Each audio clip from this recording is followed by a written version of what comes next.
Hi guys, I publish many novels in our Telegram. Each novel has its own exclusive Telegram channel packed with all chapters in high-quality audio. Plus, if the novel is ongoing, you'll get all future updates and releases automatically, no extra cost, no monthly payment. Just make a one-time payment via PayPal or Ko-fi and enjoy unlimited access forever. Don't miss out on the ultimate audiobook experience. Links in the description. If you can't support me financially, just like and subscribe our videos. Thank you guys, your support means a lot. And as always, enjoy Shadow. Chapter 1701 Conspiracy. Chapter 1701 Conspiracy. Reality froze around Vez as he took in Raymond's explosive news. The reinforcements turned out to be an entirely different beast. All official communication between the LMC and the authorities only described the incoming fleet as reinforcements meant to bolster Cloudy Curtain's defenses. There was nothing that hinted at taking Vez into custody and bringing him away to a different star system. Vez thought that the Tavers had already solved this problem. How could the Mech Corps deceive them all by sending a capture fleet under the guise of reinforcements? Perhaps the most worrying aspect about the new arrivals was the presence of an expert pilot. Venerable Ganso Larkinson himself accompanied the reinforcements, which was massively overkill for a lesser star system. Each and every expert pilot was needed to defend the most strategic locations. Bentheme needed expert pilots more than Cloudy Curtain. It didn't make any sense to send Ganso to Cloudy Curtain just to fend off some Sandmen. The only way it made sense was if Ganso had been sent to oppose Vez and the Larkinsons on his side. Vez always knew there were contradictions between him and the more patriotic faction of the family. He knew that Ganso strongly sided with the Larkinsons, who pursued duty to the Republic above anything else. Yet how could his illustrious cousin ever agree to be used as a sword pointed at a family member? This is outrageous. He exploded. Family doesn't fight against family. This has been the Larkinson rule for centuries, right? The Larkinson elder looked grave. There are exceptions to this rule, Vez. And those are? If a Larkinson has betrayed the family or betrayed the state, he or she does not deserve to be treated as family. Vez fell silent. He vaguely recalled this exception when his father lectured him about it in his youth. Of course, back then he was just a little kid, so he couldn't really remember so many clauses. Does Venerable Ganso and his fleet come with any orders? See for yourself. Raymond replied and activated his comm to transfer some files. The desk terminal lit up, allowing Vez to skim through the official-looking documents. The format, letterhead and everything else looked completely identical to his prior correspondence with the Mech Corps. Are these orders fake? No. You've already verified them. Raymond pointed at a corner of the current page. Look at this virtual signature. As long as you are connected to the galactic net, the signature automatically links up to the servers of the Mech Corps. You can visit a site and immediately verify that this unique signature is a valid order. Vez did so, and quickly found out that the Mech Corps indeed issued these orders. They weren't fake. This meant that Venerable Ganso was acting on official orders. Why would the Mech Corps issue such orders? The documents were very wordy and full of formal terms, but they all came down to a single priority. Vez had to be taken into custody by the Mech Corps, no matter what he wanted. The Mech Corps isn't a unilateral entity, Vez. You should know this since you served with Vandals for some time. Raymond wearily told him. He seemed more old and frail than ever since he took up the position of COO. While I'm not a veteran, I'm decently aware of the power struggles within the military. I strongly suspect that these orders don't represent the will of the entire institution.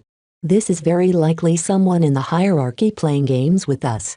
No average military official can arrange such elaborate deception surrounding the reinforcement fleet.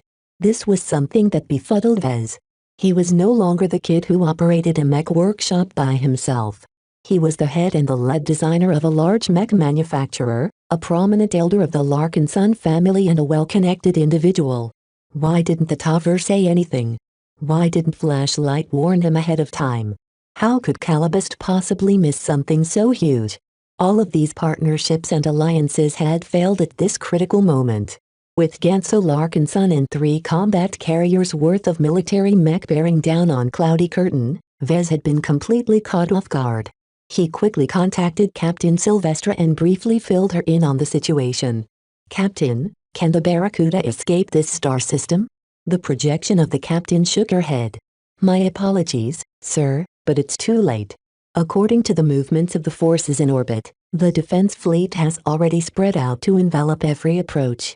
The combat carriers have split up as well to surround the entire planet from 3 angles.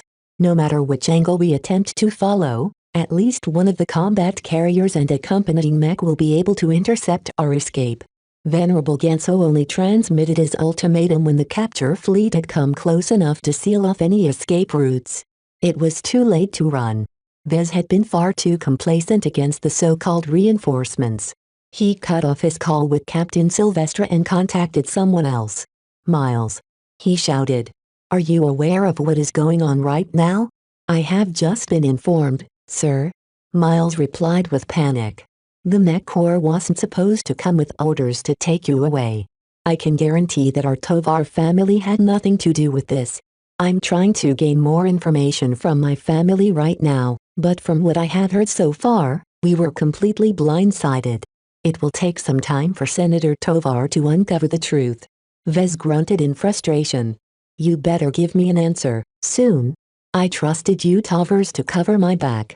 As he shut off the comm channel, he briefly contemplated the possibility that the Tovar family stabbed him in the back.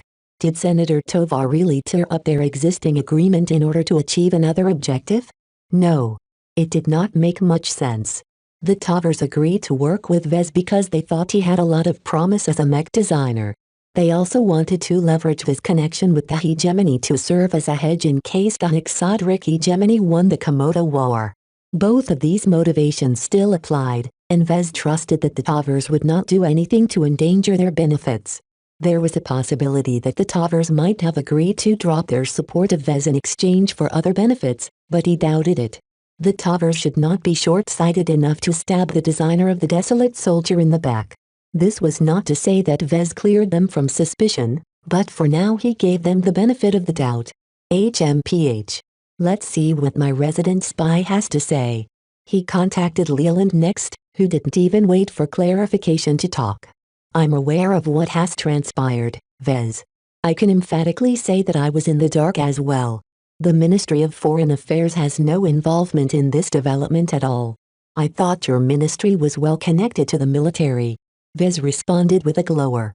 Leland's cover identity was a liaison from Mintha. Since they were talking on a comm channel, they couldn't mention Flashlight directly. Nonetheless, Flashlight was a military intelligence agency. Out of all of the brighter spy organizations, it should have been the first to become aware of this ambush. For his part, Leland pretended to look sheepish. "We are mainly concerned with staring at foreign militaries instead of our own. We can absolutely assure you that we are not involved in this matter. In fact, we are victims ourselves since another arm of the Bright Republic has dared to move against our interests. We value the shares we own in your company, and we are aware that they are only useful so long as you are placated." Vez didn't know what to think. While he often lied, he never really picked up the ability to sense if others tried to do the same. He knew that he especially couldn't trust his judgment towards trained spies like Leland and Calibust. For now, he could only go by Leland's word that Flashlight did not intend anything nefarious towards him. Vez was inclined to believe the spy this time. Just like with the Tovars, it didn't make much sense for Flashlight to burn their bridges. Through a shell company, they owned 21% of the LMC, which was an extremely lucrative share. Vez had long wanted to do away with this, but refrained from doing so. He knew that as long as Flashlight had a significant stake in his company, they would do everything to safeguard their and by extension his interests. This shouldn't have changed. Flashlight was probably just as much of a victim as Vez at the hands of the hidden conspirators. "Find out as much as you can," Vez instructed Leland with gritted teeth. "Tell me who is responsible and what you guys can do to negate these orders. I swear that if the Mech Corps robs my freedom and takes me away from Cloudy Curtain, my relationship with your ministry will irrevocably change." Leland discolored for a bit. This was not an idle threat. Vez did not dare to specify what he would do, though. Instead, he left it to Leland's imagination. This was because Vez didn't actually want to ruin his relationship with one of his allies in the government. Perhaps the situation could still be salvaged after Ganso dragged him away. I understand. Leland bowed. My superiors are already at work trying to uncover the truth. It is extremely strange that the ones who are targeting you manage to blind our eyes. I can only conclude that another ministry has run interference on us. This means that more than the military has moved into action against you. Be careful and don't do anything rash. The call ended shortly afterwards. Vez collapsed in his seat and rubbed his face. Meow. Lucky noticed his concern and worryingly swished his tail while he sat on his desk. It's been a bad day, Lucky. You might have to go into action. Meow. At least you're still reliable. Once he took in the new information, he turned back to Raymond, who had been quietly conferring with some other Larkinson elders. What is up with Ganso? Vez asked. It's one thing to act against me if I threatened the Bright Republic, but I didn't. I did nothing but contribute to the state all this time.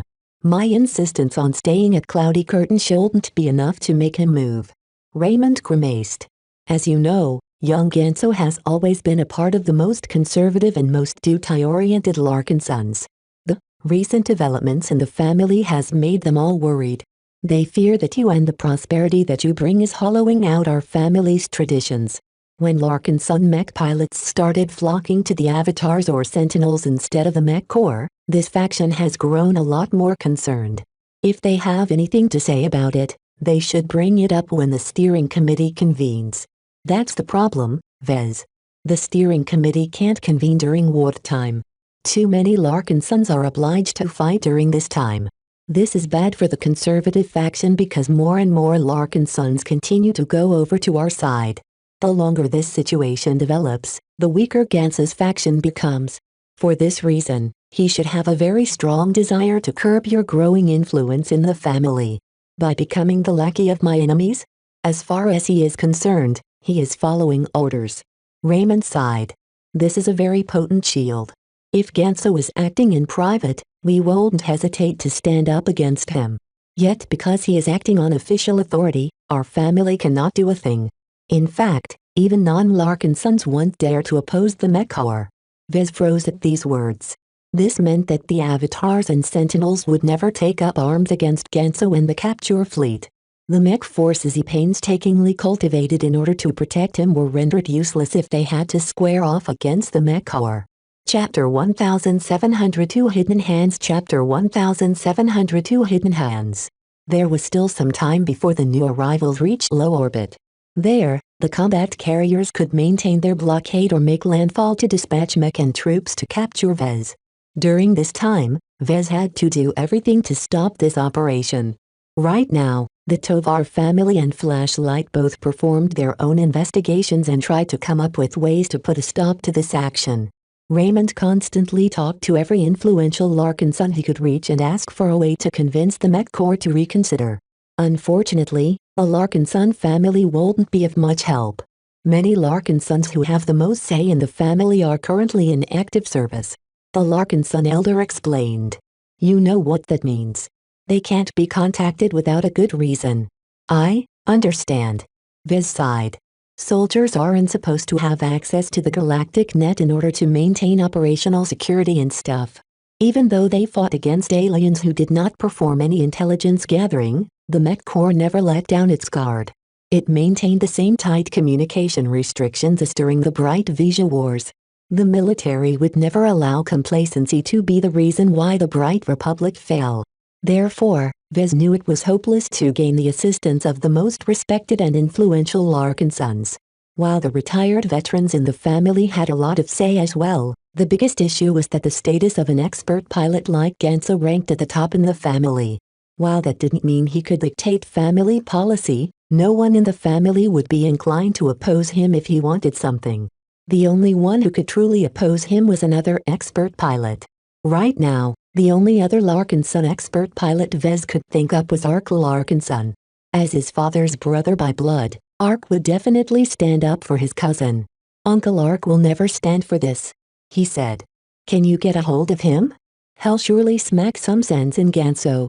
As far as I'm aware, Ark Larkinson hasn't taken a side in our family dispute. However, he is consumed by the sand war at this time. We haven't been able to reach him in months. Vez cursed in his heart. My grandfather, Benjamin, is likewise out of reach. During wartime, the Ministry of Defense can be just as strict as the Mech Corps. As long as he is involved with a sensitive operation or important strategic plan, you can forget about contacting him. He's likely unaware of this development. In essence, Vez could not count on any Larkin son to exert any influence on Genso or the Mech Corps. What a useless family. Of course, that was a bit unfair to the Larkin sons. They weren't powerful enough to contend against a state, especially one which they trusted and served from the bottom of their hearts. The thought of opposing the Mech Corps never crossed the minds of many Larkin sons. Only a crooked member of the family like Vez had no qualms against resisting the military. With all of his helpers, backers and allies rendered impotent due to the nature of his opposition, Vez was running out of people to turn for assistance. He called Gloriana next and briefed her in on the situation. I'm aware. She spoke with concern. I'm just as mad about this as you, Vez. I won't let anyone take you away if I have anything to say about it. I'm doing everything I can to stop this travesty. Vez thought of the detachment of the Glory Battalion assigned to protect her during her stay in the Bright Republic. While they didn't number very much, each second-class mech was a force to be reckoned with.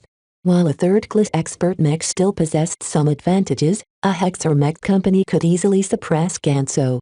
Can you move the Glory Battalion? Her face suddenly turned glum. I can't.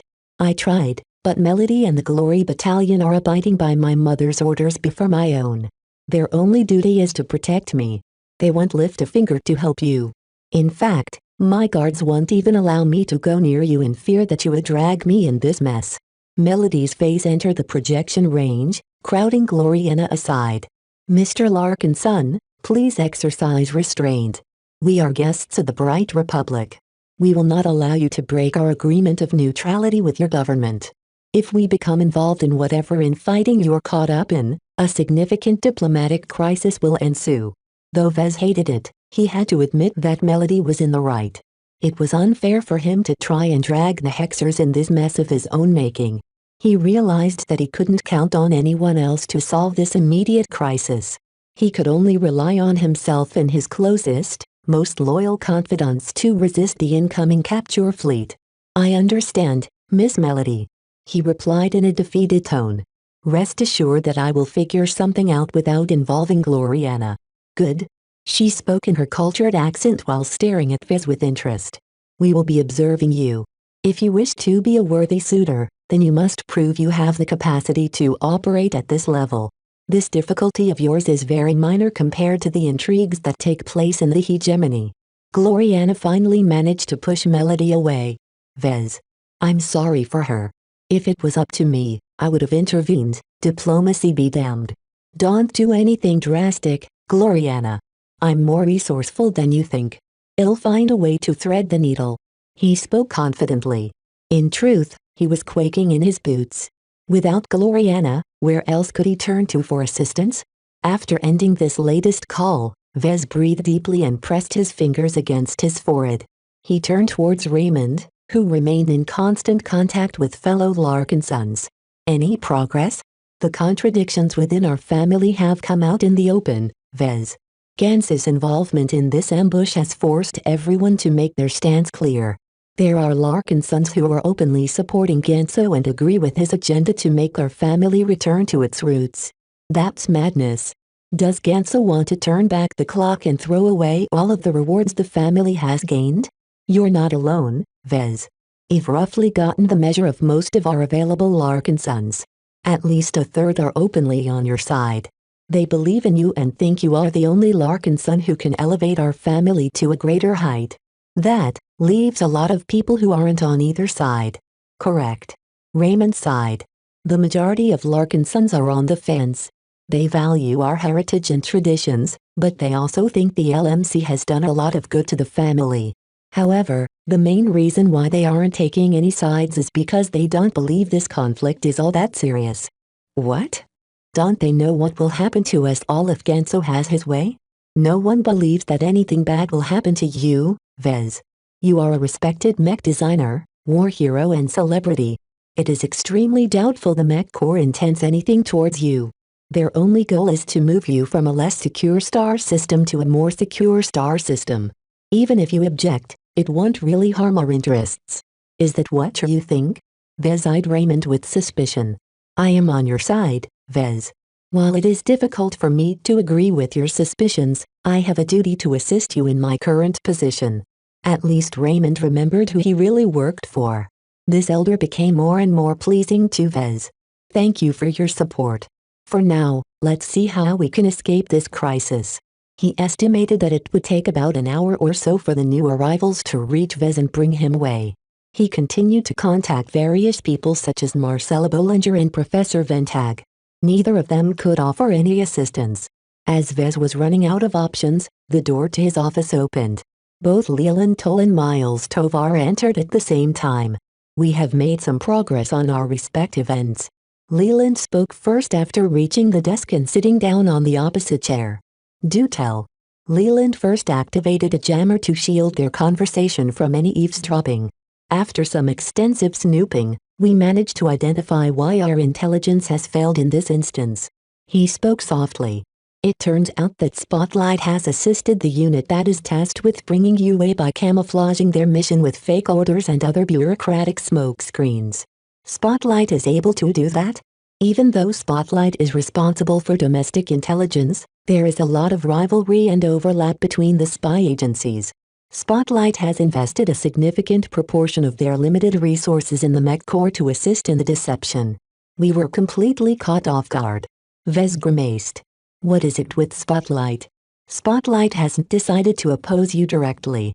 We believe that they are acting on the instructions of a higher authority. Miles Tovar took over from Leland. We just happened to find out a person who signed Venerable Gansel Larkinson's orders. After we have managed to pierce through the smokescreen, we have found out that Mech General Ulrich Cavendish is supporting this operation. Who? Cavendish? Vez frowned, before his eyes widened. Is he a part of the Cavendish family? The Cavendish family was one of the 5 founding families of the Bright Republic. Correct. Miles nodded. General Cavendish is 173 years old and one of the mainstays of the Cavendish family. Out of the founding families, the Cavendish family are military hardliners. They have a very strong presence in the Mech Corps. For General Cavendish to issue these orders in a covert manner while keeping everyone else in high command in the dark can only be done with the full support of the Cavendish family. Why is the Cavendish family targeting me? Vez asked hollowly. I never did anything to them. I don't even know Ulrich Cavendish. This is our fault. Miles admitted. Our Tovar family is competing against the Cavendish family for influence. Due to the difficulties caused by the Sand War, the Bright Republic is forced to make increasingly more desperate decisions. The contradictions between every faction has intensified because no side wants to pay an excessive price to keep our state aloft. Vez banged his fist against his desk. So the only reason General Cavendish has issued these orders is because they are targeting your family? We are attempting to remedy this problem as best we can. Miles held up his hands. However, our Tovar family is mainly involved in administration. While our influence in the government is considerable, we don't have much say in the Mech Corps. Don't forget what time we are in right now. In times of war, the military has the most say. The Mech Corps is able to act with near impunity, especially when martial law has been declared throughout our entire state. Leland reminded Vez. Goddammit. It gets worse. Miles Tovar spoke. From what we have gathered, the Cavendish family hasn't acted alone in this. The hand of the Ramsay family is also evident. While they are mostly engaged in commerce, they possess a decent influence in the government and the military. Let me guess. The Ramsays have a beef with you Talvers as well, right? The Tovar mech designer reluctantly nodded. The Ramsays are our biggest rivals. They may even be the instigators of this scheme. With their extensive influence in the mech industry, the Ramsays are likely responsible for the follow-up. When you are taken to Rittersburg or New Foundation, you will probably be pressured into working for the military or some other mech institution for the remainder of the Sand War. In other words, Vez may not be a captive of the state, but he would definitely be restricted and firmly under its control. Chapter 1703 Illegal Move. Chapter 1703 Illegal Move. So both the Ramsey and Cavendish families are out to get me because I'm in your camp. Vez summed up while directing an acrimonious look towards Miles. This is your fault. Fix it. Now. We are doing the best we can. Senator Tovar is personally contacting anyone who can countermand Gantz's orders. However, it isn't proper for a legislator to influence the military. Not only do the Cavendishes have deep roots in the Mech Corps, there are only a few military officials outrank General Ulrich Cavendish. The wartime situation wasn't helping them either. The military possessed the most say right now. The civilian government could only cede ground in order to make sure the Mech Corps had what it needed to defend and save the Republic. Tell me what you can accomplish, then. Give us at least 3 to 4 hours. Miles spoke. Senator Tovar informed me that he needs at least this much time to access the right officials and countermand the orders. As long as you can stay out of the clutches of the Mech Corps, we can probably deprive Venerable Ganso of his authority. 3 hours? This is way too long. Don't you see how close the combat carriers are? They can be on top of us in less than an hour. This is the best we can do, Mr. Alarkinson. While Vez appreciated the help, it wasn't enough to bail him out. Should he play hide and seek or something in order to stall out his capture? With his stealth toys, this might actually be a viable plan. It was just that Vez was not very confident about it. His stealth and sensor shielding drained a lot of energy, so he could only hide himself from the Mech Corps for only so long. The main difficulty was that it was too late to go into hiding. The Mech nursery was isolated, but that also made any departure extremely obvious to enemy scans. Right now, cloudy curtains of present cloud cover was very helpful in obscuring most orbital scans. That did not mean the military possessed no solutions, however. There were doubtlessly some assets in the vicinity that kept an eye on the Mech nursery. Perhaps Spotlight placed a lot of watchers in and outside of the company to stare at him specifically.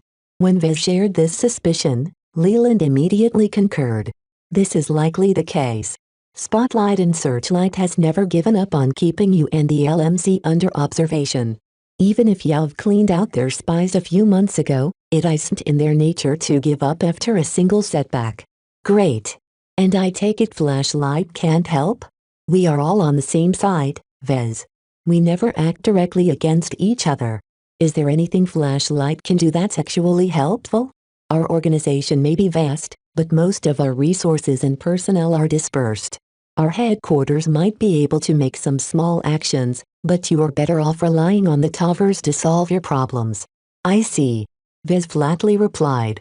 Whether Leland lied to him or not, clearly Vez could not rely on Flashlight in this situation, which was a massive disappointment. Leland noticed Vez's disappointment. Please keep the precariousness of our situation in mind. 2 founding families have moved directly against an ally of another founding family. 2 spy agencies are directly entangled in this confrontation. A detachment of the Mech Corps is acting under secret orders that can't be countermanded on a whim. Different institutions and factions of the Bright Republic opposed each other at this time. It would be very bad if relations between each other deteriorated over this spat. Each side had to act with restraint and play by the rules in order to avoid any undesirable escalation.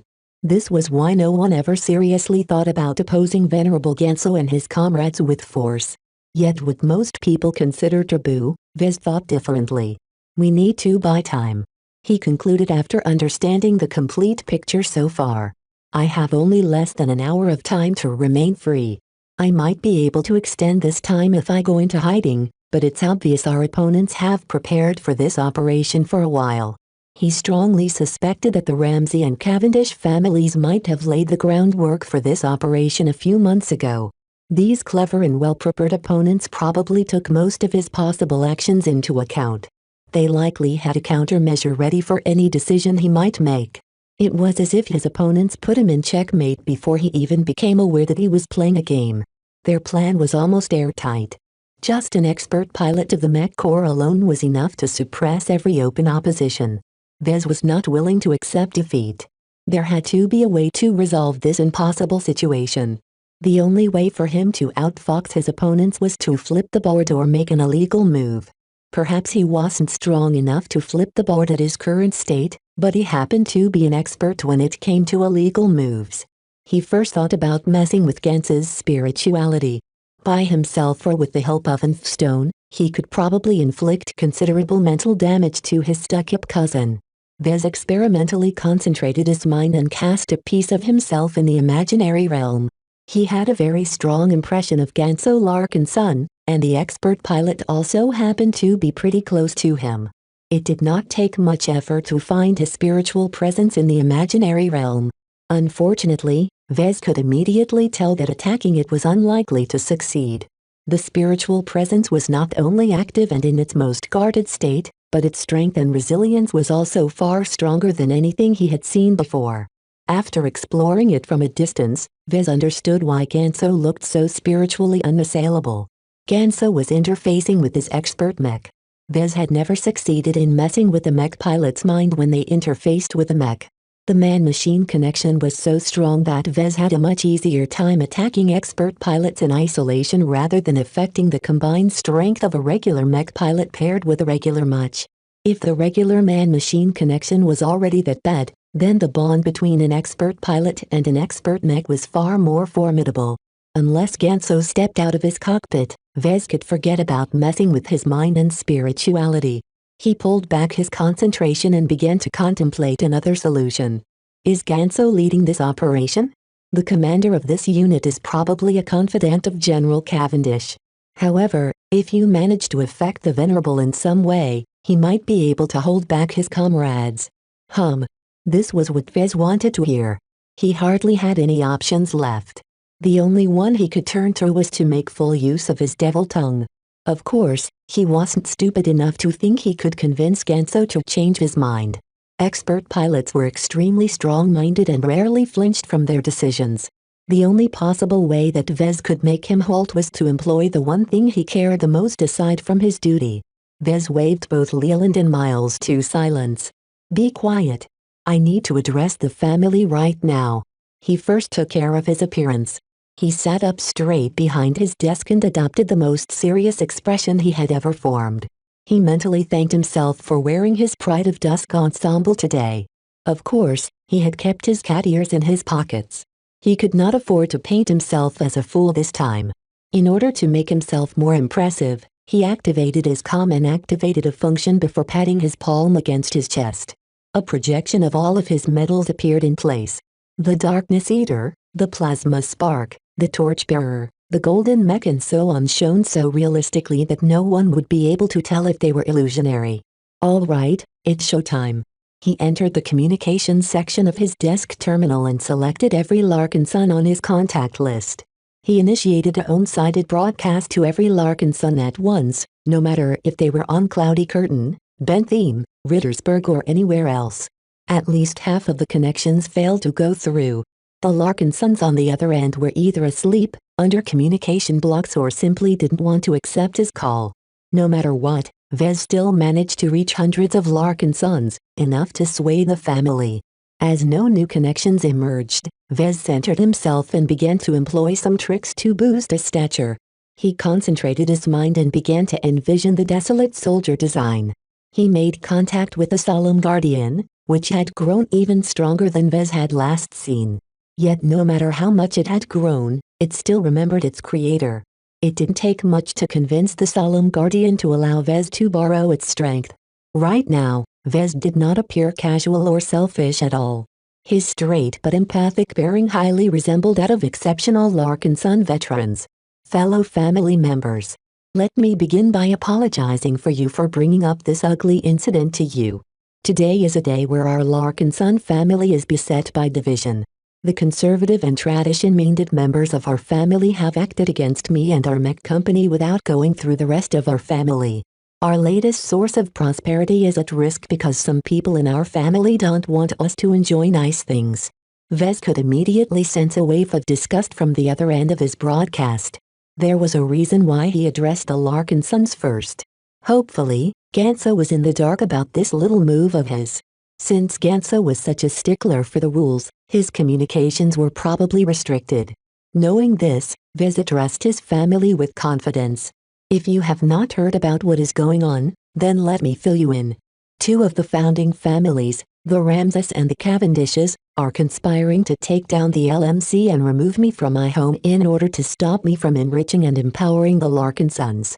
This is despite the backing I've secured from the Tovar family. The mention of three of the founding families probably shocked many of the Larkin sons. Anything involving the three foremost groups of the Bright Republic was bound to be explosive. Make no mistake. Under my efforts, our Larkin son family has started to rise from a middling military family with little influence into a prosperous power with enough money to make every Larkin son rich. However, the Ramses and Cavendishes don't want us to rise. They want to keep us under their thumb and continue to volunteer our mech pilots to the mech corps as obedient dogs. He was probably touching a lot of nerves right now. In ordinary times, he would never disparage the family's noble mission, but Vez could not afford to mince any words. He needed to convey the gravity of the situation in the most dramatic way possible in order to make every Larkin son feel as if they were in a monumental crisis. A supposed respected mech general from the Cavendish family has directly abused his authority, employed spies to confuse the headquarters of the military and issued fake orders to hoodwink me into surrendering everything I have done for the family. Vez painted a very big and dangerous vortex. While this might scare away some Larkin sons from getting involved, he wasn't finished. What is worse is Venerable Ganso Larkin son willingly sided with these snobby elites and betrayed the interests of our Larkin son family. Is this what our family stands for? Is this what constitutes honor to us? I fought and bled for the mech corps just as Venerable Ganso has done. His medals appeared especially eye-catching right now. While I may just be a mech designer, I have done more for the Larkin son family than Ganso and his conservative faction has ever done. After 4 centuries of continued service, no expert pilot managed to elevate the wealth and status of our Larkin son family. As for me, it took less than 5 years for me to enrich the Larkin son family to the point where all of you can buy your own mech with plenty of money to spare. Vez was right. Even the neutral Larkin sons agreed with his argument. Let me ask you this, my fellow Larkin sons. Do you believe that Ganso's vision of our family is better, or mine? Is tradition worth giving up all of the wealth we are entitled to? Is service without reward for 4 more centuries worth our continued sacrifice? Each of his questions landed like a bombshell among the Larkin sons he addressed. Chapter 1700 for the Family Address. Chapter 1700 for the Family Address. The Larkin son family numbered thousands of people. Though a large portion of them consisted of spouses, children and norms, the entire family developed an immense amount of pride and worship in its heritage. The Larkin son ancestor, who left the New Rubarth Empire for reasons lost in history, earned a lot of merits during the founding of the Bright Republic. Ever since then, his descendants multiplied and adopted the noble mission of defending the state their ancestor fought and bled for. In time, this noble mission took on its own identity. Constant dedication caused the Larkin son family to develop a reputation of an upright, honorable military family. Reputation was like a glow. Every Larkin son became someone more. The accomplishments of their predecessors surrounded them like a halo, causing everyone who was aware of the Larkin sons to see them in a much better light. Yet reputation also served like a shackle that constrained their choices along a predetermined path. Because their predecessors selflessly fought for the mech corps, their descendants automatically gained the expectation to perpetuate this duty. Over time, so many Larkin son mech pilots volunteered for service that the family no longer questioned this pattern. It became a deep-seated family tradition that every eligible Larkin son had to take part in because that was the price for maintaining the honor of their family. To most Larkin sons, the reputation and honor they carried were sufficient rewards for their sacrifice. Few Larkin sons developed ambitions to achieve anything more. This was because they would have to play by different rules. To break into a higher orbit, they needed to make enemies. This went against their instincts as a family dedicated to the betterment of the state as a whole. Of course, there were plenty of Larkin sons over the years who disliked this burden and wanted to carry on with their lives without the baggage of the past.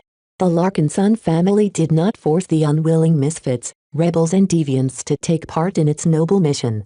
It simply cast them out and made it very clear to the public that these exiles no longer had anything to do with the official family. This was why there were a lot of Larkin sons who weren't on the family rolls. Rila Larkin son was one of the most recent ones. Even if she became a part of a vicious gang from Bentham, her choices no longer affected the stellar reputation of the Larkin sons. Due to the voluntary departure of dissenters, the Larkin sons who remained all believed in their family's noble mission. The most sincere, fanatical and dedicated Larkin sons continued to dominate the family and perpetuated its burden of duty. Vez had thought long and hard about this situation. As a deviant Larkin son, he knew how pernicious this expectation of duty had become in his family. From birth, this expectation of duty was hammered into the minds of their children through many subtle ways. The tales of their extended family and the teachings of the Larkin sons acting as mentors all served to indoctrinate every young Larkin son into serving the Bright Republic. Even Vez was aware that he developed some codes within his mind which compelled him to defend his home state. Although his many changes and experiences caused this programming to glitch, he still couldn't get rid of his impulses to aid the state that shaped his life. Yet now that Mech General Ulrich Cavendish unilaterally dispatched Ganso and some troops to take him into custody, Vez finally felt as if his programming had crashed. He no longer felt any goodwill towards the Bright Republic anymore. While his home state was his cherished home, Vez felt he no longer owed it anything. This was why he addressed the Larkin son family with not a single shred of doubt or guilt.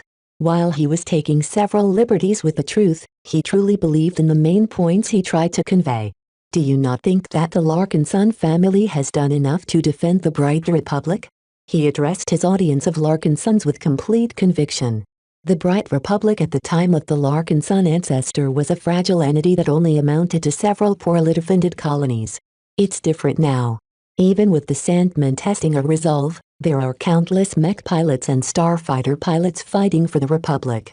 The few hundred mech pilots who bear a family name hardly makes any difference at this point.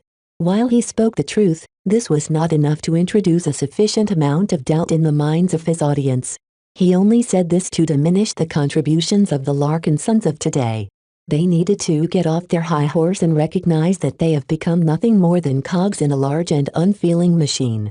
Vez patted his chest, drawing attention to his prestigious projected medals. While I respect the honorable service of the Larkin sons who served, I have done more for the Bright Republic as a mech designer than hundreds of Larkin son mech pilots. He could hear the outrage from the mech pilots now, but he wasn't finished. I do not mean any disrespect. I am simply telling the truth. With the wealth, knowledge and power that I have gathered through my own efforts, I have saved the Bright Republic from collapse by designing the Desolate Soldier and its variants. Tell me if I'm wrong. No Larkin son was ignorant of the Desolate Soldier.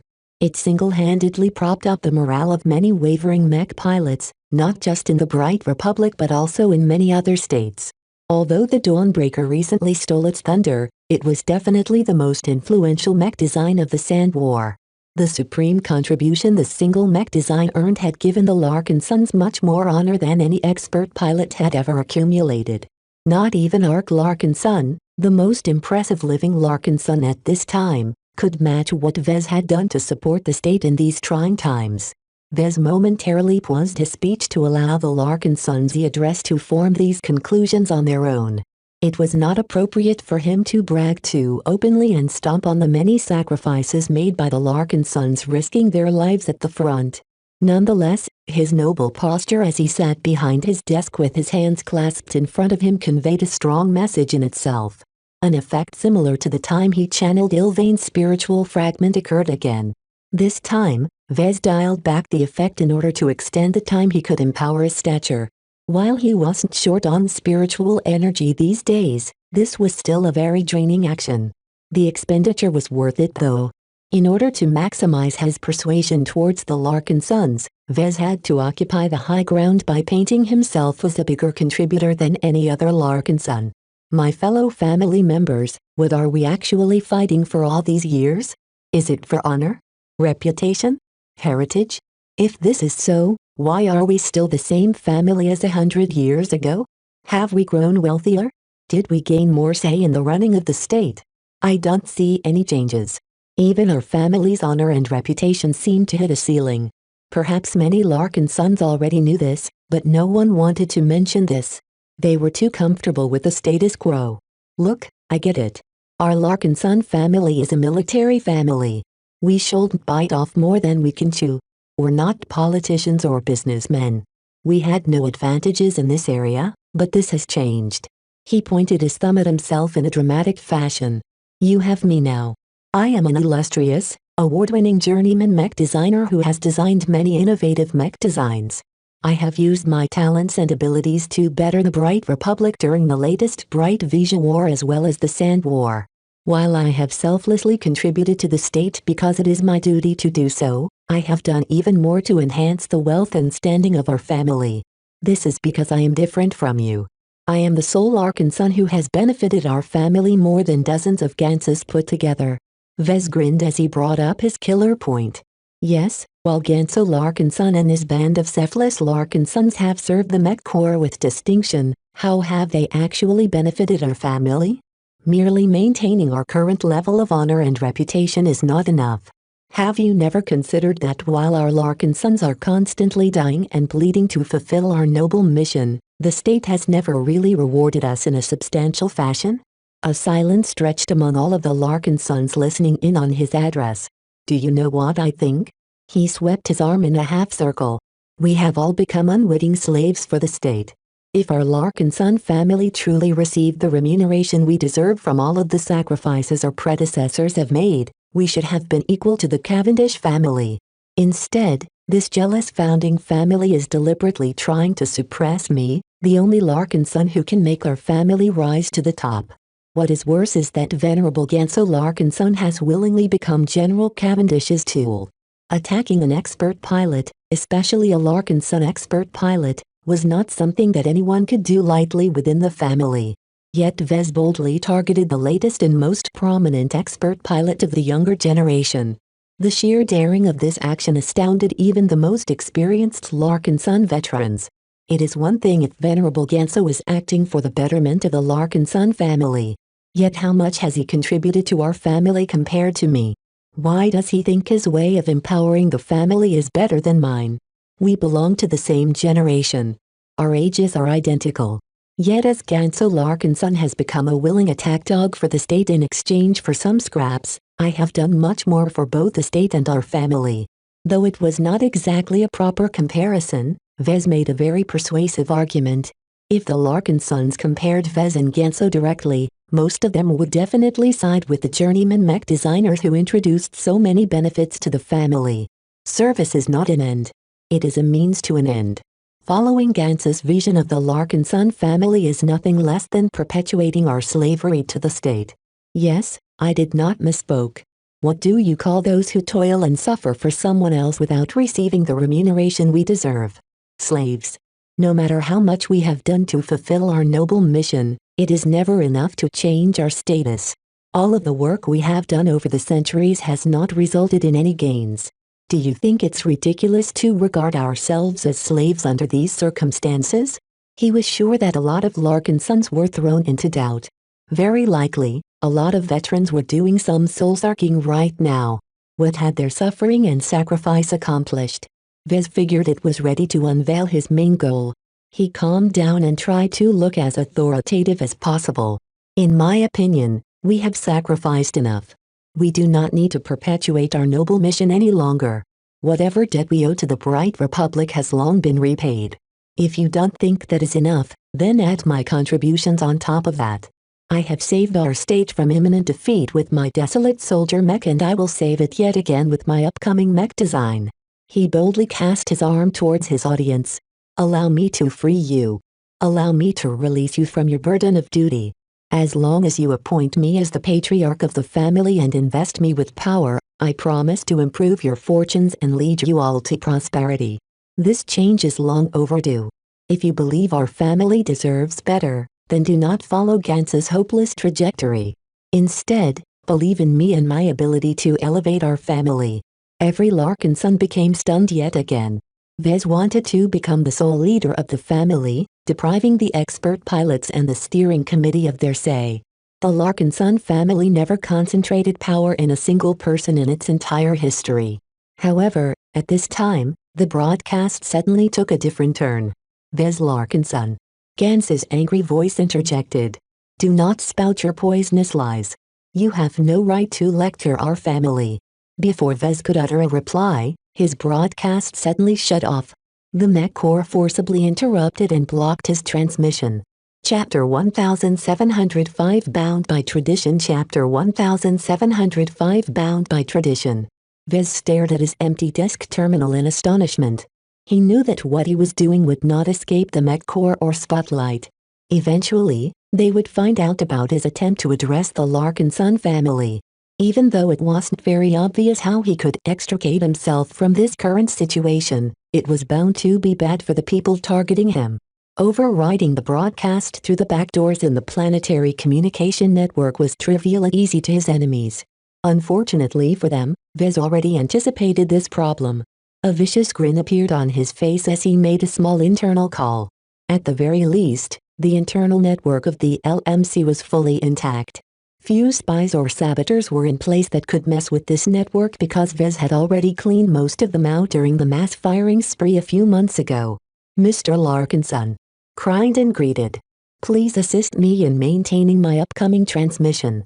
The forces targeting me have shut me out of the network, but we both know that's not enough. I will do my best to monitor our network for any attacks. After he finished notifying Crichton, he turned to Lucky. Meow? You know what to do.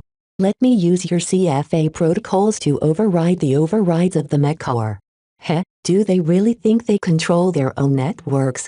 No backdoor under their control can trump that of the big two. Ever since Lucky gobbled up his CFA officer comm, he somehow inherited some of its functions. What was even better was that Lucky possessed the most up-to-date protocols, which was fully usable on any modern communication equipment, especially the quantum entanglement nodes regulated by the COM consortium. He had already taken advantage of the CFA's backdoors before, and knew how pivotal it could be. Vez always refrained from using it again. He treated it as a trump card that should only be employed when he had no other choice, just like the Amistad era. Vez was afraid that the CFA would get wind of his use of this backdoor. He was very certain that its uses had been logged in some CFA database. However, the CFA performed countless actions every day. As long as Vez wasn't too blatant about his misuse of their protocols, he could probably avoid triggering some alarms. After issuing some instructions to Lucky, his desk terminal lit up again.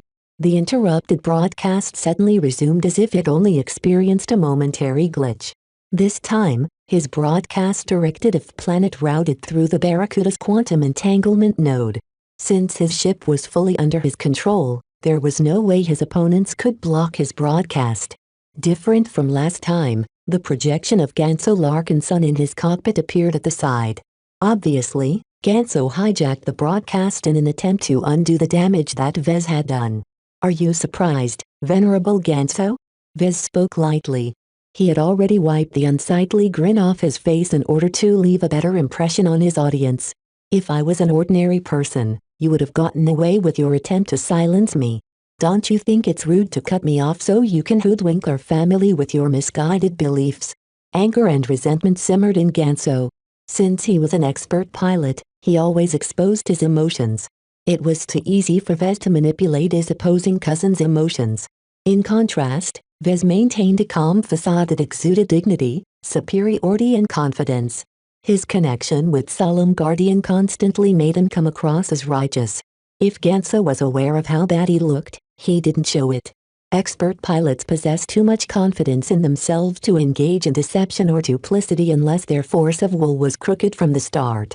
As a tradition Badoon Larkinson, it was impossible for Ganso to center his will around deception.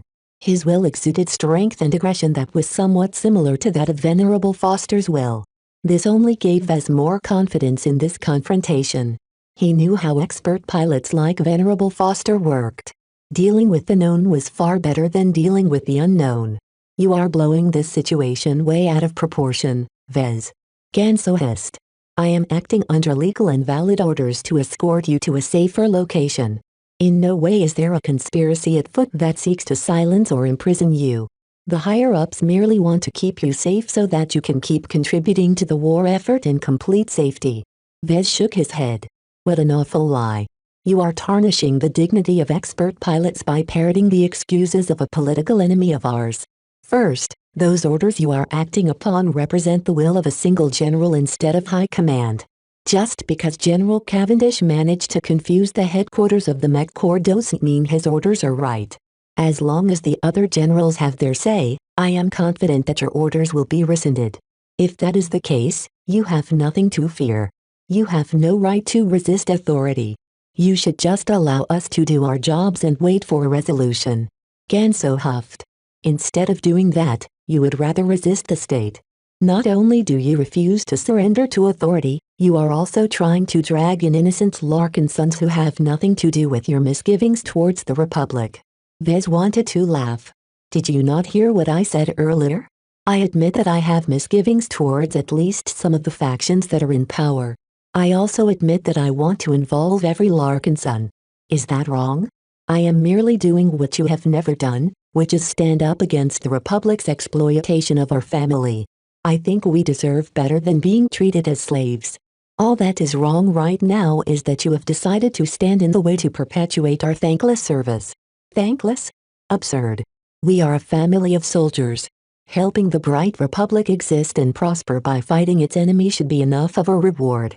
You say that we have never been properly remunerated for our services, but that is completely wrong. The personal glory that our mech pilots have earned is enough to give them opportunities after they have done their duty. Do you think your own grandfather Benjamin could have become an influential advisor at the Ministry of Defense if he was a nobody? We Larkin sons are better off than 99% of Briders. More and more Larkin sons heard about what was going on and started to tune into the family broadcast. Over 1,000 Larkin sons listened closely to what the two most prominent Larkin sons of the younger generation had to say about their future. We have fought and sacrificed far more than to lead slightly more comfortable lives than average Briders. Vez retorted. How many expert pilots did we provide to the Bright Republic? At least 2 in every generation. We have supplied so many expert pilots and so much more normal mech pilots that we have done more than enough duty to cross out any obligations we have towards our state. You are talking about breaking off our Larkin son family when our republic is in the middle of a war. I can think of nothing more disgraceful than to cease supporting those in need when they need it the most. We are serving the Bright Republic in order to protect its citizens, not its higher-ups. You have forgotten what it means to serve. Our duty is not to the powers of the state, but the people who depend on its institutions. As I have already stated, I do not mean to pull our support for the Bright Republic during this war. I have already done more than enough to prop them up, and I will surely be able to do it again in the coming weeks as long as I stay free and in control of my work. What you are trying to do is nothing less than sabotaging the introduction of my latest mech design, one that is definitely more decisive and impactful than my desolate soldiers. Are you talking about that marksman mech your company has tested in orbit? That machine is too ordinary to be able to swing the war. Ganso sneered. Vez found it interesting that Ganso was aware of his deliverer. Obviously, the information he received wasn't very complete. Either that or he simply didn't believe in the more outlandish claims surrounding the deliverer. Venerable Ganso, I have already done the impossible once by releasing the desolate soldier. I am definitely capable of doing it again. My upcoming mech design will single-handedly save the Bright Republic. You can bet on that. Whatever the case, you can save the Republic when you are safe in Rittersburg. Again with the kidnapping. Why are you so eager to take me away? Don't think I am ignorant of what will happen once I fall into your hands. Your combat carriers will quickly shut off all communications in the name of operational security and travel straight to Rittersburg without any interruption. By the time you've arrived, it's too late for you to receive the revised instructions that countermand General Cavendish orders. Do you think we are bandits, Vez? I am a soldier. Even if I think you are a cancer to the Larkin son family, I am committed to following the rules and regulations of the Mech Corps. I can hardly believe you served in the Mech Corps as well if you think our men and women are allowed to pursue our personal interests over the military's interests. It doesn't surprise me that you are willing to upend centuries of tradition and seize absolute power over our family. Only a selfish, greedy and immoral individual will do something like that. You are not a true Larkin son. If being a true Larkin son means becoming a selfless drone who automatically enlists in the Mech Corps because that is what tradition is compelling them, then I would rather be different. Your vision of the family is absolutely thankless and will never benefit the family in any way. In order to change our direction, it is better to allow someone with the courage to buck the old ways to be in charge. What you plan to do is no less than usurping power in order to corrupt our family. Our heritage built over 4 centuries of sacrifice will be tainted in your hands. All of the honor and reputation that we have painstakingly built through continued service will become a thing of the past. All future Larkin sons will lose what their predecessors have fought so hard to secure for their offspring. Is it wrong to be a little selfish? If you had your way, our Larkin sons would continue to be selfless to the point of paying everything we have. I don't think this is the right way for our family anymore. What you are trying to do is nothing less than to destroy our family and replace it with a different one that is unworthy of the Larkin son name. Vez dramatically released a sigh. We can argue this over and over, Ganso, but you're only stalling for time so that your combat carrier can get close enough to kidnap me in order to suppress your own family. I won't let you have your way. Instead, I propose we allow our family members to decide who is right. We are not in a steering committee meeting right now. You have no right to call a vote. Unlike you, I value our family members over our harmful traditions. Let them have a voice. To any Larkin son who is listening in on us, please issue your votes in the upcoming prompt. Do you believe the Larkin son family should continue to bow its head in service to the Mech Corps in perpetuity, or do you believe we can rise to greatness with the help of the prosperity that I am providing to you all? Vote for what is best for the family, not for a state that we don't owe anything anymore. Ganso looked livid. Vez. Don't you dare do this. Your actions are too divisive. You'll tear our Larkin son family apart. After Vez inputted some commands on his terminal, every Larkin son tuning into the broadcast was presented with a choice. Would they agree to stick to tradition? Were they willing to allow Vez to take charge and lead their family in a new direction? This choice directly put the Larkin son family at a crossroads. Chapter 1706 A Pivotal Choice. Chapter 1706 A Pivotal Choice. Expert pilots were amazing individuals. They possessed strength beyond the reach of average humans, especially when paired with expert mech. They were a force to be reckoned with on the battlefield and could single-handedly turn a large battle around by their deterrence factor alone. Although they were not as effective against the Sandmen due to their inability to feel fear, expert pilots still served as the pillar of the military. Every human worshipped or respected expert pilots. They were some of the foremost groups of modern society. Through the constant efforts of the MTA, expert pilots were deified as demigods. They transcended their mortality and grasped a portion of power that did not belong to normal humans. Yet for all of their might, will and skill in battle, expert pilots all possessed some shortcomings. Regular people might not know this, but a Larkin son like Vez who interacted with several different expert pilots long figured out their weaknesses. The source of their strength was also their greatest weakness. Every expert pilot developed an obsession or pursued an ideal to the extreme. This was a consequence to developing a force of will. A normal human was a lot more mixed when it came to their thoughts. Every human was a complex individual who possessed numerous different values and principles, many of which contradicted each other.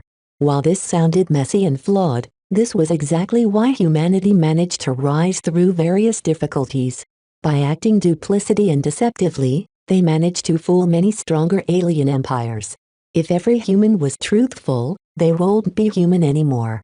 A human society that adopted the same strong principles as expert pilots would be one which wouldn't be able to hide anything and could only fight its opponents honestly. This was a very bad thing to Vez because humanity only came out on top by playing dirty.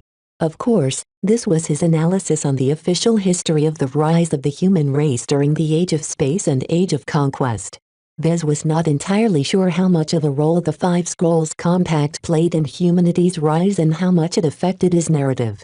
In any case, expert pilots all lost a part of humanity when they broke through the extraordinary threshold. It kind of made Vez feel relieved that his life did not follow this trajectory. Who knew what kind of simpleton he might become if he became a mech pilot and advanced to expert pilot on account of his strong spirituality. As an expert pilot, his mind and spirituality developed in a completely different direction. Whereas higher-ranking pilots seemed to pursue strength through purity, higher-ranking mech designers opted to pursue strength through complexity. These directions were very suited for their chosen professions. Expert pilots did not need to think too much or develop their intelligence. Instead, they needed to harness their minds and spirits to handle the enormous load of interfacing with their powerful mech. In contrast, higher-ranking mech designers had no need to go through such a burden. They had to master the sciences and polish their design ability in order to create new mech designs. To give them an edge in this aspect, they focused on developing new innovations that developed as a result of combining knowledge, inspiration, their own traits and some spiritual sauce. As a result, higher-ranking mech designers were much more capable of navigating the commercial sector and upper society than higher-ranking mech pilots. The latter was just too unsuited to play politics. Right now, Vez engineered a verbal confrontation against Venerable Ganso. Once Ganso fell into his trap, he soon managed to turn their semi-public argument into a political contest by letting their audience decide who was right. Vez refrained from grinning or showing any undue pleasure while he waited for the Larkin sons to issue their votes. Throughout the entire debate, Vez had continued to do his best to cast himself in the best light. Meanwhile, he threw as much shade as possible at his opponent, not even caring if he lied or exaggerated some of his accusations. Though Ganso did a reasonable job at parrying the attacks, his nature as an expert pilot did not exactly make himself look good. He was extremely honest in showing his contempt and disdain, which worsened the impression he made. While this wouldn't do much damage to expert pilots considering they enjoyed a very high regard, Ganso hadn't refuted every argument either. At the very least, the unwitting expert pilot was more concerned about his mission than winning a popularity contest. In his opinion, as long as Vez was taken away, his influence in the family would eventually collapse, or at least diminish to the point where Ganso could regain the upper hand. How could he possibly guess that Vez outright ignored the rule that he could propose drastic changes when the steering committee convened? Vez did not wait for such a useless, tradition-heavy meeting. He also didn't limit the vote to the elders of the Larkin son family, and neither did he wait for the Larkin sons on active duty to come back from their deployments. Instead, he gave each and every available Larkin son a choice to decide their own future. He even offered this choice to the minors of the family. He made these choices deliberately to maximize his share of the votes. It was no secret that most of the Larkin sons who sided with Ganso and valued their duty were serving in the Mech Corps. The old and retired veterans who felt they still needed to offer their services to the Bright Republic due to the outbreak of the Sand War had left as well. This meant that most of those who remained behind consisted of Larkin sons who were much more inclined to take his side. Each of them would probably agree that the Larkin sons deserved more, and that prioritizing duty to the state above everything else was not worth all of their sacrifice. While the decision to give the minors a chance to vote was not entirely proper, Vez doubted that anyone cared at the moment. While the older generation were more set in their ways, the younger generation had adapted to the recent changes in the family the fastest. While many young Larkin sons still dreamt of serving in the Mech Corps, even more were lured by the promises of working for Vez. Though Ganso sputtered with outrage, Vez continued to sit while projecting confidence as he waited for the Larkin sons to make their choices known. After several minutes, most Larkin sons who wanted to make their choices known had issued their votes. "All right," Vez spoke. "Every available Larkin son has spoken. Let me announce the results." Ganso narrowed his eyes as he couldn't help but be curious how many Larkin sons took his side. "I will only be mentioning the Larkin sons who took part in this vote today. 39% of you have abstained. No one from this group has offered any support to Venerable Ganso or myself. That's all right. I understand if you don't really have a preference or simply wish to avoid taking sides. Those who wanted to abstain simply didn't vote at all. Perhaps if Vez was more scrupulous, he would offer the choice of abstaining as a third voting option. The reason why he left it out was because he feared the abstainers would amount to 80% of the Larkin sons. After all, most Larkin sons probably disliked the infighting in their family. The Larkin sons had to stick together. This was what they had always been taught. Strong disagreements were never allowed to fester to the point where they produced a schism. Of course, Vez stomped on this rule like many other rules formed by his family. No one aside from Genso were there to rebuke his decisions at the moment, so he was free to trample on tradition whenever he liked. 46% of the family has voted in favor of letting me assume command of the Larkinson family. Vez cracked a modest smile this time. Each of you believe in my vision for our family, and for that I thank you all for your vote of confidence. Hey! This vote is farce. It's not representative of the family at all. Only our wisest, oldest and most honorable Larkinson should be making these decisions. Ganso objected. Even if I let this go, you should at least include every Larkinson instead of excluding those like Colonel Ark Larkinson who is busy saving us against the Sandmen. Though Ganso had a point, Vez outright ignored his protests, thereby diminishing their weight. The remaining 15% of you have chosen to side with Ganso, who wishes to perpetuate our current traditions. I think it is clear who has won this vote. Instead of shouting at him again, Ganso suddenly retracted his outrage and looked at Vez with an anticipating grin. Do you believe you've won, Vez? This vote of yours has no basis in our family's rules. As far as I am concerned, the Larkinson family is still the same. Just wait for my arrival to your little headquarters, Vez. I will be arriving soon to escort you to safety. As for our family, we should do everything properly and make a decision by convening the steering committee after the Sandman invasion has passed. Perhaps knowing that Ganso would not be able to accomplish anything, he cut the connection, leaving Vez to face the Larkinsons alone. While it appeared that Vez had gained an absolute advantage over Ganso as a result, he knew that his victory would only be empty as long as Ganso succeeded in taking him away. Right now, Vez had to return to his primary goal and convert the gains he made into a way to extricate himself from this crisis. To do that, he needed to make use of his newly gained authority and appeal to the Larkinsons once again. My fellow Larkinsons. You have heard Venerable Ganso. His dislike towards me is evident. He hates me because I want to change the Larkinson family for the better. While I do admit that this vote is not fully representative, I have won a majority of your support. Whether the Larkinson family would truly acknowledge his victory remained to be seen. However, it was difficult for other Larkinsons to band together and argue against his decisions at the moment. This gave Vez the opportunity to make use of the halo he gained from winning the vote. I hope that those of you who disagreed or abstained will respect the opinions of the majority of our family. As your temporarily appointed leader, let me begin with a request. Those like Ganso and the paltry 15% of our family do not wish to see me follow through with my promises.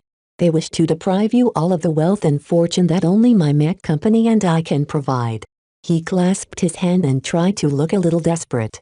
Let us stop Ganso by showing how much we disapprove of him by standing in his way. To any Larkinson on Cloudy Curtain who is serving with the Avatars or Sentinels, please lend me your support today. I am granting every Larkinson permission to board any mech I can deploy in front of my headquarters. He could sense the shock from his audience. Was he asking for them to fight against a fellow Larkinson and an expert pilot? This was outrageous. Vez quickly raised his hand. I am not asking you to fight. I am not asking you to point your weapons at Ganso's expert mech or push it back. I am just asking you to form a wall of mech to make your stances clear. Family should never attack family. Let us stop this rule breaker from pursuing his personal vendetta. Stand with me, Larkinsons, and fight for a brighter future. He ended his broadcast at this point. His office descended into silence as he had finally made his gambit. Were the Larkinsons brave enough to support him by standing in the way of an expert pilot of the family? After a few minutes had passed, the first mech piloted by the Larkinsons already started moving out of the bases of the Avatars and Sentinels. Vez inadvertently smiled as the Larkinsons started to show their support. Chapter 1707 Taking Sides Chapter 1707 Taking Sides. Hundreds of Larkinsons lived on Cloudy Curtain. Many of them left the Larkinson estate on Rittersburg in order to take part in the new and promising ventures of Vez and LMC.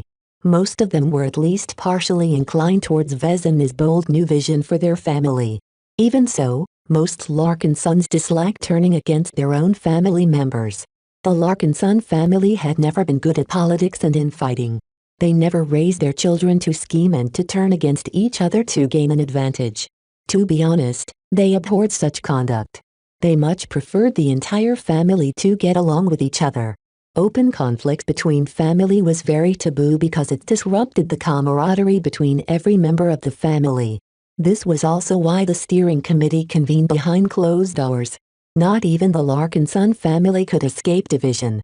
The best way to control it was by allowing the most influential members of the family to hash out their differences of opinions in a formal gathering. This was a tradition formed in the early days of the formation of the Larkinson family. Now, Vez outright ignored this tradition and deliberately aired his conflicts in full view of every available Larkinson. None of the Larkinsons had ever encountered a situation like this. Even though disagreements between Larkinsons were common, no family member ever dared to do anything in public for fear of disrupting the harmony among their own kind. Most Larkinsons, even the oldest veterans who had survived multiple wars, reacted to this explosive incident with horror and confusion. What is this kid Ganso doing? Family never goes after family. How can little Vez be so outrageous to trample on every rule that has allowed our family to remain strong?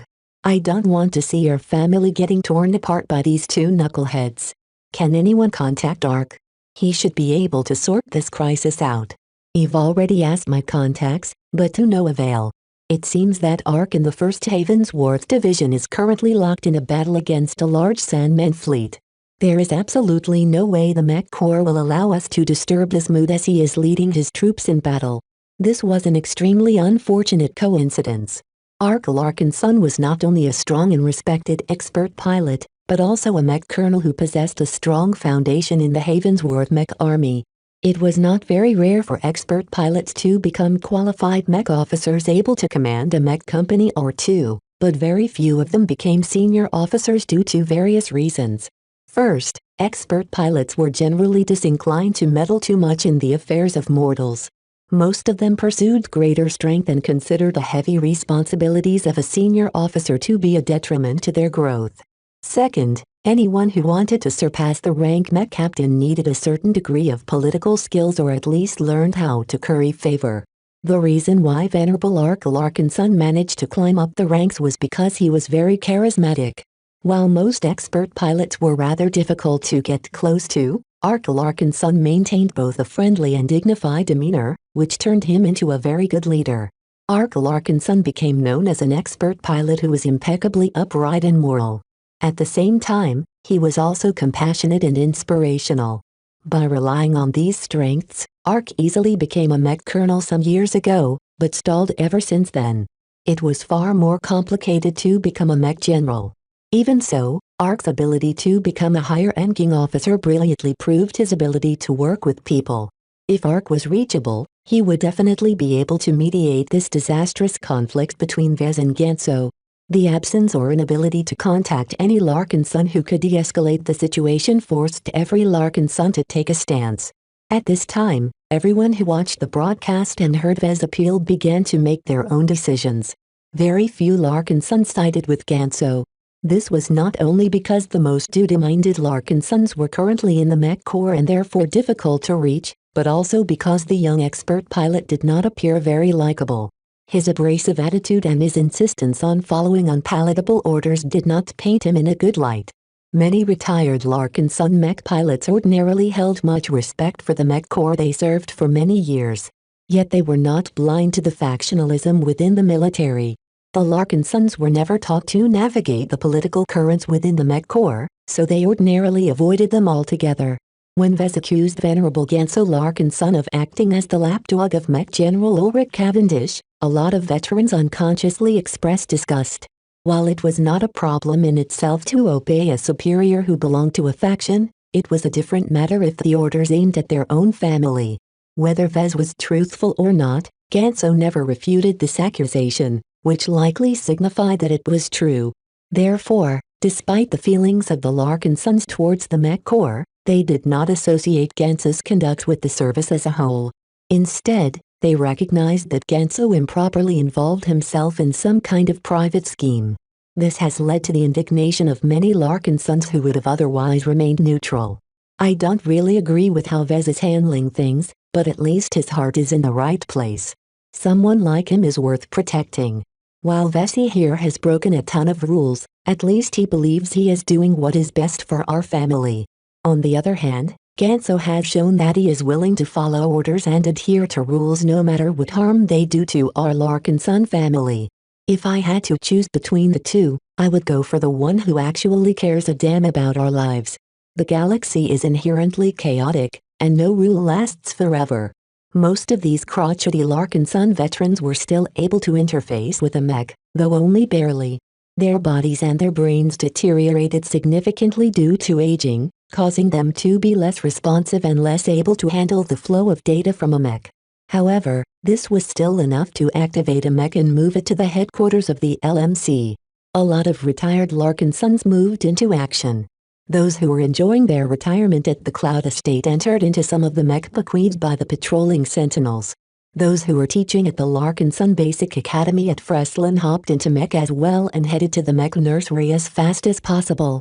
Though Vez hadn't explicitly appealed to the Larkinsons outside of the Avatars and Sentinels, they nonetheless offered their support on their own accord.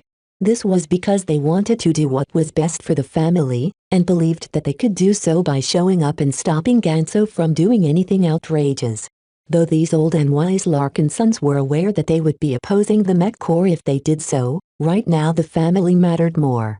Of course, this also led to a lot of inner turmoil among these older Larkinsons. Director Clinton Larkinson, who led Vez Charity, was one of these conflicted veterans. "I never thought I would be stepping into a cockpit again, let alone stand in the way of the service," he muttered with turbid eyes.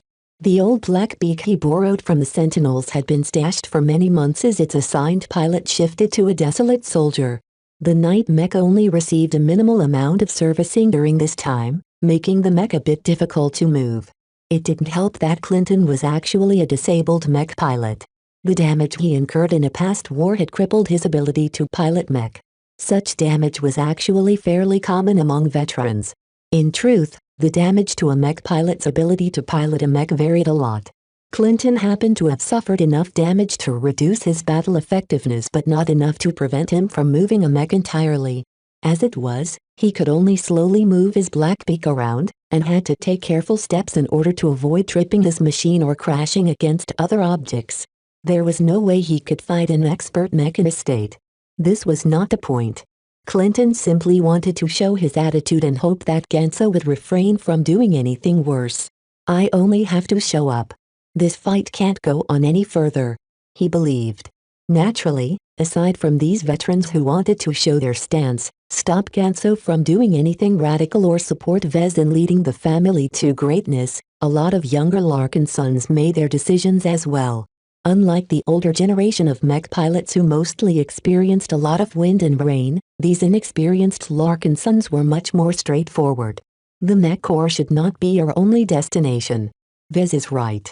We don't owe the state anything. I think we can go much further in our careers if we stick with Vez. He's a Larkinson, and he'll definitely treat us better than a military that only ever cared about using us. We're nothing more than thugs to people like General Cavendish. The way the Mech Corps is using Venerable Ganso is not right. If this is what the military is truly like, then I made the right decision to join the Sentinels. Almost every Larkinson among the Avatars and Sentinels joined these forces because they believed in Vez. It didn't take much for them to hop into their mech and gather at the headquarters of the company. Commander Melker Larkinson, who was supposed to be recuperating from his recent tour, hesitated a bit longer in front of his mech. "Vez is going too far," he muttered. Unlike most Larkinsons, Melker had been with Vez for years. He had grown somewhat familiar with his cousin's unsavory methods. Nonetheless, even if Melker disliked how Vez was handling this situation, he couldn't do anything except to offer his support. As the Avatar commander, Melker had already declared his allegiance to Vez. As a true Larkinson, he needed to show his dedication to his commitment regardless of what he thought in private. "I am the leader of the Avatars. I should do my duty and protect Vez regardless of what kind of mess he made." The mech commander threw everything else aside and entered into the cockpit of his personal Crystal Lord. Though it had been months since he last piloted it, he easily got used to his mech again and left the Avatar base alongside other mech. Though Melker deliberately refrained from issuing any orders aside from granting his men permission to pilot their mech, every other avatar had followed suit. The battle-hardened survivors who served alongside Melker had entered their mech and moved out even earlier than Melker. With the example of these loyal mech pilots, every other avatar followed their example. Only a small portion of them consisted of Larkin sons. Even if these avatars possessed no ties to the Larkin son family, they still remembered their obligations to Vez. The avatars existed solely to protect their only employer, and to stand at the times at this difficult time was doubtlessly the wrong thing to do. Even though many of them did not possess any confidence in stopping an expert pilot, they still needed to do their duty. Perhaps the only notable mech pilot that remained behind was Silent William. He wasn't an avatar or a Larkin son, so he wasn't obliged to meddle in this situation at all. The mute mech pilot simply leaned against the wall of a mech workshop and looked out in the distance. The departing mech made for an awe-inspiring sight. The support personnel all stepped out and watched them leave. Chapter 1708 True Supper Chapter 1708 True Supper. Those who supported Vez or wanted to use this opportunity to cool everyone's tempers all brought their mech to the headquarters of the LMC. Almost 80 mech showed up in the following half hour. In the meantime, a single combat carrier of the mech corps descended from orbit. It did not take much guessing that this vessel carried Ganso Larkinson and his expert mech. The vessel made a straight trajectory towards Freslin without obscuring it at all. This was because the mech corps did not need to resort to caution within the territory controlled by the Bright Republic. Cloudy Curtain was still firmly in the hands of the state. No power residing on this planet should ever have the guts to oppose the military. Yet Vez managed to accomplish something many Brighters considered impossible. He managed to persuade many Larkin sons inciting against the mech corps and one of their own family. The local journalists smelled a scoop, and they eagerly flocked to the mech nursery in order to document this exceptional event. The Larkin sons have gone crazy. We have to let everyone else witness this historic clash. Expert pilot versus journeyman mech designer, which Larkin son is the prodigal son? Find out today. Unfortunately, with martial law in place, few of them managed to sneak out, and none of them could circumvent the lockdown of the local communications network. Only a handful of resourceful reporters managed to solve these problems. Once they arrived at the mech nursery, the guards did not hinder their entry after searching them thoroughly. Vez had already issued the command to the gate guards to let every journalist inside. In addition, he also opened the Barracuda's quantum entanglement node to their equipment, allowing them to stream their footage live onto the galactic net. Of course, with the Sand War raging hotter than ever, not a lot of people paid attention to this event at first. Vez stepped away from his desk and moved over to the high windows to view the mech that moved to him in support. A mix of black beaks, crystal lords, desolate soldiers, dawnbreakers and even training mech showed up to form a wall of mech. Even though the headquarters was taller than the mech, their mech pilots mainly wished to make a statement. Whether they sided with Vez or not, they possessed enough determination to block Ganso from making things worse. You outdid it, Vez. Raymond said as he stepped to his side. You managed to turn Larkinson against Larkinson. As if I am at fault. Venerable Ganso moved on me first. I'm just defending myself. Raymond smiled sardonically. You did it in the most disruptive way possible. You didn't hesitate to push our family to the brink by exacerbating our division. No matter what happens today, the Larkinson family will never be able to turn back the clock. Is that a bad thing? Our views have continued to diverge. Neither of us want to change our minds. A confrontation is inevitable. It's just, this could have been avoided. Your propensity to blow matters out of proportion has turned this conflict into a much bigger incident. If it was any other Larkin son, this would have been kept quiet in order to avoid disrupting the rest of the family. Vez crossed his arms across his chest. That wouldn't have solved any of my problems. You can't avoid change forever, Raymond. Our family has become so reluctant to address its problems that it has missed many opportunities to reform itself. Is that what you wish to do? You didn't have to hold an irregular vote to take charge of our family. Most Larkin sons want to recognize your authority. I don't need their recognition. Not at this point, at least. Vez mildly spoke. I merely wanted to make it clear that I'm not alone in this. Many Larkin sons agree with me or side with me. Ganso must respect them if he wishes to maintain his influence within our ranks. There was more to it than this. During this crisis, Vez saw an opportunity to openly take over the Larkin son family. He had always harbored an ambition to liberate his family from the shackles of duty and lead it to a better future. It was just that Vez did not dare to do anything that risked tearing the family apart. The main reason why he went ahead with his ambition this time was because Ganso made the first move. As long as Vez could pass off all of the blame of the schism to Ganso, he would be able to escape most of the blame. Of course, the smarter and wiser Larkin sons such as Raymond already saw through his plan, but so what? Ganso was still guilty of disturbing the harmony of the Larkin son family. Do you think this wall of mech can stop Ganso? He's an expert pilot, Vez. While he is young, he and his expert mech are impossible to overcome with the forces you have on hand. I know. Vez sighed. I only hope my supporters can stall him. At worst, I can still make use of their show of support. I'm grateful to all of them for answering my call. They didn't have to go out on a limb for me. That they did so despite the risks is brave. This is who we are, Vez. No Larkin son is a coward.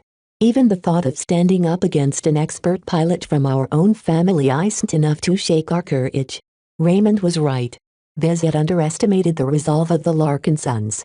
In truth, he only expected 20 or 30 mech to show up at most.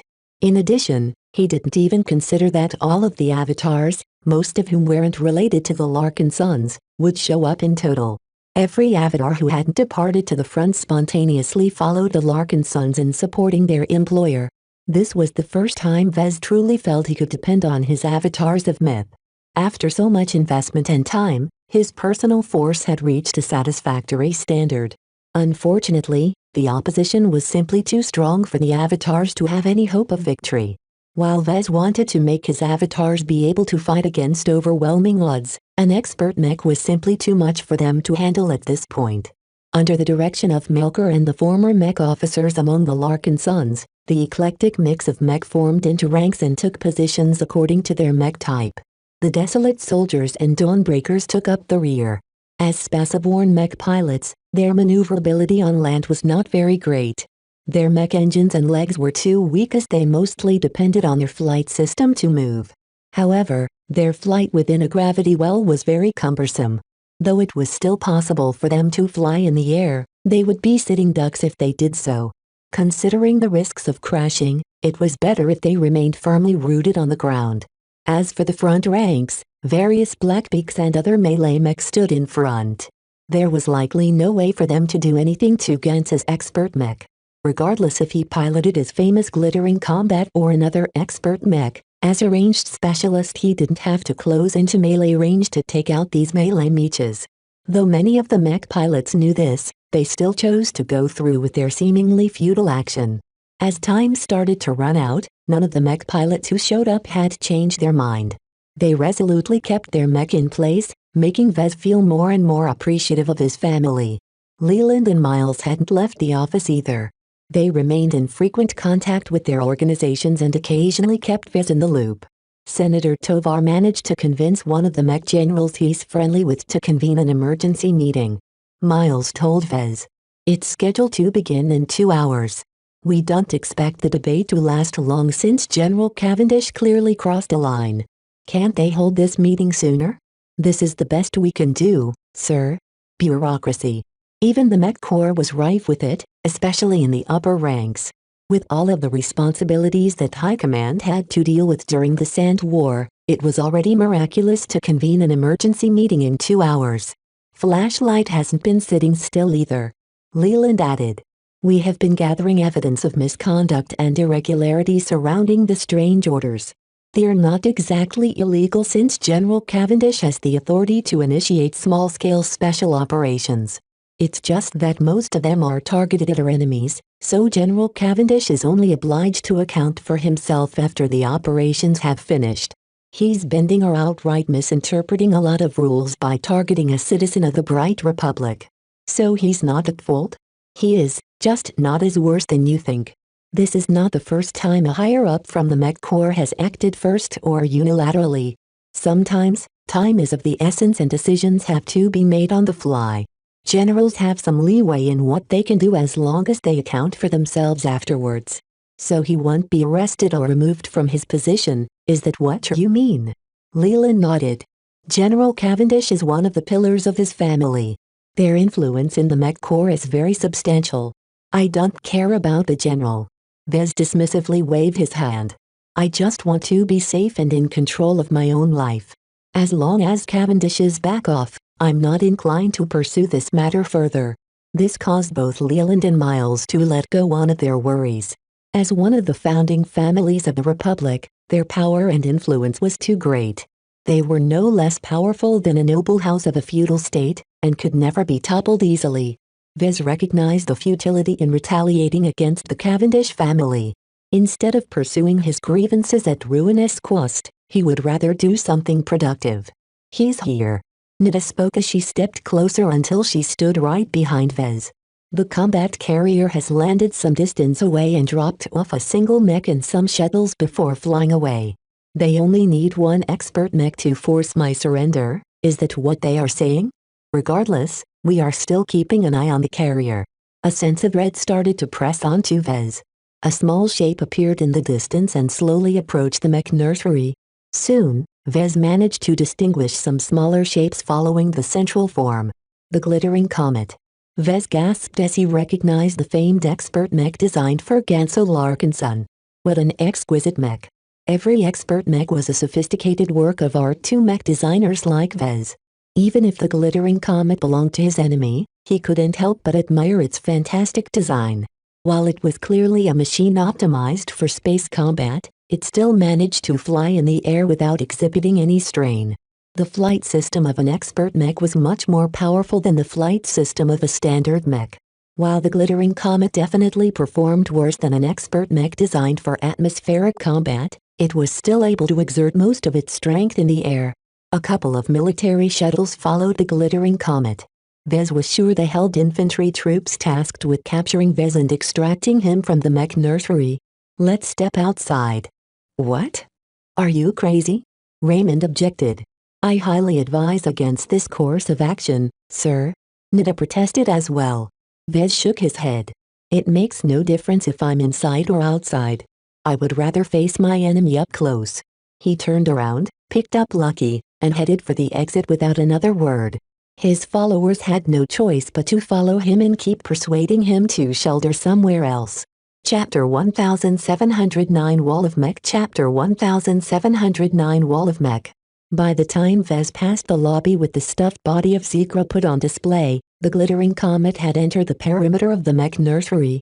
Despite the considerable amount of turrets and patrols on guard, none of them did anything to stop the expert mech from advancing.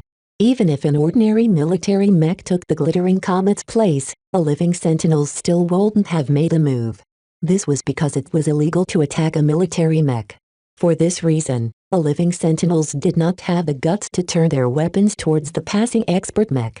Even if they were willing to break the law in order to express their loyalty, they still won't be able to inflict any meaningful damage. This was because the glittering comet was far too resilient. Though Vez himself judged that Gans's expert mech was far from impervious to damage as Venerable Foster's Belisarius, it could still mop the floor of every mech of the avatars and sentinels. This was the terror of opposing an expert mech. Even now, Vez felt a little shaky at the prospect of facing one that was hostile towards him. The impression that expert mechs such as the Belisarius had made on him had infused him with a very considerable amount of fear towards these extraordinary machines. Make room. Spread out. Don't crowd too close to the headquarters or put it in the firing line. Now that Vez stepped out of the headquarters, the wall of mech shifted in response to his movements. After a brief discussion with Melker, they decided to move to the open garden area in the middle of the campus. The mech formed into several ranks in front of Vez while facing the approaching expert mech. You should leave. You'll be fine here with Lucky. Vez spoke to his followers. Meow. Lucky leisurely clung to his shoulders, ready to move into action if necessary. As for Nida, Raymond, Leland and Miles, Vez doubted they would be useful in this instance. You don't have to face Ganso alone, Vez. Raymond said. I'm a Larkinson elder as well. I doubt he'll pay attention to you. You'll only be risking your life here for no reason. Don't think that I'm vulnerable here. I have enough gear on me to protect from attacks or flying debris. After a brief argument, Vez managed to persuade the others in retreating.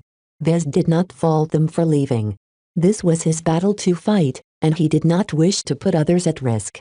Besides, they wouldn't be of any help in instance anyway. The only exception was Nida. As his loyal Kinner bodyguard, she was compelled to obey, but also compelled to protect his life. Please don't convince me any further, sir.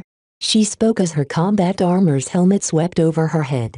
She brandished her heavy ballistic rifle. I will not do anything to aggravate the situation unless you give the order.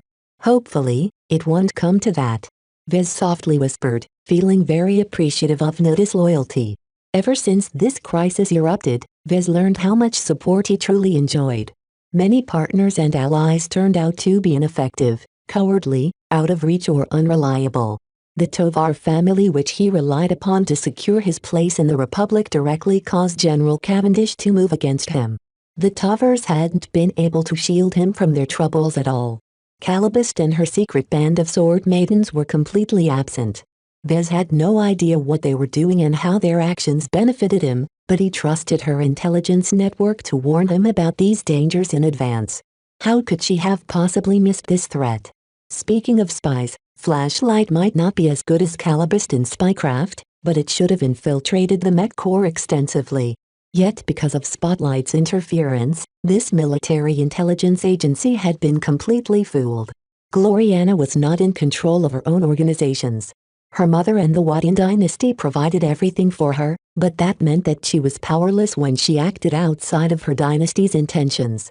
The alliances and partnerships he formed in order to protect him from these kinds of threats all failed because a single enemy managed to outfox these powerful people. Vez did not blame them for their inability to detect this scheme in advance. From what Vez had heard from Leland and Miles, General Cavendish masterfully manipulated his authority to spring this ambush. What he was really disappointed about was their lack of ability to provide more help. The Tovar family arguably did the most, as Senator Tovar personally applied his influence over several influential officials and generals. Yet 2 hours was too long to save Vez. He could see the details of the glittering comet at this distance. The others did much less. Flashlight might as well be sitting at the sides while Calibist or her subordinates didn't even bother making contact. Only Gloriana expressed some concern by sending him messages on his comm. Vez idly replied to a couple of them before setting them aside. Ganso had arrived. The glittering comet hovered in the air just a few hundred meters away from the front ranks of the wall of mech. The eclectic mix of mech did not cower in front of the expert mech. They did not brandish their weapons either. They merely stood in place as if to block the glittering comet's approach. Due to the potential risks to Vez, the wall of mech had dispersed a bit, leaving plenty of gaps around the machines. A very significant distance formed between Vez and the nearest mech. None of the mechs stood in front of Vez directly, as if the mech pilots were afraid that a single mech could crush him if it toppled backwards. To be honest, the wall of mech resembled a honeycomb. The glittering comet could easily make use of its superior mobility to pass through the gaps of the formation and reach Vez's side before anyone else could react. In fact, the glittering comet did not even have to race across the ground or hover just above the surface. It could outright fly over every mech head and land behind the formation instead. It was just that an expert mech did not need to resort to such theatrics. "Step out of my way," Ganso broadcasted to the mech in the open. "You are impeding an officer of the Mech Corps from fulfilling his mission." None of the mech moved. They maintained formation in a silent protest against Ganso. Evidently, the stubbornness of the mech pilots rubbed him in the wrong way. "You fools. Vez has been spouting lies all this time." Ganso blasted against the Larkinsons who chose to pilot a mech in opposition to him. "This is not the time to argue about the appropriateness of my orders. We can sort out these issues after I have completed my mission." "Nice try, Ganso," Melker sardonically replied on the open broadcast. "It doesn't change the fact that you should have never executed your orders in the first place. Melker Larkinson." Ganso sneered. How times have changed. I used to look up to you. You used to win against me in every marksmanship bout. Now look where you've ended up. Instead of serving in the Mech Corps with distinction, you instead became a young and clearly unqualified commander of a band of mech barely better than a mercenary corps. My career is not up for discussion today. While I acknowledge that you have surpassed me, at least I haven't done anything to harm the interests of our family. I can't say the same for you, since you seem determined to follow General Cavendish's orders. Orders are orders. Ganso rebuked. We have an obligation to obey our superiors. Any problems will be sorted out in time. The Mech Corps is an honorable institution. There are safeguards in place that prevent any commanding officer from pursuing any private vendettas. Vez decided to interject and patched into the communications channel. The system has already failed, Ganso. If you weren't so caught up with the rules and regulations of the Mech Corps, you should have been the first to stand up to General Cavendish. I don't know why you keep mentioning the general's name. I do not care a whit about the Cavendishes or the disputes of the founding families. Do you know what I think? You deserve to be targeted by them. What did you think when you tried to reach beyond your station? The primary reason why our Larkinson family never pursued greater power is because we are not the opponents of the true rulers of our republic. That sounds like cowardice to me. We Larkinsons should never flinch from a little danger. You fool. Our courage is all about overcoming our fear in battle. Outside of that, too much courage will only lead to disaster. Our Larkinson family is not suited to enter politics or the business sector. Too many families have gone to ruin by competing against families and organizations that are much more able to navigate these spheres than us. The future that you are advocating for is nothing less but a dead end. Vez scowled. If you had your way, our Larkinson family would be performing its duty for thousands of more years for free. Just because you're a Skeretikid doesn't mean you should spread your cowardice to the rest of the family. Unlike you, my supporters and I are brave enough to face the unknown. VEs. You have gone too far.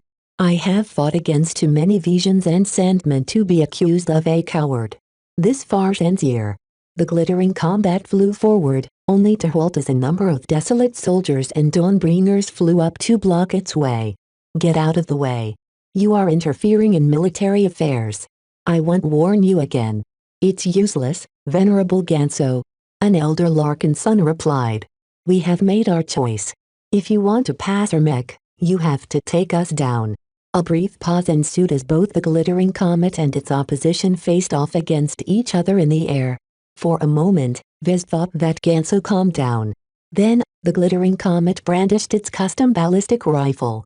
It aimed the weapon straight at a Dawnbreaker. Ganso spoke a little gentler this time.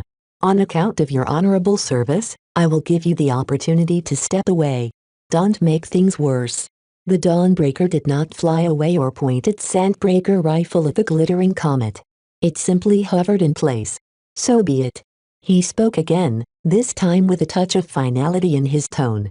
Before anyone could process his words, a loud boom cracked in the air. Vez instantly lowered himself into a crouch while pressing his palms against his ears.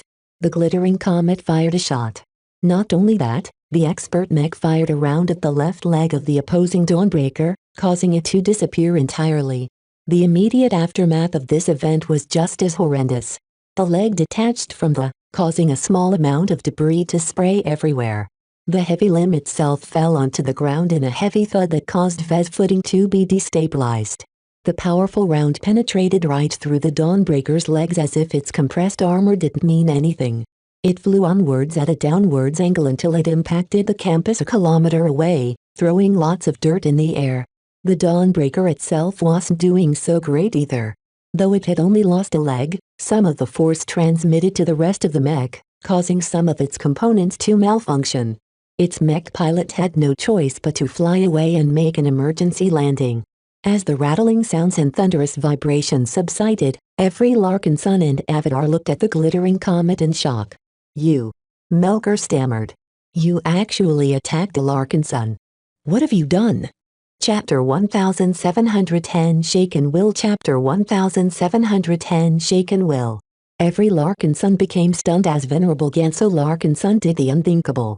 His mech attacked a mech piloted by another Larkinson. Not only that, he attacked an honored veteran who served in the Mech Corps for many years, no less.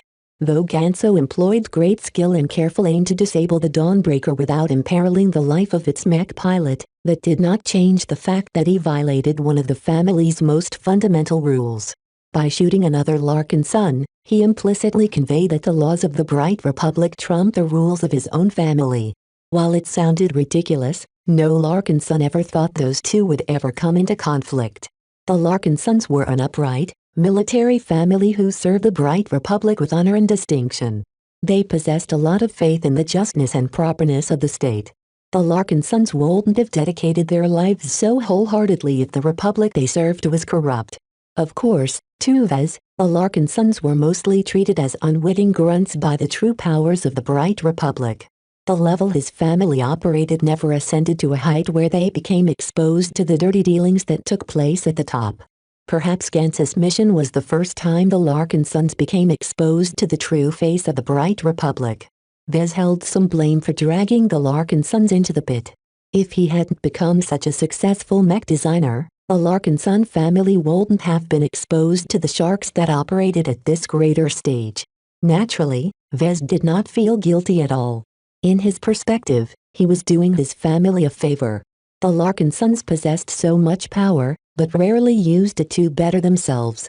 They should thank him for opening their eyes. Ganso, an old female veteran shouted. You have taken up arms against your own blood. Do you have no shame? Even if you are on a mission, there are some lines that you should never cross. The glittering comet did not seem deterred at all. It pointed its rifle straight at the mech piloted by the woman in question. I admire you, Eastbit Larkin son. I listened to your stories when I was young. Yet that does not mean that you are right. Don't blow this situation out of proportion. I just shot apart the leg of a mech that is in the way, nothing more. I have never threatened the life of any Larkin sons. You fool. Vez couldn't help but shout. Even if you are an expert pilot, damaging mech is an inherently dangerous action. What seems like minor damage can easily cascade into major damage elsewhere. With the firepower of your expert mech rifle, you only have to make one misjudgment to damage the cockpit. In truth, as long as Ganso was careful enough, he could probably avoid damaging the cockpit.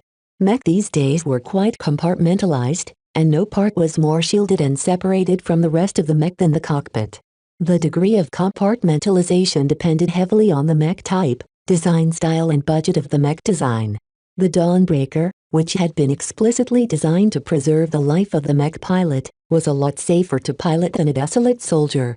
This meant that out of all of the mech that made up the wall of mech, it was the cheaper and poorly more desolate soldiers that posed the most risk to their mech pilots. Vez knew his own mech designs the best. When he estimated the immense firepower of the glittering comet, he knew that his desolate soldiers were as fragile as leaves. Gance's expert mech already crippled a Dawnbreaker with a single shot. Even though its armor coverage mainly converged around its torso and its formula was mainly configured to resist energy damage, it was still an astounding sight. The glittering comet began to fly forward again. Since you've explained the risks of standing in my way, please tell the rest to stand aside. Don't force me to fire again. Instead of quaking in front of the glittering comet, the mech instead remained rooted in place. They would not allow Ganso to proceed further. Ganso, Clinton Larkin's son shouted. I originally sympathized with your views. Now that you have fired your weapon at one of our own, I've realized how far you have gone. Duty does not equal serfdom. The degree in which you dedicate yourself to the state has gone too far. When the Republic wants brothers to fight against brothers, perhaps it is time to question whether it is still worthy of our loyalty. Though Clinton's words weren't specifically meant to support Vez, he nonetheless encapsulated every Larkin son's grievance against Gance's stance. Go back, Ganso. Don't turn yourself into a kinslayer. You are no brother of mine, anymore. I looked up to you. How could you have tarnished our Larkin son name today? Get lost. The glittering comet's shiny exterior shook as Ganso momentarily lost control. The scolding by his fellow family members started to affect his mentality. This was normally impossible. Expert pilots possessed a near unshakable will. They never faltered against even the most awful odds. They would rather die than betray their principles. However, the root of their strength was also their vulnerability. From his understanding of expert pilots, so long as they began to doubt their principles, their will would probably exhibit flaws. Though Vez wasn't sure what Gance's principles actually were, following the rules and valuing his family probably ranked very highly in his mentality. Vez began to look up to the glittering comet. Would they be able to defeat Ganso in this fashion? Was attacking other Larkin sons a step too far to someone who always admired his own family's heritage? Ganso spoke. I am not at fault. If not me, then the 100 other mech of the Mech Corps would have shot at you. They don't have the control that I have. The reason why I asked to confront you alone is because I am the only one capable and willing enough to exercise restraint. You still haven't given up? Melker asked in astonishment. Isn't it enough that you shot at a Larkin son once? Shut up, Melker. You are not qualified to look down on me, you drop out. Family or not, we are citizens of the Bright Republic. What you are doing is already intolerable to the Mech Corps. If I refuse to execute my orders, I will be condemned as well. This is why I have to fulfill my orders faithfully. As long as I am. A wave of conviction emanated from the glittering comet, causing every Larkin son to feel a chill. Even Vez became affected by the outpouring of will from the mech. His eyes widened as he recognized that Gance has managed to solidify his wavering will. All of his hesitation was gone. Only his mission mattered. Before the Larkin sons could scold Ganso further, the glittering comet fired yet again. A loud boom erupted from its rifle. The desolate soldier that Ganso targeted practically tore in half as its lower half separated from its upper half. The damage was so catastrophic that the cockpit automatically detected that the situation was untenable and ejected away. 2 huge crashes thundered the ground as both halves of the mech crashed on the ground. Fires began to erupt from the wreckage, releasing toxic fumes in the air. Just like before, Ganso carefully aimed his shot downwards so that the round impacted the ground a few kilometers away, thereby harming no one else. Even so, the debris flying away from the shattering was enough to kill a crowd of humans. Vez, who almost lost his footing yet again due to the thundering shocks, couldn't help but grasp Lucky tighter and run backwards. The power of a single human was incomparable to the power of mech. Even with his abundant protection, he had no confidence in protecting himself against the power of mech. Merely the aftershocks was enough to overload his shield generators and turn him into mincemeat. As Vez hurried away, the glittering comet no longer held back. Venerable Ganso methodically fired his rifle after taking only a second or so to aim. This was enough time for an expert pilot specializing in marksmanship to control his damage output to a very precise degree. While he wasn't too proficient in figuring out the extent of his damage against different mech models, his intuitive understanding was very high. His rifle continued release round after round. Ganso had configured his rifle to the lightest setting, yet it was still enough to crush any mech opposing him with plenty of damage to spare. A battle between an expert mech and more than 100 regular mech shouldn't have been so one-sided. At the very least, if the Larkin sons and avatars did anything else stand in place, then they might be able to overwhelm the glittering comet through sheer weight of numbers. Unlike the Belisarius, the glittering comet was still a pure-ranged mech. Its defensive prowess was fairly limited compared to other melee mech, so its defense shouldn't be as perverse. As the mech piloted by the Larkin sons and avatars continued to break apart and collapse on the debris-strewn ground, the mech nursery began to resemble a graveyard of mech. Vez inwardly bleated at the sight of mech getting downed. Most of them belonged to his avatars and sentinels. In the current stage of the Sand War, it was incredibly difficult to procure more mech or the materials required to build them. Each desolate soldier and dawnbreaker was precious to him and the LMC. A part of him wanted to give up and tell his fellow Larkin sons to stop their futile actions. He recognized that his plan to stall Ganso had failed. Outside of his expectations, his stubborn cousin deceasedly attacked the mech piloted by family in order to complete his mission. Well, at least I have made a point, he muttered. Support for Ganso's faction within the family will probably drop to rock bottom after today. Those who were neutral would probably be repelled by the depths that Ganso was willing to go in the name of duty. Ganso unwittingly validated every accusation that Vez had made. Of course, the more savvier Larkinsons would probably recognize that Vez played Ganso like a fiddle. If he hadn't provoked the irascible expert pilot so much, the situation wouldn't have deteriorated to this extent. Therefore, Vez was sure that the hardliners in his family would not easily give up on tradition. That was fine. As long as Vez won over the majority of the Larkinson family, he would definitely be able to grasp it completely. This was an extremely important goal for him due to one important reason: the family's 25% ownership of the LMC. As long as Vez took over the family, he could essentially control the family's stake in the company, thereby regaining absolute control of his company. If not for these shares, Vez wouldn't have bothered so much with the Larkinsons. As it was, he could never allow the conservative and traditional faction led by Ganso to control a portion of his company. He shook his head. All of this was up for the future. For now, he still had to make it through the current crisis. An expert mech confronting numerous standard mech almost always led to the same outcome. The latter had no chance. Dozens of mech crashed or collapsed to the ground as cockpits continued to eject into the air. With the help of his supreme marksmanship, Ganso precisely controlled his aim to the point that not a single mech pilot came close to losing their life. As Ganso continued to disable mech after mech, his understanding of their properties deepened. Less and less explosions and fires erupted, and the amount of debris being flung had lessened as well. Soon enough, not a single mech opposing Ganso was left. All of them lay shattered and broken beneath its feet. The hearts of every Larkinson who witnessed this sight or survived Ganso's attacks had frozen. Even the spectators tuning in on the broadcasts of the journalists in the field were shocked. Chapter 1711 Hidden Bulge. Chapter 1711 Hidden Bulge. Vez had run all the way back to the front entrance of the headquarters of his company.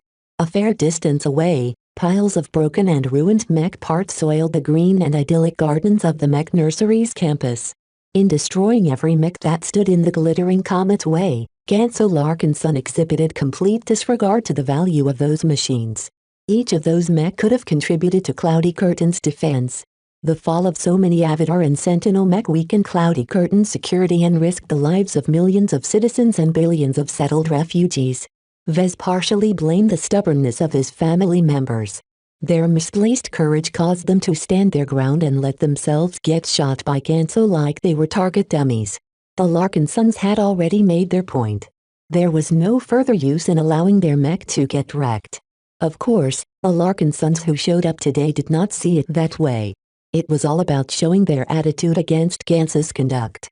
They hoped that by showing how firmly they stuck to their principles, they could convince this young but rash expert pilot of the family to reconsider his stance. Sadly, their hopes were bound to get dashed, as expert pilots never wavered so easily. It was twice as bad when it came to Larkinson expert pilots. After becoming demigods, the bravery and conviction instilled in their minds turned into the pillars of their will, causing them to become more determined than any mortal Larkinson. There was no contest between the two.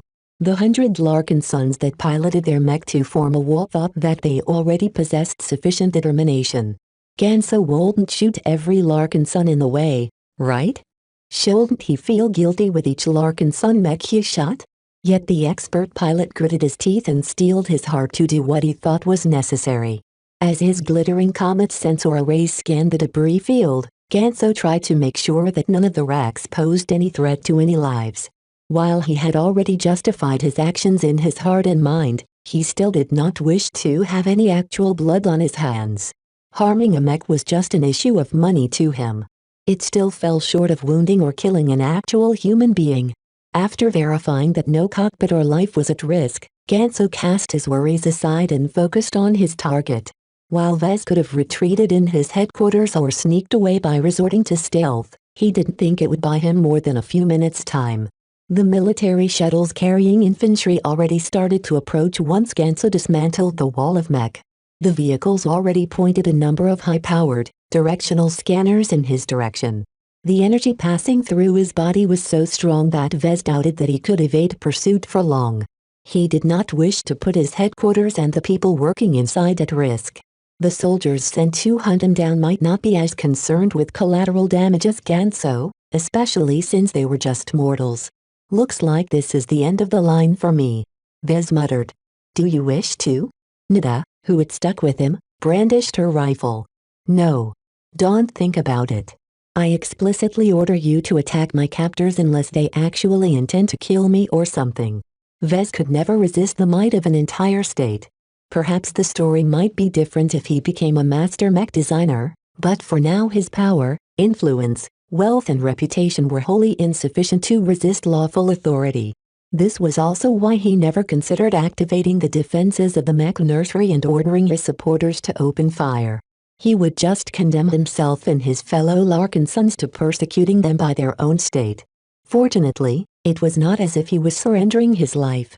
He would just be taking a forced vacation for some time. Despite disparaging the state, Vez still had faith in its institutions. The Mech Corps should never mistreat him or arbitrarily sentence him to death. The glittering comet slowly flew towards Vez, as if anticipating a further stunt. When nothing else happened, the expert mech reached within 20 meters of Vez and landed on the ground with a strong enough impact to whip a lot of wind in Vez's face. Did you run out tricks, Vez? The mech broadcasted Ganso's exulting voice. He didn't show any remorse for what he did. If you weren't family, I would have squashed you like a bug for setting my own relatives against me. You are way too poisonous to be a Larkinson. My Larkinson blood is just as pure as yours, Vez retorted with forced calm. He showed neither fear nor regret. Don't worry, Venerable Ganso. I won't run any further. Tell your goons to come here and take me away. Do not put my employees in danger. Vez had already exhausted his limited cards. While he failed to stall Ganso, he at least managed to raise enough of a stink in the family and the Bright Republic. The greater the outrage, the likelier he would be freed. There was no way General Cavendish could ever hope to succeed in his scheme after blowing up this confrontation so massively. The glittering comet loomed over Vez like an unfeeling statue. Ganso no longer bothered to talk to Vez as they both waited for the shuttles to land. While Vez awaited his eventual capture, he decided to make some additional preparations. He turned around and beckoned to Nida. I don't want the Mech Corps to confiscate my gear. Please keep them safe. He withdrew his tool belt and all of the gadgets and weapons it held, from the Peaceful Resolve to the Vulcan Eye multi-scanner. He also slipped his hands under his shirt and withdrew both of his shield generators, including the one wrapped by a Synthra Umbra cover. However, Vez did not relinquish everything on his person. After a bit of thought, he removed his slender comm from his wrist but slipped them into his underwear. While the thin bracelet pressed uncomfortably against his flesh, such a small object should be completely undetectable when shielded by the Synthra Umbra material. While Vez never intended to use a special pair of underwear in this fashion, he had to admit it came in really handy under these circumstances. Since he still possessed some room in his pants, Vez searched the tool belt held by Nida. He withdrew a small cylindrical jamming device before stuffing it in the inside of his underwear as well. Though his pants bulged similar to how the Adonis Colossus codpiece protruded outwards, it was still within an acceptable range. I should make a flatter jamming device next time, he grumbled. Vez did not dare smuggle anything else on his person. His underwear already fit him fairly tight because he never envisioned using it as a hidden pocket. He shook his legs and took a few steps to make sure his smuggled goods did not give themselves away in any sense. The tightness of his underpants barely affected him, which was a big relief. Hopefully, the Mech Corps wouldn't strip search him or replace his clothes entirely. After hesitating for a few seconds, Vez removed his overcoat as well and folded it up before passing it to Nida. Keep that secure as well. It's the most valuable piece of my outfit. Lastly, Vez rubbed Lucky's head and whispered a few words in his ears. Meow. His cat ran past Nida and disappeared within the depths of the LMC's headquarters. Time was up. The shuttles had landed. As soon as their hatches opened, intimidating soldiers clad in medium and heavy combat armor emerged. Vez held up his arms to show that he was unarmed. In the meantime, Nida was already stepping back to the point of entering the lobby of the headquarters. She had already holstered her rifle behind her back in order to carry all of the gear that Vez bequeathed. Unlike Ganso, the silent, Helmeted soldiers did not speak at all. Most of them spread out and vigilantly guarded every direction. A pair of armored soldiers approached Vez. Their insignia and markings identified them as soldiers of the 1st Volary Starhawks. They had probably survived the fall of Sydney Superior. They strode forward with no hesitation and thoroughly searched his entire body with suit-integrated scanners. Vez was afraid that they would pat his body as well. Once they patted his waist area, they would probably be able to feel out his smuggled goods. Fortunately, the guards possessed way too much faith in the effectiveness of their scanners. Vez was no average person either. The Mech Corps issued orders to take him into custody. This was not an arrest as he was not an enemy. As a loyal citizen and war hero, none of the soldiers seemed inclined to treat him roughly. In fact, the way the soldiers held his arms and guided him forward showed that they firmly intended to treat him as an honored guest. They belonged to the same side, after all. Though Vez had stopped projecting his combat awards on his chest after removing his comm from his wrist, his record still reflected his illustrious accomplishments. "Please excuse our treatment, Mr. Larkinson." An unarmored, uniformed captain greeted Vez upon entering one of the shuttles. "You have certainly given us a lot of headaches with your theatrics. Will you continue to make things difficult?" The guards surrounding him let go of his arms, allowing Vez to sit and let his seat buckle him in place with a smile. "I am alone now. How can I possibly stir up any trouble? I am at your mercy." "That only makes me more concerned," the officer replied suspiciously. "You are surprisingly accommodating right now, if I may say so. I expected you to continue your resistance. You already forced our venerable to tarnish his reputation. Hey, that's not my fault. If you didn't want Ganso to disgrace himself, then your superiors shouldn't have assigned him on this mission in the first place. Whoever thought it was a great idea to dispatch a Larkinson to capture a Larkinson?" As the shuttle rumbled and lifted off the ground, the captain crossed his arms and sighed. "We never expected you to overreact to this extent. You are reacting as if we are Ilvanan inquisitors plotting to execute you after holding a show trial. In case you don't know, we are not as badly run as the Ilvane Protectorate. We obey the law rather than superstition." Vez threw a skeptical glance towards the officer. "Aha. If you truly know the Bright Republic as well as I do, you won't be so charitable to our state. Do not attempt to confuse me, devil tongue. My loyalty won't be shaken by your deceptive words." The officer regarded Vez with such caution that Vez quietly gave up his attempts to shake the other man's views. There was no use even if he succeeded in befuddling the man. This was because there were plenty more soldiers where he was heading to. Unless he was an exceptional politician and orator, he could forget about changing everyone's minds. About 15 minutes passed before the shuttle slowed down and thudded onto a metal deck. The hatch opened up, allowing the soldiers and Vez to exit the vehicle and step onto the shuttle bay. Vez inspected the interior of the combat carrier and noted that it looked much more modern and well-equipped than the combat carriers of the flagrant vandals. The technicians and other crew working here did not gawk at Vez or the soldiers. Instead, they continued their duties without any interruption, which showed that they were very disciplined. These were tough customers. None of the soldiers he had seen so far exhibited any sloppiness. Everyone was too professional. Chapter 1712 Larkinson 2 Larkinson Chapter 1712 Larkinson 2 Larkinson. Outside of his expectations, his captors did not drag him to some sort of interrogation chamber or pump him for any information. His escorts merely escorted him through the corridors of the combat carrier. Vez did not blank out during this time, but carefully observed his surroundings and tried to form a mental map of the interior. While there was an endless variety of combat carrier classes in existence, the Mech Corps still applied the same standards to all of them. Their designs possessed many similarities which was meant to aid spacers in fitting in. The combat carriers of the flagrant vandals did not differ so much from this vessel. Their current route allowed Vez to guess where his escorts were taking him. While they treated him gently, they did not go too far in treating him as an honored guest. After a few minutes, they arrived at the security department of the ship. His escorts handed him off to the security officers, who subjected him to a more powerful scanning device that surrounded his entire body. Vez could feel the energy rays passing through his entire body. It was extremely uncomfortable. Only his waist area escaped this uncomfortable sensation. Fortunately, the special properties of Synthra Umbra did not outright block the scans in an obvious way. It could even camouflage its properties to a limited degree to avoid standing out too much. Synthra Umbra wouldn't be classified as a high-grade exotic if it wasn't so effective in deceiving scans. Luckily, the security officer behind the monitor only watched out for alerts rather than inspecting the scanning data closely. If he was a bit more attentive, then Vez would surely be in trouble, but fortunately no other search took place. Vez was a brighter after all.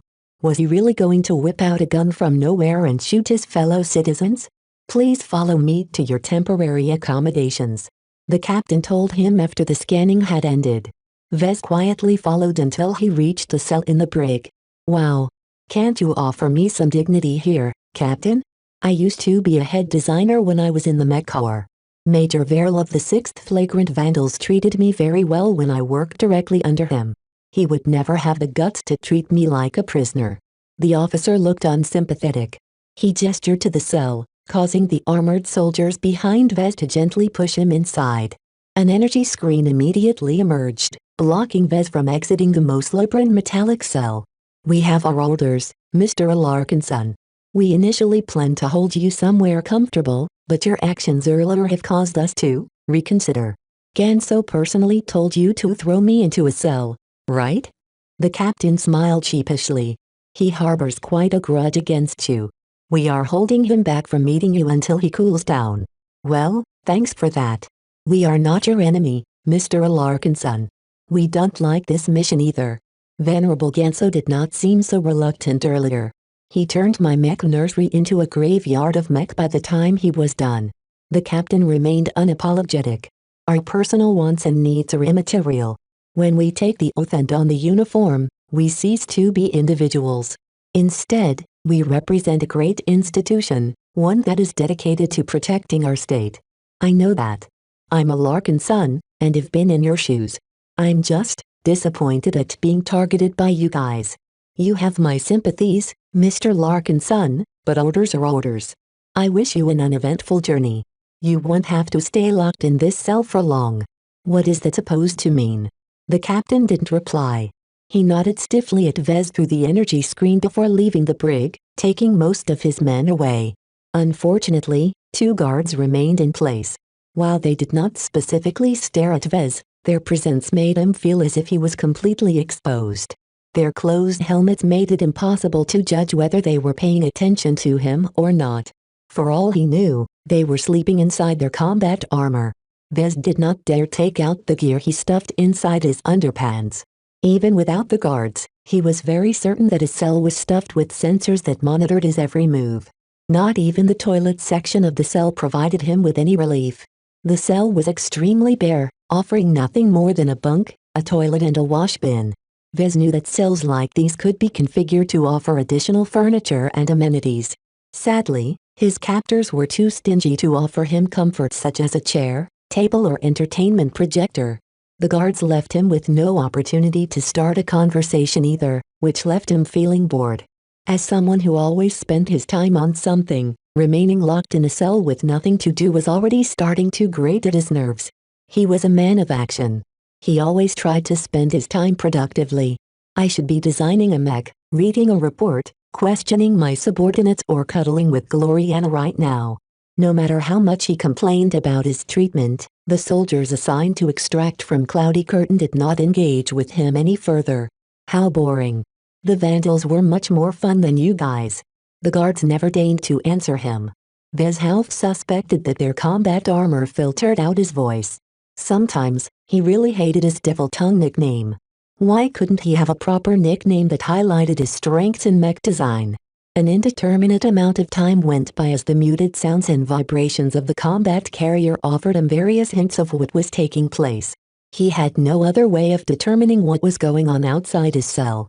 Only when his body started feeling queasy for a moment did he detect that the ship had entered FTL.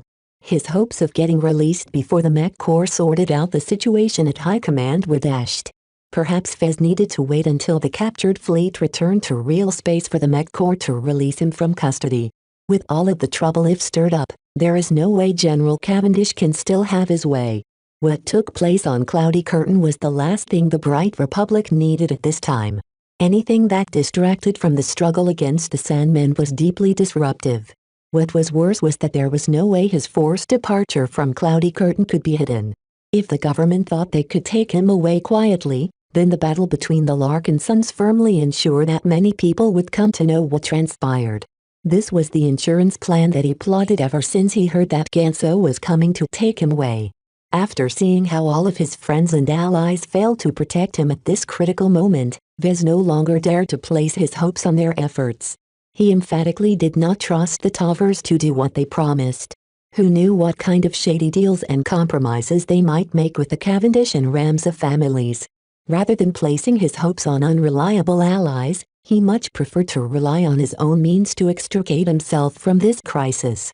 A series of footsteps interrupted his musings. He raised himself from his bear cot and spotted a familiar figure. The man paused in front of the energy screen until it shut off. He strode inside and stopped in the center of the cell as if he was its master. The strong will contained in his body was like compressed mist that was barely contained in his head. As it was, its strong presence could not be hidden as it radiated an aura that was reminiscent of the glows of LMC Mech. Ganso. How lovely. Just the Larkin son I wanted to meet. His cousin showed up in an impeccable black and white uniform of the 1st Volary Starhawks. His badges and insignia signified his status as an expert pilot and a mech captain of the Mech Corps.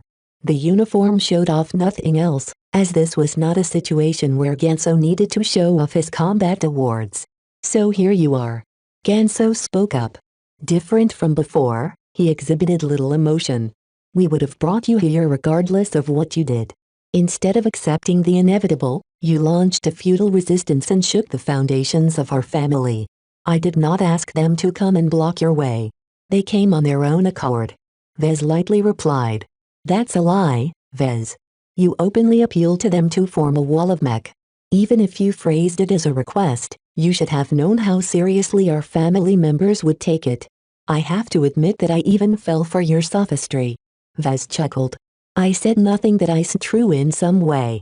The reason why our aunts, uncles and cousins voluntarily piloted their mech to block your glittering comet is because they agreed with what I said. The reason why you grew angry is because you don't want to accept that I'm right.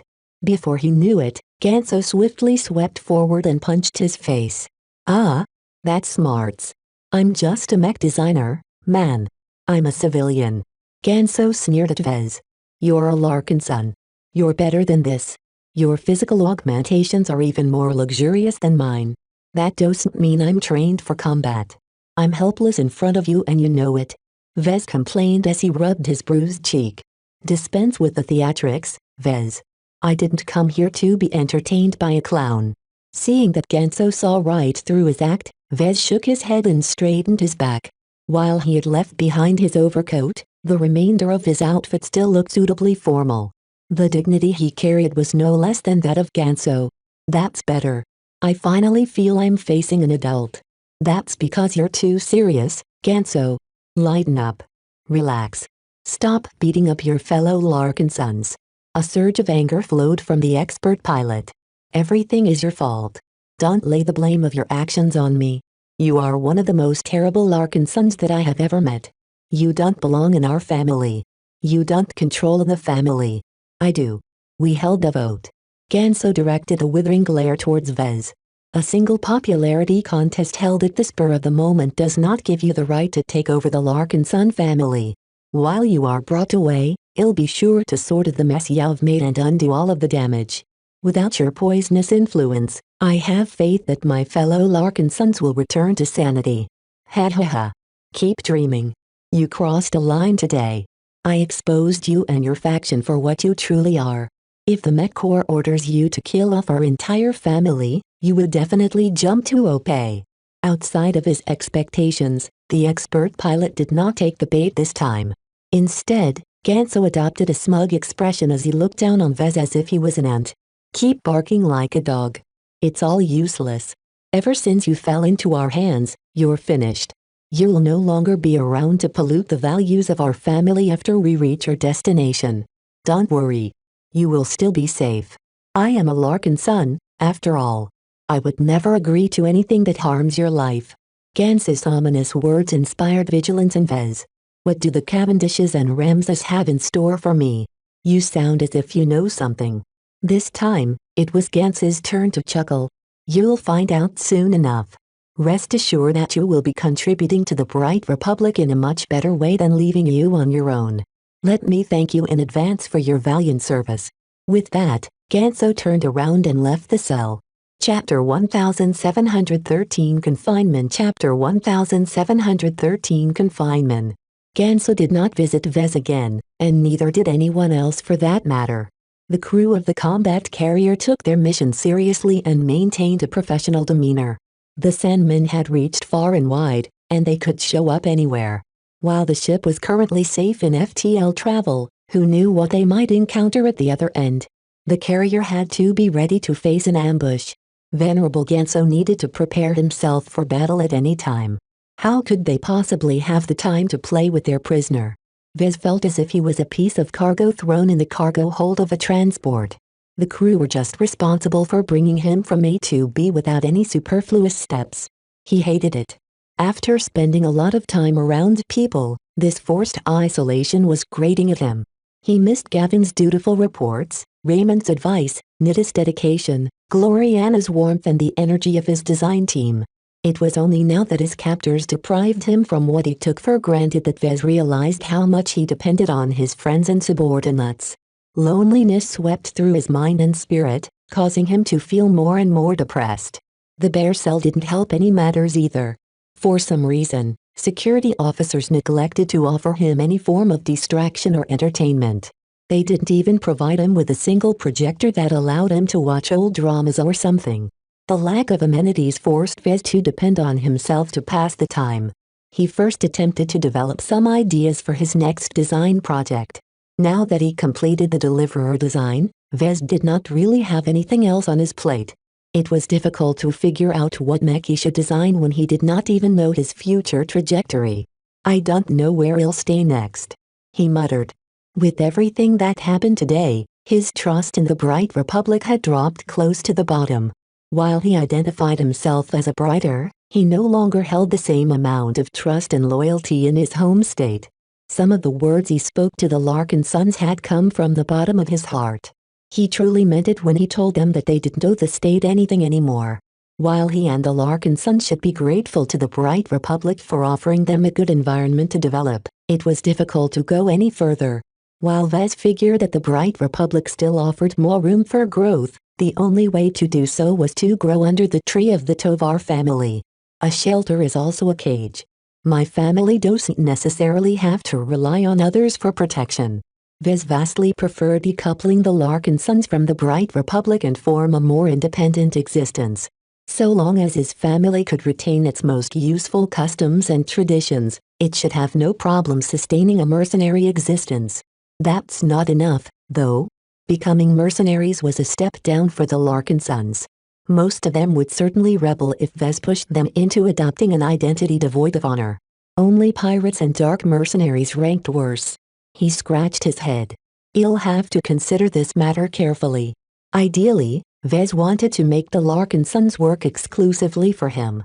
The problem was that he couldn't expect every Larkin son to follow this mold. They were unlike him who did not really care about settling down somewhere else for the long term. He needed to find some way that offered various options for his family while retaining a firm grasp on its core. Since Vez had a lot of time on his hands, he methodically formed some ideas. Several hours went by as he explored every option he could think of. He eventually came up with a new vision for the family that entailed some radical changes. His expression brightened as he looked forward to how he could change his family to his benefit. Of course, plotting the future of his family only entertained him for so long. After he formed his ideas, he grew bored with pretending to be the architect of the new incarnation of his family. He began to spend his time on something different. No matter how much his captors isolated him and deprived him with something to do, they could not prevent him from utilizing his spirituality. Vez turned his thoughts inwards and began to check on each active design spirit. He checked up on Kalanxo, Ilvain's spiritual fragment, Zebra, Bravo, the solemn guardian and so on. He made sure to keep track of their strength, maturity, personality as well as their spiritual dividend distribution. Most of them reached a plateau in their growth. Pure quantity no longer provided them with measurable benefits. Fortunately, none of them appeared to be dissatisfied with their current lot. Vez believed that other spiritual entities would never be able to grow as fast and effortlessly than his design spirits. Your jobs are pretty cushy if you think about it. There's no reason for you to be dissatisfied with your current progress. The main downside to this easy growth was that none of his design spirits appeared eager to cultivate their strengths by themselves. They had grown completely dependent on the spiritual feedback provided by mech pilots. This kind of relationship reminded Vez of the relationship between the blessed people and the sacred gods they used to worship. As a former sacred god herself, Kalangso had adopted her new role with a lot of gusto. Vez clearly sensed that she was applying her spiritual abilities in a much more sophisticated manner than the rest of his design spirits. Unfortunately, Vez did not have the guts to ask Kalangso to teach his other design spirits how. Getting in touch with each of them alleviated his loneliness, though not very much. None of his design spirits were comparable to human company. Even Ilvain's spiritual fragment, which was the most human design spirit in his collection, was far too pure and cerebral to provide good company. They couldn't really help him out of his current predicament either. As design spirits, the most they could do was to influence the minds of people to a limited degree. It's not like I can convert the crew of this ship by exposing them to the glory of Prophet Ilvain, he figured. A few days went by as the combat carrier apparently traveled to a more distant star system. There were too many possible destinations to count.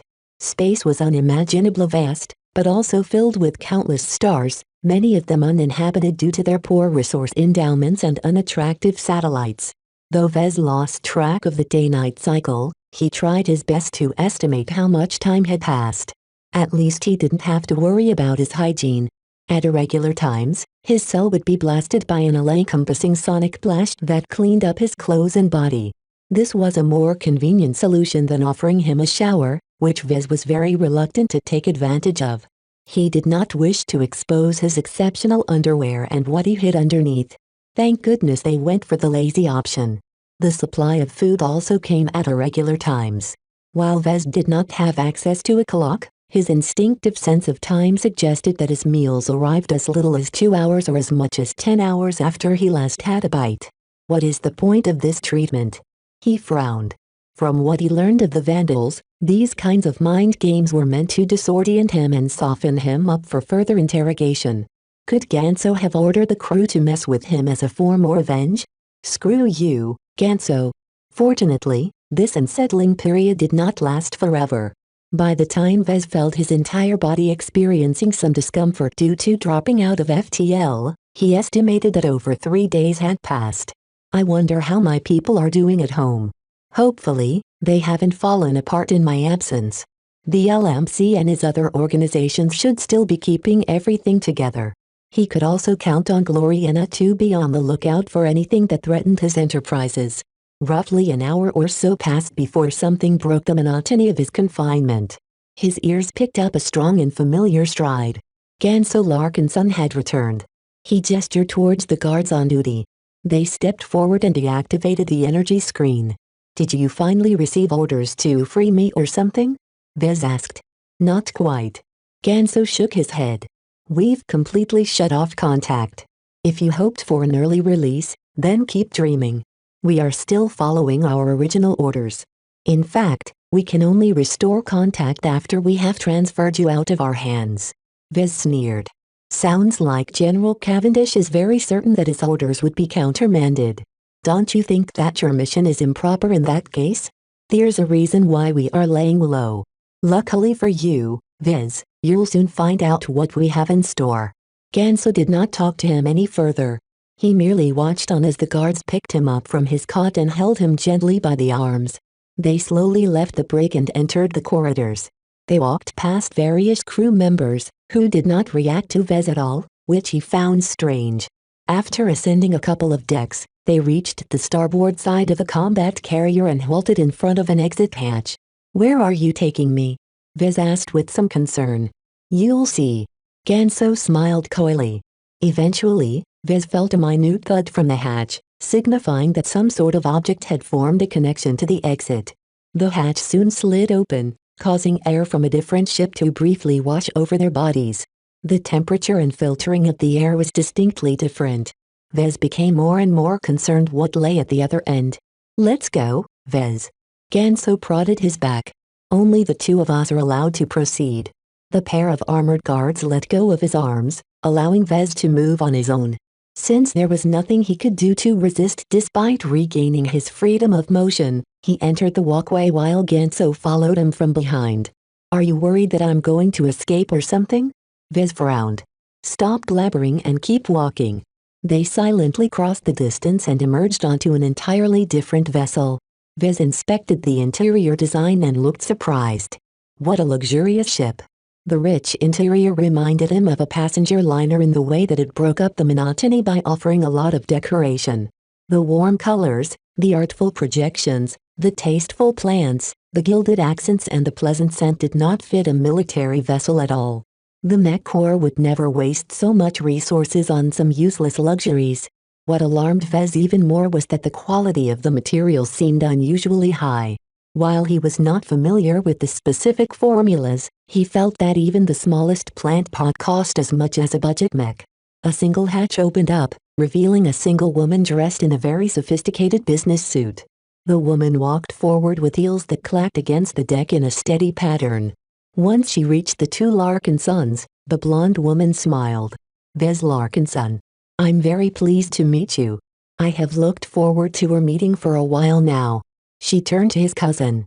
"Thank you, Venerable Larkinson, for bringing him to us. We will certainly repay this favor by dispatching our nearest mercenary corps to bolster your bent theme system." "How many mech?" Ganso asked. "Around 300 mech. All second class. All piloted by adequate mech pilots. They will assist in repelling the Sandmen for the remainder of the Sand War." Vez grew suspicious of the woman's sophisticated accent. Her superior demeanor, which did not show any hint of deference towards an expert pilot, signified that her status was quite extraordinary. After inspecting the woman some more, he realized why her attire seemed so familiar. "You're a Fridayman," he gasped. "Correct." Vez turned to Ganso in shock. "You traitor. It's not enough for you to shoot against your own family." What Ganso did was nothing less than selling his own cousin to the Fridayman. Chapter 1714 Justified Transaction. Chapter 1714 Justified Transaction. Now that he ended up on another ship, Vez finally realized the horrible truth. The plot aimed against him was a lot more complicated than he expected. From what little Ganso and the female Fridayman had said, Vez figured out the gist of what had taken place. General Cavendish did not intend to bring him back to Rittersburg or New Foundation from the start. When the depths of his actions became known, it would be very hard to keep Vez in custody. This was especially so because the Tavers would never let their rivals mess with their allies. Perhaps the Tavers might not care too much about a random individual, but Vez was different. He forged a greater pact with Senator Tovar that intertwined their interests to a greater degree than usual.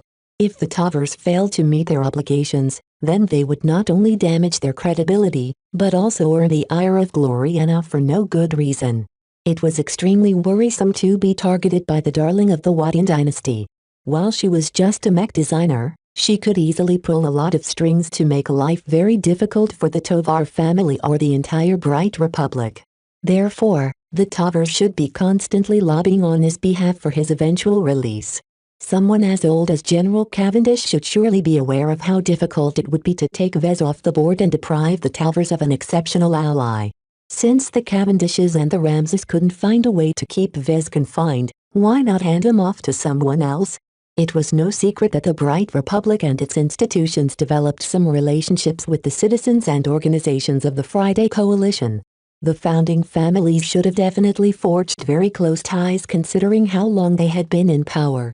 While the Komodo War caused many states like the Bright Republic to adopt an openly neutral posture, their bonds to their greater patrons still existed. From what Vez had guessed, General Cavendish formed a clandestine deal with some Fridaymen. In exchange for handing over Vez to them, the Fridaymen promised to dispatch one of their powerful mercenary corps to relieve the pressure on Bentham. 300 second-class mech was incredibly powerful. While they weren't enough to fend off all of the Sandmen that barged into the Bentham system, they could easily fend off entire Sandmen fleets by themselves, thereby giving the local defender some breathing room. Vez underestimated General Cavendish. If the mech general's plot succeeded, then Cavendish would be able to harvest several gains while minimizing the damage he incurred by abusing his authority. First, he could justify taking Vez away by pushing all of the blame on the Fridaymen. If the general claimed that a powerful organization from the Friday Coalition really wanted to get their hands on Vez, how could he possibly refuse? Second, he could rightfully justify his actions as contributing to the Bright Republic by securing the assistance of a powerful Fridayman mercenary corps. So far, very few second-class outfits from the Friday Coalition and elsewhere deigned to fight the Sandmen. For General Cavendish to secure the aid of even one mercenary corps from a second-rate state was enough to mollify the rest of the mech corps. This was because the Bright Republic truly needed all of the help it could get. The best kind of help it could get consisted of immediate help that came in the form of mech. In contrast to the tangible help that a powerful outfit could provide, the benefits to keeping Vez was much more ambiguous. Vez was just one of 1,000 journeymen hailing from the Bright Republic. He wasn't even a senior who possessed a much greater pedigree in designing mech. While his small number of mech designs were all exceptional, few believe that Vez could design yet another mech that changed the overall war situation. Most writers did not pin their hopes on a specific mech designer to come up with a killer mech design. This was because their success was very variable. One day, they might come up with a winning product. The next day, their product might flop. Vez experienced both outcomes himself. His Desolate Soldier had been a smashing success while the mech corps produced only a couple of hundred copies of his Militant Soldier. Rather than gambling on a low probability event by pinning its hope on Vez, the state was much better off trading him to the Fridaymen to secure concrete benefits. Heady, very well done. He couldn't help but chuckle uncontrollably when he realized how deep in trouble he was in right now. Falling in the hands of the Fridaymen was much worse than ending up as an unwilling guest of the Cavendish or Amsa family. At least the latter had to abide by the laws of the Bright Republic and the will of its people. The trouble that Vez stirred up back in Cloudy Curtain was meant to exert pressure on his captors by exposing their sordid schemes to the Larkin Sons and the public. However, even if his entire family and the half of the citizens of the Bright Republic stood up in protest, what did that matter to the Fridaymen? The Friday Coalition could effortlessly crush the Bright Republic without affecting their war against the Hexadric hegemony. Even Gloriana was rendered helpless as well. The Fridaymen were mortal enemies to the Hexers. It was impossible for them to come to an accord this time, especially during a decisive war. Once Vez got over his dire realizations, he did his best to regain his composure. Sorry for that. I couldn't help but become absolutely crazy for a moment because of what you have done. I am truly sorry for the unpleasantries surrounding your unusual transfer, Mr. Larkinson. The woman addressed him with respect. We hope you will allow us to treat you as our guest. We have kept our eye on you ever since you released your Desolate Soldier. We hold immense respect for your accomplishments. Vez sneered at the woman. While he usually preferred to be more diplomatic, especially towards someone who was in control over his life, he didn't give a damn at the moment. The betrayal he just witnessed still made him mad beyond reason. I already cut ties with you Fridaymen. I want nothing to do with you. I have already committed myself to Gloriana. You should forget about that vixen, Vez. Ganso suggested with a smirk. You know how Hexers are. They only acknowledge women as equals. Men like us are destined to be regarded as pets or toys. A star sector ruled by Hexers is the last thing our Bright Republic needs. You've been aligning with the wrong side all this time. What if done is merely to correct your mistake and put you back on the right track? Absurd. Don't pretend you are doing what is best for our state and myself. What if the Hexers win the war? Did you think about that, Ganso? You, the Larkin Sons and our state will definitely face a reckoning if that happens. Ha ha ha. Ganso erupted in laughter. Unlike a weasel like you, I see no need to hedge my bets. I'm going all in on the Friday Coalition. Their values and their culture are highly compatible with our bright republic. It's madness to even consider adopting Huxer customs. I don't know what kind of fetish you have for mistresses, but leave the rest of us out. The men of our Larkinson family would much prefer to keep their dignity in front of women. The blonde woman lifted her hand. That's enough, Venerable Ganso. Let us not give Mr. Vez here an unpleasant farewell. You're right, miss. Ganso retracted some of his smugness. He turned to Vez with a much more serious expression. For what it's worth, you're right. I sold you to the Fridayman. To be more exact, I participated in the action that resulted in this outcome. You don't sound remorseful. I won't apologize for what you've done. Everything I do is for the betterment of our family and the state I have made an oath to defend. The Sandman race is not our greatest enemy. The Hexers that you've unilaterally sided with are much worse. The former just wants to kill us. The latter wants to destroy our identity. Though Vez wanted to argue back, he couldn't muster up a convincing response. He was too angry and unbalanced to think straight. Your intentions are good, but your means are dishonorable. Since when did the Larkinsons believe that the ends justify the means? Some actions are too reprehensible to be acceptable. When my actions end up saving the lives of trillions of people and keep the bright republic in existence, I am more than willing to shoulder the guilt of my actions. While I acknowledge that I am wrong, I will sleep easily knowing that I have made the galaxy a better place. After patting Vez's shoulder in a patronizing manner, Ganso exchanged a few words with the woman before returning back to the combat carrier. The hatch closed after the expert pilot's departure. Presumably, the walkway was being retracted as well. Vez turned to the woman and tried to estimate whether it would be a good idea to storm up to her and take her hostage. He immediately crossed out this stupid idea. Even though no guards were in sight, Vez did not delude himself into thinking he was in control. He owned the Barracuda for many years, so he knew a bit about the security measures of such advanced vessels. If Vez made any hostile move, the artificial gravity affecting his body might grow 5 times as strong, causing him to be pressed down to the deck. A couple of turrets might emerge from the ceiling. The surrounding bulkheads might shift until he was boxed in a makeshift compartment with no exit in sight. Some kind of invisible, odorless paralytic gas might be pumped in the air, causing him to instantly lose his consciousness. In short, there were at least a dozen ways for Vez to get taken out by the internal ship defenses alone. So long as Vez did not grasp control over this unknown but very advanced vessel, he could forget about escaping. So, isn't it about time you introduce yourself? Please be patient, Mr. Larkinson. My lady wishes to introduce herself to you in person. For now, let us settle you in and allow you to freshen up. My lady desires to meet you at your best. I see. That sounded bad for Vez.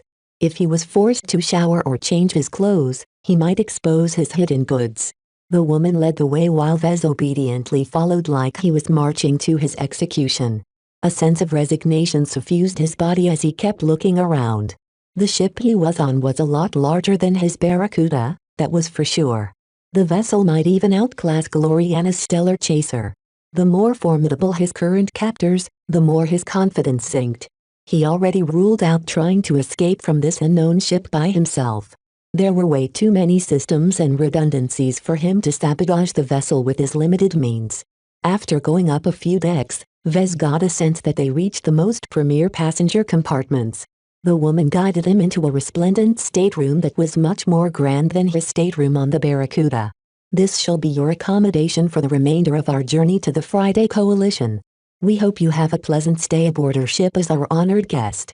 Please forgive us for disabling or restricting many of the functions here. To ensure your good behavior, we have decided to limit what you can do. You have a reputation for trouble, after all. Isn't that right, Mr. Larkinson? Vez smiled grimly at the caution in her words.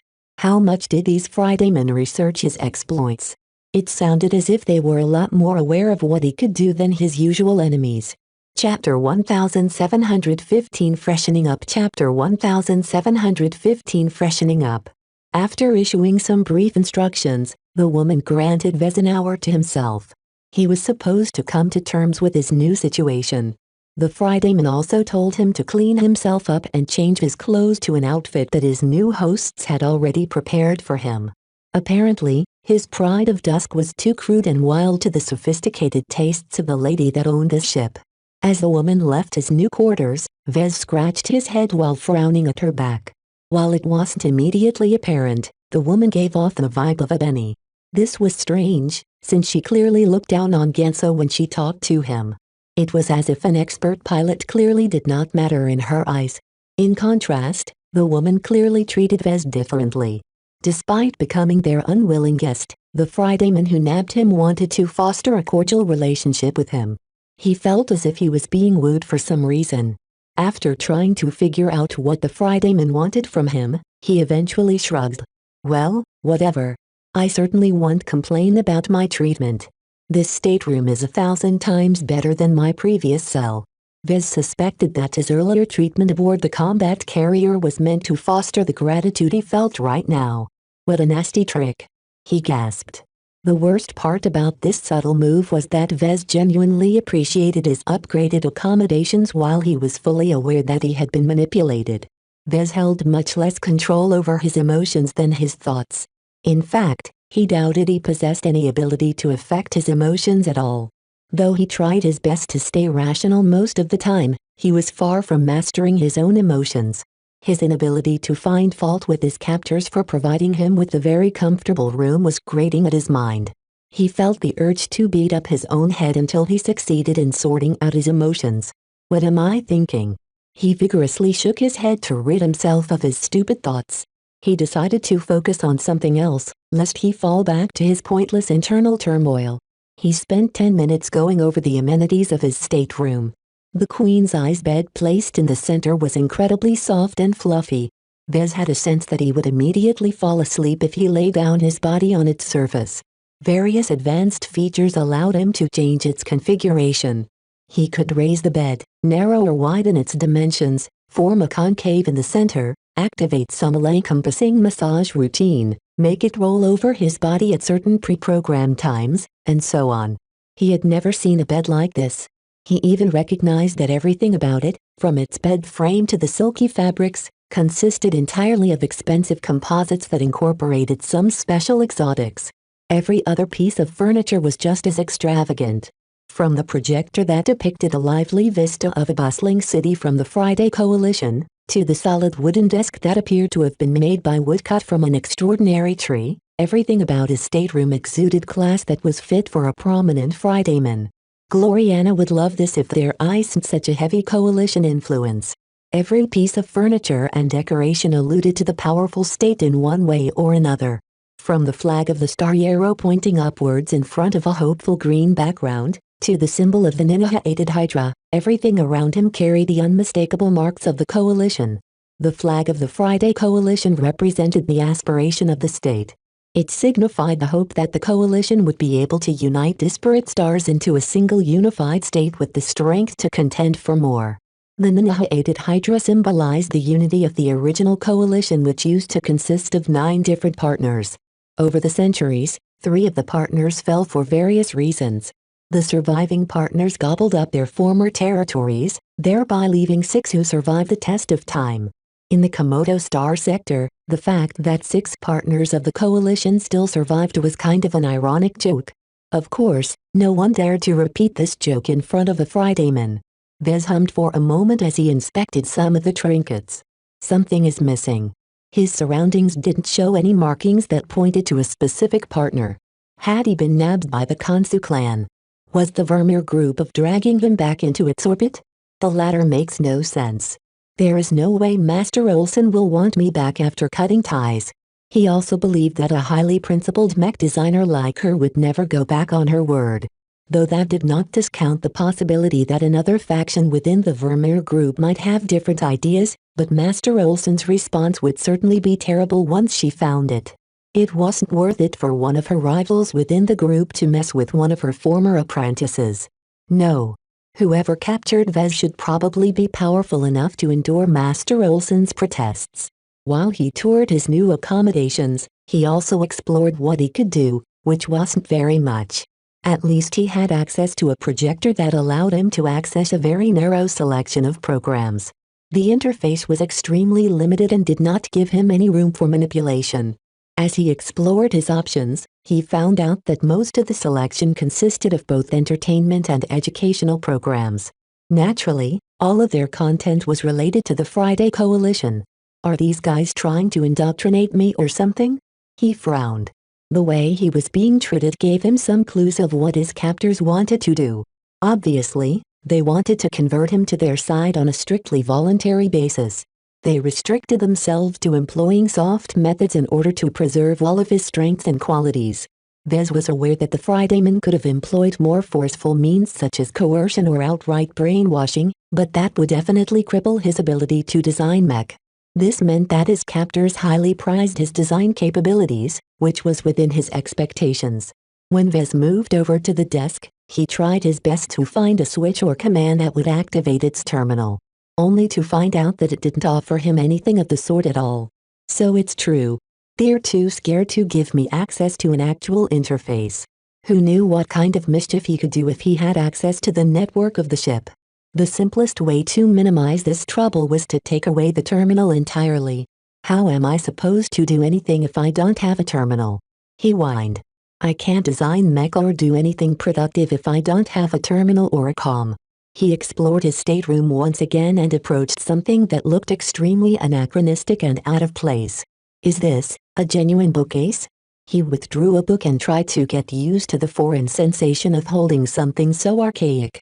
He cracked it open to browse its contents, only to widen his eyes at the complex diagrams printed on its pages. This is a textbook. And an advanced one at that. He flipped the pages and surmised that the textbook was about energy transmission systems of high-value mech. More specifically, it taught its readers plenty of theory and applications on how to design the energy transmission system of an advanced second-class mech. He abruptly chuckled and snapped the book shut before putting it back on its place. They sure know me well. The lengthy bookcase held hundreds of hardcover books, each of them containing knowledge that second-class mech designers should master. All of these physical textbooks were enough to keep him busy for a long time. He did not mind being deprived of a terminal as long as he could devour all of these books. Vez glanced at a nearby clock and remembered his upcoming meeting. Oh, I should really prepare for my upcoming meeting. He headed into the bathroom and inspected the outfit that his captors had prepared for him. It was a very understated business outfit that exuded class without looking too gauche. This was the kind of outfit that a long-established noble would want to wear. Vez could tell, because Gloriana already taught him some of this during her occasional lectures. Naturally, the specific fashion of this outfit fully conformed with the current trend of the Friday Coalition. Vez would look no different from a Fridayman if he donned these clothes. If Vez had a say, he would much rather stick to his current outfit. The Pride of Dusk was something that truly belonged to him. Its cut completely conformed to the fashion of the Bright Republic. Well, that woman didn't leave me with any leeway. He grimaced. He decided that it was best to play along despite knowing that it was a mental trap. The only issue was his underwear. He did not wish to expose his contraband, which he would surely do if he removed his clothes. You better not be spying on me. I'm a very private person. Vez angrily raised his fist in a random direction. He came up with an unconventional solution. He stripped all of his clothes aside from his underwear and did his best to pretend the bulge was something else aside from his cylindrical jamming device. After carefully folding his clothes, he jumped into the shower and just let the water flow down his body while he was half naked. If you think you can enjoy a show, think again. No peeking. By using his desire for privacy as an excuse, Vez hoped that his strange decision to shower with his underpants could be excused. He did not worry about his hidden comm and jamming devices. Both of them were waterproof and would never malfunction after being submerged in water. Vez pretended that there was nothing wrong and nonchalantly washed his before allowing the shower cabin to dry off his body and underpants.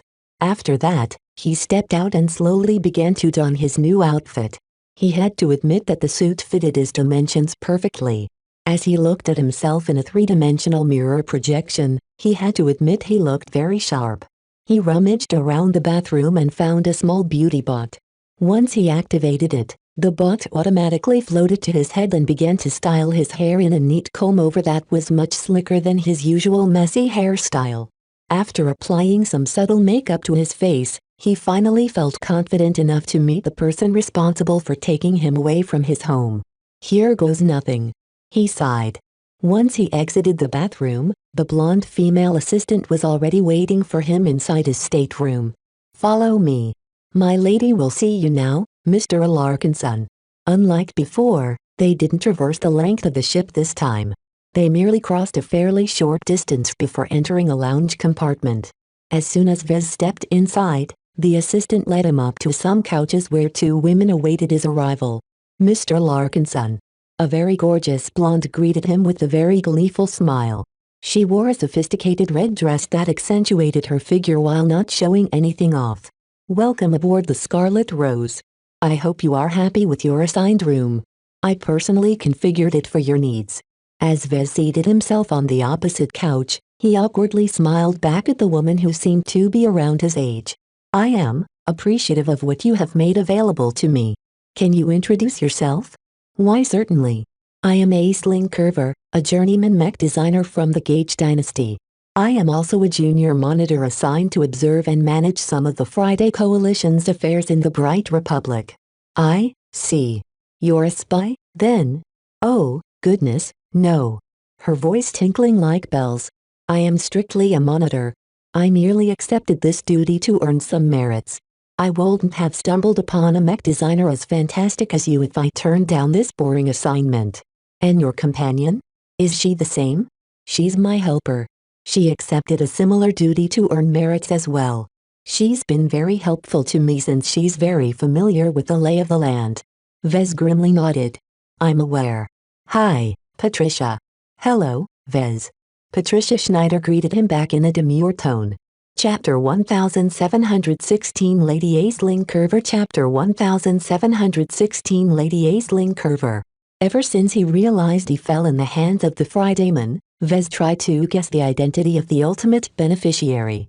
He half expected to meet a familiar face, and he did in the form of an old classmate. Of all the people he expected to meet, he never thought he would meet Patricia Schneider under these circumstances. Oh, it should be Patricia Kane by now. She recently married a random apprentice from the Carnegie Group. Patricia should no longer be a brider now. She abandoned her former state and moved up to a better one. Yet even if she had abandoned her roots and become a Fridayman by marriage, Vez never expected that she would stoop so low and be part of his kidnapping. Being betrayed by Gansa was already bad enough to Vez. Getting stabbed in the back by Patricia somehow sparked an irrational fury within his heart. The mild glare he directed towards her only encompassed a small part of his desire to take revenge.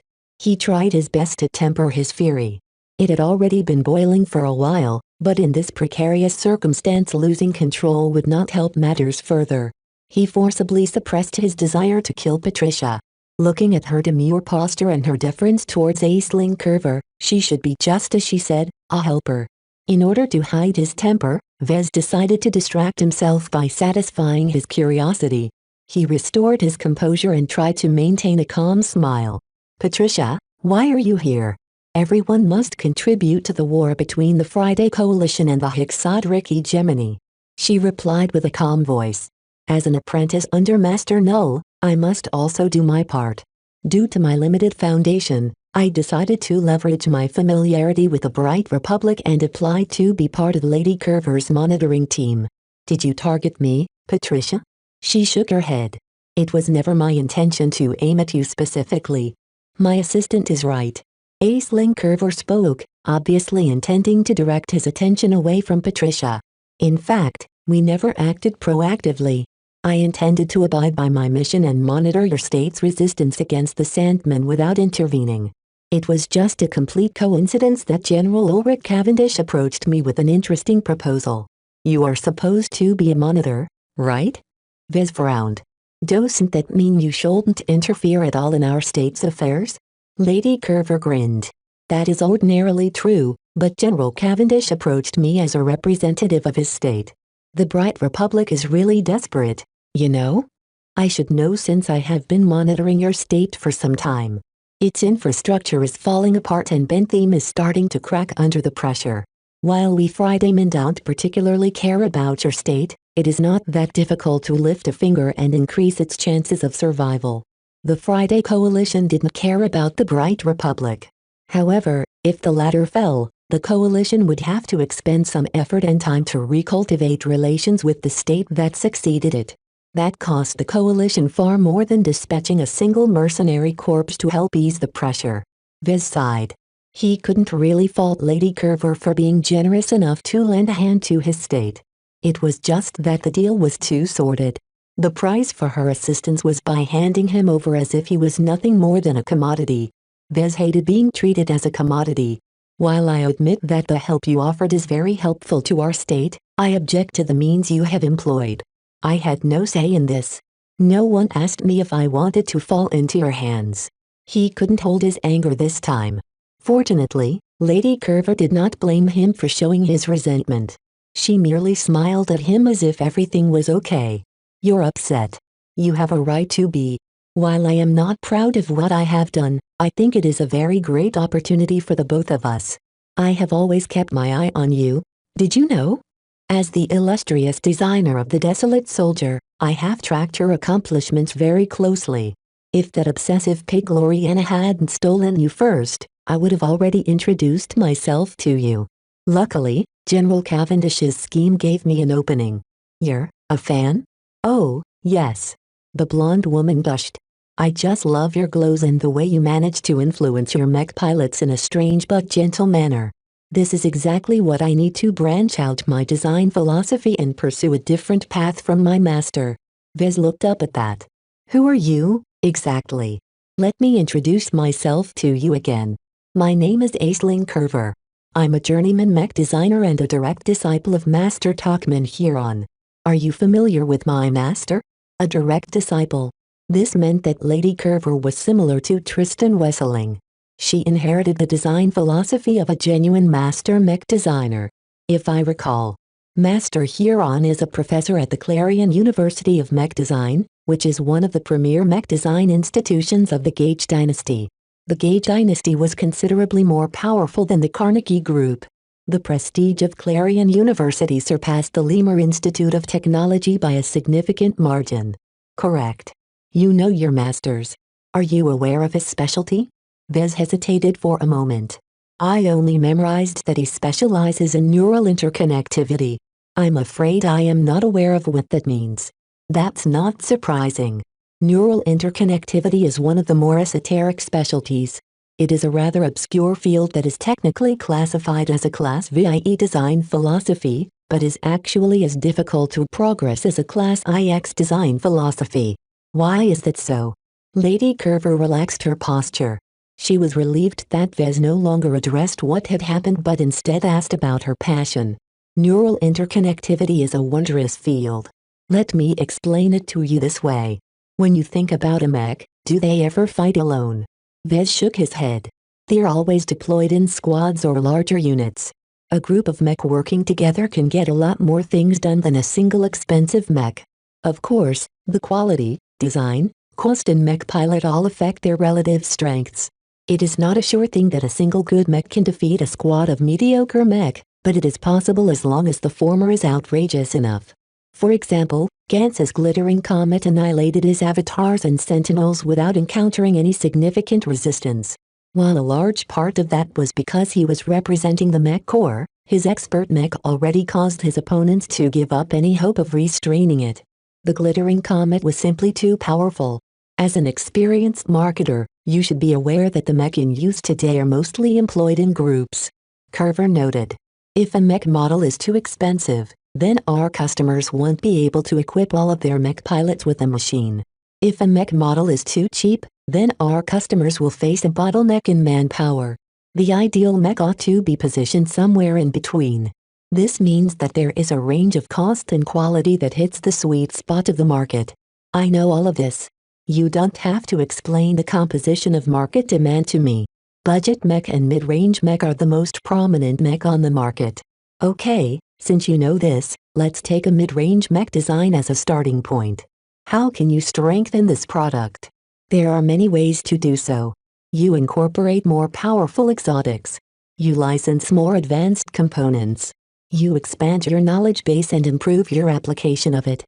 You refine your design style and implement more ingenious solutions. You partner up with another mech designer who can compensate for your weaknesses. Lady Curver nodded again and again. Those are all valid solutions. The problem is that it's difficult to employ them. The budget of a mid-range mech only goes so far. It's not viable to replace a medium-grade exotic with a high-grade exotic. That will certainly double or triple the cost of your mech model. As for the other solutions, each of them will either break the bank or exceed your capabilities. Only the last solution you've offered is different, but let's leave that for later. What is the point you are trying to make, milady? Call me Aisling, please. I am not your enemy here. In fact, it's the opposite. I'm your benefactor. I intend to save you from the clutches of those witches who see you as nothing more than a boy toy. You should thank me for offering you an opportunity to regain your dignity as a man. Vez scowled and pounded his chest with his palm. I never asked to be saved. Let me make one thing clear. I love Gloriana. While his relationship with Gloriana was very problematic on many levels, Vez had truly developed an affection for her. Hexer or not, female supremacist or not, the love they shared was completely genuine. After encountering betrayal after betrayal in the past couple of days, Vez had grown very disillusioned with people. He had come to hate the act of betrayal and anyone who resorted it.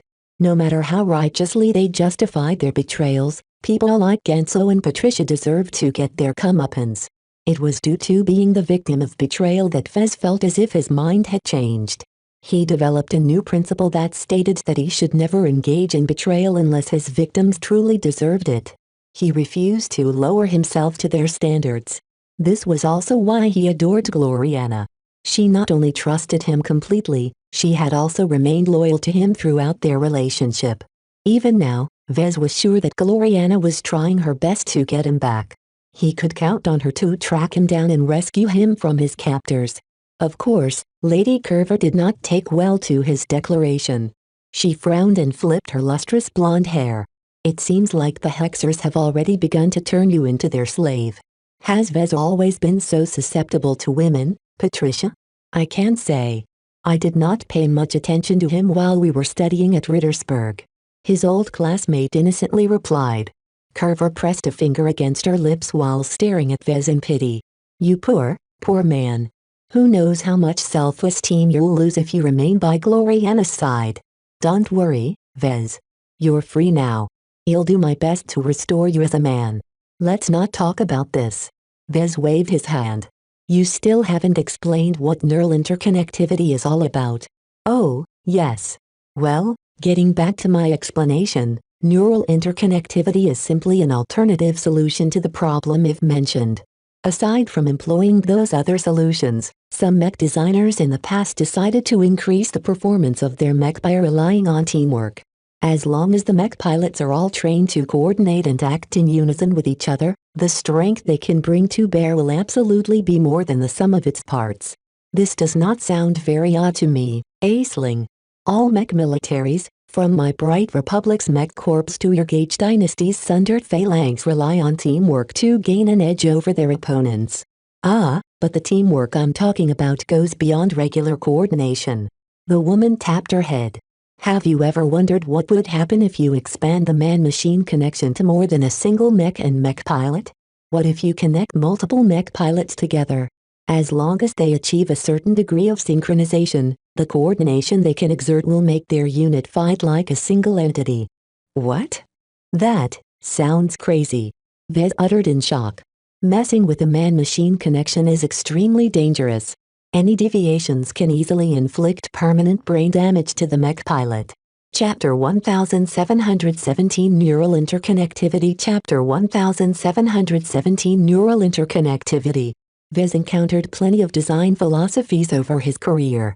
His recent tour throughout the Star Sector allowed him to come into contact with plenty of journeymen who each developed their own ideas on how to design better mech. He admired the creativity of those journeymen. The galactic mech industry was incredibly huge and countless competitors had already come up with their own solutions. It was very difficult to develop an original design philosophy that still hadn't been explored. Out of all of the design philosophies he learned, Master Huron's design philosophy was probably one of the most extreme ones he heard. It sounded even crazier than Class IX design philosophies.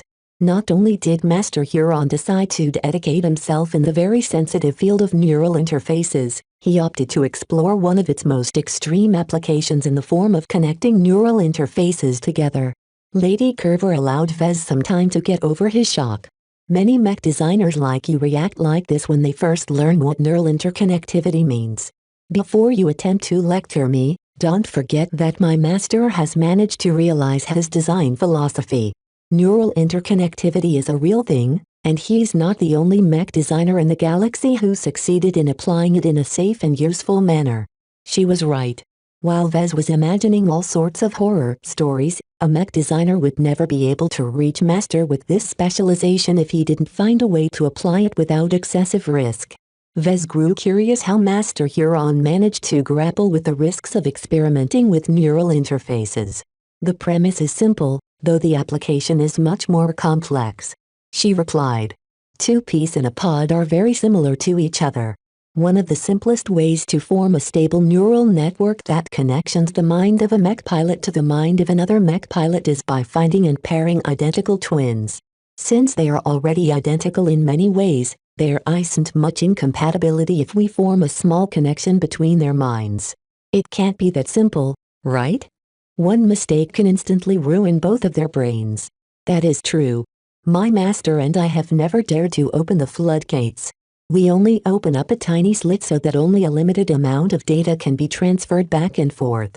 The bandwidth of this connection can be expanded gradually to strengthen the coordination between the mech pilots as they get more familiar with operating in this fashion. Identical twins, especially naturally-born ones, should be rare. Are those the only customers your master is catering towards? That was just his starting point, Vez. As he developed his design philosophy, he focused on expanding the pool of eligible mech pilots. He developed a way to pair brother to sister, father to son, mentor and student, and so on. My master also engaged in a lot of research to expand the size of what we call the neural network. While this was incredibly difficult, he managed to find a way to pair an entire squad with each other. Once he achieved this breakthrough, it became easier for him to expand the neural network to encompass an entire mech company and mech battalion. That sounded incredibly powerful. Vez knew the importance of coordination in battle. If a mech battalion numbering 500 mech all fought in perfect sync with each other, Vez could easily imagine it beating twice its numbers. Even when the quality of the mech and the skill of the mech pilots were identical between the two forces, the side with the better coordination possessed an absolute advantage. Vez understood why neural interconnectivity was such a worthy goal to pursue despite all of the inherent risks surrounding neural interface technology. If Master Huron truly managed to develop a safe application of connecting mech pilots together, then this was absolutely a way to circumvent the conventional limitations of increasing the battle performance of mech. Unlike adding more expensive exotics or incorporating high technology in a mech design, the cost to set up a neural network was not that significant. The only requirement to form a stable network was to upgrade a neural interface and some other components in the cockpit. Nothing more was necessary. While the underlying tech was very complicated and abstruse, this was not a significant problem as long as Master Huron specialized it to the point where he could design a specialized neural interface in his sleep. Vez couldn't help but convey genuine admiration for Master Huron's success. However, he quickly grew suspicious. If neural networks were so fantastic, why hadn't he heard of it? Why hadn't this tech become more widely known? There has to be a catch, right? He asked. Aisling dropped her smile and sighed. Sadly, my master hasn't been able to develop a way to solve all of the issues surrounding neural interconnectivity. The risks you've mentioned still exist. It is just that one of the main solutions my master has come up with has mitigated them to an extent. What is his solution? It's very simple. He only designs mech for elite, highly trained outfits and military units. When a mech regiment has developed a strong martial tradition and identity, all of its mech pilots share the same values, mindsets, training and fighting spirit. The greater their commonalities, the easier it becomes to unify them in a neural network. There should still be a lot of differences between the individual mech pilots, right? Correct. The neural networks my master has formed for mech companies and mech battalions are only the shallowest versions of what he can provide. We don't dare to expand the bandwidth of the connections for fear or unpleasant side effects. Only smaller units such as squads made up of close companions are safe to form a greater network. I see. That makes sense. It sounds like your master still has a lot to go. This field is far from mature. That's where you come, Vez. Aisling directed an intrigued glance at him. The hunger in her eyes was not that different from how Gloriana stared at him sometimes. Your specialty has a lot of potential. While I'm not sure what metaphysical man-machine symbiosis really means, it is obvious that it bears close relations with my field. What do you want to do? Why, combine our specialties together. Just imagine it. What if we add one of my specialized neural interfaces to your desolate soldier? We'd create a revolutionary new mech. The biggest issue concerning neural interconnectivity is that it's hard to sustain a neural network if there is too much discrepancy between the mech pilots. The further their thoughts and attitudes diverge, the greater the risk of adverse effects. Vez realized what she was after. You want to make use of my glows to increase the synchronization between connected mech pilots. Exactly. I've performed a lot of research on your customers in my free time. It is not difficult to discover that every mech pilot of your desolate soldier and other mech have each come under the influence of the glows of their machines.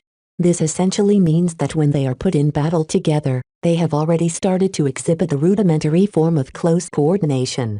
This did not sound very strange to Vez.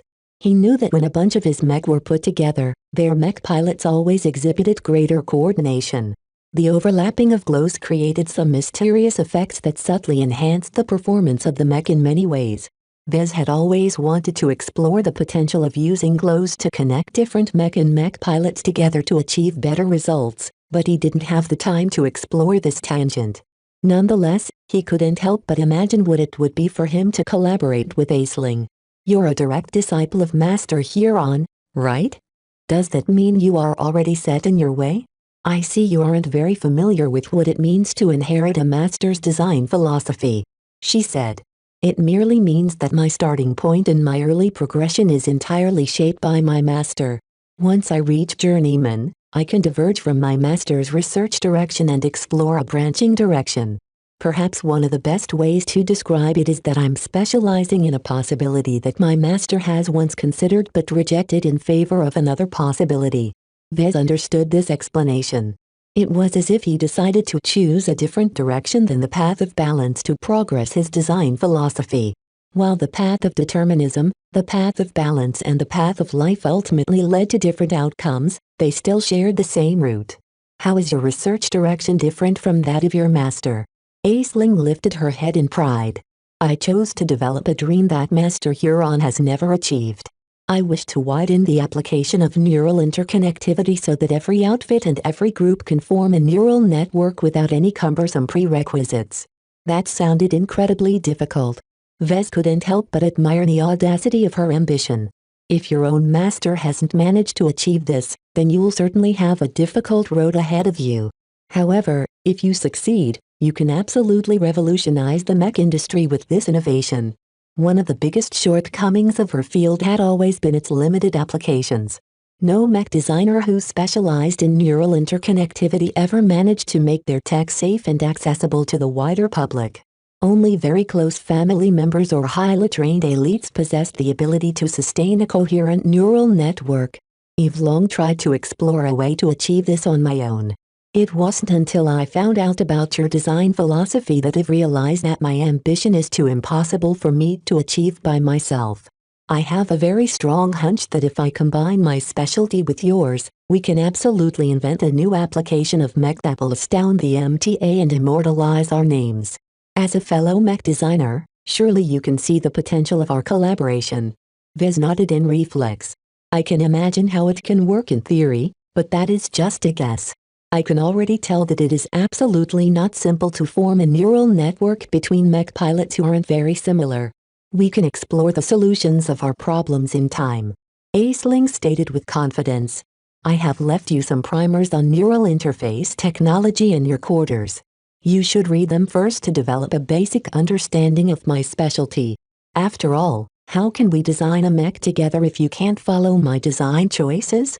Isn't that supposed to be restricted knowledge? The MTA never provided me with the authorization to study neural interface technology. It's fine. Aisling brushed the matter off.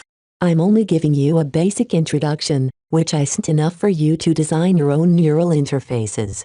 I just want you to understand its mechanisms and some of the basic underlying theories. Vez would have studied the textbooks regardless of whether it was allowed, but it relieved him to hear that he wouldn't get in trouble with the MTA.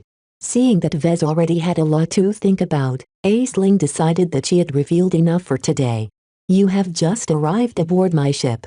Take a break and think about your new future. You don't have to pretend to like Gloriana anymore. Unlike her, I'm not a hexer who looks down on men like you. As a brighter, I'm sure you'll come to appreciate our Friday coalition as you have done in the past. She flicked her fingers at Patricia. Please escort Vez back to his quarters. Yes, milady. Patricia rose from her seat and looked at Vez with expectation. When he stood up, he silently followed after his former classmate to the exit.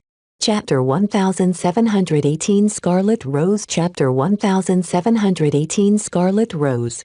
An awkward silence formed between Vez and Patricia as they walked back to his quarters. Once they reached the entrance, Patricia unlocked it and led Vez inside. As Lady Curver's guest, Vez did not have the authority to enter or exit his own room at will. Despite his excellent treatment and warm welcome by his host, Vez did not forget that he was a prisoner. Everyone aboard this ship was his enemy, including Patricia. When Vez became aligned with the Hexadric hegemony, he knew that he would never be able to maintain his friendship with Patricia. Her close entanglement with the Friday Coalition meant that they belonged to opposite sides. Though he strongly opposed the beliefs espoused by Hexers, he didn't want to upset his girlfriend by rooting for the Fridaymen. To be honest, he recognized that he was locked in an impossible dilemma.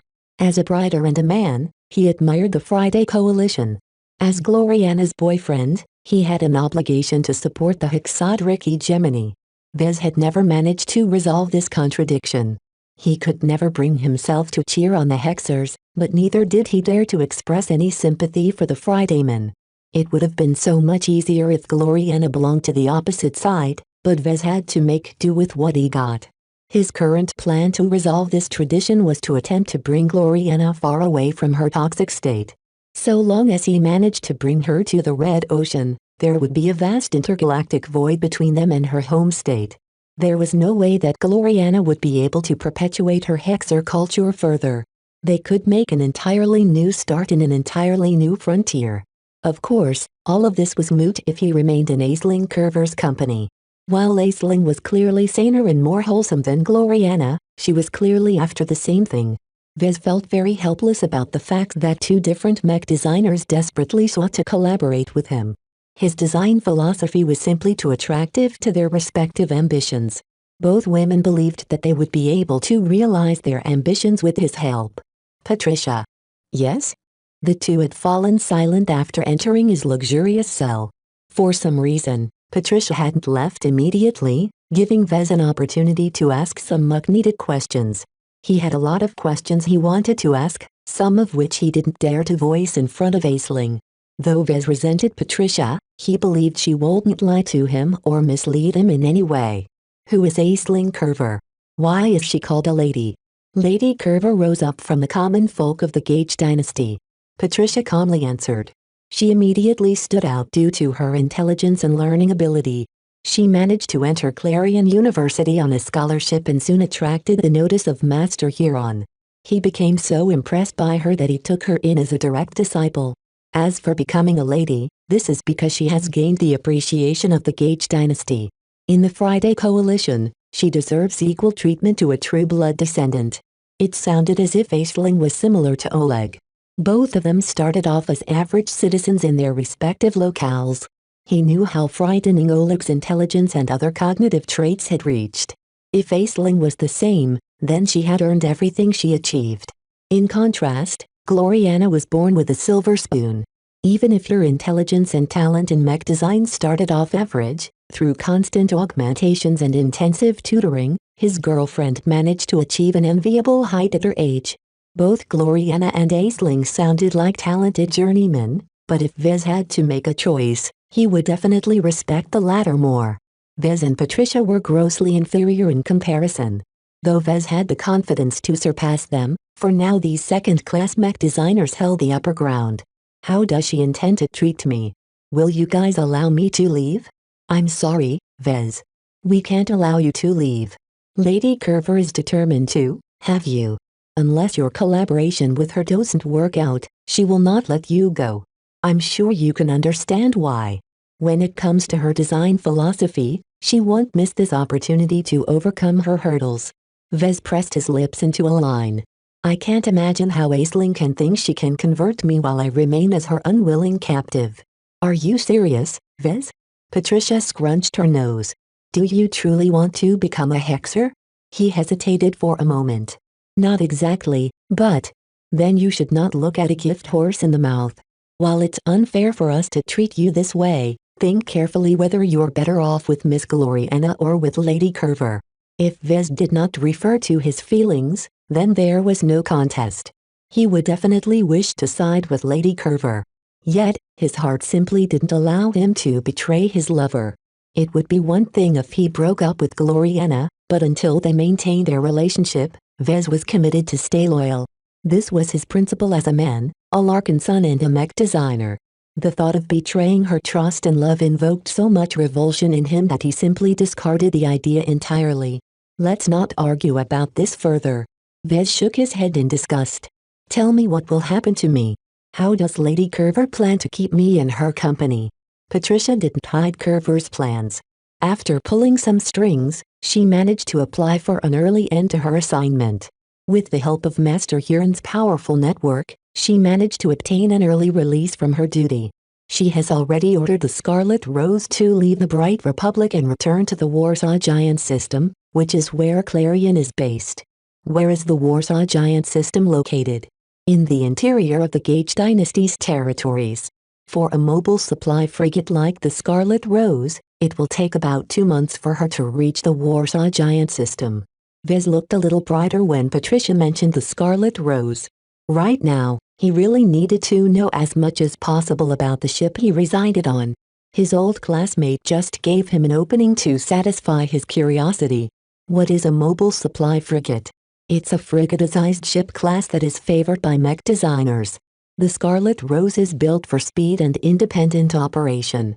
Many mobile supply frigates are specifically configured for mech designers. She features a full-scale mech workshop and enough cargo space to hold a decent amount of materials. What about defenses? The Scarlet Rose possesses a small mech hangar that can deploy 4 mech. As a non-combat vessel, her armor isn't the best though, and she mainly relies on speed to avoid dangerous situations. Now that he thought about it, the Scarlet Rose sounded similar to Gloriana's Stellar Chaser, but he had a feeling that the latter fell a bit short. Why is the Scarlet Rose so empty? I haven't encountered a lot of people ever since I stepped aboard this ship. Trained spacers are precious, especially in wartime. The Scarlet Rose is designed to operate with a high degree of automation. She doesn't belong to Lady Curver. The Friday Coalition merely assigned the ship to her so she can discharge her duties as a monitor. She will have to relinquish the ship to the Coalition upon her return to Warsaw Giant. Vez rubbed his smooth-shaven chin as he fell in thought. If the ship belonged to the Friday Coalition, then the quality and capabilities of the Scarlet Rose was likely superior to the Stellar Chaser. That also meant that it would be far harder for Vez to defeat or circumvent her security systems. While he was tempted to ask more, Vez did not wish to give himself away. He reluctantly shifted his questioning. What do you think of all this? He asked. Pardon? Do you agree with Aisling's actions? Are you committed to the Friday Coalition? Patricia closed her eyes for a moment instead of answering immediately. I never intended to oppose you. I had very little choice of assignments when the Komodo War broke out. Choosing to serve alongside a monitor sounded harmless since we are strictly ordered to observe the Bright Republic without intervening. I never thought that Lady Curver would directly contradict her orders and accept General Cavendish's offer. Well, she did it anyway, and it seems the Friday Coalition doesn't really mind her transgression. She is an honored lady and retainer of the Gage dynasty. Patricia sheepishly smiled. The Gage dynasty was the most powerful partner of the Friday Coalition and its most important pillar during the war. It was no big deal for Lady Curver to bend some rules, especially if her actions benefited the coalition in some way. From a diplomatic perspective, Lady Curver merely facilitated a mutual transaction between the Friday Coalition and the Bright Republic. The only one involved who didn't agree with this transaction happened to be himself. Compared to the interests of entire states, his own wants and needs didn't matter the slightest. Vez scowled in disgust. He truly hated being treated as a bargaining chip. In fact, in everyone else's eyes, Vez shouldn't act as if he was disadvantaged in this transaction. Lady Curver ostensibly wanted to liberate him from Gloriana's evil hexer's clutches and restore his manhood. How could any normal man say no to such a deal? Instead of hating Aisling, he should instead see her as his knight in shining armor. However, Vez was still unwilling to acknowledge this in his heart. The betrayals he suffered stung him far too deeply to allow him to appreciate Lady Curver's goodwill. As if sensing his boiling anger, Patricia turned to leave. I will leave you here for now. Though our assignment ended early, we had to compensate for it with some other tasks. Lady Curver and I won't have the time to entertain you often. I suggest you pass the time by taking advantage of the books that she has provided to you. Much of the textbooks consist of exclusive Clarion teaching material. Vez offered the departing woman a brittle smile. Please convey my thanks to Aisling for putting some of her library at my disposal. Once Patricia left his quarters and locked the exit, Vez loosened his collar and slumped on his bed. He swept his gaze across his room and noted some new symbols had appeared on his furniture and decorations. Symbols and emblems related to the Gage dynasty and Clarion University occupied a prominent place in his stateroom. How swell. Vez ignored it all and slipped into his bed as if he wanted to sleep. Lights off. All of the lights dimmed until Vez was left in the dark. Instead of falling asleep, Vez went over his options. There was no way he was resigned with his current situation. He idly lowered his arm to his pants and caressed his hidden bulge. While he didn't have an opportunity to make use of his smuggled gadgets right now, he intended to bide his time. 2 months. I have 2 months. Should he attempt an escape or play along with Lady Curver? Once he allowed her to bring him to the Warsaw Giant system, he was sure that it would be 10 times as hard to escape his captivity. Therefore, the following 2 months were crucial. He needed to make a very important decision during this limited window. Should he follow his conscience and do what was best for himself, Lady Curver, the Bright Republic and the Friday Coalition by accepting his current fate? Or should he follow his heart and do his best to return to Gloriana and affirm his loyalty to his hexer girlfriend? As Vez silently grappled with his difficulties, Vez suddenly sensed a very familiar presence creeping up from beneath his bed. He concentrated his mind towards the subtle presence. Lucky. A slight pressure formed beneath his other hand that rested on the mattress. Lucky had secretly snuck onto Gens's combat carrier and the Scarlet Rose without letting anyone else know. This was because Lucky maintained a completely intangible state. With the help of his miniaturized stealth generator and his CF-derived ECM, his cat managed to remain completely undetected. As long as Vez had Lucky, he was confident he could subvert the Scarlet Rose's security systems within 2 months.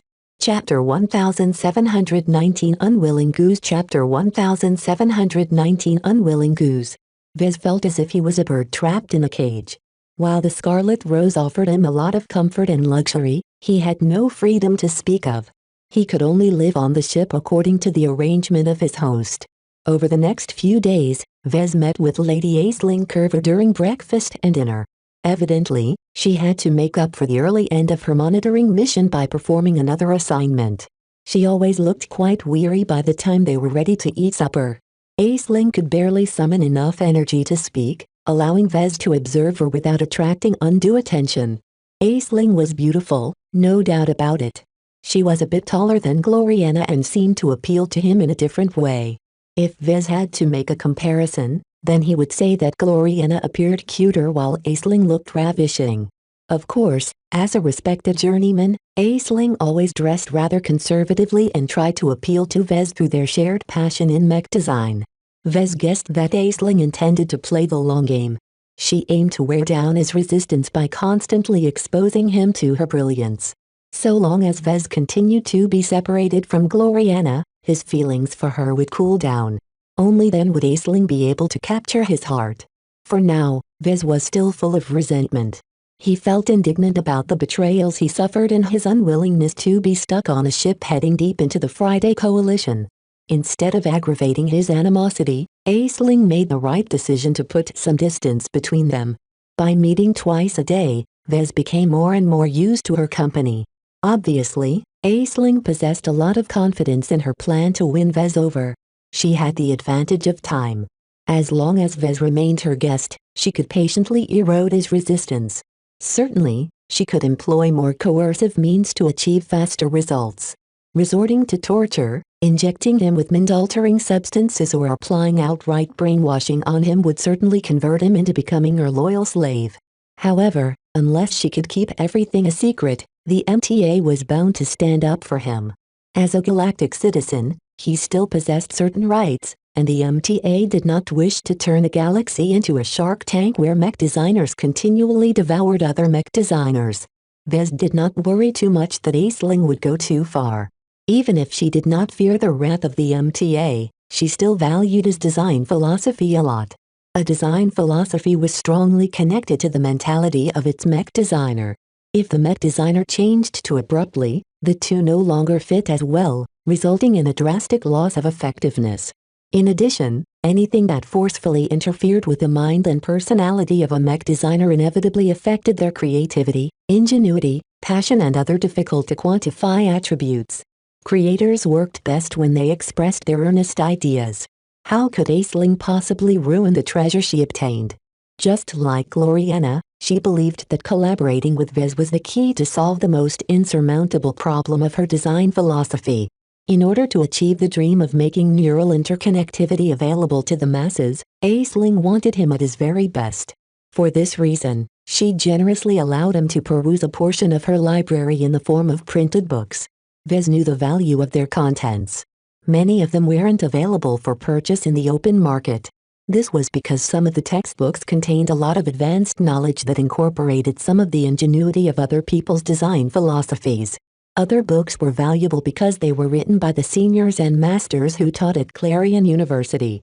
Though their textbooks did not delve into any advanced subjects, Vez constantly sighed in admiration at their marvelous explanations. Most of these professors were over a century old. Clarion University only employed the best of what the Gage dynasty had to offer, so each of these old monsters accumulated a terrible amount of teaching experience. Sure enough, Clarion University is a mecca of mech design. From the quality and subject matter of the textbooks, Vez became convinced that Clarion University ranked higher than the Lemur Institute of Technology. A part of it was because of the differences in strengths between the partners. Another part of it was due to their different recruitment policies. Lemur adopted a policy that reflected the openness of the Carnegie Group. As one of the most commercial and trad-minded groups, the Carnegie Group was very open about recruiting foreign talents from all over the star sector and beyond. While the loyalty of these foreigners was questionable, as long as the Carnegie Group provided them with enough benefits, it could definitely turn these strangers into its own strength. The hiring of Master Null was a typical case. The man was on the run for some reason and needed somewhere to hole up. Lemur opened its doors and offered enough incentive to attract this master. In contrast, Clarion University did not bother too much with foreigners. The school instead focused completely on cultivating domestic talents.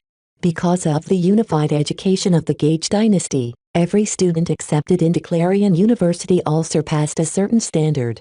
Not only that, but their prior education all fell in line with Clarion's teaching methods. From what Vez could tell, the biggest downside to this strategy was that Clarion lacked a diversity. Its students, professors and alumni all formed an insular group of elitists who thought they were better mech designers than anyone else in the entire star sector.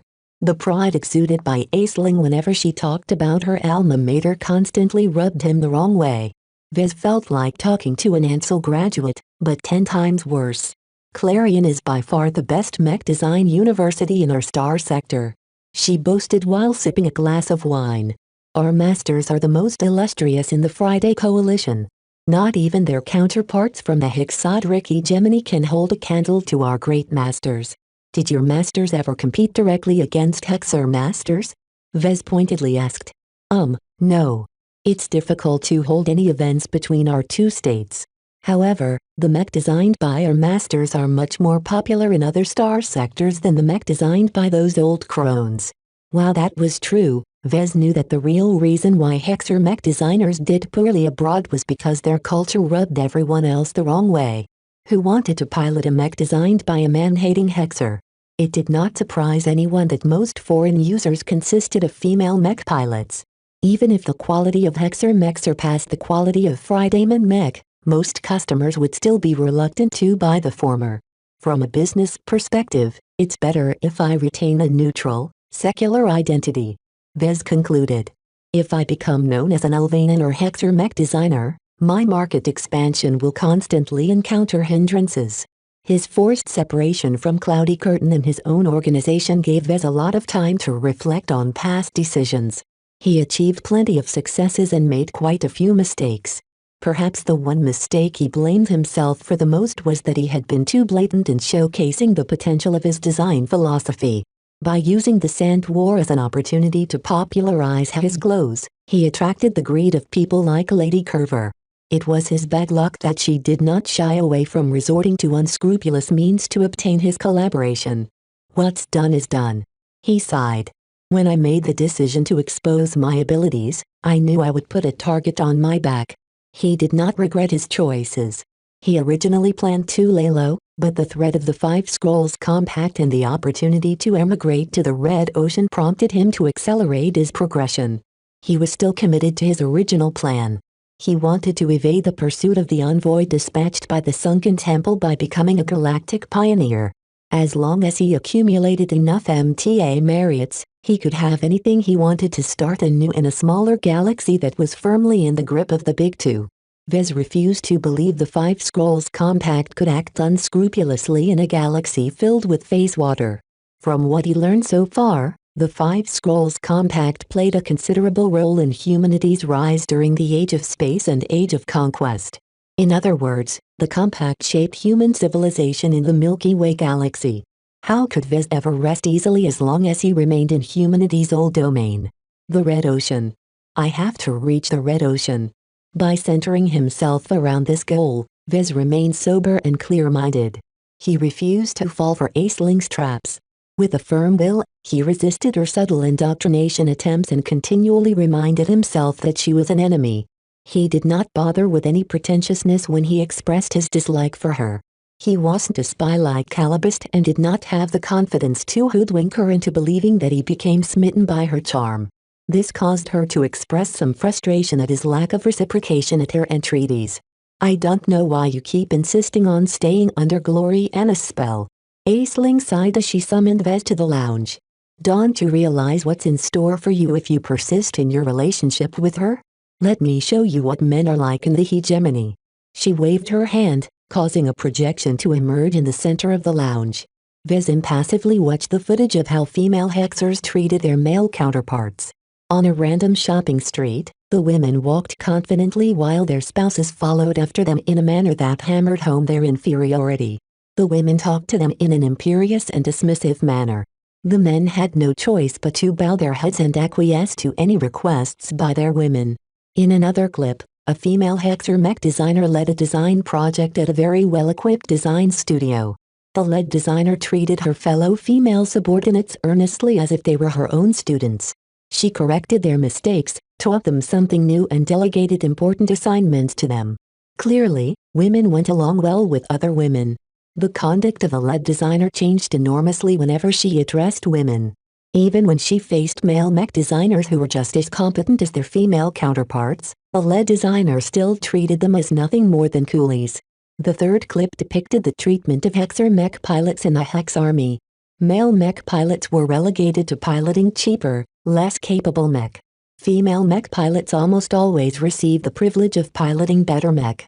It was easy for Vez to distinguish which mech the Hexers valued more. Unlike most other states, the hegemony distinctly favored mech with feminine counters. Their mech were slimmer and more concave than the larger and less mobile mech piloted by males. This did not mean that males gained no opportunities at all. They could still earn merits and increase their capabilities. However, it was impossible for males to become officers. One of the most central myths of the hegemony was that males were unsuited to be leaders. How could the Hexers ever allow men to gain a leadership position? Every single officer in the Hex army consisted of women. A lot of talented men were trapped in low positions because the female Hexers never allowed them to climb further. No woman wanted to take orders from a man. The men themselves had grown up enduring constant attacks on their gender. Their self-esteem was so bad that their subservience towards women was rooted in their bones.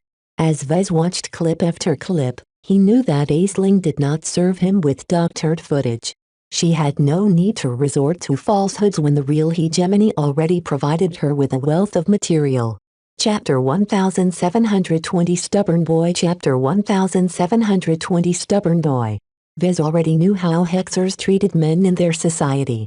It was actually a mistake to call them men-haters. Hexers didn't hate men. They just considered them inferior. It was not a contradiction for female Hexers to adore male gender but simultaneously treat them as lessers. In fact, if Hexers treated men like slaves or abused them on a daily basis, the Big Two would not tolerate their conduct. The basic rights of humans had to be respected. Just because the Hexers only treated half of its population like dirt did not mean it could get away with such rampant abuse. The Hexers therefore propagated an alternate vision on how human civilization should be run. They ran the hegemony like a model that other states should adopt. Both men and women had a place in their society. Women deserved to be in charge and occupied all of the upper-level positions. Even if female Hexers weren't good at anything, they still had the right to boss around males in the workplace. As for the boys, they were continually treated as juveniles at best or pets at worst. They received much fewer opportunities than women and had to work a lot harder to get anywhere. This strangely led to the phenomena where the rare male successes became incredibly successful in their chosen vocations. Male expert pilots were one of the rare species of boys who earned genuine respect from female Hexers. Male higher-ranking mech designers also existed in the hegemony's vast mech community. Each of them gained some appreciation and were treated better than other boys. Of course, just because they were better than most women in their professions did not mean they deserved equal treatment. Every male expert pilot had to answer to a female officer. This was because Hexers regarded them as powerful brutes that had to be controlled lest they run rabid. Boys were still boys. As long as they were given free rein, the boys would surely give in to their worst impulses.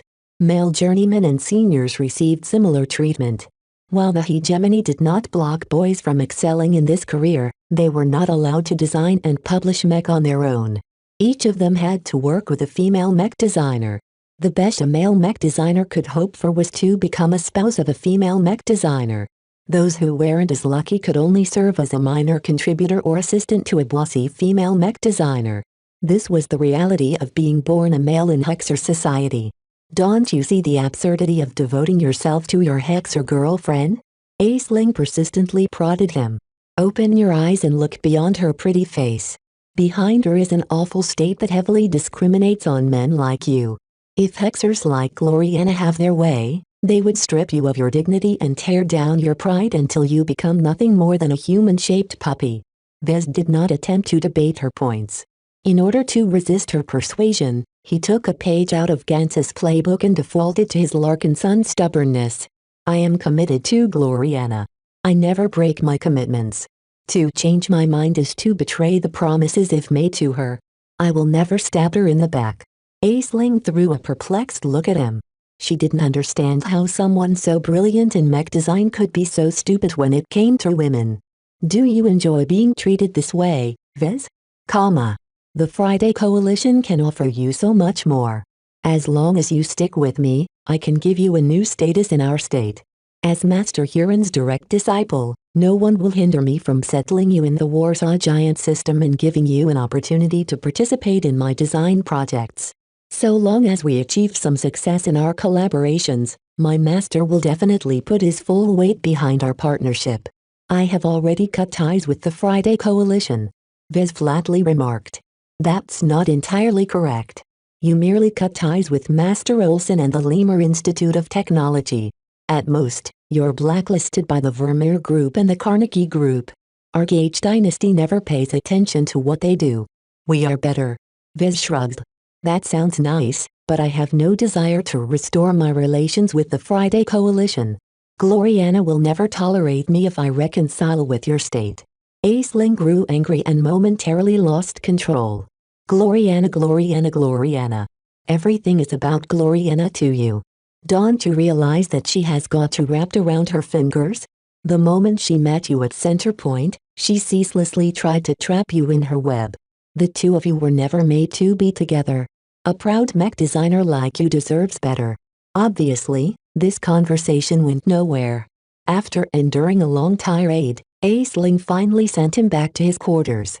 During his time in captivity, only Patricia talked to him without an agenda. Sadly, Patricia rarely appeared in his presence. Vez suspected that Aisling was worried that he would fall for Patricia, and thereby kept her away. However, Vez always became more mellow and receptive after talking to Patricia. This was something he deliberately did to encourage his host to keep giving him opportunities to talk to his old classmate. Though Vez firmly regarded Patricia as an enemy, he did not hold any personal animosity against her. She was merely performing her duty to her new state. As a citizen of the Friday Coalition, it was impossible for her to remain a bystander in the war between the Coalition and the hegemony. The only doubt about Patricia's assignment was what the Fridaymen were doing in the Bright Republic in the first place. Vez faintly suspected that the Scarlet Rose was sent to the Bright Republic for another, more clandestine mission. Why did the Coalition dispatch a young and talented journeyman to perform a seemingly routine monitoring mission when they could have easily dispatched a diplomat or a spy? The fact that the Coalition explicitly sent mech designers to the Bright Republic meant that their mission probably had something to do with mech. Of course, Vez kept all of his guesses to himself. He didn't care about their prior missions. Instead of worrying about irrelevant issues, he would much rather work on his escape attempt. Ever since he confirmed that Lucky followed him aboard the Scarlet Rose while remaining completely hidden and intangible, Vez believed he had the capital to turn the tables on his host. In order to reverse his current circumstances, Vez had to stay patient and make ample preparations. Taking over a mobile supply frigate by himself was not very simple. Even if he had the help of a team of commandos, he would still fail in his attempt to wrest control of the Scarlet Rose. To succeed, he had to mitigate or circumvent every security measure in place. Vez therefore dispatched Lucky on a scouting mission and secretly scan each and every compartment and component. This was extremely tedious for Lucky. To keep his presence hidden, Vez ordered his pet to resort to passive scanners only. This meant that Lucky had to crawl through every single section of the ship, all the while remaining out of sight. Vez trusted in Lucky's ability to remain hidden. The cat had become way too good at sneaking into places where he shouldn't be in. While the Scarlet Rose was much more advanced than all of the other places he had broken in, the cat possessed too many advantages in this regard. For now, Vez did not dare to instruct Lucky to hack the Scarlet Rose's network or tap into its quantum entanglement node to send a message to Gloriana and his people. The moment Aisling found out that Vez possessed the capability to communicate with the outside galaxy, she would surely strip him of his privileges and throw him straight into the brig. Though Vez wanted to take it slow, he knew that delaying his hijacking attempts would only increase the difficulty of returning home.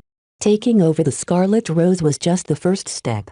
He still had to leave the Friday Coalition, so it would be best if he escaped before the ship crossed into its borders. That meant that his actual time limit was much less. Vez estimated that the Scarlet Rose would probably enter into Coalition space in around 2 weeks. If he failed to hijack the ship until then he would have a lot more problems on his hands. He needed to do everything possible to hasten his preparations. Aside from waiting for Lucky, he also resorted to other means to increase his understanding of the Scarlet Rose. One example of this was by taking advantage of the library in his quarters. "These books are quite good," he murmured as he leaned back on his chair while flipping page after page. He currently studied an advanced programming textbook.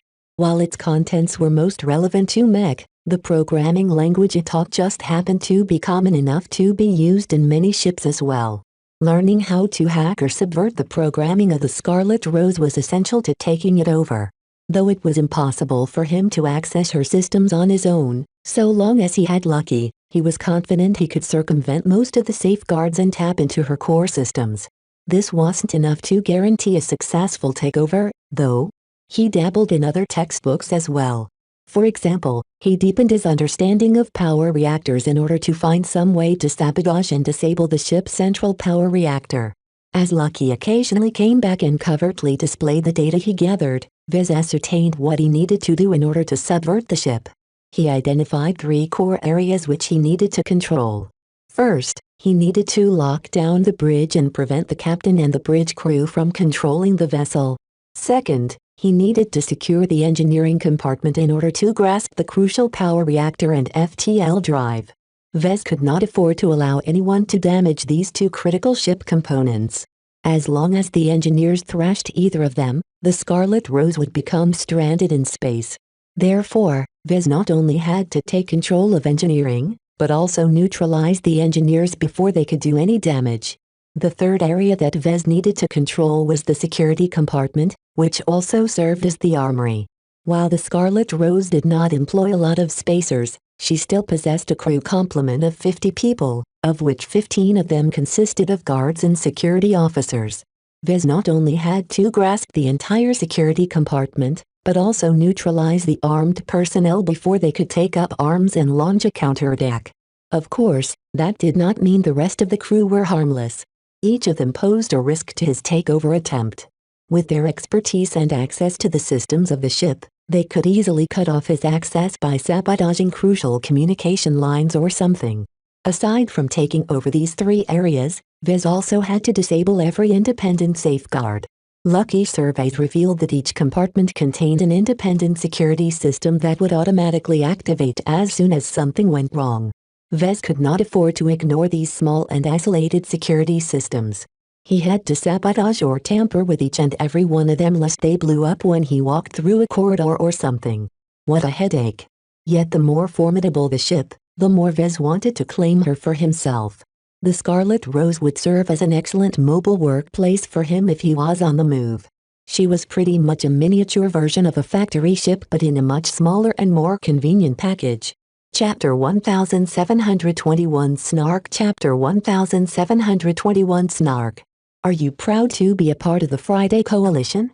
You willingly married some loser in order to gain citizenship, after all. Now, you're an accessory to a kidnapping. You used to be a brider. How could you do something like this? Don't you have any honor? His provocative question did not fluctuate Patricia's mood at all. She directed a pointed gaze at Vez as if she saw through his attempt to rile her up. This wasn't the first time he poked her with his poisonous tongue. Pride is irrelevant. I am a mech designer. The boundaries between states and the machinations of its people are inconsequential. We are meant to fulfill a greater role than participating in the petty power plays of those who cannot see the forest from the trees. Vez blinked at Patricia. You sound like a sage from the MTA. I don't see how you can pretend to be lofty when you abandon the state that nurtured you in order to become a gold digger in a more prosperous state. Patricia sighed and leaned back on the chair in his quarters. I am forced to play by the rules as well. It was never my intention to be caught up in these matters. If you don't want to dirty your hands, you could have just stayed put. Instead, you chose to become a sellout. I know you are angry, Vez. You have a right to be. I don't want you to get consumed by it. Regardless of what you think of me, I do not approve of human conflict. I would much rather be a part of the struggle against alien civilizations. Too bad you're not a part of the MTA. Did they reject your application? The MTA is very strict when it comes to hiring mech designers. Patricia replied in an indirect answer to his question. In fact, even the most talented and brilliant mech designers might not necessarily be able to become an internal of the MTA. While the MTA maintained a rather open recruitment policy, their exact hiring criteria were very random. No one who applied knew for sure whether the MTA took a liking for what they had to offer. Otherwise, how could a mech pilot such as Charlotte Hofmeister enter the MTA while countless second-class mech pilots fail? Well, since the MTA hasn't deemed you worthy, I don't see why you should care about the Big Two's mission. You should let the big guys worry about defending humanity. Patricia began to look annoyed at Vez. This was a rare occasion as she always controlled herself carefully. Ever since he encountered her when he studied at Rittersberg, Patricia always gave off the sense that she existed on a different plane than everyone else. It was as if she was the only galactic citizen in a mob of space peasants. Her refined conduct and reserved behavior drew a lot of admiration from everyone else. That was all in the past. While Patricia still acted as if she was holier than thou, Vez had grown up from the naive little boy who had nothing to go on but his passion for mech design. Her charm no longer impressed him. After falling for Gloriana, every other woman fell short in his eyes. In fact, the more he interacted with Patricia, the more he started to grow suspicious about her origins. Was she even a brider? Who were her parents? Why was she so smart? Why did she study at an average mech university like Rittersberg as opposed to Ansel? Why stay in the Bright Republic at all when she was clearly capable of studying at Lemur? Patricia never elaborated about herself. Whenever he attempted to satisfy his curiosity, she flatly disregarded her inquiries. Fortunately, she was more than willing to talk about other matters, which made her much more bearable. The main reason why he insisted on talking to her was because she was a font of information about the Scarlet Rose. While Vez did not have the courage to pump Aisling for information, he was not as apprehensive towards his old acquaintance. For her part, Patricia did not put up her guard against his questioning. Like Aisling, she was completely assured of their security. Vez was not only alone, but also under their control. There was no way he could do anything to change his fate. Sadly, none of the Fridaymen on the Scarlet Rose could ever anticipate that Vez wasn't alone. Not only did he have Lucky and his smuggled gadgets, he also had more potent trump cards in reserve. Therefore, Vez took his questions a lot more seriously than Patricia, who apparently saw no harm in elaborating about the Scarlet Rose. The Scarlet Rose operates under the jurisdiction of the Coalition Reserve Corps. The CRC is one of the few organizations of our state that is allowed to operate throughout the coalition. That's because the Friday Coalition is still a coalition of different groups. Vez sneered. Even after 4 centuries, the coalition partners still haven't managed to unify. The only reason why the 9 partners turned into 6 partners is because the weakest ones got devoured. Regardless, the CRC is not involved in the rivalry between the partners. The Gay dynasty has no more say than the Puffer clan. This is by design as the Friday Coalition cannot tilt the balance any further towards the powerhouses. Why does the CRC even need a ship like the Scarlet Rose? The CRC is one of the main organizations which organizes the mech designers of the coalition in the event of war or any statewide mobilization events. What is that supposed to mean? It means that during the Komodo War, any mech designer who isn't exempted from service or working for one of the mech militaries must follow the arrangements of the CRC. As Lady Curver is not a part of the Sundered Phalanx, she is obliged to contribute to the war in a different fashion. Mobile supply frigates such as this ship exist to facilitate her work in many different circumstances. That sounds like overkill for a simple monitoring mission. You're not wrong. A simple corvette is sufficient, but don't forget that Lady Curver represents the coalition when she's on assignment. A corvette is too small to make the locals take her seriously. A capital ship is too excessive, but a sophisticated frigatized vessel is just right. That made sense, but that didn't explain why the Scarlet Rose featured a full-sized mech workshop. This was far from standard when it came to other frigatized vessels. Vez pretended to buy into Patricia's explanation. What makes the Scarlet Rose so great for this purpose? A monitor is supposed to be a non-threatening presence in the state they are permitted to stay in. In line with the diplomatic treaty that the Friday Coalition has signed with a collective of third-rate states, a monitor is only allowed to bring a limited escort. That is why the Scarlet Rose can only field 4 mech at most. That sounds dangerous. What if some ambitious mercenary corps covet this ship? She snorted dismissively. Just because the Scarlet Rose has limited protection doesn't mean it's vulnerable. The 4 mech we carry are very high-quality mech. While the treaty limits the quantity of mech we can carry, it says nothing about the quality. The mech pilots themselves are highly trained elites. That sounds a bit strange to me. With the Komodo War raging like a firestorm, how come the CRC is able to get their hands on elites? While the Friday Coalition is a lot larger and more populous than the Bright Republic, the standard for second-class elite mech pilots was incredibly high. A second-rate state only had so much elites, and Vez figured that all of them were needed to battle the Hexers. The elites aren't as you imagine. They aren't military. Instead, they're drafted from the private sector. You mean they're mercenaries? Vez raised his eyebrow. Some of them are. Others come from personal forces or security companies. A significant portion are even mech athletes. Most of these mech pilots won't fit in the military, so the CRC offers them an alternate way to contribute to the state. Are the mech pilots of the Scarlet Rose any good? She hesitated for a moment. I'm not sure. I don't interact with them. They keep to themselves. They don't respect anyone on this ship except for Lady Curver. Vez felt rather indignant that Patricia wasn't afforded the same treatment. How dare they? It sounds like they all need a good kick in the butt. They are only here to deter opportunistic pirate raids. Everyone else doesn't dare to lay a hand on us.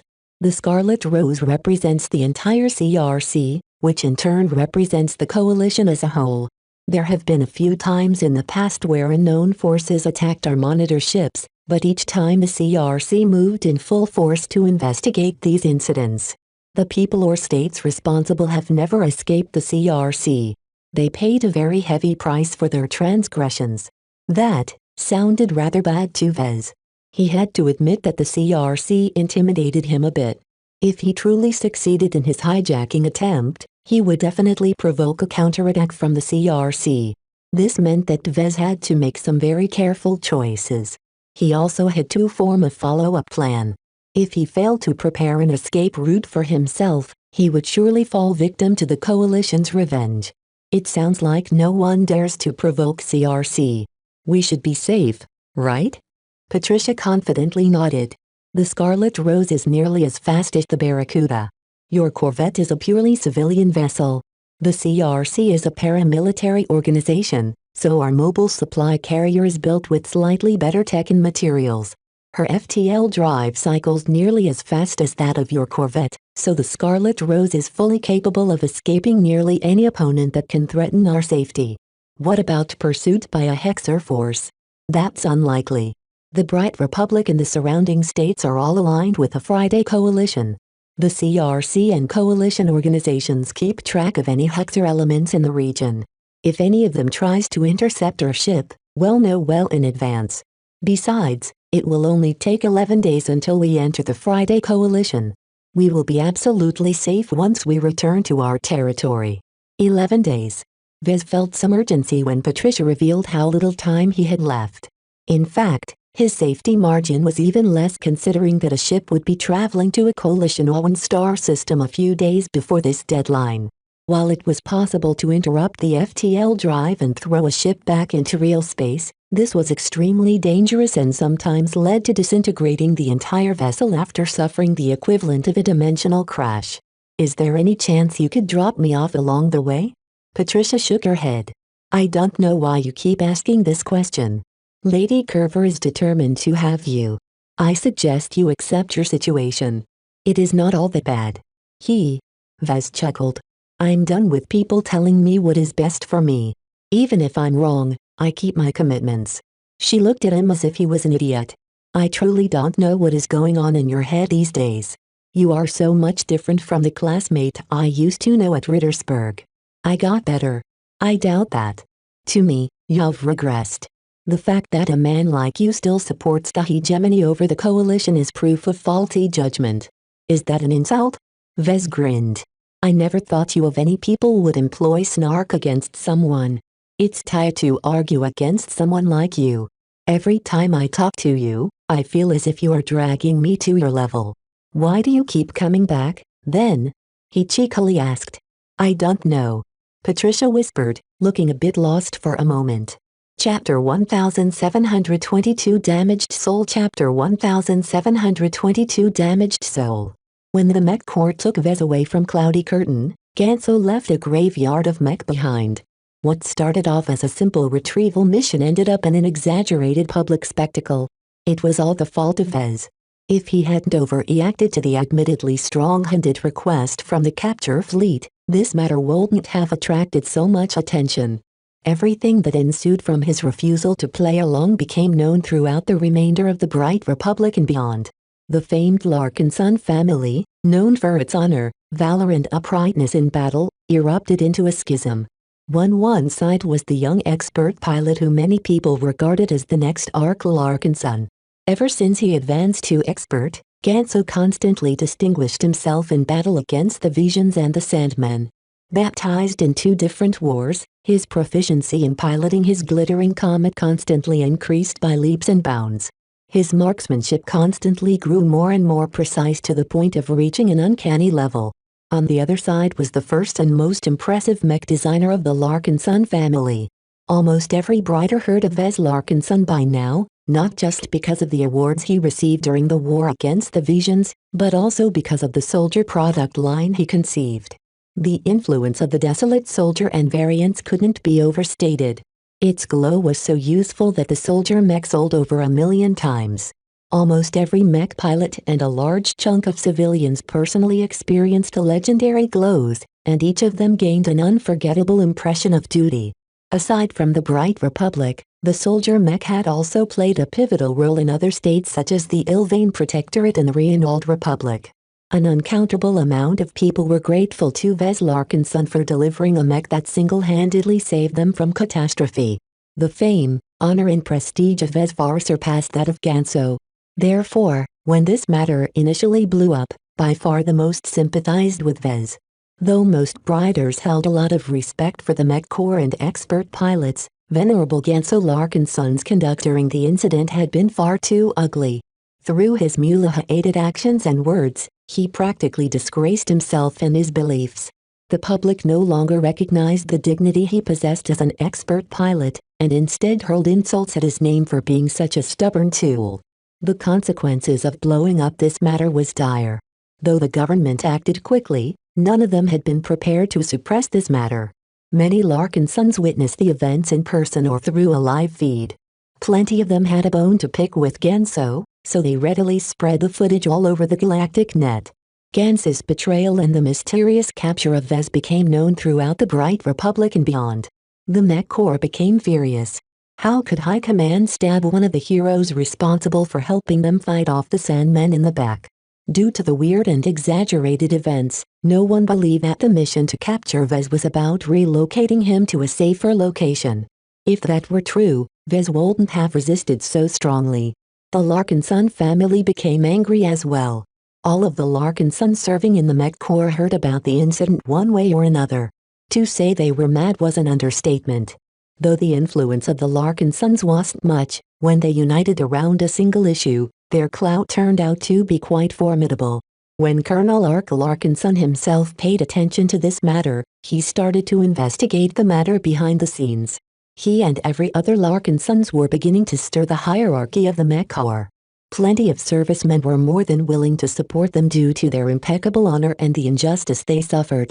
For now, Ark and the other influential Larkinson mech pilots remained silent. Yet once they opened their mouths to the public, the Bright Republic would definitely listen. The government of the Bright Republic could not afford this outcome. Give them what they want. Where is Vez Larkinson? Spit him out. The pressure on the government and the Mech Corps increased as nothing happened for a few days. Because of their inaction, the matter boiled over to such an extent that even the Ilvain Protectorate began to knock on their doors. The Bright Martyr enjoyed an exalted status within their state. His disappearance alarmed the entire Protectorate, causing every Ilvainan to detest the Bright Republic with a passion. Where is Vez Larkinson? Did the Mech Corps kill him? Why would they do such a thing? He's not dead. If he was, the soldier mech would have lost their powers by now. The pressure on the government increased to such an extent that the slow-moving Mech Corps had no choice but to break its own rules and force General Cavendish to answer. Even the full might of the Cavendish family and the Ramsay family failed to resist the overwhelming pressure from the masses. Yet General Cavendish remained mum. As a distinguished Mech general, he knew that it would be very bad if he told his interrogators the truth. At the same time, Venerable Ganso Larkinson came under immense pressure himself. Both Benjamin and Ark Larkinson used all of their power and influence to corner Ganso. Throughout this crisis that threatened to grow into a fatal distraction that might end the Bright Republic, the three Larkinsons faced each other in a three-way comm call. In ordinary circumstances, it was impossible for two current expert pilots and a former expert pilot of the Larkinson family to gather together during a war. Each of the three held a lot of responsibilities. Both Benjamin and Ark stared at Ganso's resigned expression with indignation. While Benjamin hadn't talked to Vez very often, he already regarded Vez as his favorite grandson. As for Ark, his close sentiments with his missing brother Rangel made him feel guilty that he hadn't been able to protect Vez. Who could guess that the Mech Corps he unflinchingly served for decades would start with his own cousin? Ganso. Ark began. I'm disappointed by you. It is one thing to do your duty. It is another thing to confuse right and wrong. I won't excuse myself. Ganso defended himself. I followed my orders faithfully, not just because I am a Larkinson or took an oath to serve the Mech Corps, but also because it is for the good of our state and every life that depends on its protection. My actions have saved the Bright Republic. Absurd. Benjamin blew up. Though he was normally amiable, this time he lost control. Look at what is happening in the news. You've tarnished the service. This is not an inconsequential matter. Every serviceman is questioning the honor of the Mech Corps. The performance of our soldiers have dropped by 5% throughout the war theater. Not just the Mech Corps, but also the Starfighter Corps and the irregular forces are fighting with less enthusiasm. Ark Larkinson looked at Ganso with condemnation. Do you realize what you've done? You've damaged the soul of our state. The Bright Republic is a state based on laws and rights. Every Brighter is not only fighting for their lives, but also for the ideals they grew up with. If it turns out that the Mech Corps has betrayed our ideals, then what are we all fighting for? Why must we continue to lift up our arms and sacrifice our lives? These matters are not my concern, Colonel Ark. Ganso defiantly crossed his arms. I am a soldier. I am an instrument. It is not my job to set policy. I merely do what I'm told. Everything else is not my problem. The only thing I regret is that our Larkinson family will never be the same. I share some blame for that, but if I had a choice, I would do the same thing again. What are you talking about, Ganso? What does disappearing Vez have to do with saving the Bright Republic? I'm sorry, Colonel Ark. My lips are sealed. I'm under strict orders not to reveal any details about my mission. As far as I'm concerned, High Command has not issued any orders to disclose what I know. Until that happens, I won't tell you anything. Both Benjamin and Ark exchanged a silent glance. Due to the entanglement between three different founding families, it was unlikely for High Command to resolve this problem quickly. The oldest Larkinson closed his eyes and spoke. If that is how you want to play this game, then so be it. Let me send you something, Ganso. A priority alert quickly sounded out from Ganso's comm. An unsettling feeling overcame his mood. His intuition warned him that something very bad might happen. Even though Ganso did his best to ignore his comm, the data package he received forcefully triggered its backdoors. His comm automatically projected a very official-looking document in front of his face. He won't be able to avoid it unless he destroyed his comm, but that was disallowed under the regulations of the Mech Corps. The moment he saw the very prominent-looking seals, Ganso instantly knew who issued these orders. This comes directly from the office of the Bright President. Ganso uttered in shock. How could you obtain an exception? Do you think I have been keeping my head down at the Ministry of Defense? Benjamin smiled. The Bright President himself wants to resolve this matter as fast as possible. Now, will you spit out the truth, or choose to defy the lawful authority of our state? Choose carefully. Ganso's face turned ugly as he read through the official document. He reluctantly took a minute to verify its authenticity. Nothing was wrong. Everything was completely in order, which meant that the bright president truly signed these orders. The people run our state, not the generals. Benjamin reminded Ganso. While the emergency laws that have come into effect have empowered the military, don't forget the person who holds the title of Commander-in-Chief. Ganso did not need a reminder. The Commander-in-Chief of all of the military branches of the Bright Republic was the head of state. Because of a high trust in the military, the Mech Corps and the other branches usually ran their affairs by themselves. Very rarely did the Bright President intervene directly. Yet that did not change that this esteemed individual exercised supreme command over the military. In many states, the military answered to the civilian government. This was the standard throughout human space as it was the most successful model that ensured long-term stability and prosperity. What are you waiting for, Ganso? Ark prodded the silent expert pilot. You are an obedient expert pilot, are you not? Your mission has already been declassified. There are no more excuses for you to hide behind. Whatever backing you're relying on to support you won't be able to exceed the authority of the Bright President. He was right. Seeing that the orders sent by Benjamin were completely valid and unambiguously clear, Ganso had no choice but to obey them. Even though he really didn't want to, he had his principles. Vez Larkinson is not at Rittersburg or New Foundation.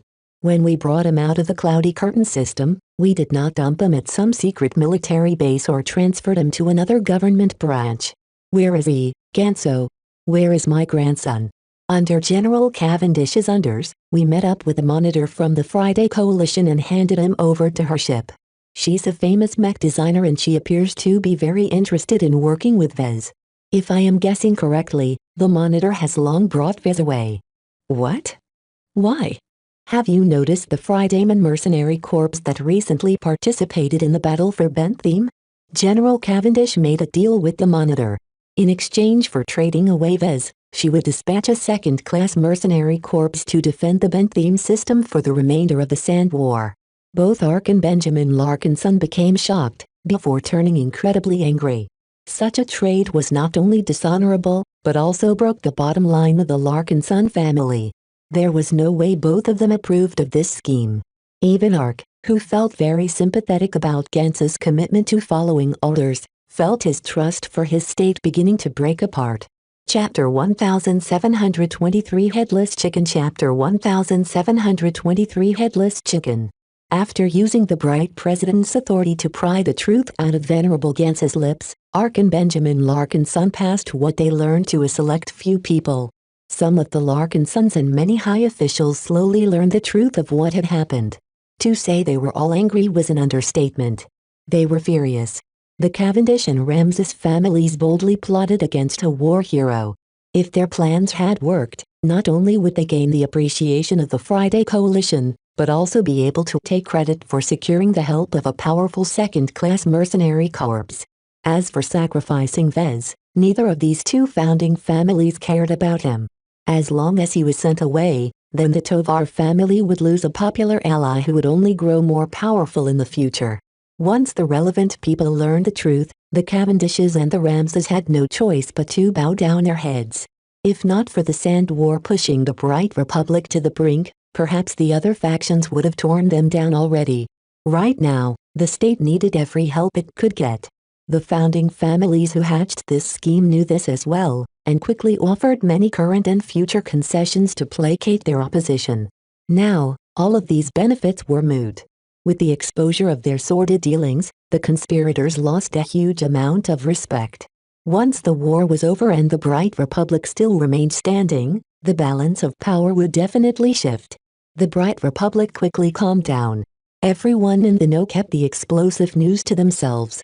No one wanted to damage the soul of the Bright Republic any further. With both Benjamin and Ark taking charge, the outrage within their family dimmed. They soon published a statement that informed the public that Vez Larkinson was safe but in hiding. While this didn't satisfy everyone, now that the Larkinsons appeared pleased, the crisis appeared to be resolved. Only a handful of Larkinson elders knew the truth. They kept every other Larkinson in the dark because the chance that one of them would leak the truth was too great. While all of this was taking place, the LMC and the other organizations founded by Vez were left to fend without their leader. Vez was the LMC, and the LMC was Vez. His absence completely tore out the heart of his company. Without his design capabilities, the remaining mech designers could never come close to designing a mech that was even close to his illustrious products. Fortunately, the people that Vez entrusted with running his organizations quickly managed to quell the unrest and stabilize the situation. Both Kelsey Dornbose and Raymond Billingsley Larkinson worked together to prevent the chaos from damaging the LMC. Commander Melker took charge of both the Avatars and Myth and the Living Sentinels. Though Ganso inflicted great losses on their mech, he coordinated with the LMC to bring new life to the fallen mech. A huge operation commenced. The mech nursery resumed production as the workers tried their best to fix the more intact wrecks.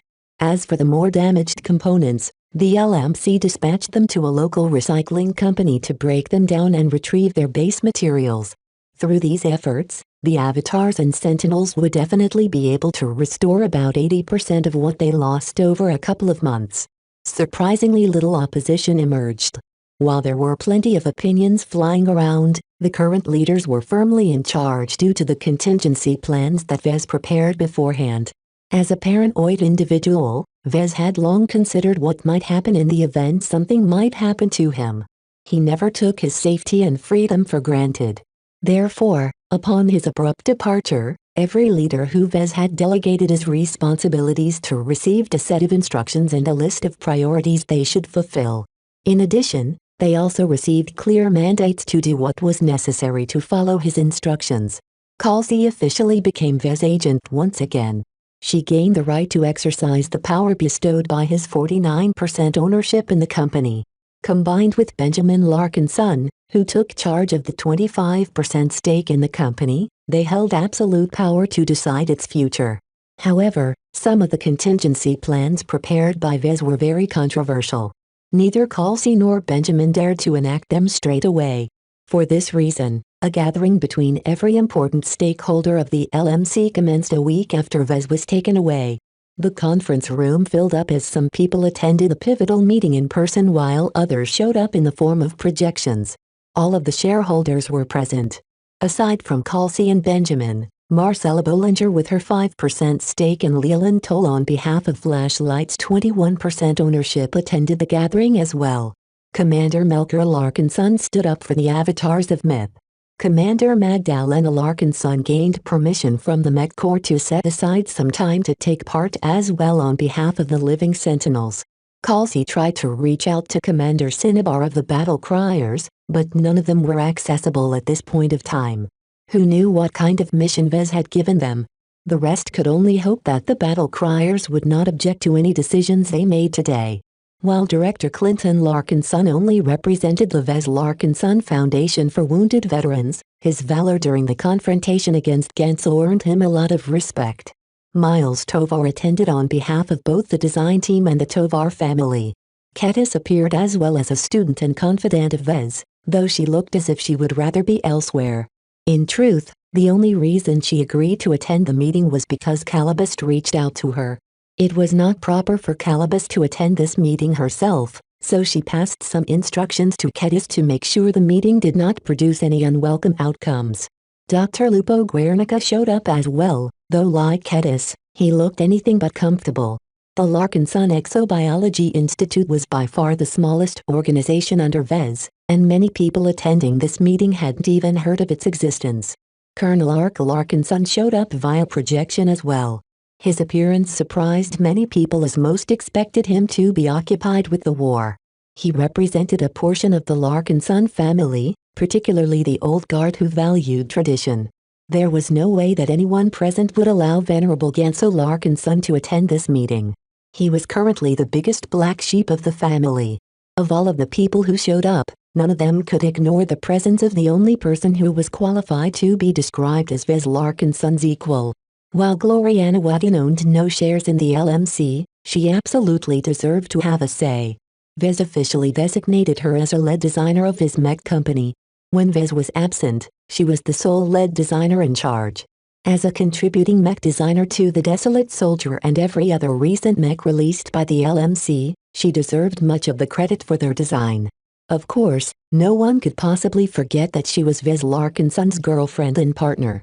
It would be bad if she agreed with any of the decisions made during the meeting. As a prominent hexer, she could exert a lot of influence if she wanted. Everyone looked solemn as the conference room filled up. No matter if they were present by remote or in the flesh, everyone felt the weight of this gathering. Ladies and gentlemen, thank you for answering our call and attending this meeting. Kelsey spoke. Though she felt slightly nervous, her years of experience as the caretaker of the LMC had long turned her into a capable speaker. Everyone here is doubtlessly aware of the current state of the LMC and its affiliated organizations. We have done our best to prevent this crisis from impacting us any further. We've succeeded in that. Now, we must look to the future and decide where to go from here. Vez left behind some contingency plans in case anything happened to him. Raymond continued. However, these plans do not fully fit the current circumstances. While he planned for the eventuality that the Bright Republic would turn on him for some reason, he never expected it to happen quite this way. Benjamin swept his gaze at everyone present. At present, we have taken care of the LMC, the avatars, the sentinels and all of the assets owned by my grandson. Our overarching goal is to preserve everything that Vez has built. Not only him, but also our Larkinson family depends on how much we can retain. What's the matter? Gloriana frowned. Though she was one of the most important people in the gathering, Vez hadn't included her in any of the contingency planning. What has Vez decided? Let me cut to the chase. Benjamin said. In the event that the government has broken our trust, Vez has ordered us to relocate the LMC and everything else to a different state. Though some of the higher-ups already knew about this instruction, it still came as a shock to most people. Not everyone imagined that Vez would have prepared such an instruction. It said something about him that he foresaw a possible need to leave the Bright Republic. Many people's faces grew pensive. The decision to abandon their foundation in the Bright Republic and move to another state was incredibly disruptive. The Larkinsons like Clinton and Ark took it especially hard. They committed their lives to the Bright Republic. How could they possibly imagine leaving their home state? Benjamin understood their consternation. Mind you, these instructions only concern the LMC and its other organizations. He hadn't said anything about our family. The future of the Larkinson family is not on the agenda, isn't it?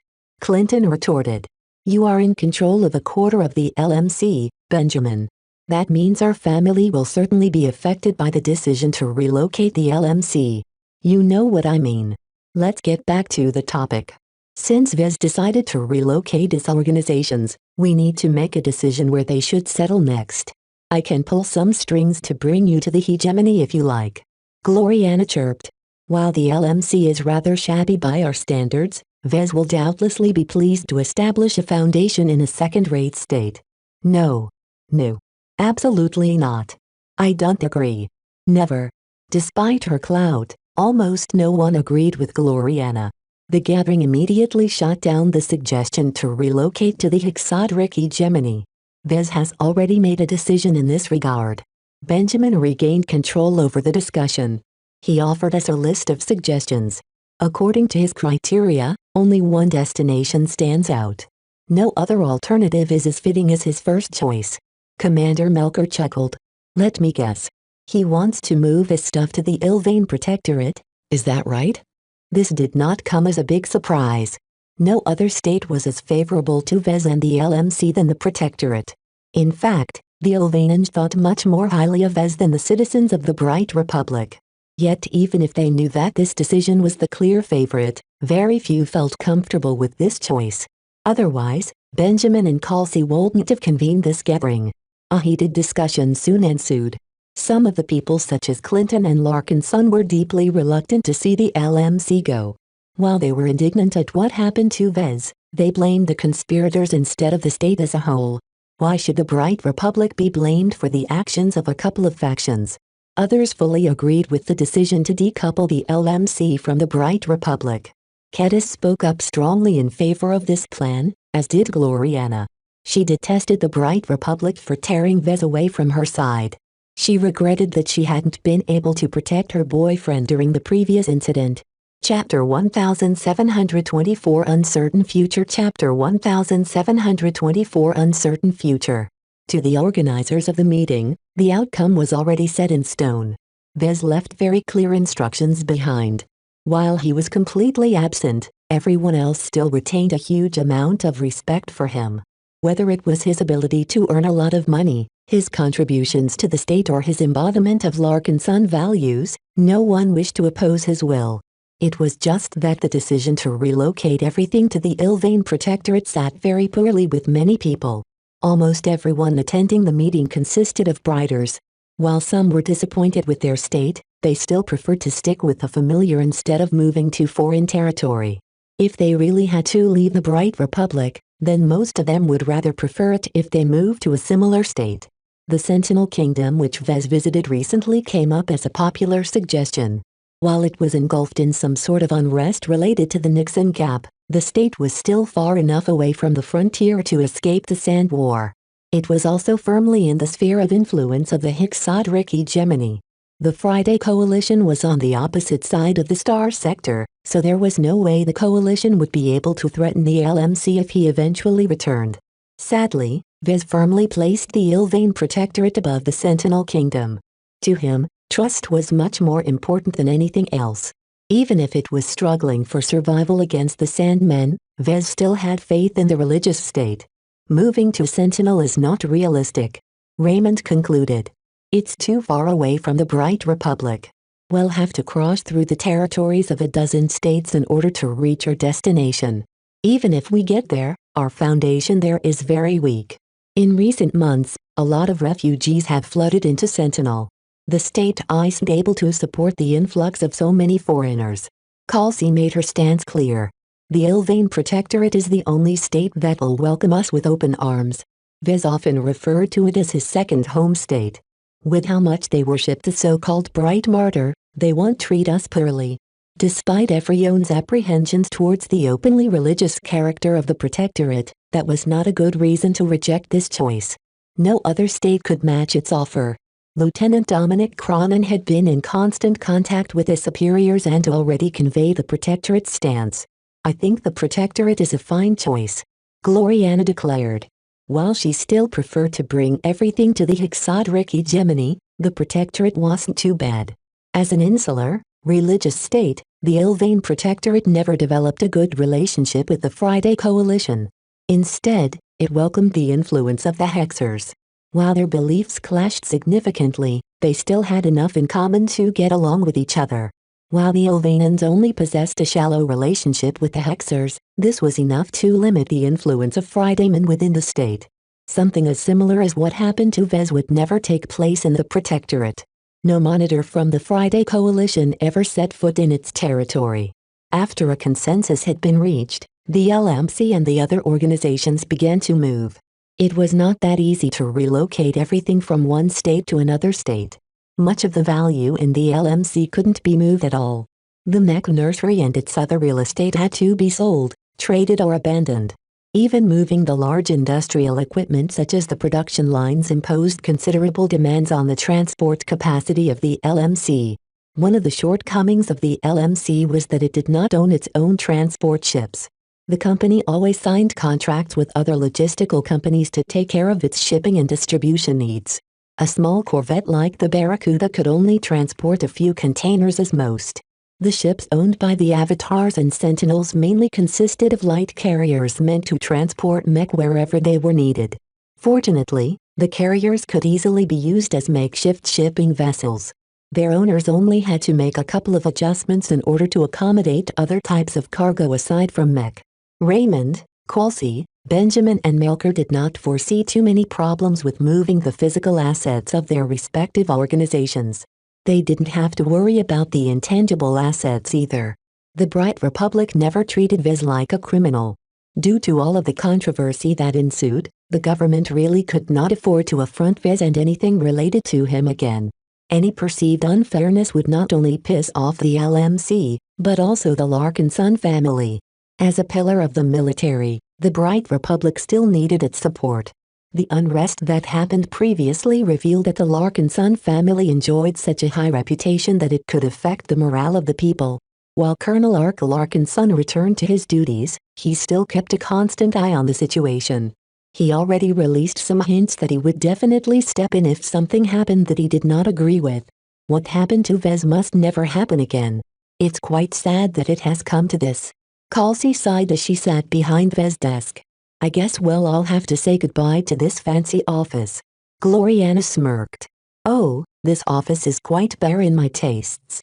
I'll definitely design a more impressive headquarters for the LMC when Vez returns. Will he return? Gavin questioned. From what I have heard, the monitor dispatched by the coalition turns out to be someone similar to you. Lady Aisling Curver is a mech designer who specializes in neural networks. Don't mention her to me. Gloriana growled. I want to wring her neck with fingers. She stole my boyfriend. Poor Vez. I can't imagine what kind of torture he is enduring. This vixen is probably attempting to seduce him even now. Regardless of what is happening to Vez, we can't do anything to help him. Kelsey stated. The most we can do is take care of his enterprises and make sure that they are ready to further his interests once he returns. If he returns. He will return. Nida spoke from the side. Vez is more resourceful than you think. Don't count him out yet. If any of you have any ideas on his properties, then...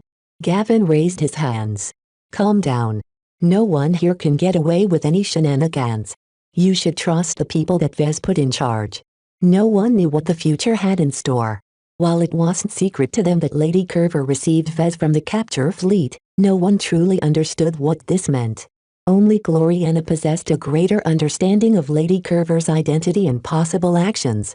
While they never intersected with each other, Clarion University was quite famous even in the Hexadric hegemony. She was sure that Aisling would bring Vez back to Clarion University and take advantage of Master Huron's support to settle her captive. Once that happened, it would be extremely hard to rescue Vez. The Warsaw Giant system was situated in the interior of the Gage dynasty. The Hexers would have to gain a decisive edge in the Komodo War and thrust deep into the coalition in order to reach this well-protected star system. The Gage dynasty would have never invested so much in Clarion if the school was situated in the periphery. I hope your confidence is misplaced. Vez must get through this. If he's absent for more than a couple of years, it's doubtful whether we can keep the LMC together. Kelsey looked concerned. Gavin sighed. If you ask me, our company is already falling apart in some ways. We can take away the production lines and such, but we can't take all of the people with us. Who wants to abandon the Bright Republic and move to a state that every Brighter has looked down upon? Our employees have already started to tender their resignations. How many people will drop out? Melker asked. According to our projections, we'll lose the majority of our workers, say 70 to 80%. Many people can't bear to leave their friends and family. Others don't want anything to do with the Ilvanan faith. Up to 80% of the workshop exhibited signs of quitting.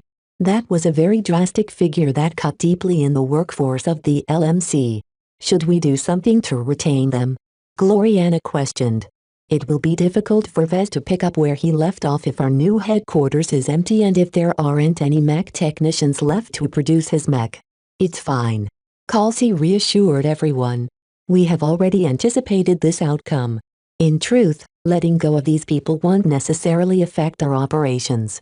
At most, we'll be stifled a little until we hire enough replacements.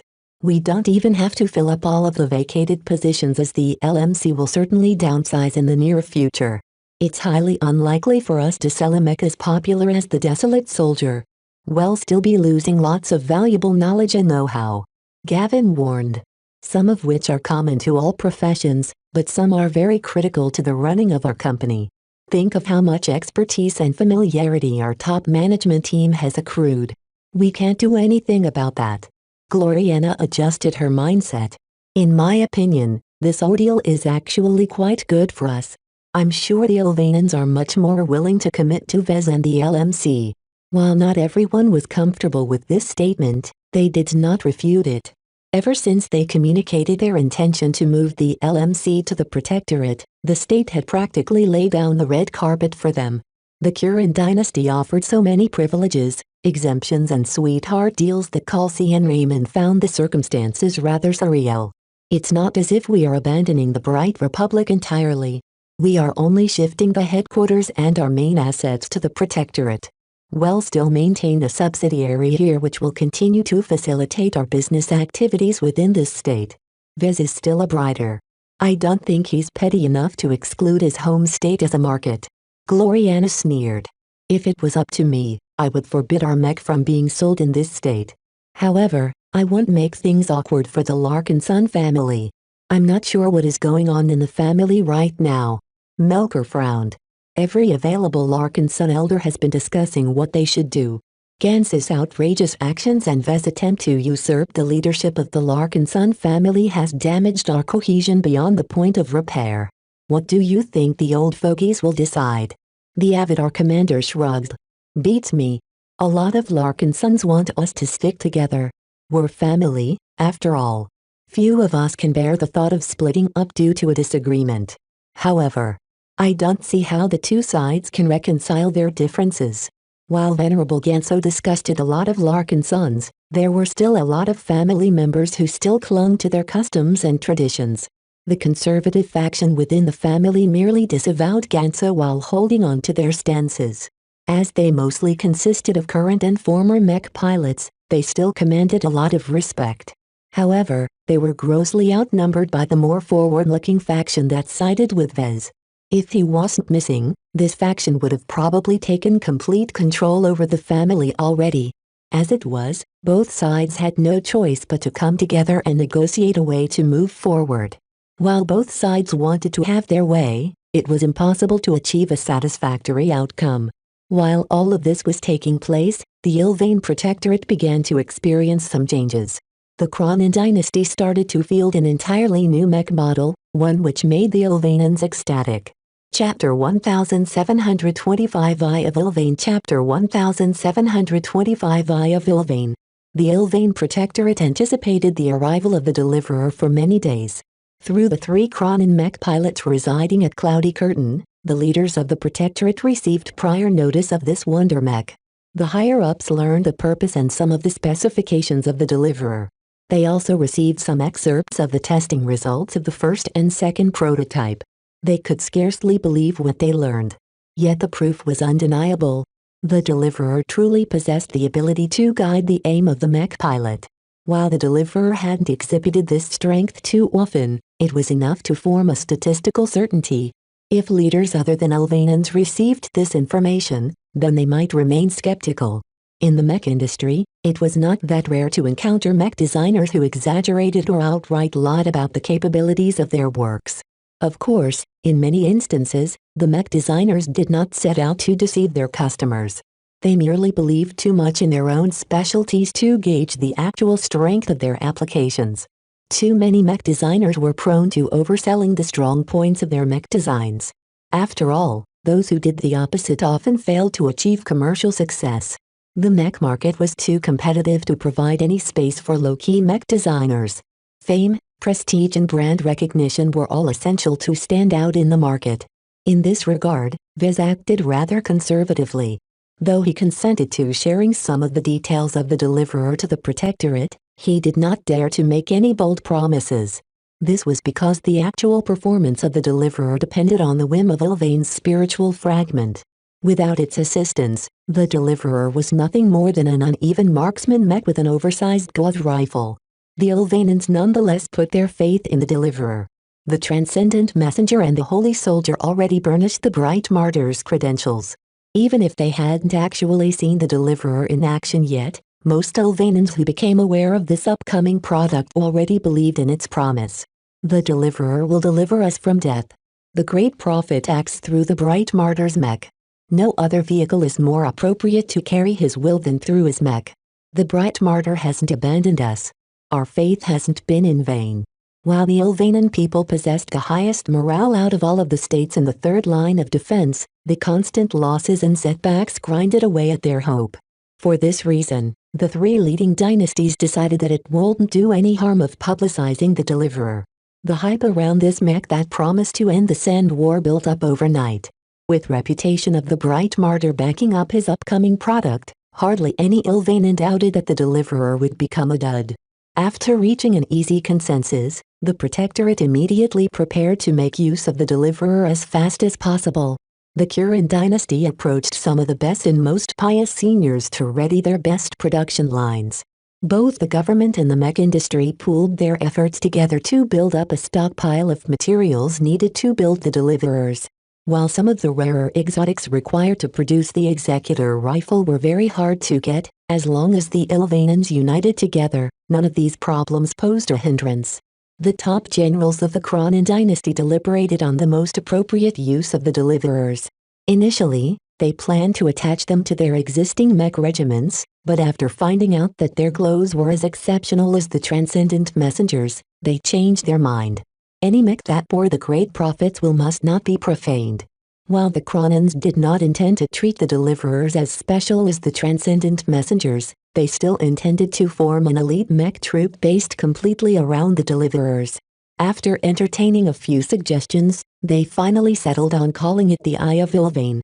This was due to the distinctive third eye featured prominently on the forward of the deliverer design. The Eye of Ilvain will gaze upon the enemies of our faith and smite them from existence. Once the formation of the Eye of Ilvain became known, practically every Cronin mech pilot wanted to become a part of this exclusive unit. Not only did they wish to pilot the mech that promised to save the Protectorate, they also wanted to experience Prophet Ilvain's grace in person. While hundreds of thousands of mech pilots aimed to pilot a deliverer, the selection requirements were extremely strict. The Ilvain Protectorate could only produce so many deliverers at a time.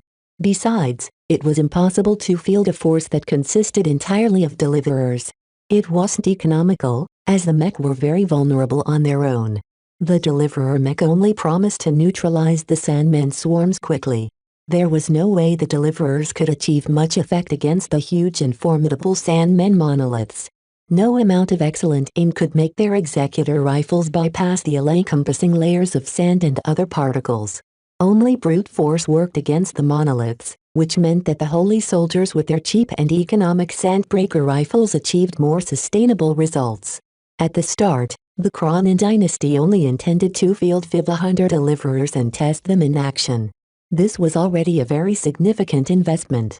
If the Cronins weren't so confident in the Bright Martyr and if the war situation wasn't so dire, they would have taken their time.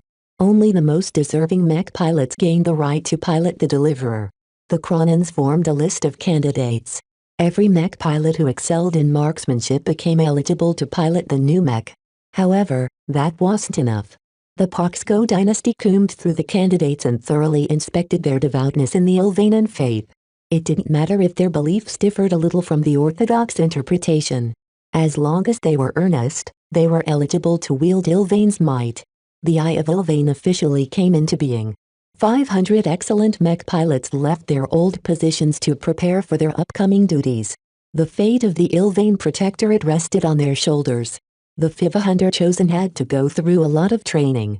In order to avoid wasting the opportunities that the deliverers provided to their mech pilots, their marksmanship had to be as good as possible.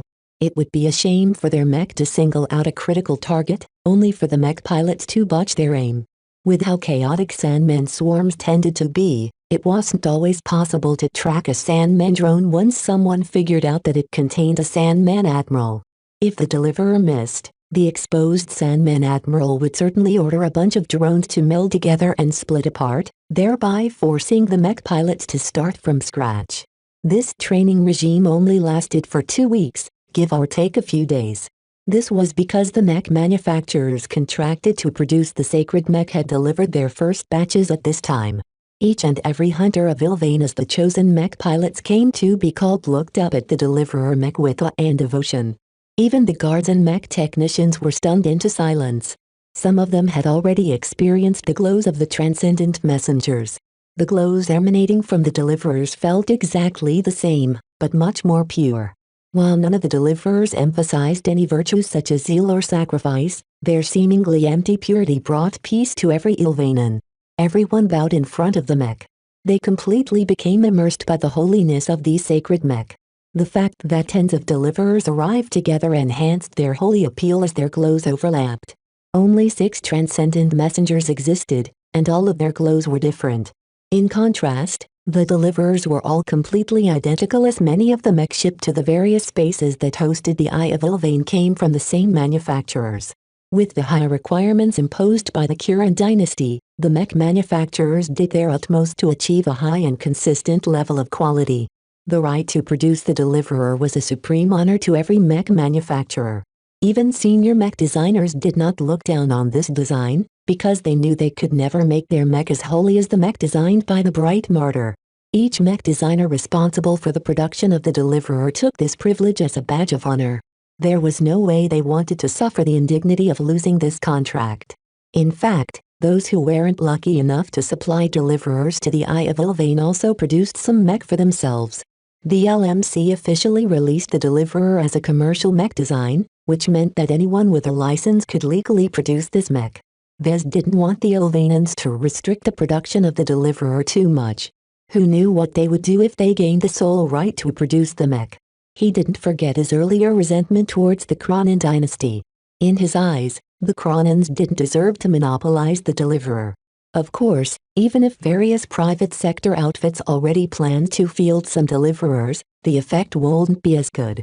The Protectorate did not possess a very strong mercenary tradition. For so long, the state had closed its borders to the outside galaxy.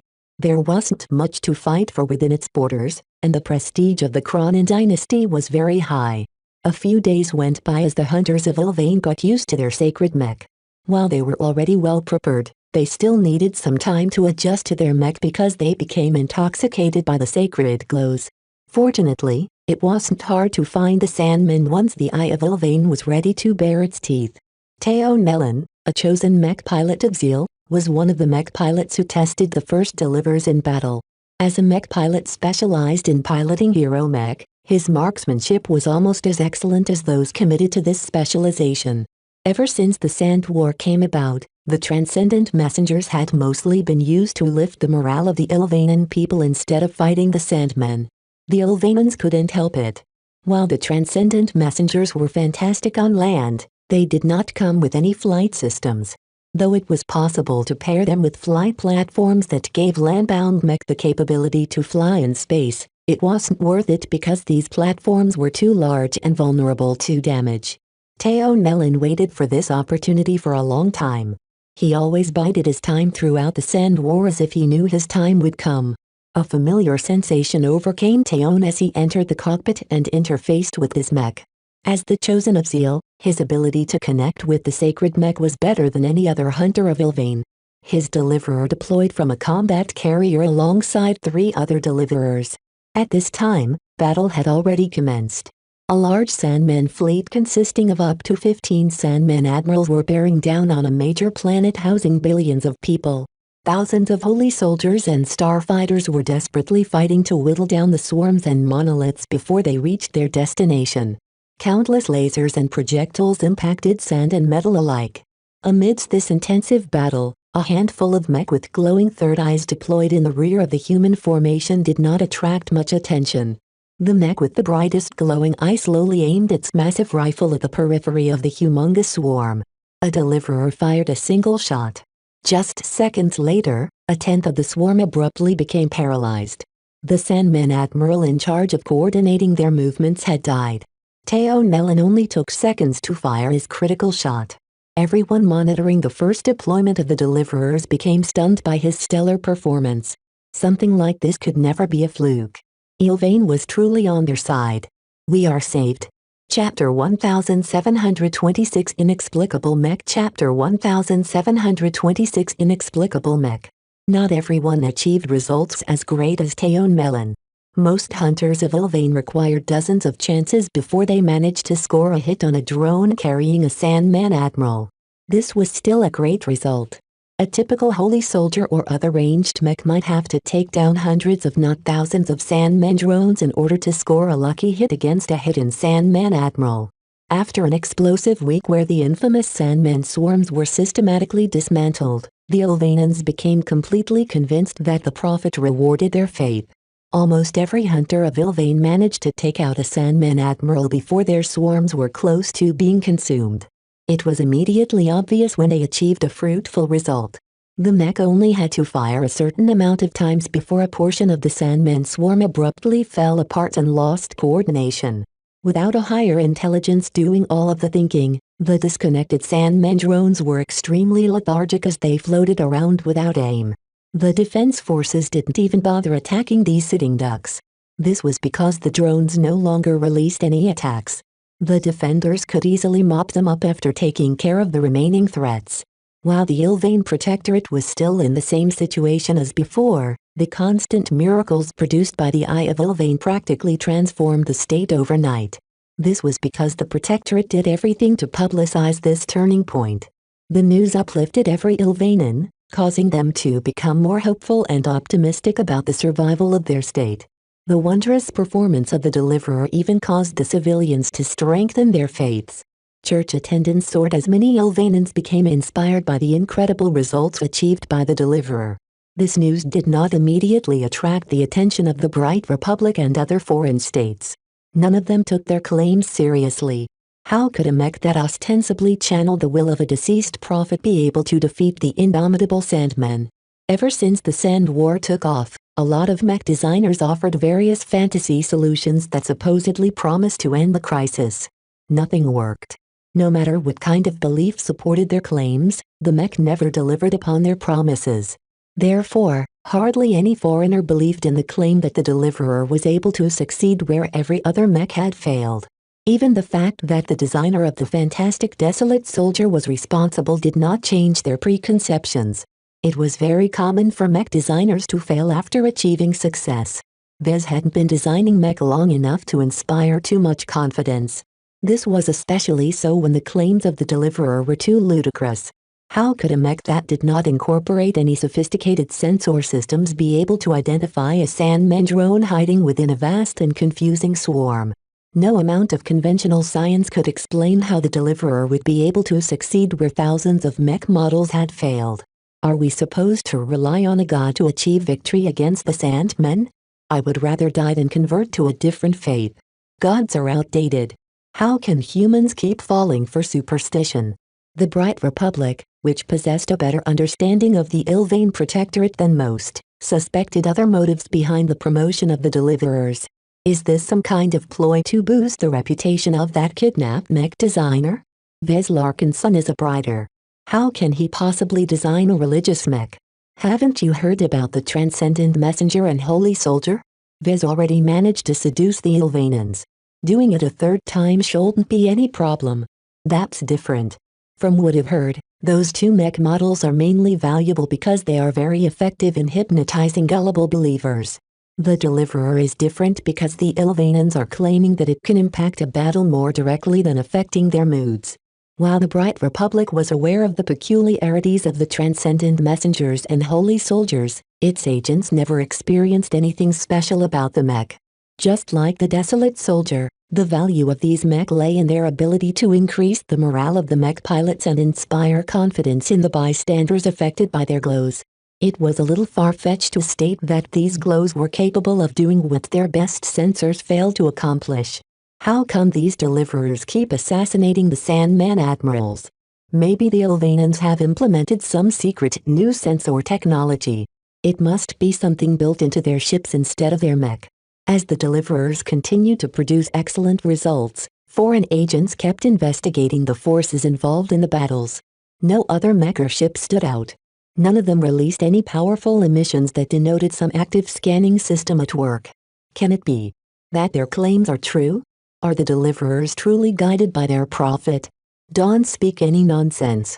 Ilvain died hundreds of years ago. His entire dynasty perished as well. Before accepting the claims of the Ilvainans, the agents and investigators dispatched by foreign states tried to exhaust every other possible explanation. They refused to accept that the Ilvainan faith had an actual basis in reality. Yet no matter how much the Brighters, Visions, Reynoldsons and such tried to pierce the truth, all of their conclusions came down to the Deliverer mech themselves. Each Ilvainan defense force that fielded a Deliverer mech almost always achieved better results. Without the Sandman swarms tearing apart the cannon fodder, the starfighter pilots became immensely grateful to the Eye of Ilvain. The introduction of the deliverers paired with the elite hunters of Ilvain drastically affected their chances of survival. Casualties dropped by as much as 70%. Such an achievement was too great to be dismissed. The Bright Republic and other skeptical states had no choice but to take the claims of the Ilvainans more seriously after a couple of weeks. How can this be? Is the supposed Bright Martyr truly so blessed? The deliverers are too miraculous. We need to try them for ourselves. Not even the MTA could explain how the deliverers were able to defy the odds and consistently target the Sandman admirals over and over again. When their own evaluators validated the mech design, they did not have much good to say about its design. While its offensive ability was excellent, its mobility and armor dragged down its overall performance. The Mech Corps, the Mech Legion, the Honored Ones and many other organizations started to experiment with the deliverers. Yet when they licensed the mech and produced some copies to verify their amazing abilities, the foreigners completely failed to elicit anything notable. Because the deliverers had been produced by non-believers, their glows weren't as strong and pure as those produced by Ilvainans. The foreign mech pilots assigned to test the deliverers all experienced varying degrees of rejection. None of the third eyes lit up as the glow of the machines intensely rejected the pilots who dismissed or looked down on the Ilvainan faith. How can this be? Why doesn't the deliverer work for us? Did we produce a counterfeit or something? It can't be. Our deliverers are exactly the same as the ones fielded by the Eye of Ilvain. Maybe the warning that comes with this mech is actually true. Only those who are sincere believers in the Ilvainan faith can unlock the full capabilities of this model. The deliverer was too enigmatic. Not even the seniors assigned to study the mech could figure out its secrets. They studied the schematics over and over again and failed to figure out what made them special aside from the faint glow they exuded. Plenty of mech designers wanted to scratch their heads until they turned bald. Each mech design from Vez Larkinson was too inexplicable. Whatever mystery he imparted to the mech designs was not something that they could understand. Whenever the befuddled mech designers questioned the Ilvainans, they only received answers in the form of religious dogma. The Great Prophet is watching over us from above. He loves us all and will never abandon his faithful. The past, present and future is fully in Prophet Ilvain's grasp. You cannot imagine the vision he possesses. Do you have a moment to talk about our Lord and Savior, Prophet Ilvain? Not even the most intellectual Ilvainan mech designer provided a straight answer. Each and every Ilvainan kept praising the Great Prophet as if they were competing to be the most devout believer. There's no way we can hold a normal conversation with these religious nuts. Let's approach the LMC instead. At least it's a sensible mech company. Yet the lead designer of the deliverer recently fell victim to a conspiracy. Vez Larkinson just happened to be missing just before the deliverers began to make their mark in Protectorate space. Fortunately, Vez was not the only mech designer involved in the design project.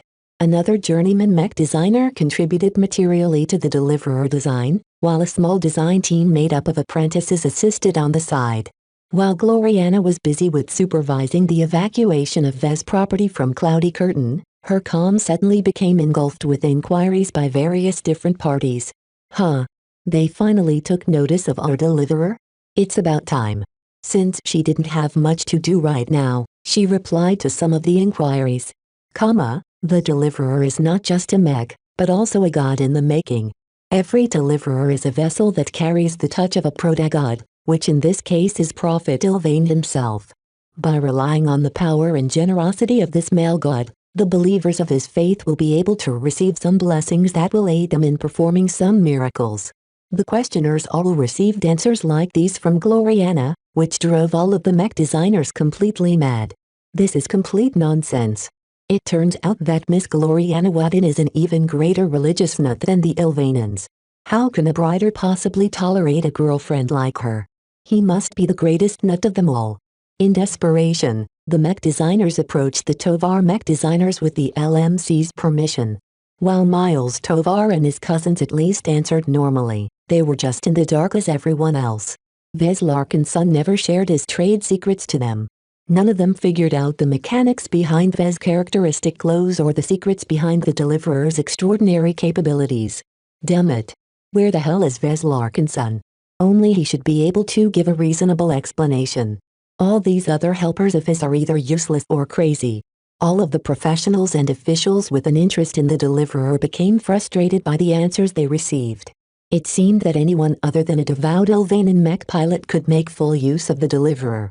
Any foreign mech pilot, even those who had been encouraged to convert to the Ilvanan faith, were unable to tame the picky mech. It was as if they had a mind of their own. After much experimentation, each mech designer and investigation team concluded that only sincere believers could make effective use of the deliverer. Since we can't field the deliverers on our own, what about borrowing them from the Ilvanans? Many governments started to approach the Ilvan Protectorate. Could they borrow some hunters of Ilvan? The Ilvanan government did not acquiesce immediately. As if aware of their bargaining power, the Ilvanans set forth some demands. While the negotiations took place behind closed doors, some of the conditions soon became common knowledge. The Ilvanans, despite not being able to field enough hunters of Ilvain to cover all of their territory, expressed some willingness to assist in the defense of other states. However, the price for their assistance was considerable. Aside from receiving hefty remuneration in the form of money and resources, the Ilvanans wanted to spread their faith in their respective states. Wanted the right to proselytize among the foreigners without encountering any hindrances. So long as a foreign state rejected this demand, the negotiations instantly stalled. Chapter 1727 Dog Person Chapter 1727 Dog Person. While the states engulfed by the Sand War seethed with excitement and astonishment due to the miraculous performance of the deliverers, the man responsible for their design remained ignorant. He only learned about the impact of his latest product when Aisling brought up the topic during dinner one day. "Your deliverer design is making quite an impression in the region," she remarked when a couple of floating bots brought away their empty dishes. Everyone except the Ilvanans are perplexed how they are able to identify the Sandman admirals within the huge Sandman swarms. Vez looked up with her and grinned. "It sounds like my deliverer is delivering on its promises. The other states have failed to adopt your new mech. They are forced to knock on the Ilvain Protectorate's doors in order to borrow the strength of the Eye of Ilvain." Eye of Ilvain? That's what the believers call their new branch dedicated to fielding Deliverer mech. While other Ilvanan forces have begun to field the Deliverer mech as well, only elite Kronan mech pilots are able to achieve the best results. Those who are unskilled or devout enough won't be able to arouse or make use of the mystery of your machines. None of this surprised Vez. He already anticipated this outcome. "I designed the deliverer to cater exclusively to the Ilvanan people. Other people can forget about gaining the deliverer's approval. No matter if they are Briders, Fridaymen or Hexers, so long as the mech pilots don't have any sincerity towards the Ilvanan faith, my mech will never embrace them. Their attempts to take advantage of my latest product are doomed from the start." "You sound very confident," Aisling replied. She was surprised by his confidence. "I know my design the best," Vez proudly stated. "Why can foreigners make full use of the deliverers? Why are only genuine believers able to make use of their exceptional abilities? Those are trade secrets. Miss Gloriana knows, right?" Vez shrugged. "Maybe. Then why aren't you sharing this to me? I'm just as good as Gloriana, if not better. You won't be able to accept my explanation." "Says who?" "Says me. Do you believe in anything? You shouldn't. You're a Fridayman. You're the same as a Brider in this regard. I don't see how that matters. From what I can tell, you don't believe in the Ilvanan faith. You're not a follower of Hexim either. You're just as secular as me, Vez. Clearly faith doesn't have anything to do with the power of the deliverer design." Vez had to admit that Aisling made a reasonable deduction. She was truly right. While anything related to spirituality involved a lot of strange phenomena, none of them depended on any faith. In his perspective, spirituality was just another part of reality, one which most of humanity had yet to explore. Though Aisling was obsessed with Vez, she was different from Gloriana. The Fridayman mech designer respected his boundaries and remained fully in control. Comparing Aisling to Gloriana was like comparing an angel to a hellcat. The two were quite different. In ordinary cases, Vez much preferred to be in the company of the former. The more he interacted with Aisling, the more he appreciated her soberness and rationality. The only problem he had with her was that she was too clever in other ways as well. All of her actions and decisions served to achieve a specific result. Vez had the sense that she was used to weaving elaborate webs. In addition, her confidence bordered on the extreme sometimes. She was so assured that Vez was in the palm of her hand that she practically took his eventual defection for granted. There was no possible way that he could ever resist her charm. "You'll tell me your secrets one way or another." She modestly grinned at him. "Once you forget about Gloriana, you'll find out that partnering up with me is a great decision. We are made for each other." Vez frowned. "I already told you that I'm not attracted to you. I am still committed to Gloriana." He spoke from his heart despite how unwise it was to pop Aisling's bubble. Fortunately, she was way too confident in her plan to take his rejection seriously. Poor man. She shook her head in pity. "The Hexers have thoroughly succeeded in mesmerizing you. If you stayed with Gloriana any longer, you would have turned into her puppy." "I never asked to be rescued, Aisling." She didn't take him seriously. In her opinion, spending so much time with Gloriana impaired his judgment. He couldn't be trusted to take care of himself. He needed someone sensible and wise to turn him back to normal. Naturally, Aisling just happened to be the woman willing to rehabilitate him into a normal man. "Did you have a good time perusing my library?" she asked, changing the subject. "I have to admit that the textbooks are great. I've learned a lot while reading them, though I don't exactly enjoy handling actual paper books." He was too used to scrolling seamlessly through text that he couldn't get used to discrete pages. This was just a minor gripe, though. "I think it's nice to have something solid in my hands. Projections and virtual reality are too fake for my tastes. My biggest complaint about the library is that it's obviously complete. There's a lot of subjects that I'm interested about that are missing." Aisling shook her head at Vez. "I've already broken some rules by making those books available to you.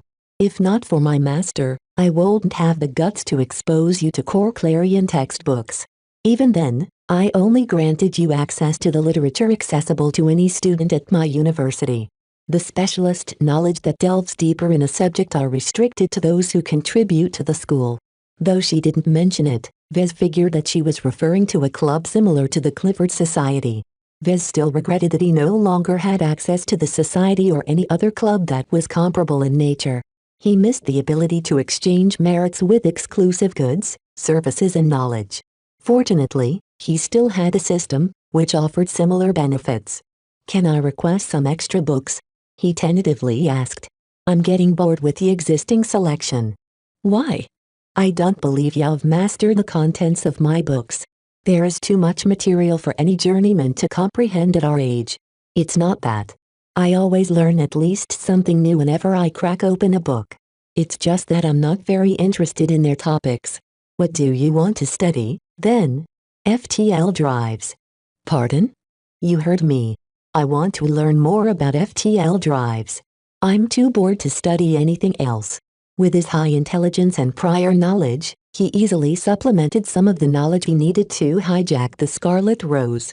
Unfortunately, all of the books pertained to either mech or fundamental science. "I don't see why you would possibly want to study the workings of a ship component." Aisling frowned. "As a mech designer, I thought you knew better. Studying FTL technology is notoriously difficult. Even to us, it probably takes decades to comprehend the theory as well as a chief engineer.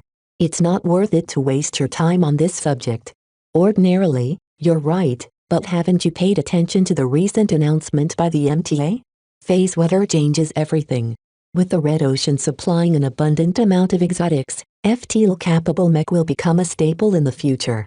It might take a century or two for this new mode of mech to become viable in the galactic rim, but we should be ready to exploit it once that happens."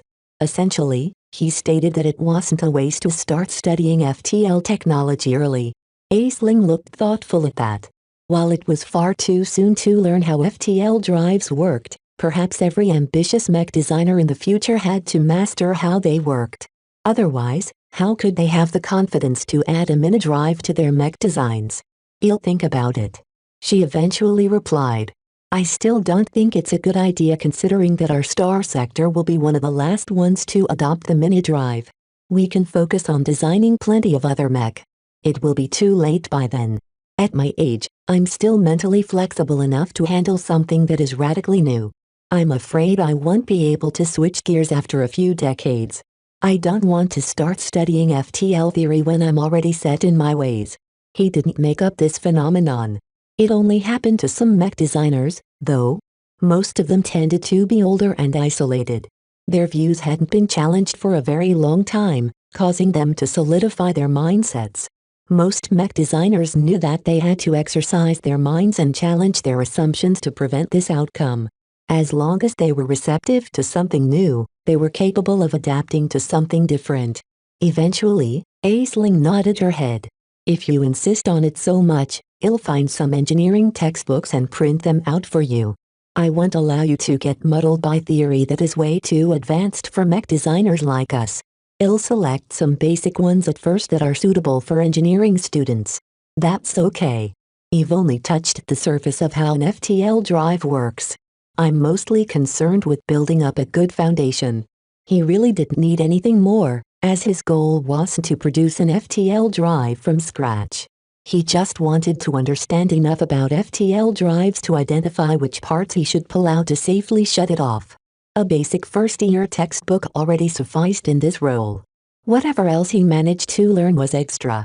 He'd be glad if he gained a shallow but undeniable understanding of FTL drives over the next few days, but that was a bit unrealistic. Once Fez secured this concession, he relaxed a bit as he got what he wanted. For her part, Aisling became pleased as well for meeting one of his requests. She estimated that Vez would approach her again. Once it became a habit, Vez would slowly form a favorable impression of her. It would only be a matter of time before their relationship grew intimate. Though Vez was aware of her intentions, he hoped she would never be able to succeed. If Vez got his way, he could use the knowledge he learned to hijack the Scarlet Rose. Once he gained control over the ship, Aisling would cease to pose a threat to him. He could get rid of her any time he liked. Just the thought of killing her amused him to no end. Aisling misinterpreted his happy smile. She approached him and lay a hand on his shoulder. Don't be afraid to ask if you need anything. While I can't promise anything, I'll do my best to make you comfortable. Vez brushed off her hand and stood up from his chair. Dinner is over. I should get back. Once Aisling left, Patricia escorted him back to his stateroom. Lady Curver is very nice. So? I don't understand why you keep rejecting her advances. I'm a cat person, he said. Aisling is like a mutt. There's nothing wrong with dogs. I just don't like them. Does that answer your question? Patricia grew confused. Briters have much more in common with Fridaymen than Hexers. By all rights you should be a dog person.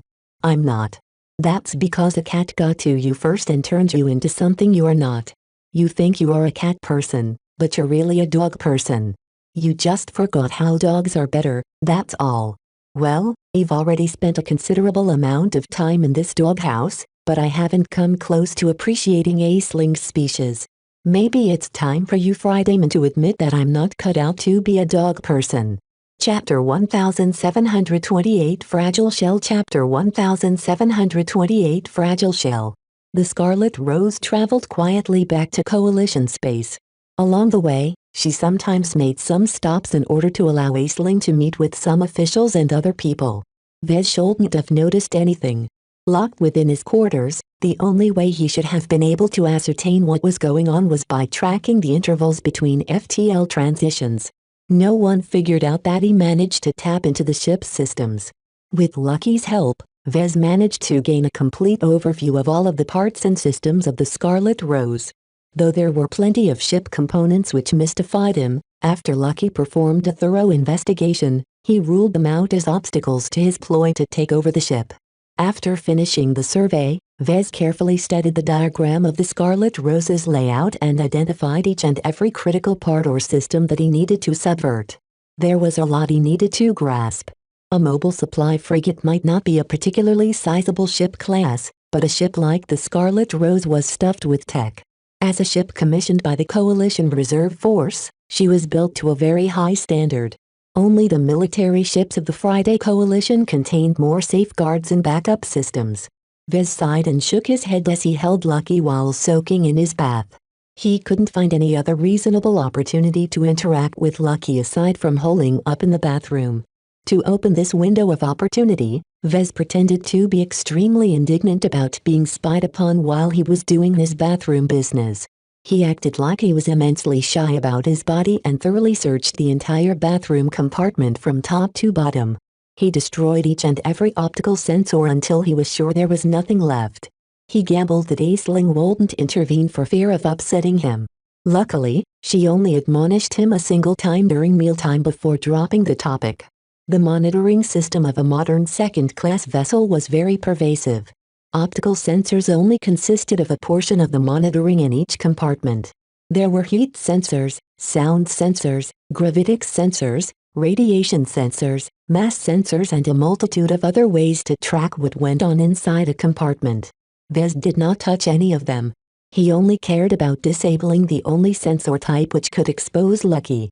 As for the other sensors, Lucky's ECM systems effortlessly fooled them into thinking that nothing was there. Once he satisfied this condition, Vez interacted with Lucky without any issue. He could even summon his system com and purchase some gadgets in order to assist him into taking over the ship. However, with how easily Lucky could infiltrate and sabotage the various systems and subsystems of the Scarlet Rose, Vez would rather keep his design points in reserve. Who knew what kind of surprise he might encounter during his hijacking attempt? Keeping over 1 million DP in reserve would definitely be able to save him in a pinch. For now, Vez felt confident he could take over the ship by relying on his existing means. The engineering section, the security compartment and the bridge all needed to be secured. At the same time, Vez had to sabotage or subvert every backup system that activated in the event of some sort of failure. As a ship built to a high standard, the Scarlet Rose featured a lot of backups and redundancies. Not even his Barracuda offered so many redundant systems. Every starship is just a fragile shell that protects the people inside from the ravages of space. Radiation, vacuum, frost, space dust and other threats constantly bombarded spacefaring vessels. Unlike astral beasts, humanity never adapted to space.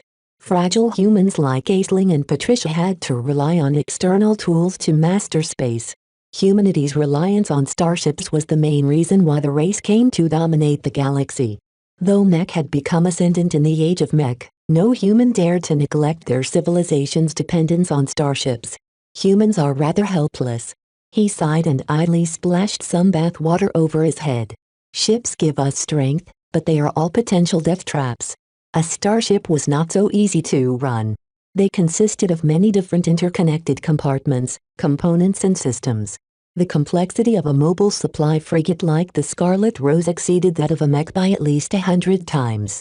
This was not just due to her immensely larger size, but also due to all of the functions she was supposed to run on a continuous basis. The more systems a ship possessed, the greater the chance that something might go wrong. If the inertial dampeners of the ship suddenly shut off, all of her passengers might slam against the bulkheads the moment the vessel accelerated or decelerated. If the life support systems failed, the oxygen and temperature levels might drop, causing every human to suffocate while shivering in the cold. These were just a handful of the many essential components and systems that the crew and passengers of the Scarlet Rose relied upon to preserve their lives. If I wanted to, I could instantly kill each and every person aboard this vessel, Vez muttered darkly. Due to the potential risks, expensive ships tended to offer several redundancies. For each primary system, there was at least a secondary system on standby that was ready to step up in the case of a crisis. All of these systems were spread out. This was because a ship could easily be rendered impotent if some important compartments incurred catastrophic damage for some reason. When it comes to ship design, you can never put all of your eggs in a single basket. Fortunately, with Lucky's thorough scouting, Vez identified every relevant system. He only had to program some malicious code and pass on some instructions to his cat in order to subvert their functioning. Vez did not dare to penetrate these systems too thoroughly. He only affected them as little as possible. The main goal of his sabotage was to make them unresponsive to any commands. Everything had to run normally, or at the very least pose no hindrance to his plans. Vez quietly made a lot of progress on this front. He believed it wouldn't take much longer to complete this step. However, that only took care of the ship. Paralyzing all of the systems, especially the defensive ones, was not enough. He needed to mop up the people on the Scarlet Rose as well. 35 of them consisted of spacers. Each of them kept the ship running. Vez decided to clean them all up. While it was very problematic to operate the Scarlet Rose without a crew, Vez believed it wouldn't be a problem to operate her for just a week. As a highly automated vessel, the Scarlet Rose was designed to rely less on humans. Vez believed it was feasible to return to Cloudy Curtain without relying on the existing crew. Each of these spacers posed a threat to him. Vez was far too paranoid to keep them alive and continue their duties under his command. They only had to perform one act of sabotage out of spite to massively screw him over. The crew shouldn't be left alive, particularly the captain and the chief engineer. Only the captain and the chief engineer can mitigate my sabotage. The two possessed extremely high authority. As long as Vez gave them some time, they could easily reverse his sabotage and restore the systems to normal. Vez had to take them out right away before he did anything else. The problem is that the bridge and engineering sections are located too far apart. Vez was confident he could sneak into either the bridge or engineering and take out the crew inside. However, the moment he made a move, he would undoubtedly expose himself. Even if he somehow took care of both, he still had to contend with the remainder of the crew as well as the security officers aboard the ship. He wasn't too worried about the crew in the short term. As long as he moved quickly and took out his priority targets, the remaining spacers should be confused of what was going on. As long as Vez sabotaged the communications systems, he should be able to prevent them from coordinating their actions. He had two more priorities to deal with after he took care of the bridge and engineering. First, I have to kill all of the guards and security officers. They're already pretty capable by themselves, but they are a lot more threatening once they make use of the internal defenses. Each compartment and corridor section possessed an isolated defense system that was completely cut off from any other system or network. In the event some hostiles boarded the ship, the guards could fortify themselves in each and every section by activating these independent defense systems. There are way too many of them for me to sabotage them all. He sighed. If he had 2 months, then he could surely subdue all of these defenses. Yet Vez wanted to make his move before the Scarlet Rose crossed into Coalition space. For this reason, he settled for sabotaging only the minimum amount of internal defenses. Vez planned his route and settled for tampering with the defensive systems located along the way. This meant that he could not deviate from his route. As long as he stepped into a compartment he didn't control, he'd be vulnerable to the ship. Well, as long as I deal with all of my essential targets, the rest of the ship won't pose a threat.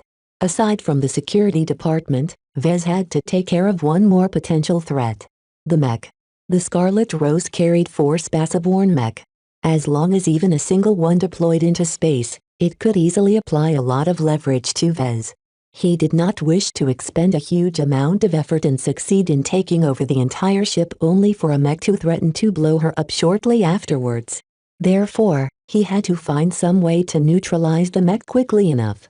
He first thought of trying to kill the mech pilots, but that led back to the same problem of trying to kill the captain or the engineers. Once someone died or got attacked, the entire ship would definitely be alerted.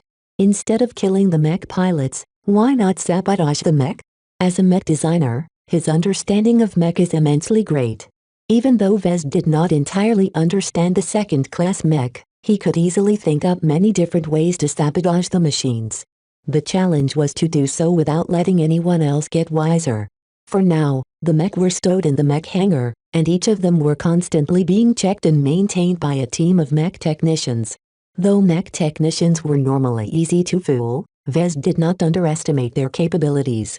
Unlike the mech technicians from the Bright Republic, these ones came from the Friday Coalition. They were smarter, more educated and more competent than the mech technicians he was used to. Vez had to approach this sabotage very carefully in order to keep them in the dark. Time was beginning to run out on him. If he didn't launch his escape plan in the next few days, the Scarlet Rose would successfully cross over into Coalition space, which meant that Vez would have to escape hostile territory. Vez did not relish his chances. The Vandals barely managed to cut through the territories of the Vija Kingdom, and only managed to succeed due to various factors. This time, Vez didn't think the Friday Coalition would be that incompetent. In fact, even if Vez launched his hijacking attempts right away, the CRC would not let go of him so easily. The Fridaymen would certainly dispatch a pursuit force to retrieve their ship. Chapter 1729 Recurring Problem Chapter 1729 Recurring Problem. Vez missed the presence of Nida and the Avatars. If he had some helpers around, he could cover a lot more ground. Even so, Vez still believed he could succeed on his own. Having gone through various crises, he did not flinch from the danger at all. In fact, he became excited at the thought of moving into action. His Larkinson blood boiled in his veins, encouraging him to fight. He missed this exhilarating sensation. After his military service, Vez was no longer surrounded by enemies. Long years of peace had dulled his edge and made him complacent. Yet now that he ended up in this situation, Vez felt as his desperation reignited his battle instincts. Even though he was not a trained soldier or mech pilot, he still longed for battle. Not yet. He hissed to himself. I have to hold it in. I'm not done yet. After thoroughly analyzing the scans of the 4 mech carried by the Scarlet Rose, Vez dispatched Lucky to tamper with a single component within the machines. This sabotage was extremely subtle and shouldn't be detected in a short amount of time. Helly. He grinned. Taking care of the mech was trivial. With Lucky's ability phase through solid matter, he could easily sneak up to the mech by burrowing through the deck and phase through their legs. From there, the cat could easily affect any part of the mech. When it came to infiltration, no one was better than Lucky. Vez believed that not even Calabist was as good as his cat. Unfortunately, Vez had been working Lucky very hard these days. His pet expended a lot of energy and often had to rest and recuperate whatever energy he expended. If not for that, he could have finished his preparations days ago. The time to launch his plan came close. After Lucky tampered with the mech, Vez wanted him to take a long rest before making his final moves. Vez left the riskiest tampering for last. When making a move on the primary and secondary systems of the bridge, security department and engineering, the chances of discovery was too high. Vez had no choice but to opt for speed instead of stealth to paralyze all of these essential systems. While the Scarlet Rose was big, it wasn't big enough to delay Lucky from visiting all of these compartments if he moved at full speed. There was no turning back once Lucky embarked on this frenzied sabotage spree. Vez would have to move into action whether he liked it or not. Once Lucky and him became exposed, the Fridayman would definitely spoil his plans. Vez behaved very carefully during these finals days. He did not wish to arouse any suspicion while he was on the cusp of crossing the Rubicon. To distract himself, he poured a lot of attention to his studies. Aisling did as she promised and provided him with a basic engineering textbook. It was quite a good one. In addition to providing some basic explanations on FTL drives, the contents also provided an overview of the power reactor, thrusters and other ship components. As long as he absorbed some of the basic knowledge contained within the book, he'd be able to perform minor repairs and check for obvious tampering. In order to succeed in the second half of the escape plan, it was essential for him to be able to take over some of the responsibilities of an engineer. While the Scarlet Rose could technically operate without a crew, there was still a chance that something might malfunction. Without a competent human crew at hand, Vez could only rely on himself to resolve any problems. Of course, it was easier said than done to digest the engineering textbook. While Vez already learned some basic aspects about FTL drives and other ship components, he never studied them systematically. He never possessed much of a passion for shipbuilding and ship design. As journeyman mech designer, he already solidified his passion by forming a design seed based around mech. His design seed not only amplified his spirituality whenever he worked on mech, but also restricted his interest in other fields. While it was possible for him to work hard and become a competent ship designer, he would never be as inventive and imaginative as those who dedicated themselves to this profession. From what he knew about mech designers, Vez believed this narrow focus would persist until he advanced to star designer. For some reason, star designers no longer limited their design work to mech. While they were still capable of performing their old work, they all started designing other works such as cities, space stations, Dyson spheres and even starships. Of course, that was way too far away for Vez. He shouldn't even consider branching out to designing ships until he surpassed the rank of master. While Vez tried to lay low by reading books all day, Aisling and Patricia never left him alone for long. He often talked with Aisling during mealtime. Each time they met, she constantly persuaded him to turn his back to the Hexers and side with her instead. Vez found it rather tiresome to reject her advances every day. Aisling seemed to have no shame and always presented the same arguments next time. The Friday Coalition is much better for you. Only by settling down in our state will you be able to progress without any hindrance. Gloriana is a mean and selfish witch.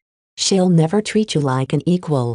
Like any Hexer, she'll definitely seek to turn you into something less than a man. Why don't you look at me, Vez? I'm prettier than Gloriana. Should I dye my hair black for you?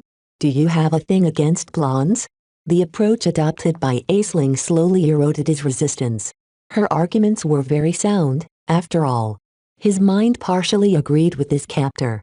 If not for his heart constantly rebelling against the indignity he suffered, he might have actually agreed to embrace the Friday Coalition once again. If Aisling had more time, Vez feared that she might succeed in dousing the fire raging within his heart. While it wasn't easy to affect his deepest emotions, as long as she persisted for a couple of months or years, she might actually succeed. Even if she failed, Aisling probably had many other means to convert him to her side. With Master Huron and Clarion University ready to assist her, Vez would never be able to resist forever. This made it all the more important to avoid the Friday Coalition. "Why are you so fixated on me?" Vez asked in an exasperated tone while they hung out at the lounge after dinner. "Aren't there a lot of talented mech designers in the Friday Coalition?" The Friday Coalition encompassed a huge amount of space. Its 6 partners colonized thousands of star systems. An enormous amount of second-class citizens resided in its territories. With a huge population base, the amount of mech designers in the state had reached a terrible figure. At least some of these mech designers should have been compatible with Aisling. "You're right, Vez," she replied and placed her palm on top of his hand. "I do know some men who have kept my eye on for some time." Vez immediately yanked his hand away. Though Aisling pouted at him, he remained impassive. "Why aren't you chasing after those other men, then? While their qualifications are all good, I don't feel their design philosophies can help me as much as yours. Most mech designers don't specialize in fields like ours. Too many mech designers focus on enhancing the aspects that directly strengthen a mech, such as making them faster or more resilient. Specialties such as neural connectivity and metaphysical man-machine symbiosis are too esoteric. What about those who are different? They're interesting."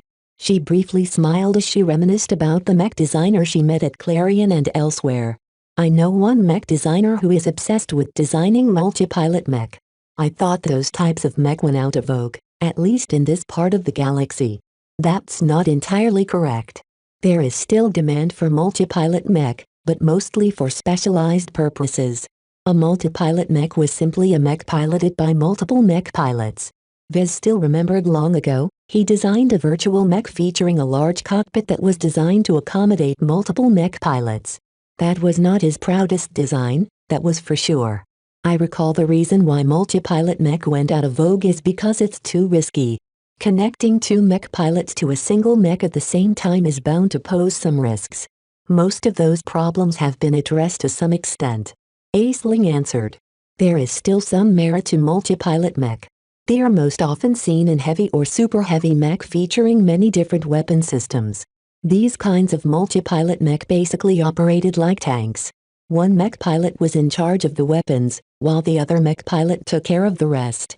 This was just the most common application of multi-pilot mech. By splitting responsibilities, the mech pilots operating the mech concurrently did not need to be in sync.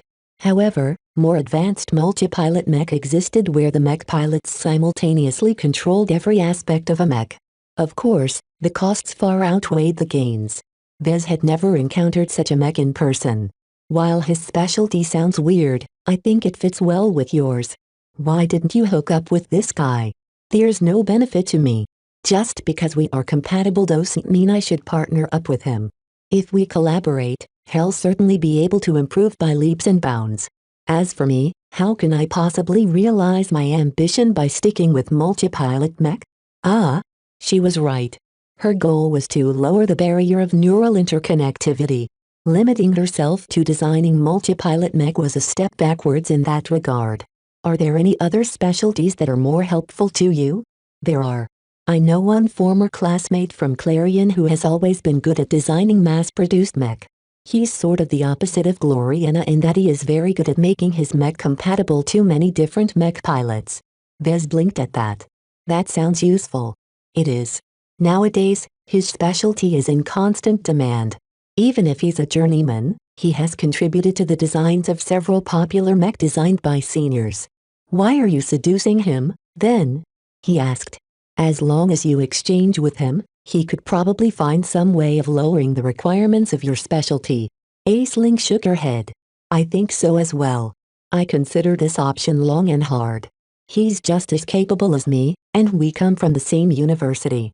There's one reason why I rejected him in the end. Why? He's a dwarf.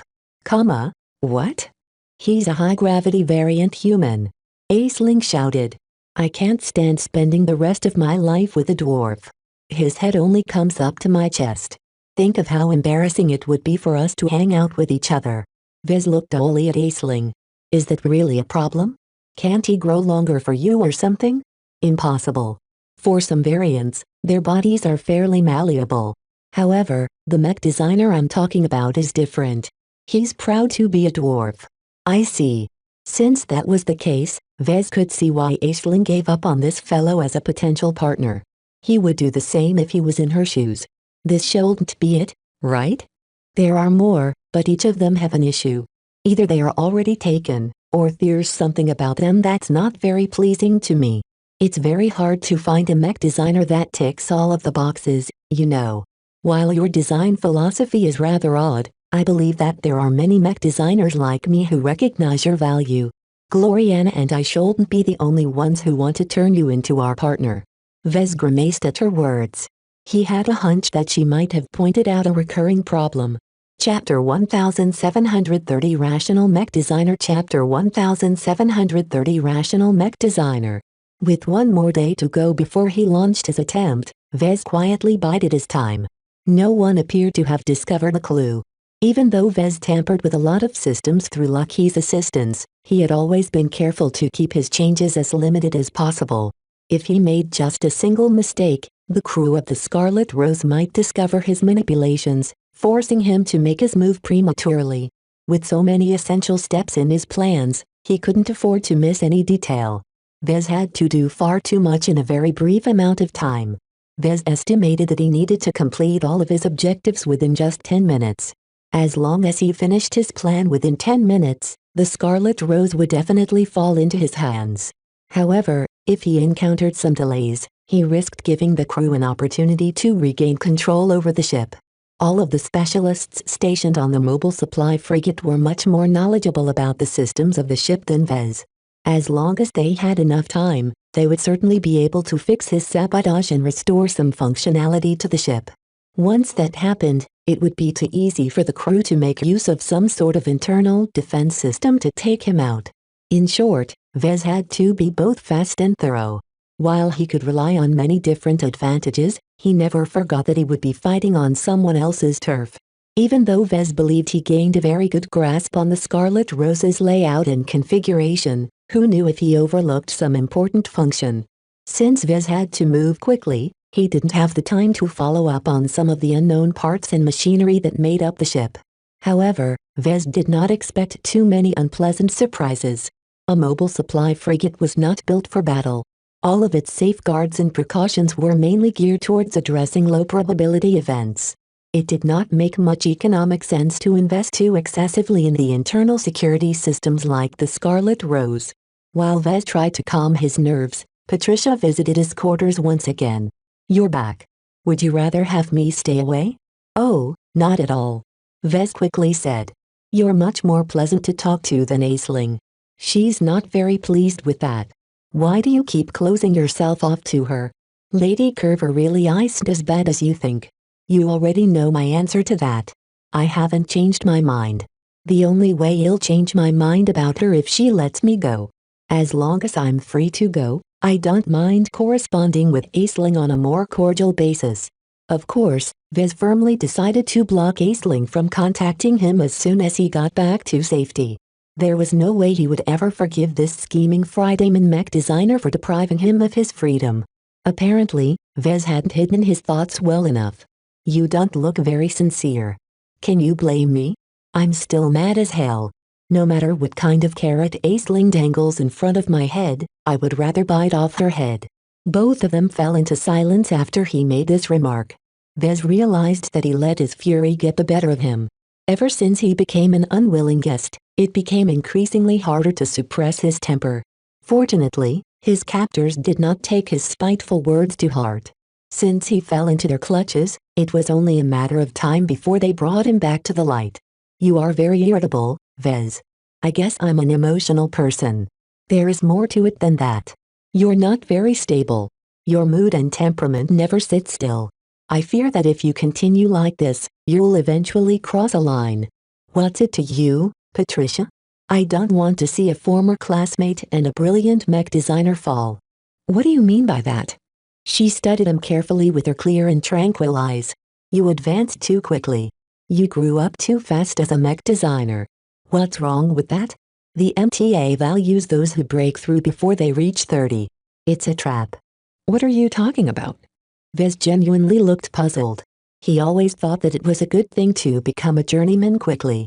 Those who surpassed the extraordinary threshold always had a bright future ahead of them because their potential was always high. It's kind of a secret within the mech industry. Patricia spoke in a softer voice while looking at him in pity. I'm not sure whether I should tell you. It won't help you as you can't turn back the clock and undo your mistake. Just tell me. Don't tease me with your hints. Vez slammed his hand against his lap.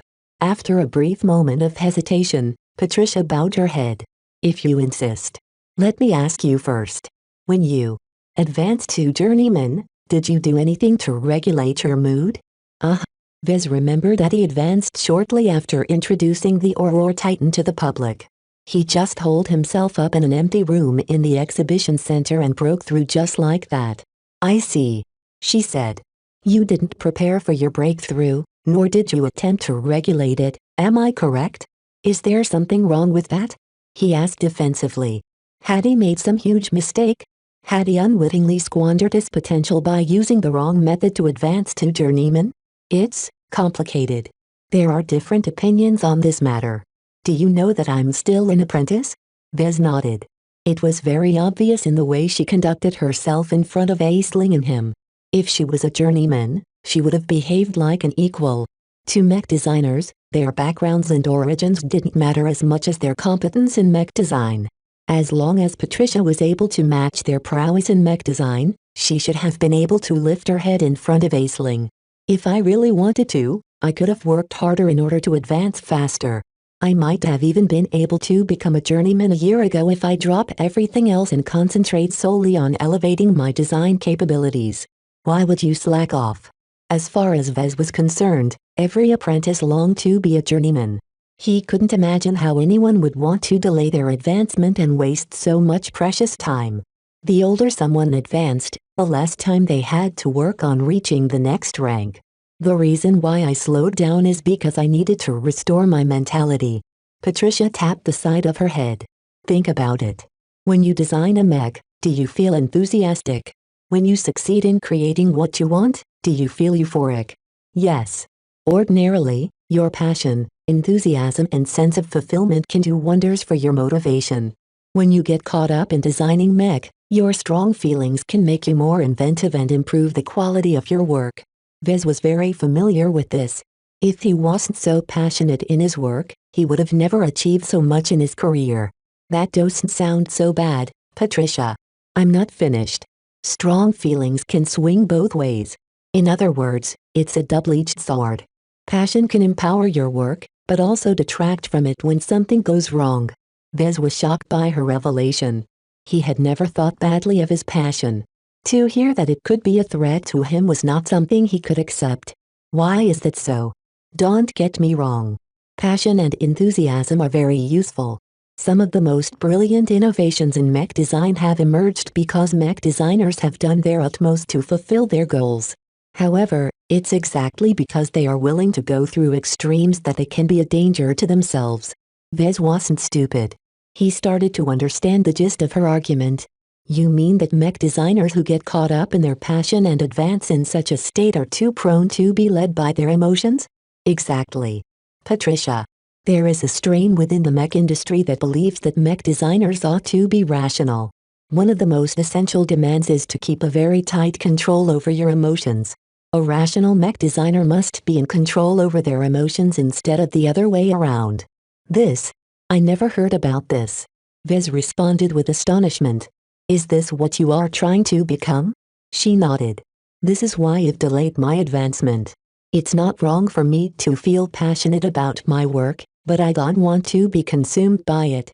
I want to design mech with a clear mind and purpose. To do so, I have to temper my emotions and unconscious impulses by letting them fade over time. Is it that easy? Not exactly. She shook her head.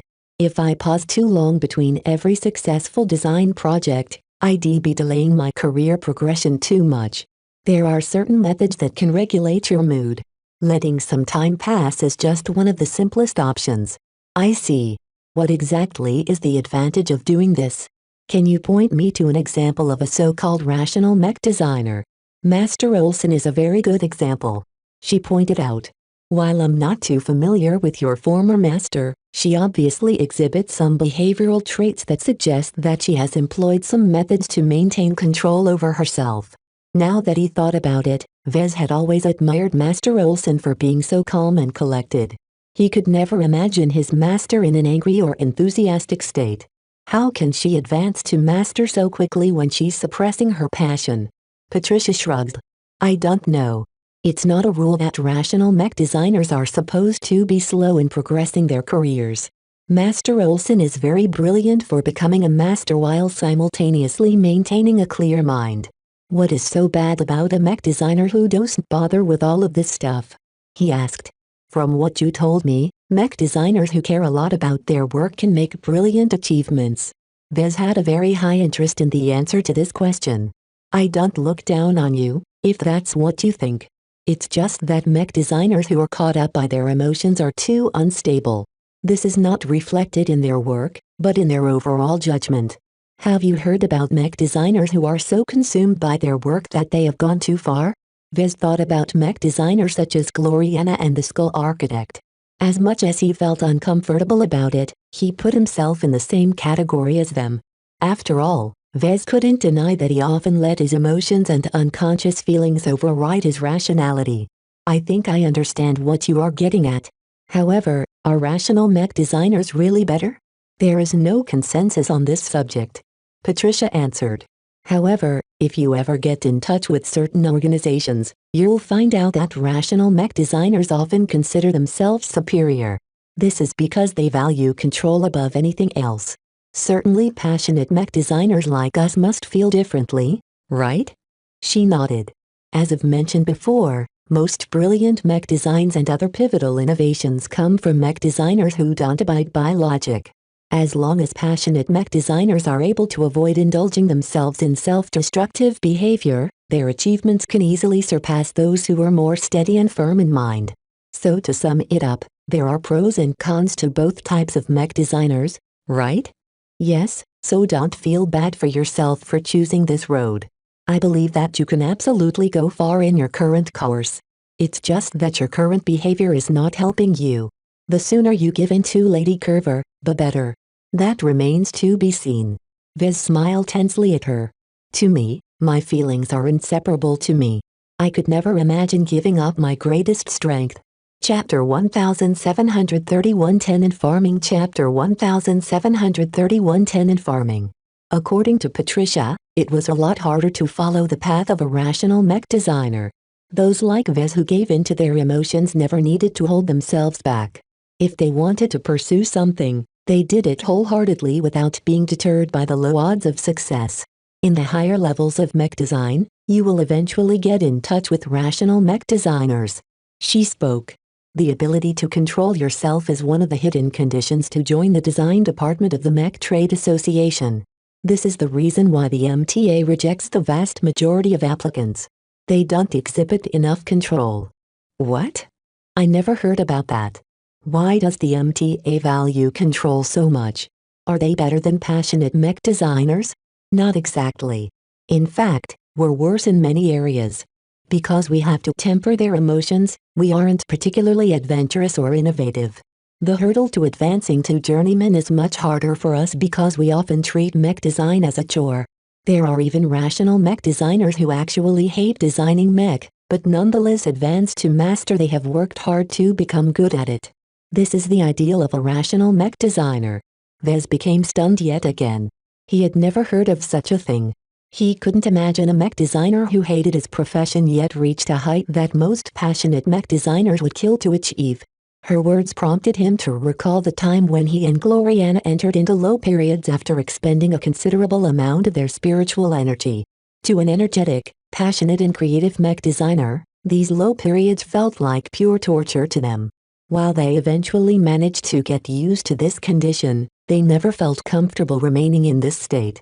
It was like living with constant hunger gnawing in their bellies.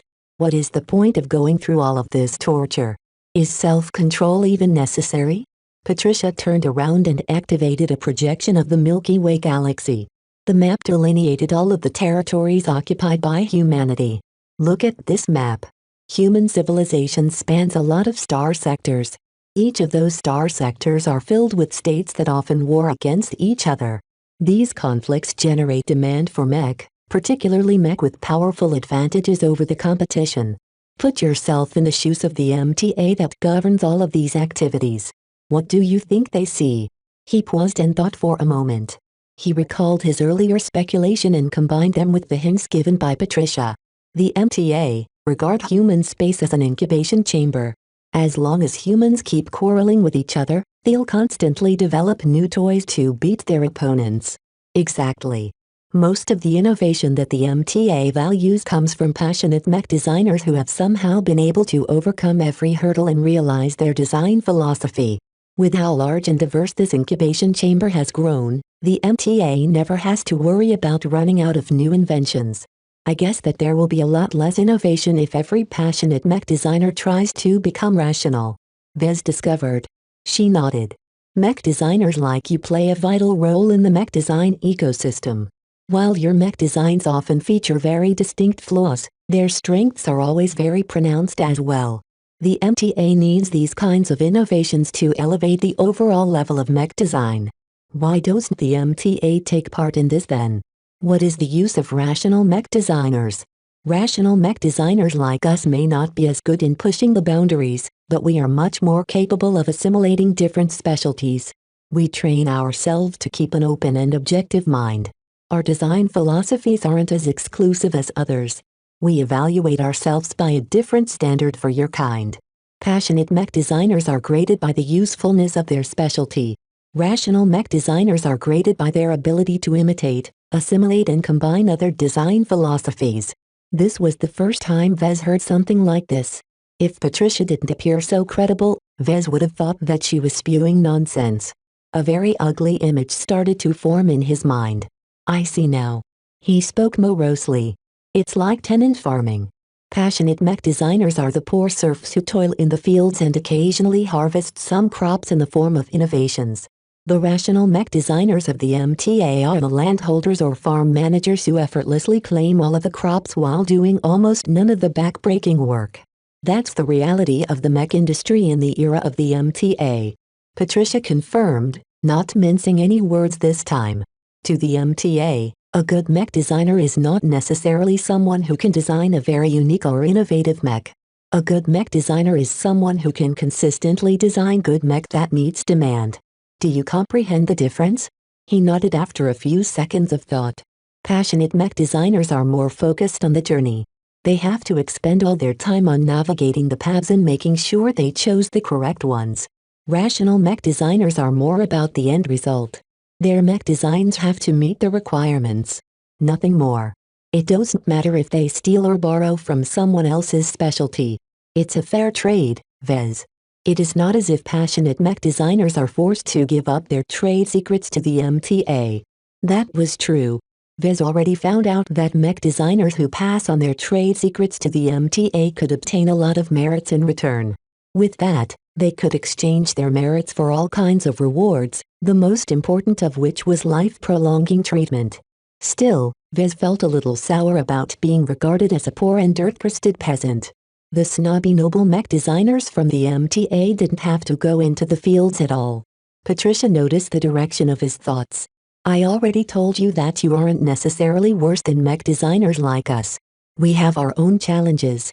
We can only make full use of someone else's design philosophy if it has been realized. Even then, we have to adapt ourselves to assimilate these specialties, which is quite challenging. At the same time, we can't neglect our own design philosophies either.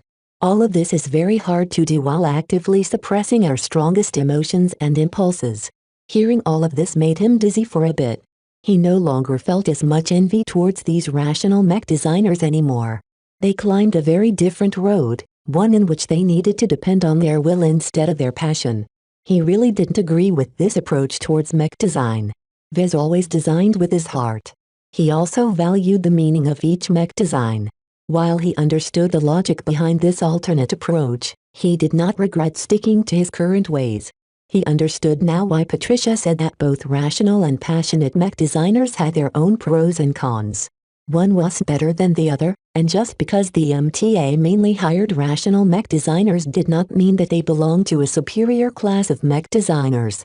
You told me that mech designers who depend on passion and emotion risk going too far, he said. Are there ways to mitigate the downsides of my approach? Since Patricia knew a lot of information that ordinary mech designers never got in touch with, Vez might as well take advantage of her willingness to share some of these secrets. He had no idea why she was being so open about them to him, but he shouldn't look at a gift horse in the mouth. There are many ways to exert more control over yourself, she replied with a smile. In fact, when mech designers advance to senior and master, they generally learn about the importance of control. They adopt various means to restrain their passion and prevent themselves from being consumed by their strong emotions. So they're basically trying to become more rational? It's not a dichotomy, Vez. A mech designer is never 100% emotional or 100% rational. You can view it as a spectrum. For example, I tend to view myself as 80% rational and 20% emotional. This means that I'm purposefully muting my emotions by more than half. Vez didn't dare to guess where he stood on the spectrum. One thing was for sure. He was definitely more emotional and rational when it came to mech design. I think I understand your point. When mech designers continue to pursue their passion, they are probably sliding further towards the emotional side of the spectrum. If they go too far, their judgment will get more and more skewed. In order to regain their common sense and restore some of their humanity, they have to force themselves to become more rational. Patricia looked impressed by his guess. That is correct. I see that you have already thought a lot about this matter. I'm sure you're familiar with the phrase that mech design is an art as well as a science. We humans are emotional creatures, but one of the reasons why we rose up as a dominant species is because we are able to suppress our instincts and avoid giving in to our emotions in order to achieve a greater goal. I'm guessing there is a downside to these control methods, right? Yes. Rational mech designers are naturally less prone to mood swings. It's different in your case. Reducing your emotions directly affects your productivity as a mech designer.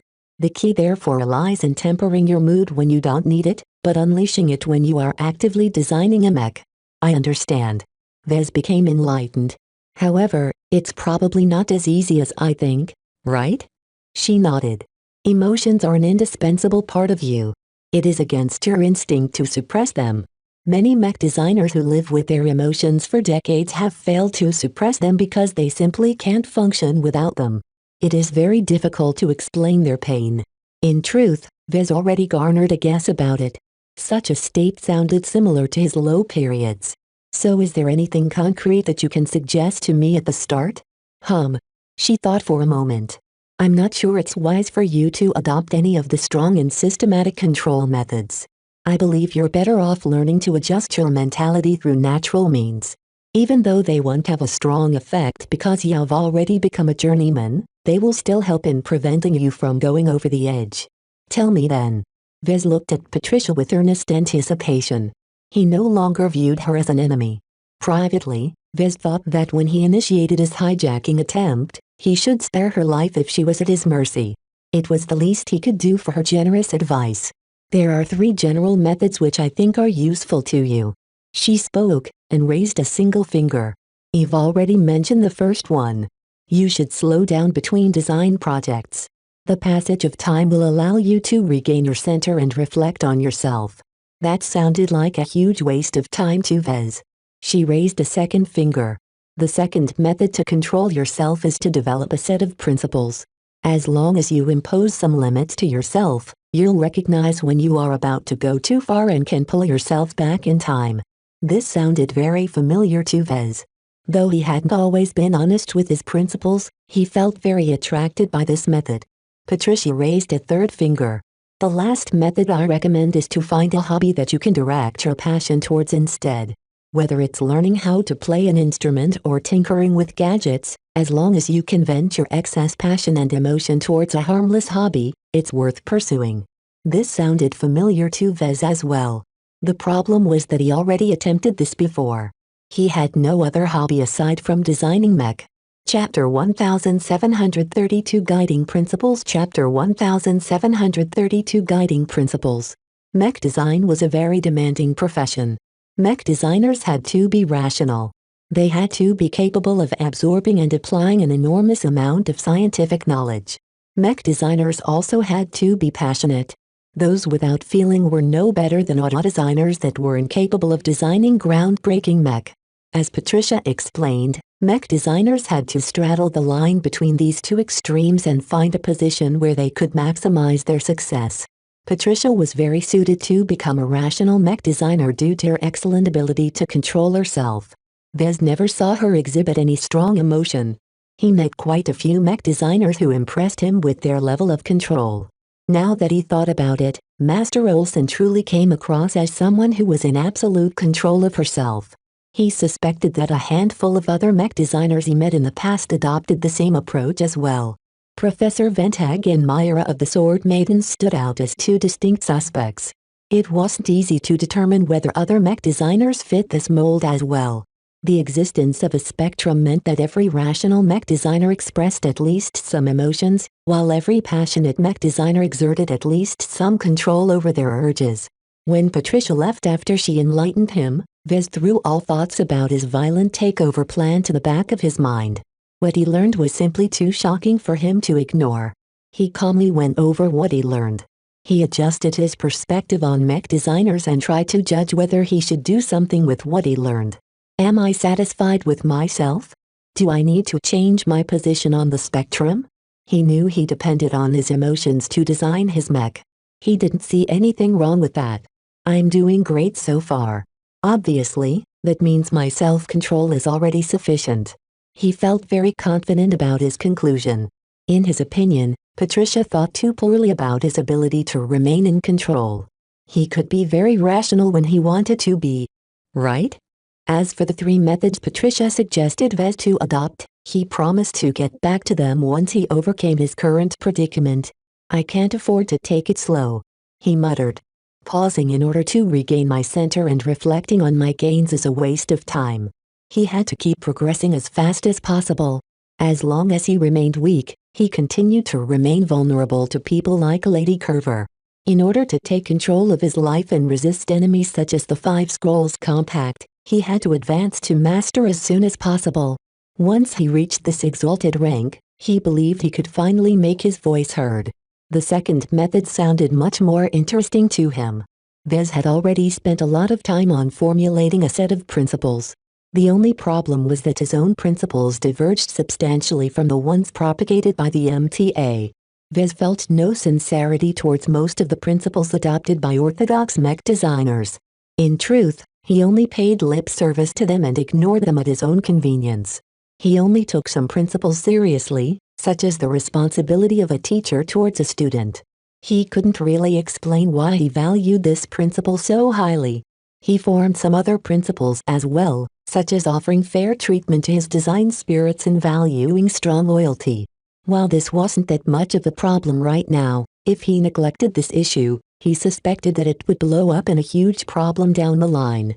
The rules that people abided by not only constrained their behavior, but also shaped their personality. When someone became used to adopting a certain attitude, they became much less likely to break the mold. This is actually useful to me, he concluded. As for the last method Patricia mentioned, Vez chose to add it to his extremely lengthy to-do list. He was already short on time. He had way too many things to do and too little time to address them all. Why should he expend his valuable design energy on some useless hobby? To Vez, his passion and energy for mech design were essential resources. He depended on them to increase his motivation and commitment to his design projects. Perhaps many mech designers who tried to pursue self-control had wasted most of their creative juices by wasting them on frivolous hobbies. There's never too much passion in my opinion. He believed that strong passion and emotion were not only keys to designing his best mech, but also enabled the creation of masterwork mech. Vez recalled his first true passion project. The energy and enthusiasm he devoted to designing the Devil Tiger had reached unprecedented levels. The euphoria he experienced upon fabricating the mech was unforgettable. Ever since he made his first masterwork mech, he constantly tried to grasp this frenzy once more. While Vez didn't know if a rational mech designer was incapable of crafting masterwork mech, he guessed that this was extremely unlikely. He couldn't imagine a passionless mech designer succeeding in fabricating a mech that surpassed the quality of the original design. A masterwork mech came about through an intense confluence of meaning, feelings and intuition along with a dash of serendipity. None of those were something that rational mech designers depended upon to design their mech. From the impression given by Patricia, mech designers like her depended heavily on their heads instead of their hearts to design their mech. That said, Vez did not dismiss this suggestion entirely. He intuitively felt that hobbies weren't all that bad. Instead of guessing about it, he might as well try it seriously and see for himself if it was as beneficial as Patricia suggested. He abruptly frowned and interrupted his train of thought. Why do I keep getting back to Patricia and her advice? He looked at the clock and found out to his consternation that 3 unsuspecting hours had already passed. Goddammit. As a mech designer, Vez couldn't help but be obsessed with anything related to his profession. If he hadn't reminded himself that he was about to engage in a very risky venture tomorrow, he might have spent entire days instead of a couple of hours in thought. He narrowed his eyes in suspicion. Why did Patricia come and reveal so many inexplicable secrets and insights to him? Vez recognized that what she told him must not be common knowledge. Since the MTA was strongly involved, this must have been very high-level information. She knows me well enough that I'm very passionate about my work. Did she deliberately exploit his trait to manipulate him? If he seriously considered her words, then he might have tried to follow some of her suggestions, especially since he had nothing else to do in captivity. Her ultimate goal must have been to encourage him to spend his time on trying out the 3 methods.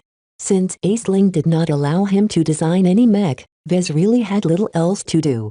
He would have surely spent a lot of time on the first method and perhaps the other 2 methods as well. The outcome of engaging in these methods became clear to Vez. His captors wanted him to suppress his anger and to reduce his animosity towards them. As long as he suppressed his strongest emotions, he wouldn't be as hostile anymore. In addition, as long as he became more rational, he also became more susceptible to Aisling's persuasions. He always found Aisling's arguments to be compelling. If Vez wasn't so resentful at her, he might have become more friendlier with her by now. Ha ha ha. So this is your plan. Patricia visited him with a friendly smile and some very helpful advice. However, her underlying goal was nothing less than to reduce his resistance towards his captors. If Vez started listening to his reason, he feared that he would lose his way. He was a mech designer. He was a Larkinson. He was Gloriana's girlfriend. He abided by all of those identities and more. The moment he began to abandon some of them was the moment he was no longer the same. The fury in his heart spread to his eyes. He glowered at the space that Patricia used to occupy. He believed he saw through her malicious intentions. How poisonous. Gloriana would never resort to such tricks. Vez much preferred to deal with his girlfriend due to her strong and predictable personality. As for people like Patricia, she was so rational that she was probably very adept in planning and scheming. He consciously equated her to Calibust. Both of them were highly in control of themselves and both of them were capable of adjusting themselves when necessary. Maybe it's not a bad thing to be stubborn. At least I am staying true to myself. He suspected that rational mech designers like Patricia didn't have any principles at all. They needed to be flexible enough to assimilate many different design philosophies. After all, they were probably chameleons in this regard. Aware that he had inadvertently wasted a lot of time on information that wouldn't help him tomorrow, Vez quickly cast out all of his existing thoughts. Instead of wasting his time on philosophical matters, he should instead go over his current plan and make sure he memorized all of the steps. A quiet night passed as Vez dreamt of violence. The next day, Vez tried his best to hide his excitement. He wanted to do nothing more than materialize his Amistendera and blast every Fridayman in sight. However, this wasn't the right time. Vez needed to make his move while the Scarlet Rose emerged from FTL. Trying to hijack the ship while she was traveling through the higher dimensions was very risky. As long as even a single thing went wrong in engineering, the ship might lose stability and tear apart, dooming everyone. While Vez didn't care about the lives of the crew, he valued his own life very highly. He would never do something so stupid when he could minimize the risks by waiting a little. As long as the Scarlet Rose transitioned back to the material dimensions, any accidents wouldn't immediately become fatal. Through some surreptitious hacking by Lucky, Vez already learned of their upcoming destination. The Scarlet Rose was about to reach a medium-populated border system belonging to a third-rate state that neighbored the Friday Coalition. If the Scarlet Rose sustained too much damage, then Vez could at least preserve his life by waiting for rescue from the local patrol forces. Failure was not unacceptable to him. As long as he remained alive, he could always mount another comeback. When Vez ate breakfast with Aisling at the dining room, he acted the same as usual. Patricia taught you the importance of rationality yesterday, right?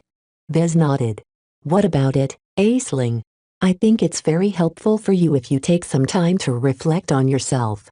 You're so consumed by the present that you might have changed in ways you don't fully agree with. From what I've gathered, you were much different a couple years ago. If this is some oblique way of stating that Gloriana corrupted me, then you can save your words. My stance is still the same. Aisling sighed in an exasperated manner. I'm concerned about your professional life, not just your personal life. Mech designers who are as emotional as you tend to self-destruct over time.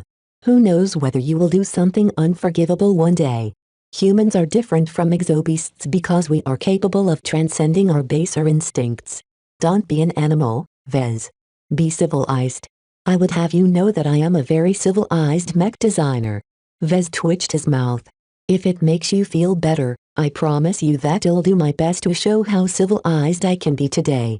Chapter 1733 Loose Pants Chapter 1733 Loose Pants. Like any other day, Vez returned to his quarters after breakfast. Ever since he stepped aboard the Scarlet Rose, he never visited any other part of the ship aside from his quarters, the dining room, a lounge and the corridors in between.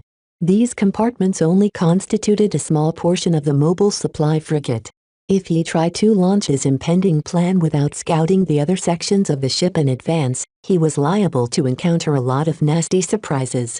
This wasn't that big of a problem if he tried to attack a cheap, third-class vessel. Third-class ships tended to be very economical. As long as they could travel the stars and fulfill their primary functions, everything else was secondary. It was different for more expensive ships. The CRC was not short on money and resources at all, and the Scarlet Rose cut no corners when it came to repelling hostile intruders. Vez did not dare to underestimate the ship's security measures. Even when he gained an enormous advantage in information, initiative and preparation, he still believed that something might go out of control today. I've already made my preparations. He sighed. There is nothing more I can do. He tried his best to calm himself and continued to go over his steps again and again. He had to be as efficient as possible when he started to make his moves. Even a single second of delay might give his opponents the opportunity to counterattack. The key to succeeding in the first step was to launch his first attack simultaneously. He needed to hit the bridge, security section and engineering section simultaneously with as little delay in between as possible. It was very difficult to time his moves so precisely. He could only be in one place at a time, so he had no control over the timing of the attacks on the other two sections.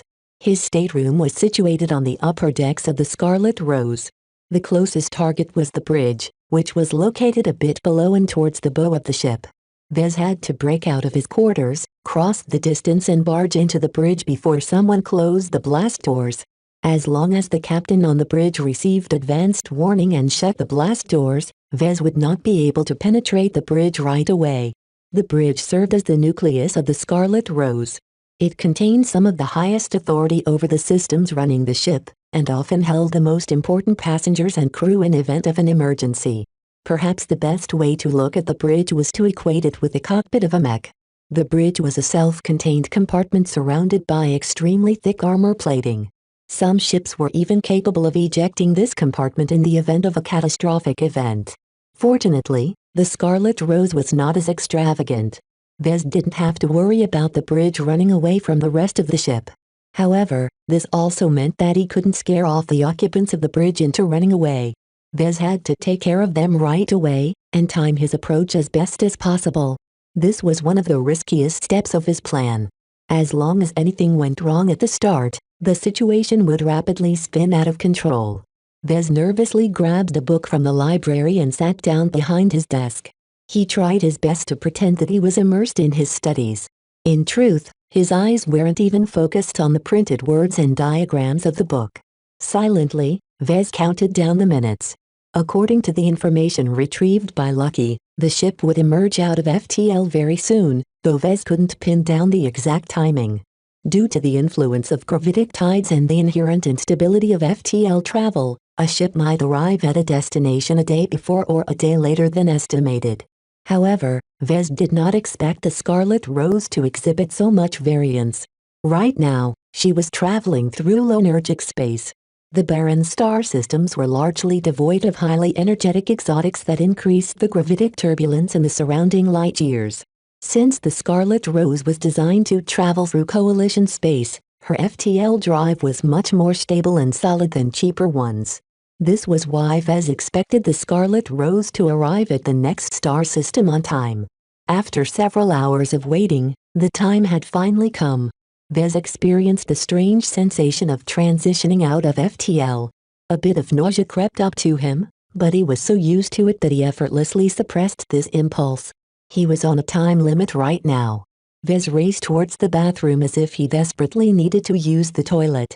As soon as the bathroom door slid shut, he nodded towards an intangible form that had been standing by for a while. Vez did not dare to speak out loud. Aside from the optical sensors, the monitoring was still intact. After making sure that Lucky was still on board with the plan, he raced towards a cupboard and retrieved the beauty bot that was responsible for grooming his hair and applying makeup on his face. He pressed the emergency shut-off button and turned its spherical shape around until he faced the backplate.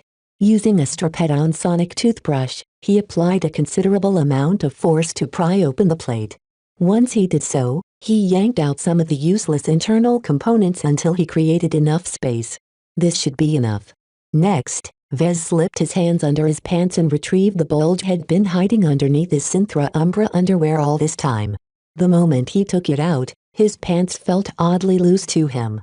He wasn't used to this loose sensation. He shook his head. This was not the time to think about stuffing his pants again. He tried to make as little sound as possible while carefully slipping in the jamming device between the internals of the bot. Once he stuffed it in, he restored the backplate so that the beauty bot looked as normal as possible. After finishing this step, he took the beauty bot out of the bathroom while Lucky followed along while remaining intangible. When he reached his desk, Vez slipped his hand under his pants once again to retrieve his personal comm. He activated it, knowing that the monitoring system of his quarters would probably pick up its presence. He used his comm to attempt a connection to the galactic net and send help messages Gloriana, a Larkin Sun family and the Bright Republic. After making sure his comm would keep spamming the internal network of the ship with its requests, Vez placed it down on his desk before immediately heading to the exit with the bot in tow. Lucky already flew ahead and phased through the bulkhead in order to reach a hidden mechanism. After destroying a single, crucial component, the armored hatch automatically slid open. Vez shared one urgent look with Lucky before letting go of the beauty bot. The bot acted on its tampered programming and started to fly down the corridor. The jamming device inside activated as well, causing an interference field to form around the bot. If not for planning its route beforehand, the blinded bot would have crashed into the bulkhead or something by now. In the meantime, Lucky already disappeared by phasing through the deck. He had his own mission to fulfill. While he was still in the range of the jamming field, Vez mentally flicked towards his intangible inventory and materialized his system comm. He quickly booted it up and instantly activated its full stealth augment. Finally, he sighed, knowing that the powerful field would block any sound. At its current level, the stealth augment installed on his system comm would only make him invisible and undetectable for 10 minutes. 10 minutes should be enough. Right now, the security officers overseeing the monitor system should be quite confused. According to the data, Vez should have disappeared from their sensors. Instead, two new abnormal signatures emerged in their sights. First was his personal comm, which lay on his desk and kept transmitting help requests. Second was the tampered beauty bot, which carried his active jamming device. As long as the security officers took notice of these two abnormalities, they would definitely suspect that Vez was trying to escape. The route taken by the beauty bot just happened to be flying away from the bridge. Vez had already programmed it to run towards the nearest escape pods. While the guards presumably started to react to this strange occurrence, Vez turned towards the opposite direction and ran towards the bridge under the confidence that his true whereabouts were completely unknown. I have to run faster. When he formulated his plan, he gambled that his earlier actions did not arouse too much vigilance in the crew. After all, Vez should have been completely alone and without any gear. Even if he somehow snatched a comm and circumvented the exit of his quarters, he still won't be able to do much damage while the internal security systems of the ship were completely active. However, when the security officers tried to amplify the artificial gravity in the corridor where the beauty bot was passing through, nothing happened. Vez had already hacked them, making them completely unresponsive to any external commands. While the security officers started to become alarmed, Vez had finally reached the bridge. Since his quarters and the bridge were both located on the upper decks, Vez hadn't spent much time reaching the ladder. He wanted to thank Aisling for treating him like an honored guest. His stateroom wasn't very far from Aisling's quarters. The upper decks of a ship was where the captain and the most important passengers of a ship resided. Usually, the distance between their quarters and the bridge had to be as short as possible. After all, the captain shouldn't be forced to cross the entire length of a ship in the event of an emergency. Aisling should have taken a page out of Gantz's book and chalked him into the brig. As long as he was stuck in a cell, it would have been 10 times for him to sneak away. Only a brief amount of time had passed since the monitoring system picked up something abnormal. Vez was sure that security just started to dispatch some teams to intercept his decoys. Fortunately, Vez gambled correctly, and the blast door still hadn't slammed shut and blocked his way to the bridge. Right now, a more normal hatch hindered his entry. Unless someone left or entered the bridge, it was unlikely that this hatch would open. Vez looked around and did not see any crew running to the bridge. That made sense. It was customary for a full shift to be present on the bridge whenever a ship transitioned out of FTL. Vez hadn't dared to tamper with the control system governing this hatch. The bridge was one of the most sensitive compartments of a ship and its entry was probably very tightly monitored. While he could have hacked its control system, he had already tampered enough with the bridge. Every additional tampering attempt increased the risk of discovery. Instead of hacking this hatch, Vez opted to enter through a much more convenient manner. As expected. He grinned as he heard some footsteps approaching. He half expected Aisling to approach. Instead, her executive assistant emerged from the corner. She looked concerned as her heels clacked against the surface of the deck. Vez stood to the side of the hatch and watched the assistant go through a brief verification process. The hatch slid open as soon as the ship recognized her identity. As soon as she entered, Vez slipped behind her body as close as possible without touching her and neatly slipped into the bridge with no one else the wiser. He couldn't help but form a grin on his face. Now that he managed to enter the bridge, he overcame his first major hurdle. Chapter 1734 Simultaneous Action Chapter 1734 Simultaneous Action. The bridge of a starship functioned as the primary control nexus of a starship. The captain held supreme authority over the vessel by virtue of his position and extensive experience. Not even Lady Aisling Curver had the right to override the commands of the captain. This was because the captain worked for the Coalition Reserve Force. The captain appeared to be a middle-aged-looking man with graying hair and steady eyes. He seemed to have spent all of his time on ships due to his pale skin that bordered on unhealthy. None of the other bridge crew looked as remarkable. Vez, still invisible and undetectable, distanced himself from Aisling's blonde assistant. Though he retracted the field of his stealth augment in a very small radius, he didn't want to risk enveloping her in its range. That would have given him away. He swept his gaze through the rest of the bridge. Frigate ship classes weren't as cramped as corvette ship classes. The Scarlet Rose was also a lot larger and more complex, so the bridge had to be large enough to accommodate at least 6 bridge officers and operators at minimum and double this figure at maximum. Right now, the bridge only housed 10 people, 1 captain, 6 crew, 1 assistant and 2 armored guards. The latter concerned Vez the most. Both of them wore heavy combat armor that turned them into tall, metal beasts. Vez did not dare to underestimate them. Unlike the infantry armor in places like the Bright Republic, the guards wore very resilient second-class combat armor. These suits of armor not only protected their wearer from damage, but incorporated a huge amount of functions. They were like mech in miniature form in that regard. Due to their extreme threat, Vez had to take them out first. Fortunately, Vez already expected their presence. Despite their intimidating gear, he just regarded them as obstacles to overcome. His primary target remained the captain. Taking him would deprive the Scarlet Rose of a crucial leader during a crisis. He quietly materialized the Amistandira. After spending so many days in peace, his supreme quality laser pistol felt a bit unfamiliar in his grip.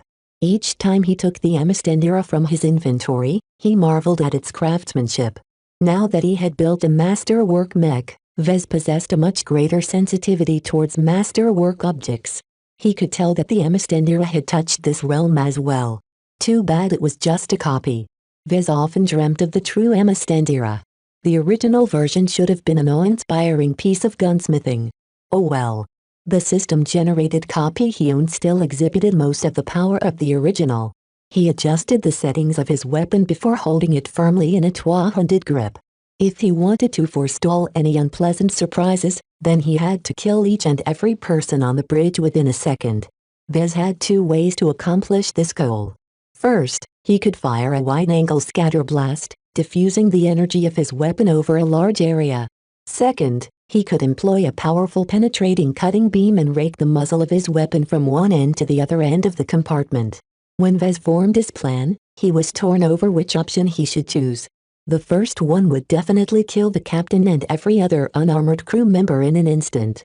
However, depending on the energy and heat resistance of the terminals and control panels, Vez might render every interface useless, which would pose significant hindrances to his attempts to take over the ship. The second option would certainly be deadly enough to cut through the armor of guards, but the brief amount of time needed to sweep over the rest of the crew might give them some time to activate some defense functions.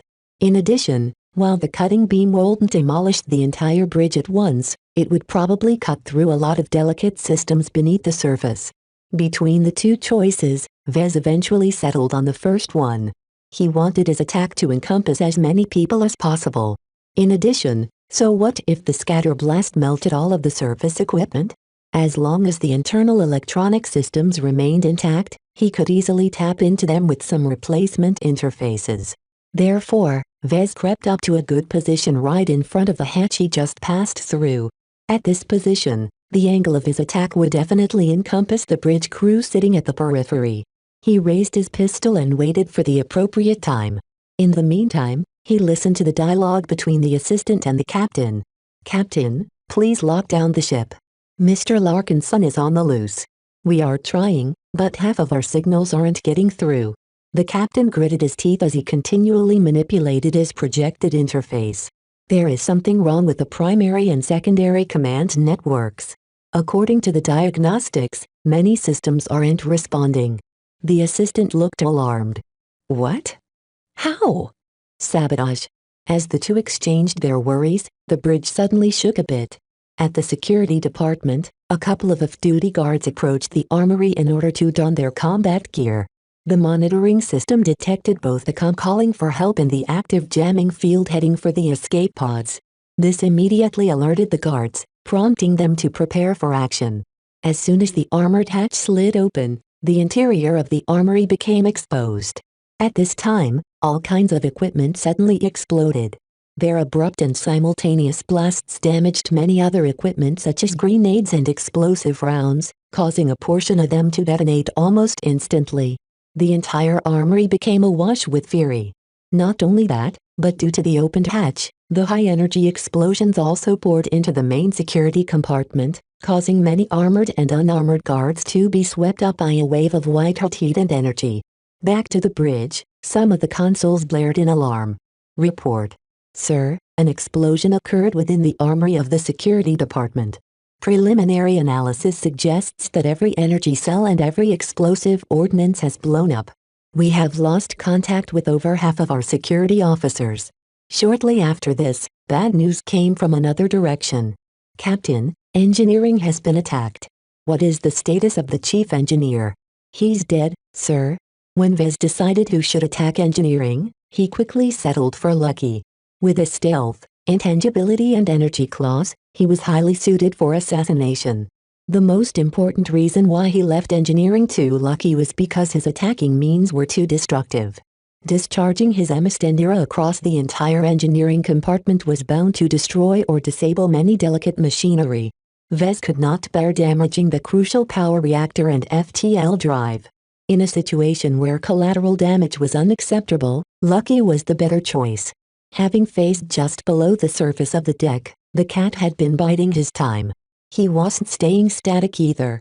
Ever since he reached the engineering compartment, he sought out the chief engineer and positioned himself just underneath his feet. Wherever the chief engineer moved, Lucky followed right along without anyone getting the wiser. The Mater's thick deck that was strong enough to contain most catastrophic explosions posed no hindrance at all. At most, Lucky expended a lot more energy than usual due to the high-density matter he was phasing through. The moment the armory exploded, Lucky moved into action as well. He shot out from the deck and raked the chief engineer from belly to head with deadly energy claws. The victim didn't even have the time to feel any pain before his head tore in half. Just an instant after Lucky emerged, the cat rapidly shuttled over to a pair of junior engineers and clawed through their heads. Not even a second had passed before Lucky killed some of the other crew members. The pair of guards assigned to guard engineering only just became alerted and tried to lock onto the small but lethal attacker. Meow. Yet before they could bring their weapons to bear, Lucky had already killed every engineer and spacer in sight. Though one of the guards managed to discharge a spherical electrical blast, Lucky simply turned intangible and dove into the deck. Moments later, Lucky shot out from underneath the feet of a guard and materialized his claw for an instant of a second when it was just passing through the head. The guard instantly died without suffering any external wounds. His partner quickly followed suit as he possessed no effective countermeasures against an intangible opponent. Now that he cleared engineering, Lucky materialized while looking a bit winded. His earlier actions consumed a lot of energy. If Gloriana hadn't constantly fed him with treats, he would have been a lot more exhausted by now. As it was, Lucky still had enough energy left to take care of some of the remaining threats of the ship. His eyes grew sharper as his hunting programming resumed operation. He phased through the ceiling and headed straight towards the security department. Vez tasked him with cleaning up the survivors of the armory explosion. Back at the bridge received a deluge of alerts. The captain and everyone else became unprecedentedly serious. They had the impression that an entire team of saboteurs somehow infiltrated the Scarlet Rose without alerting anyone. Was it the Hexers? How many of them were wreaking havoc on the ship? No one knew. At this time, no one bothered to pay attention to Vez. Compared to a measly brighter mech designer, Lady Curver was a lot more important. Switch to Red Alert. Inform everyone that we have hostile boarders or saboteurs on the ship. Redirect the surviving guards to protect our VIPs and retake engineering. Be ready to escort them to the escape pods if the latter action fails. Too late. Vez made his move without breaking stealth. He fired his Amistendera while pressing his elbow against his eyes. A powerful blast of light and heat swept throughout the bridge in an instant. A huge amount of heat elevated the temperature in the compartment to lethal degrees, causing Vez to feel scorching hot. If not for his Jutland organ absorbing all of the excess heat sweeping over his body, he would have suffered severe burns. Discharging a wide-area energy attack in a closed compartment was very dangerous. While Vez merely suffered from a wash of heat and reflected light, his target suffered the brunt of the energy discharge. Many crew members didn't even have time to scream before their uniforms vaporized and their flesh followed suit. Some of the luckier ones died with a portion of their flesh charred beyond recognition. Shortly afterwards, a lot of air sucked out as the air management system of the bridge rapidly siphoned away the hot air. A fresh, cool breeze encompassed the bridge as various other measures cooled down the piping hot deck and bridge consoles. Vez withdrew his arm from his face and moved his position. He grimaced a bit as he found that the soles of his shoes had not entirely survived the heat exposure. He ignored the damage he suffered and tried his best to move away from his earlier position. This happened to be a wise decision as a particle beam just shot through the location where he just stood. An instant later, a grenade exploded and encompassed a small radius with a powerful but contained explosions that rattled the ears. Sweat poured down his brow as he gripped his Amistendera like a lifeline. Though his offensive power was high, he was sorely lacking protection. Just one shot was enough to take him out. As soon as he repositioned himself, he started to count the survivors. His eyes widened as he saw that 4 of his targets survived. The 2 guards who counterattacked just then had survived. While their armor looked half molten, the energy discharge failed to overcome its protection. Vez already expected this. Without focusing the power of his Amistendera, its full-powered scatter blast was not all that deadly to heavily armored targets. What he didn't expect was that the captain and Lady Curver's assistant both survived the sudden attack as well. Even now, a shimmering sphere surrounded their forms, signifying that both of them wore shield generators. Chapter 1735 Female Benny Chapter 1735 Female Benny. Shield generators shouldn't be common. Vez happened to obtain one by chance after he managed to become Master Olsen's apprentice. To an esteemed master, shield generators weren't difficult to obtain. However, they were still expensive enough to put them out of reach of the general population of a second-rate state. Perhaps shield generators may be more ubiquitous elsewhere, but the Komodo Star sector did not produce many of the key materials needed to produce them en masse. As far as Vez was aware of, the shield generators had to be imported, which massively increased their markup. Those who had the privilege of kitting themselves out with shield generators fell into at least 3 categories. The first category were those who possessed a lot of value. Mech designers like Vez or distinguished professionals were capable of earning huge sums of money in their lifetimes. While not all of them could offer a quick return on investment, as long as they remained alive, they would definitely be able to pay back the cost of a shield generator. The second category consisted of those who bought the shield generator out of their own pocket or had been gifted to them without expectation of repayment. Rich and powerful people along with their loved ones fell under this category. As long as they possessed a good enough background, they probably enjoyed the protection of a shield generator. The third category consisted of those who scavenged or stole a shield generator. These people didn't obtain them through proper means, but that did not stop them from making use of them to protect their lives. When Vez launched his surprise attack, he killed almost every unprotected crew member in an instant. No one who wore a uniform and an underlayer vac suit survived the Amistendera's full-powered scatter blast. That the guard survived was within expectation. Yet the survival of the captain and Aceling's assistant was outside of his expectation. Even though ship captains generally held a high status, was it really worth it to equip them with a shield generator? What was so special about this captain? As for the woman standing next to her, Vez realized he underestimated this female Benny. Many Bennies were more than they appeared on the surface. The original Benny acted as a steward and a body. His own Benny both assisted him and spied on him until recently. Aisling's Benny appeared to be sharp and combat trained, because her expression was devoid of panic. While the captain sat paralyzed on his captain's seat, the blonde assistant quickly regained her composure. She withdrew a small laser pistol from a hidden holster in her suit before activating a command that caused her clothes to form into an airtight, flexible survival suit. Hostiles present. They're invisible. Activate scanning. The captain, though frightened beyond his wits, soon regained his composure. His professionalism kicked in as he processed the assistant's instruction. Though his projected interface had disappeared, that didn't stop him as he projected another interface from his comm. Activating anti-stealth measures. Powerful waves of energy encompassed the entire compartment, yet none of them managed to detect any invisible intruders. The assistant growled in frustration. Their stealth tech is too advanced. Switch to indiscriminate attacks. Attack every corner until there is no area left untouched. The internal defense systems aren't deploying. They're stuck. The captain noted with alarm as his commands failed to get through.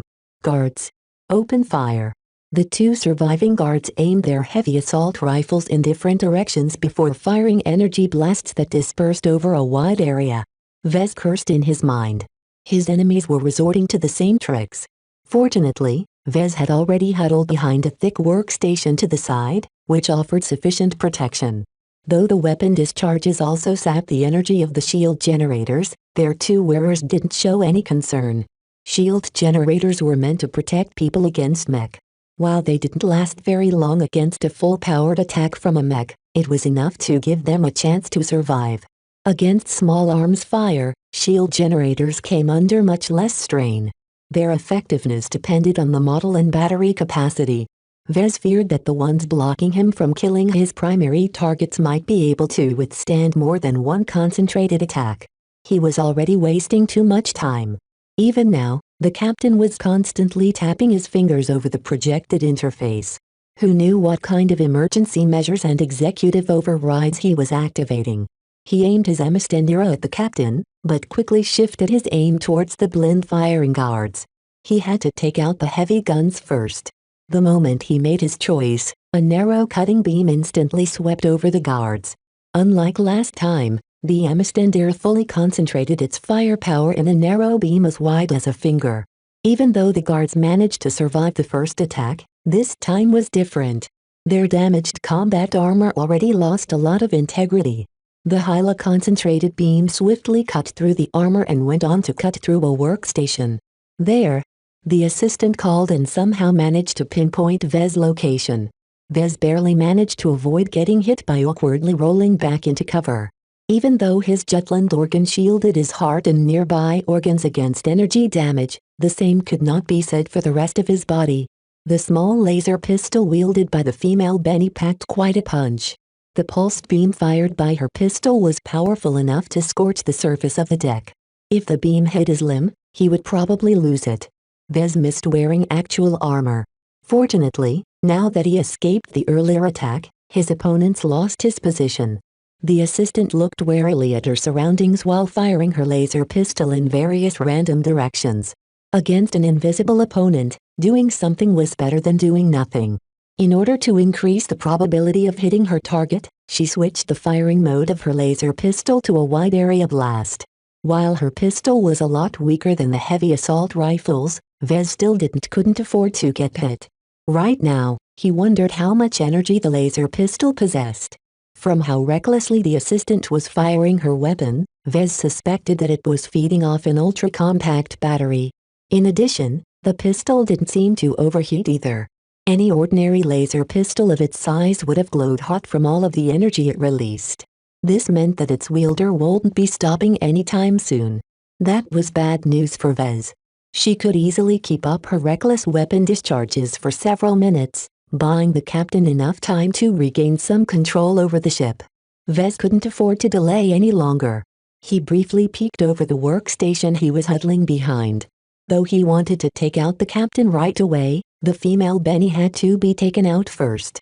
Vez waited for the woman to fire a shot. The moment she did, there was a brief delay before she could fire again. A full-powered cutting beam tore straight towards the assistant, only to encounter an invisible wall that stopped the energy from going any further. The shimmering shield absorbed some of the energy while withstanding the rest. When the emistenders stopped firing, the assistant still remained alive. Not only that, she stormed over to the workstation that Vez was hiding behind while firing constant wide-area pulses with her laser pistol. Vez didn't expect her to approach his briefly exposed position. He hesitated a bit before deciding to bite the bullet. He refused to believe her shield generator can withstand another attack from his trump card. While taking advantage of his stealth, he silently managed to circle around the workstation in time to face her back. Before he fired, though, the assistant abruptly raised her weapon arm overhead and fired a blind shot behind her back. What an uncanny instinct. If Vez hadn't been so careful to keep most of his body behind the battered workstation, he would have gotten hit. Even now, an uncomfortable wash of heat and energy swept over his head. As soon as this wave had passed, Vez popped out of cover and fired straight at the woman. Though her shield generator resisted the attack as best as possible, it rapidly started to dim as it was rapidly losing power. Eventually, the shield broke, exposing the woman to the remainder of the cutting beam. Yet before the beam could manage to fry her to a crisp, she agilely cartwheeled to the side like an agile acrobat. Vez failed to adjust his aim, preventing him from scoring a direct hit. While the woman avoided a direct hit, she wasn't feeling but better as she dove in to cover herself. The close proximity to a high-energy laser beam caused her armored suit to blacken and scorch. A portion of it even melted and fried some of her skin and flesh. Vez felt incredibly frustrated. Where did they train female Bennies like her? He wanted one as well. She was much better than his own Benny in this regard. Though Vez wanted to finish the job, he strongly suspected that the woman was preparing to ambush him. Even though he was completely invisible, her combat intuition was remarkable. Vez felt as if he was a Sandman admiral facing a deliverer mech. No matter how well he kept himself hidden, this woman would definitely find a way to pinpoint his position. At least she's out the way now, he muttered. He hadn't lost sight of his priorities. While he still wanted to take out this threat, he still hadn't killed the captain. At least a dozen seconds had gone by, giving the captain plenty of time to activate all sorts of commands. Vez became more concerned. His preparations weren't comprehensive or foolproof enough. The lack of time, manpower and expertise limited what he could do. He also held back on tampering the systems of the ships because he feared tripping off an alarm. All of this meant that the captain would definitely be able to restore some functionality given time. Whether this meant activating some internal defenses or sealing the bridge by closing the blast doors, Vez couldn't afford to delay any longer. He took a second to sneak behind another workstation before firing his weapon at the captain. Despite being the target of a powerful attack, his target did not flinch away and resolutely kept controlling the interface. His shield generator withstood the entire attack, preserving his life for the moment. The second attack finally managed to neutralize the shield and end his life. Unlike Lady Curver's assistant, the captain possessed no combat training to speak of. Up to the very end, he kept trying to regain control over the ship. Vez sighed in relief when he saw the captain die. Only one is left.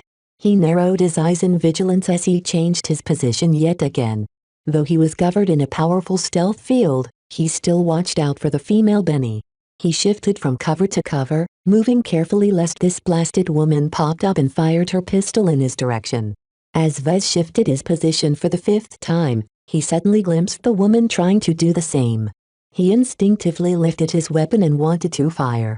However, his intuition prompted him to abort his actions and draw himself back behind cover. He moved just in time. Though her burn wounds hindered her movements, the assistant still retained her sharpness. The instant Vez was about to fire his weapon, she snapped her own laser pistol in her direction and unleashed a shot. If Vez had decided to fire, his hand or his head would have gotten hit. While Vez had given up an opportunity to kill the remaining survivor, he did not regret his choice. "I know your position now." He did not bother stepping out of cover. Instead, he quickly adjusted the settings of his Amistendera and began to point his weapon at the workstation he was hiding behind. He fired his weapon, releasing a sustained cutting beam that penetrated his cover and went on to cut through his opponent's cover.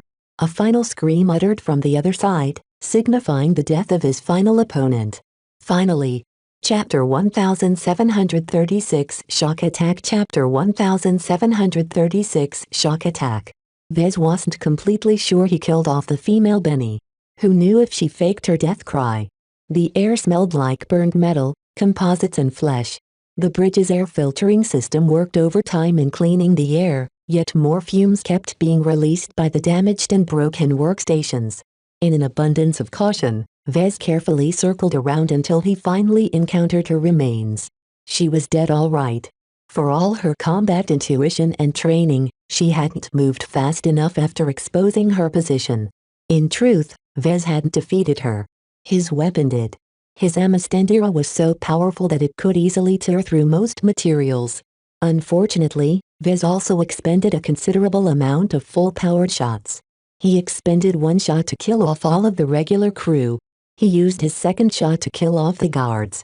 He took 2 shots to overcome the shield generator of the female Benny. He fired 2 additional shots at the captain to overcome his own shield generator before killing him entirely. He used his last shot to surprise the assistant by firing at her through the workstations. Vez fired all of those shots with full power without holding anything back in reserve. He feared the Friedayman possessed some sort of additional protection that mitigated the damage. Though Vez recognized that he wasted some of the energy he expended, he would rather be safe than sorry. Overkill is better than underkill.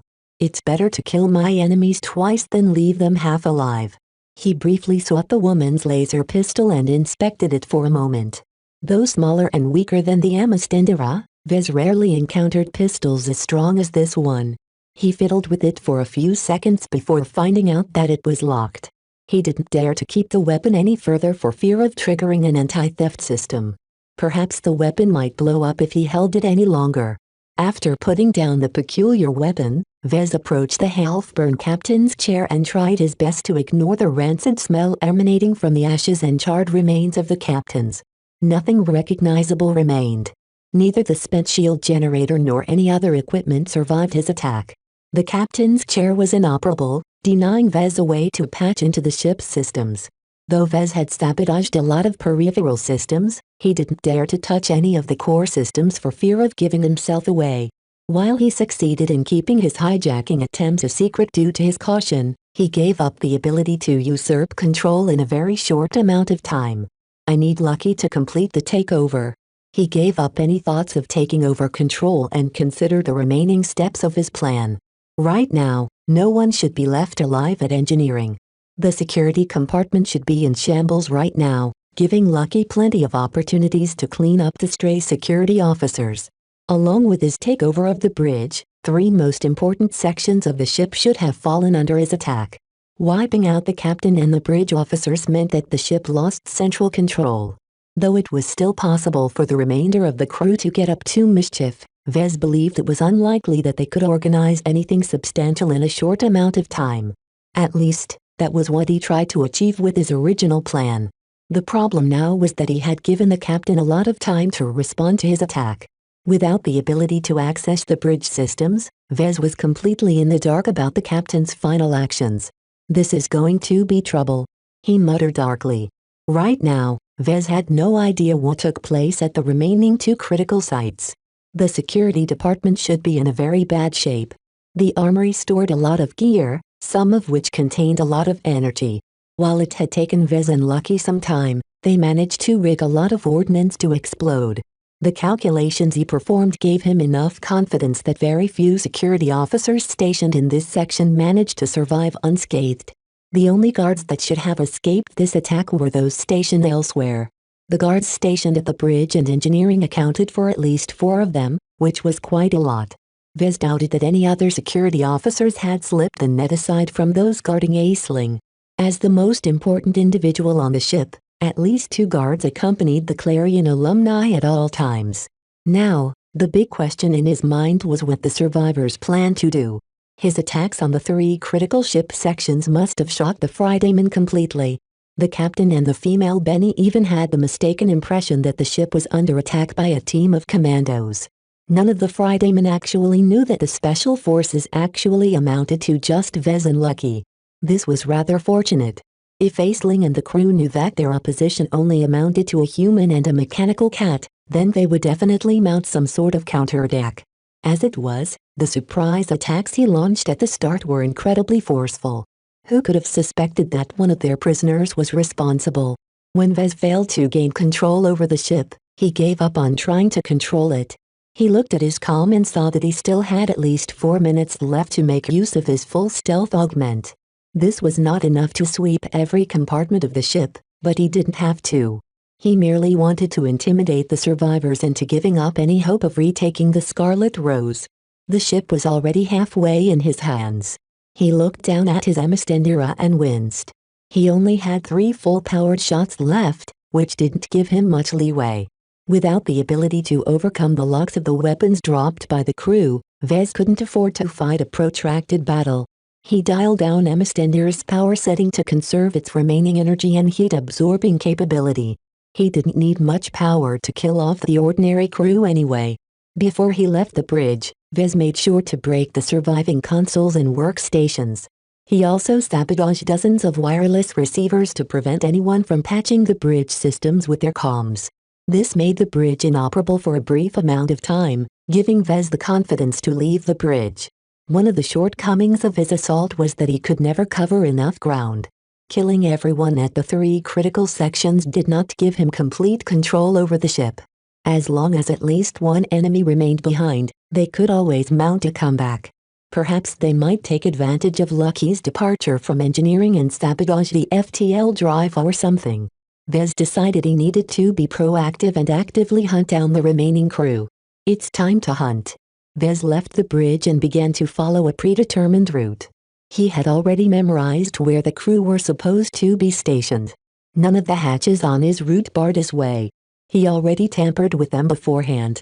Each time the hatches slid open, Vez activated his stealth module and surprised the alerted crew with attacks coming out of nowhere.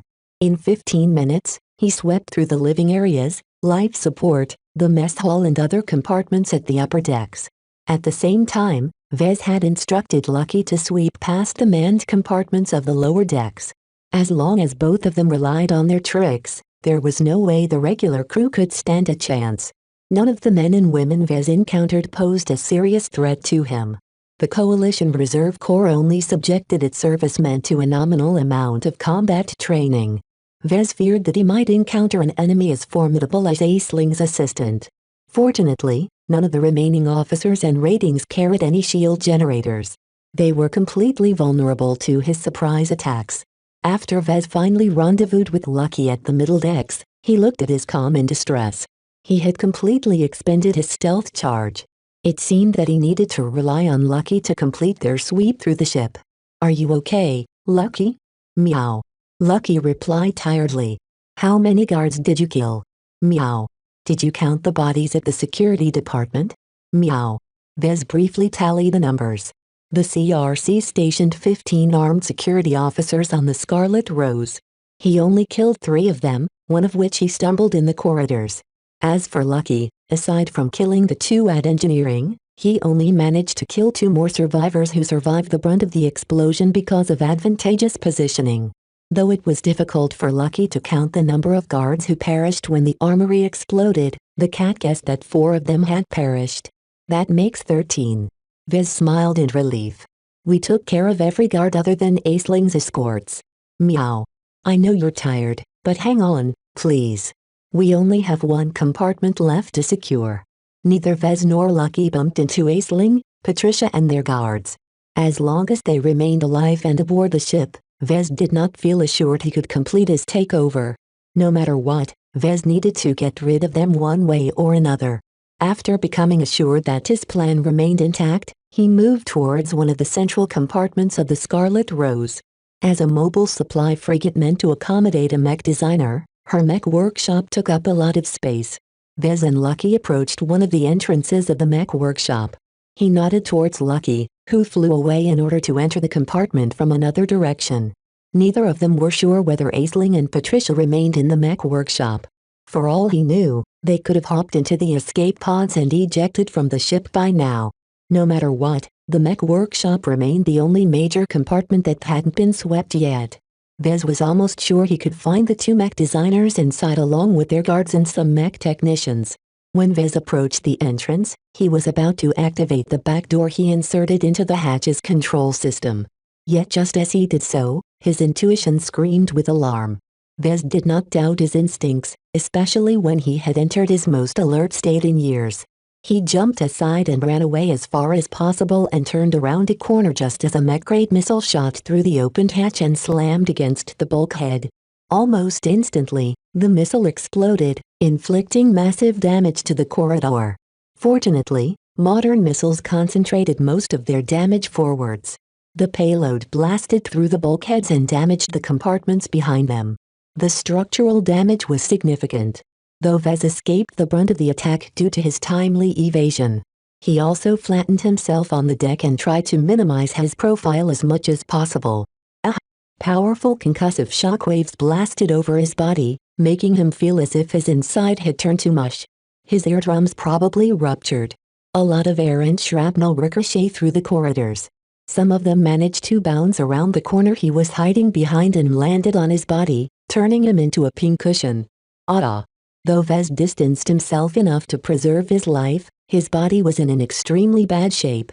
Humans could never withstand the power of mech.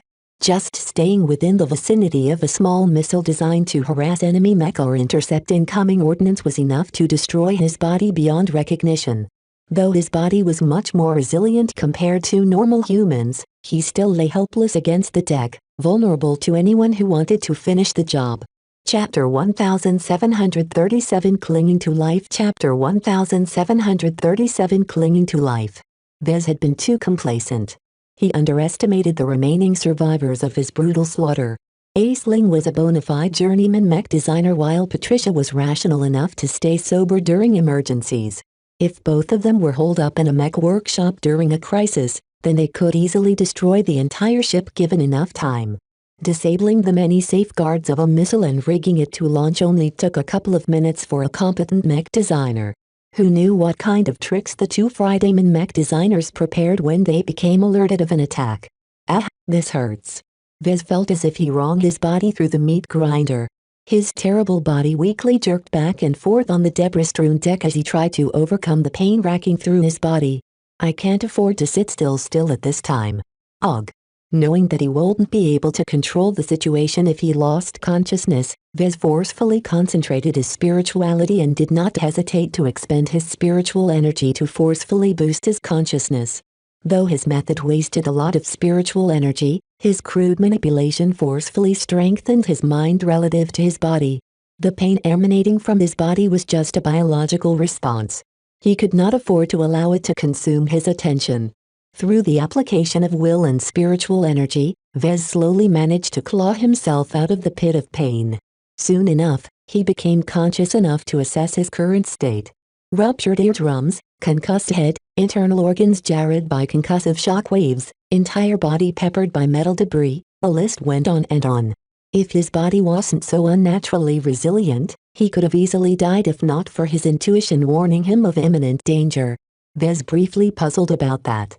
Ever since he became a mech designer, his intuition grew increasingly stronger. Though Vez valued it most due to the instinctive assistance it provided him during a design session, it also proved its value in battle. However, as a mech designer, why did he develop such a strong ability to detect the danger? Did his mind and spirituality develop due to all of the dangerous adventures he went through?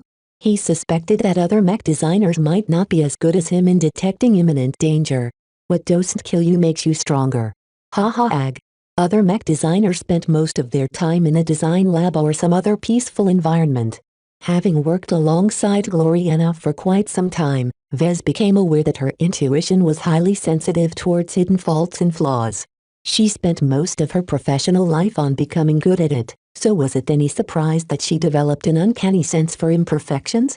In contrast, Vez frequently chose to take risks, causing him to end up in precarious situations.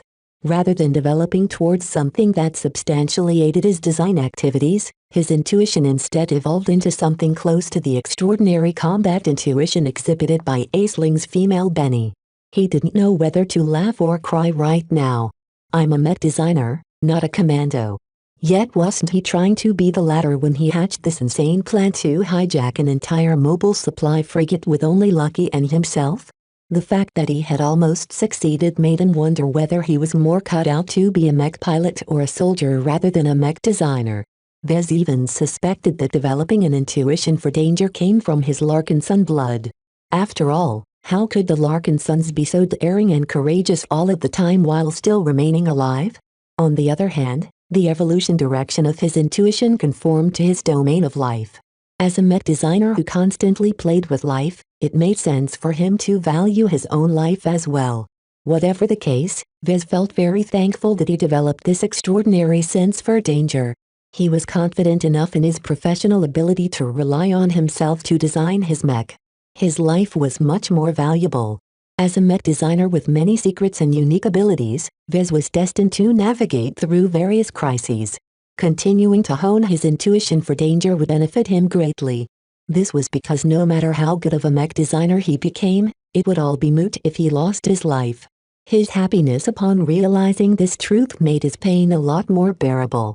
With the passage of time, he already felt his body starting to cope with his injuries. While his wounds didn't disappear, his flesh seemed to mitigate them a bit by stemming the bleeding.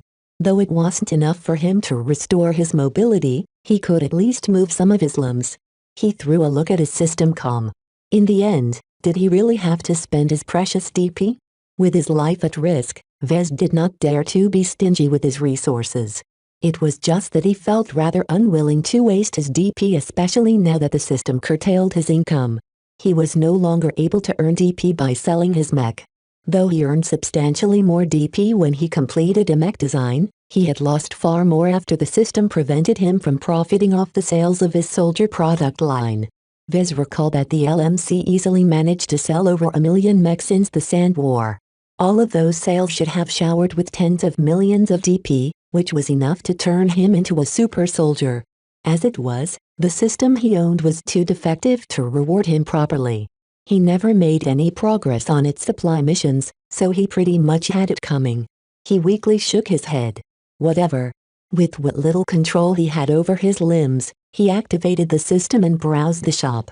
Countless items dazzled his sight. Vez suppressed the urge to snap them up by looking at their price tags. The gadgets offered by the system were too expensive for him to afford. With less than 2 million DP on hand, how could he think of buying something that cost 30 million DP? The shop always offered the best, but their prices were commensurate to their quality. Forget about it. I have to get rid of this pain first. Vez studied some of the goods offered by the shop beforehand. He didn't want to waste time searching its catalog for something suitable in the middle of an emergency.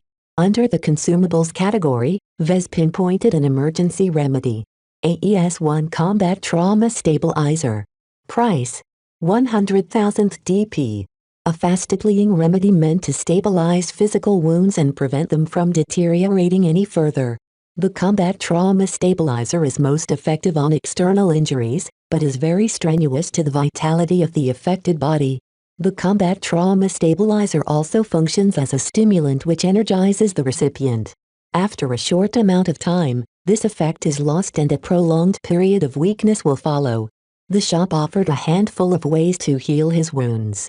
Most of them tended to be extremely expensive and come with huge downsides. Those that didn't burden his body instead burdened his wallet. As someone who had always been frugal with his DP, Vez could not bear to use the more comprehensive remedies that cost at least 1 million DP or more. Vez could not bear to allow the system to take advantage of him so much. In his current circumstances, the AES-1 Combat Trauma Stabilizer seemed suitable. Though Vez worried about the short duration of the stimulant effect, he could still bear with this price. Regardless of what happened, Vez and Lucky had almost swept up all of his opponents throughout the ship. Only the survivors in the mech workshop compartment remained alive.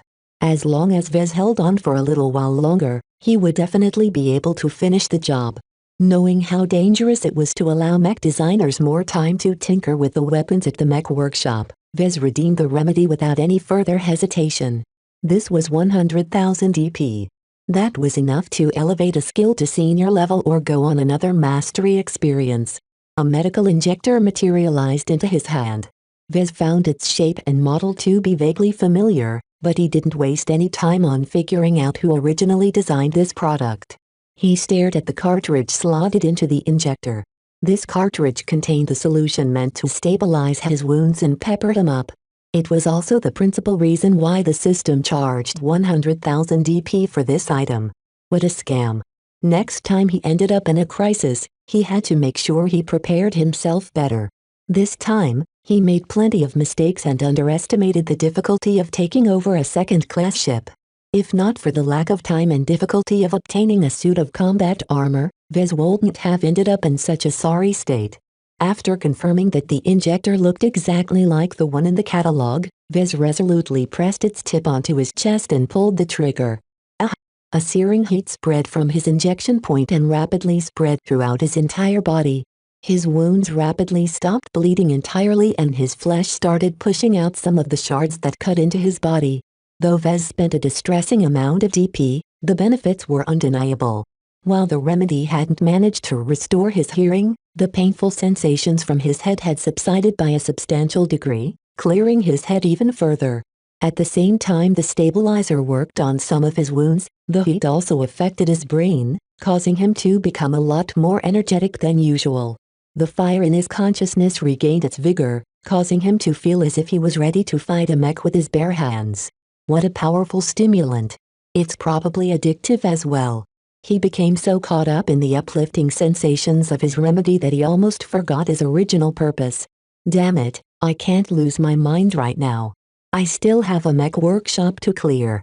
The medicine he took not only closed his wounds, but also restored more control over his body. This was enough for him to pick himself up and pull out the deeper shards that had managed to embed in his body. He should have been paralyzed in pain. Instead, he only the warmth of the stabilizer dulling his wounds and working to stem the bleeding. Once he pulled out all of the shards, he ignored his distressed and blood-soaked appearance and materialized the Amistendera in his hand once more. His fury and the stimulant effect both made him bloodthirsty. However, instead of going forward, Vez instead distanced himself from the mech workshop and waited patiently. Lucky emerged by phasing through the deck. His cat looked a lot more tired than before, showing that he was at the limit of his endurance. Meow meow. With his ruptured eardrums, Vez couldn't hear a thing of what Lucky said, not that it mattered. His ability to communicate with life transcended sound. He merely had to focus his mind a bit and extend some of his spirituality to his pet. Soon enough, Vez got the gist of Lucky's meows. You killed off the guards and mech technicians? Meow. What about Aisling and Patricia? Did you kill them yet? Meow. What? They're gone? Meow. Did you search the mech workshop thoroughly? Meow meow. Damn it. Vez wanted to punch himself in the face. He thought he would have to fight a pair of entrenched mech designers with all the tools and equipment of a mech workshop at their disposal. For this reason, he didn't hesitate to use up an overpriced remedy. Yet now he discovered that his final opponents had somehow managed to slip away. Find them. He ordered Lucky. If they're not at the mech workshop, they might be heading somewhere else. Meow. I know you're exhausted, but bear with it. The Scarlet Rose is almost mine. Chapter 1738 Burning Speary Chapter 1738 Burning Speary. While the combat trauma stabilizer forcefully boosted his body, Vez did his best to make the most of his hyperactive state. After Lucky confirmed that he cleaned up the mech workshop compartment, Vez only hesitated for a moment before entering it through another entrance. The original one he approached had long been blasted apart by the missile detonation. The entire deck along with the surrounding compartments sustained substantial damage. Vez winced when he saw the damage. The structure of the Scarlet Rose was very resilient, but it fell short of matching the resilience of mech. Only the CFA invested a huge amount of high-grade exotics to construct their warships.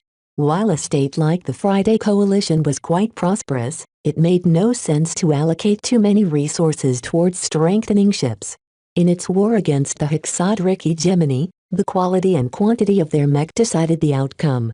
This was the reason why Vez became very apprehensive about the state of the mech workshop and the mech ore parts stored within. What else had Aisling and Patricia done when they became aware that the ship was under attack? Just like how Vez rigged some of the ordnance stored in the armory to explode, the two Fridayman mech designers could have done the same to mechanized ammunition. His first priority was to inspect the ammunition stores and make sure that none of them had been tampered with in any way. For this reason, he hobbled into the mech nursery despite knowing the risks. No attacks greeted his arrival. When Vez stepped into the large compartment, he looked around and saw a handful of corpses leaking blood on the deck. Lucky managed to kill each of them without giving them a chance to counterattack. The bodies of two armored guards along with several mech technicians accounted for the remainder of the crew. Vez was pretty sure that aside from Aisling and Patricia, no one else managed to survive. Where are they? He frowned in puzzlement. He felt oddly disappointed by the lack of opposition. When he formulated his plan, he expected to confront the mastermind of his kidnapping. Instead, she ran away after preparing one last surprise.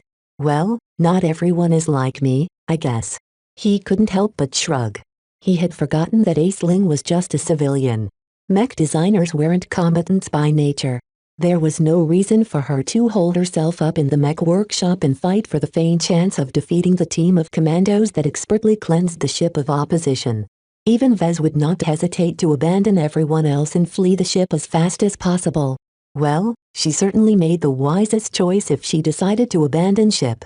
He muttered. Knowing that he couldn't sustain his active state for much longer, Vez hastily picked up a multiscanner and began to scan and inspect any equipment and ordnance that posed a potential threat. Aisling hadn't been building any mech recently. He encountered various supplies and parts that corresponded to the 4 mech standing by in the mech hangar. Evidently, the mech technicians used the mech workshop to service and maintain the station mech. One of them employed a missile launcher system, which was the reason why the Scarlet Rose carried a batch of missiles in her ammunition stores. As Vez swept over the remaining missiles, he found to his relief that they hadn't been tampered with. It was actually quite hard to access them in person. Due to their potential threat to the ship, the Scarlet Rose stored them in shielded containers meant to expose them to as little external influences as possible. After he finished sweeping over the missiles, he inspected some of the other parts and gear that could pose a very significant threat if Aisling and Patricia rigged them to blow. Fortunately, second-class states generally did not make use of ballistic weapons. While it was possible to scale up their lethality by lacing their warheads with volatile exotics, most states prefer to invest in other weapon systems. The limitations of ballistic weapons made them very unattractive to states that could afford better. Missile weapons scaled much better with increased investment. This saved him the trouble of inspecting thousands of ballistic shells. The rest of the mech stationed on the Scarlet Rose made use of other weapon systems such as laser weaponry and particle beam weaponry. The mech workshop was directly connected to the mech hangar, so Vez easily limped over to the mech and beheld them for a moment. He only admired these machines from the scans that Lucky had made. Seeing them for real made him feel encouraged. Ha ha ha. All of the mech looked ready to deploy. When Vez launched his attack, he knew for certain that the mech pilots attempted to activate their mech and launch them into space. Whether to defend the Scarlet Rose against stealthed enemies or put the ship at gunpoint in order to force the hijackers into a compromise, the mech served as a vital source of strength for the crew. Yet none of the 4 mechs succeeded in deploying. Although he couldn't see anything from the outside, he knew for certain that each of their cockpits contained the bodies of dead or dying mech pilots. Vez had taken advantage of Lucky's ability to phase into the mech to sabotage one crucial component, the neural interface. As an amateur in neural interfaces, Vez was not very good at modifying them to perform better or safer. However, it was no problem for him to make things worse. He employed some of the lessons he learned from leading the Beast Rider project back at Ian Corona VI to turn the neural interfaces into killer weapons. He already became curious whether his tampering resulted in exploded heads. Well, I can research that later. As he started feeling his body losing its stimulant effect, Vez quickly made use of the scanners and equipment at hand to inspect the permanent mech. While he couldn't investigate them thoroughly, he found nothing else worth noting at this time. I should complete the takeover of the ship and get myself some treatment. Fatigue already started to creep up on him by the time Lucky returned. Meow. Are you sure? Meow. Through their spiritual communication, Vez found out that Lucky had gone over the entire ship for signs of life. Despite his best efforts, his cat failed to find the mech designers he was looking for. The trail that Lucky followed ended abruptly at one of the exterior compartments close to the mech workshop. Take me there. Vez wearily followed Lucky to a compartment that held a number of cylindrical escape pods. He was very familiar with escape pods as he made use of one in the Deadman system some years ago. However, the escape pod model employed by the flagrant vandals was a lot more basic than the ones before him. Not only were they more advanced, a handful of them clearly didn't look standard issue. Did Aisling bring these escape pods to the ship? 2 of the slots next to the special escape pods were empty. Vez had no doubt that Aisling and Patricia had already slipped away from here. Perhaps the captain's warnings had already caused them to flee far away. The Scarlet Rose used to carry 4 special escape pods. They must have been prepared for Aisling, Patricia, the female Benny and Vez. Vez approached one of the special escape pods and booted it up in order to call up their specs. These escape pods are almost as good as shuttles. Their speed, armor, endurance and other parameters were very good. They also contained a powerful communication array that was very useful in calling for help. Even if help was slow in coming, the escape pods carried enough food, water and oxygen to last for at least a year by virtue of its excellent recycling system. However, the feature that Vez feared the most was that the high-quality escape pods also came with a stealth system. Although activating stealth consumed a lot of energy, it was no problem for the escape pods to remain hidden from most second-class sensors for a couple of weeks. Fine then. I'll let you go for now. Vez had precious little mercy left in his bones when the missile almost killed him. If Aisling hadn't made the right choice and fled before it was too late, he would have certainly killed her for taking him away from home. If Vez was in a better shape, he might have tried to track her down one way or another. As it was, his mounting headache and weariness prevented him from doing anything strenuous. Right now, his own safety and security mattered more than his desire to take revenge. He reluctantly gave up this impulse and tried to recall the latter steps of his plan. After he finished removing all of the opposition, Vez had to take complete control over the ship by usurping her command authority. If he didn't do so, the ship would continue to drift in a star system that was right next to the border of the Friday Coalition. Vez was sure that the captain or Aisling already notified the Coalition Reserve Corps of what transpired. The Fridaymen will definitely be mad for losing one of their official ships. A monitor represented an entire state. Attacking one of their ships would definitely put a target on his back. If not for the urgency of the situation and the Komodo War consuming most of the attention of the Friday Coalition, Vez wouldn't have been so bold to challenge the CRC's prestige. I can't waste any more time. He headed back to the mech workshop and hastily fabricated some parts from a small 3D printer. By now, his combat trauma stabilizer already started wearing off. Mental and physical fatigue threatened to overwhelm his consciousness. In order to stave off the inevitable crash, Vez decided to expend his spiritual energy. He felt as if he was burning his mind as he kept his mind in a highly active state. He would definitely pay the price by entering a lengthy low period afterwards, but right now he didn't care about the consequences. It didn't take long for Vez to produce his desired parts. He placed them on a floater platform and sat down on it while instructing it to move to the bridge. The floater platform took a few minutes to exit the mech workshop, navigate the corridors and ascend a few decks. As soon as the floater platform reached the bridge, Vez hopped off and began to install some of the parts. Once he did so, he activated his comm and managed to connect to the bridge system. Yes. Lucky. Help me take control. It took 15 minutes of fiddling with the software and hardware to gain rudimentary control over the ship. Not only did he have to hack the bridge systems, he also had to undo some of his tampering. Otherwise, the bridge systems wouldn't be able to control the rest of the ship. Since Vez already prepared these steps beforehand, he soon managed to achieve some results with the help of Lucky's fantastic hacking capabilities. While he failed to gain as much authority over the ship as her captain, he acquired enough control to access the navigation and communication systems. The first thing he did was to lock down the ship's quantum entanglement node. Vez did not want the Scarlet Rose to broadcast her location en route to the Friday Coalition. With all of that information, the Fridayman could easily prepare an ambush at his next destination. Due to the security risk posed by an active quantum entanglement node, every ship came with the capability to isolate them completely. After Vez verified that the ship network disconnected entirely from the quantum entanglement node, he turned to the navigation system and started to activate the autopilot. He instructed it to follow a route that brought the Scarlet Rose away from the Friday Coalition.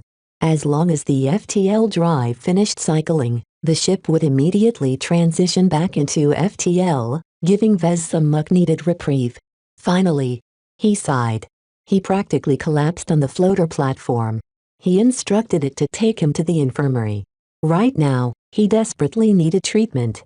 Chapter 1739 Muted Emotions Chapter 1739 Muted Emotions. Much of the sophisticated medical equipment of the Scarlet Rose Infirmary depended on medical experts to perform their most advanced treatments. However, the machines had also been designed to offer more basic treatment in the event that doctors weren't on hand. There were many possible perils in space travels. Incidents where all of the doctors lost their lives happened often enough for medical equipment makers to add some automation to their products. Most states prohibited medical equipment from replacing human doctors entirely. While it was possible for machines to take care of treatments entirely, this was not a good development. Doctors not only kept the machines in check, but also took responsibility for the choices they made when confronted with ethical dilemmas. AIs should never decide the life or death of a human life. Of course, Vez didn't care about all of these ethical and practical considerations. He only paid attention to the fact that the machines were capable of healing his wounds. When the floater platform brought him to the infirmary, he used his remaining consciousness to make sure he gained control over the medical equipment. With Lucky on hand, he did his best to verify that the machines did not come with any nasty backdoors. In truth, Vez was being very paranoid for doing so. Most medical equipment were hardwired to preserve human life. While it was possible to corrupt them into killing their patients, it took a lot of time and expertise to do so. With how fast Vez and Lucky killed off the crew, the medical officer stationed at the infirmary had no time to adulterate the equipment. After Vez eased some of his worries, he threw himself into the embrace of one of the machines. Its manipulators already started stripping off his clothes and spraying some kind of fluid on his most serious-looking wounds. Before he lost consciousness, Vez turned to Lucky. Make sure to stay alert. Don't let anything go wrong. Okay? Meow. Vez finally couldn't hold on any longer. He overdrafted his mind, body and spirit to such an extent that he slept for 2 days straight. The quality of the medical equipment was beyond compare. Even when limited to performing basic treatments, the injuries suffered by Vez weren't very perplexing. Explosions on ships happened often in space. Whether they happened due to ships suffering from malfunctions or being shot at by mech, plenty of people suffered similar injuries. For this reason, ship-based medical equipment became very good at treating them. Otherwise, they wouldn't sell as well as the competition would definitely fill in the void. Technically, his treatment was supposed to last for at least a couple more days. However, he configured the machines to release him and wake him up after 48 hours regardless of his state. As long as stopping the treatments and forcing him to wake didn't kill him or aggravate his injuries too much, he had to regain consciousness no matter what. This was because the ship would be transitioning out FTL just hours later. While Vez programmed the Scarlet Rose to re-enter FTL as soon as she finished cycling her FTL drive, he still worried about encountering other ships in the vicinity. While he made sure to chart an obscure route that passed through various uninhabited star systems, the population density was significantly higher in regions closer to the second-rate states. Higher populations led to higher traffic. The chance of encountering ships in more obscure star systems was quite significant. Therefore, Vez needed to be on hand to navigate any crisis that might ensue. Hijacking the Scarlet Rose was just the first half of his plan. Getting back to safety was his ultimate goal. So long the mobile supply frigate lingered in the periphery of Coalition space, the CRC could easily take back their possession. Goo. I'd rather fall back to sleep, he muttered as a stimulant forced him to awake. He felt like a worn, third-hand mech that had barely been restored to functionality. His muscles and his skin ached all over his body. His ears conveyed muted sounds as if he doused his head underwater. His internal organs felt as if someone rearranged them a couple of times before hastily shoving them back in their original places. My head, it's empty. The void in his head was so much worse. As someone who always kept his spiritual energy reserves at 100% or close it, Vez felt as if he set off a firestorm to the forest in his mind. He briefly estimated that he retained just 20% of his total reserves.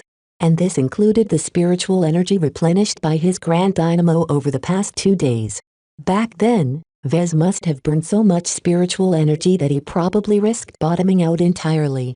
His body shuddered in fear as he thought of the possible consequences for emptying his spiritual tank.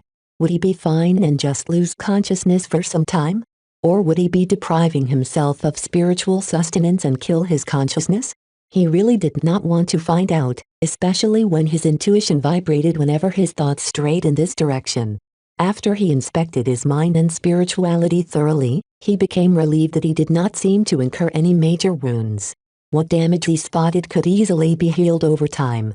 While Vez estimated that he would be able to restore his spiritual energy reserves in 11 days or so, until then he had to cope with the consequences of burning so much spiritual energy.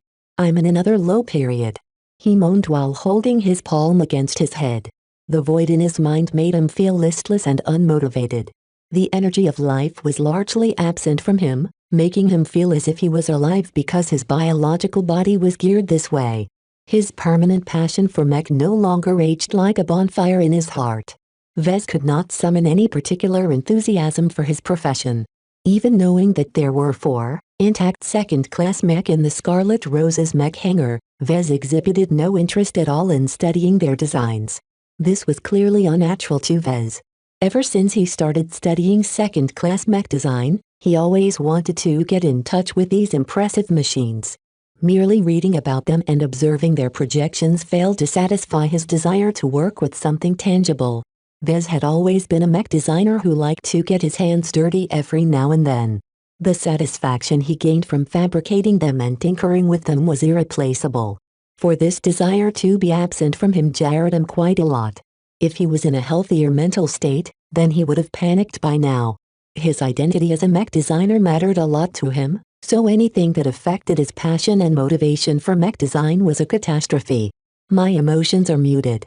He never emptied out his spiritual energy as much as now. Not did his condition impact his passion, but also his other feelings and emotions. It was as if he started viewing reality in black and white instead of color.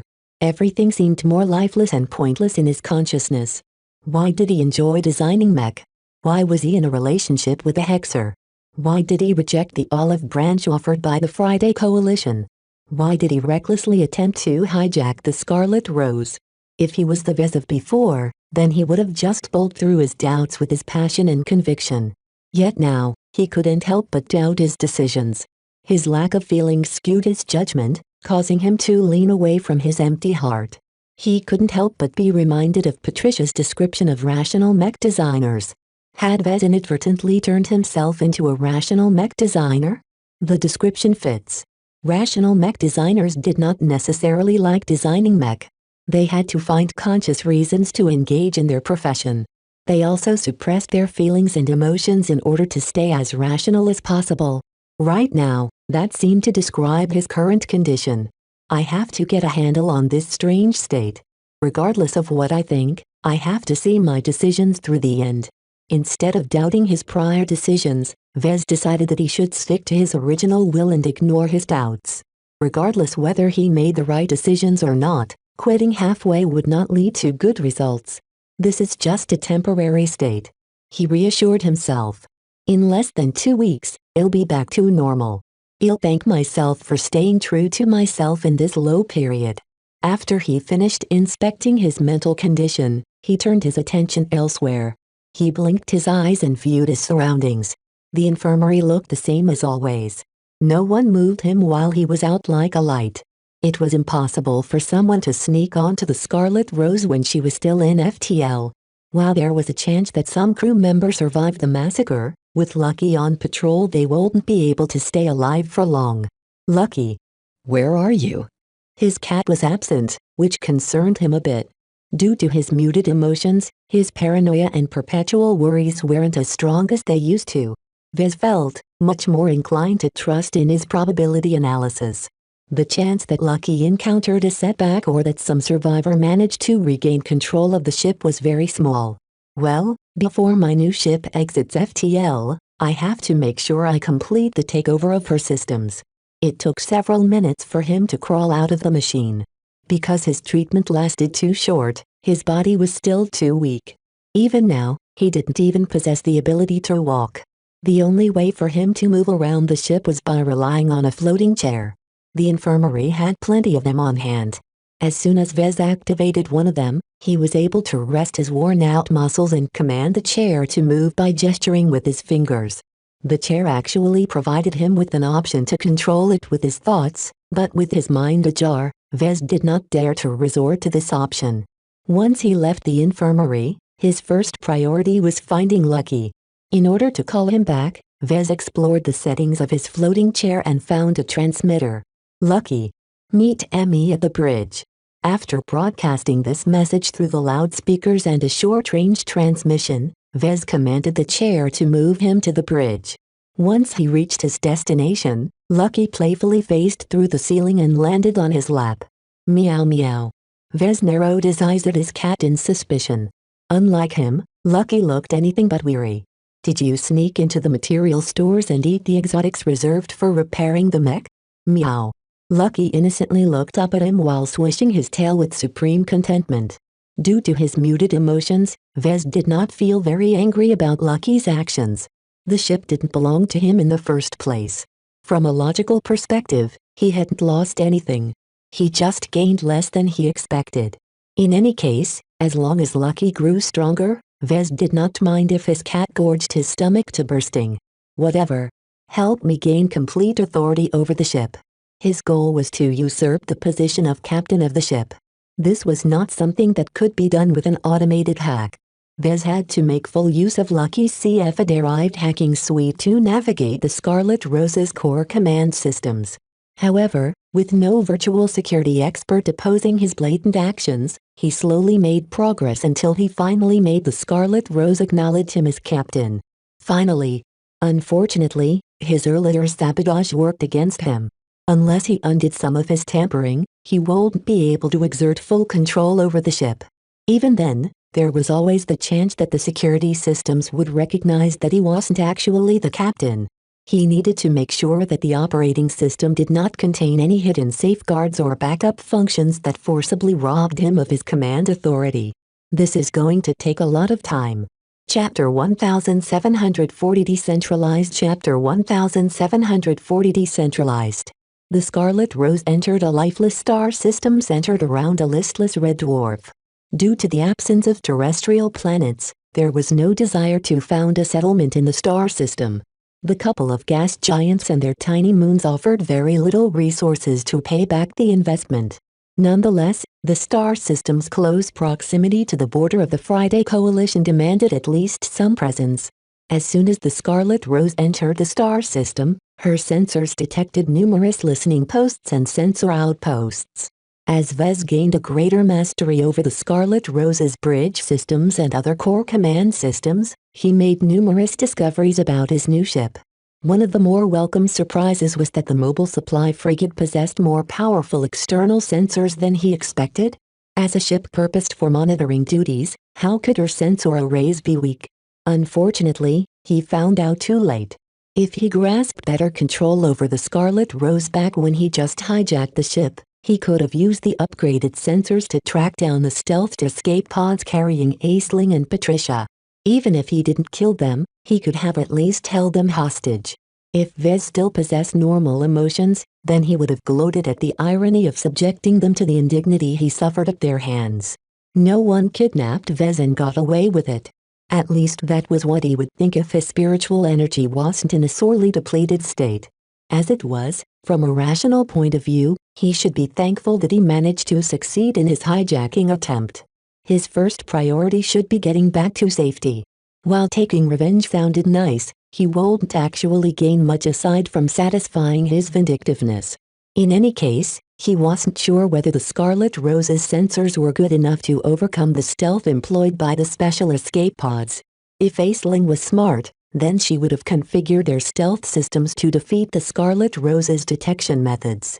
The key was that he was still too close in the sphere of the Friday Coalition's influence.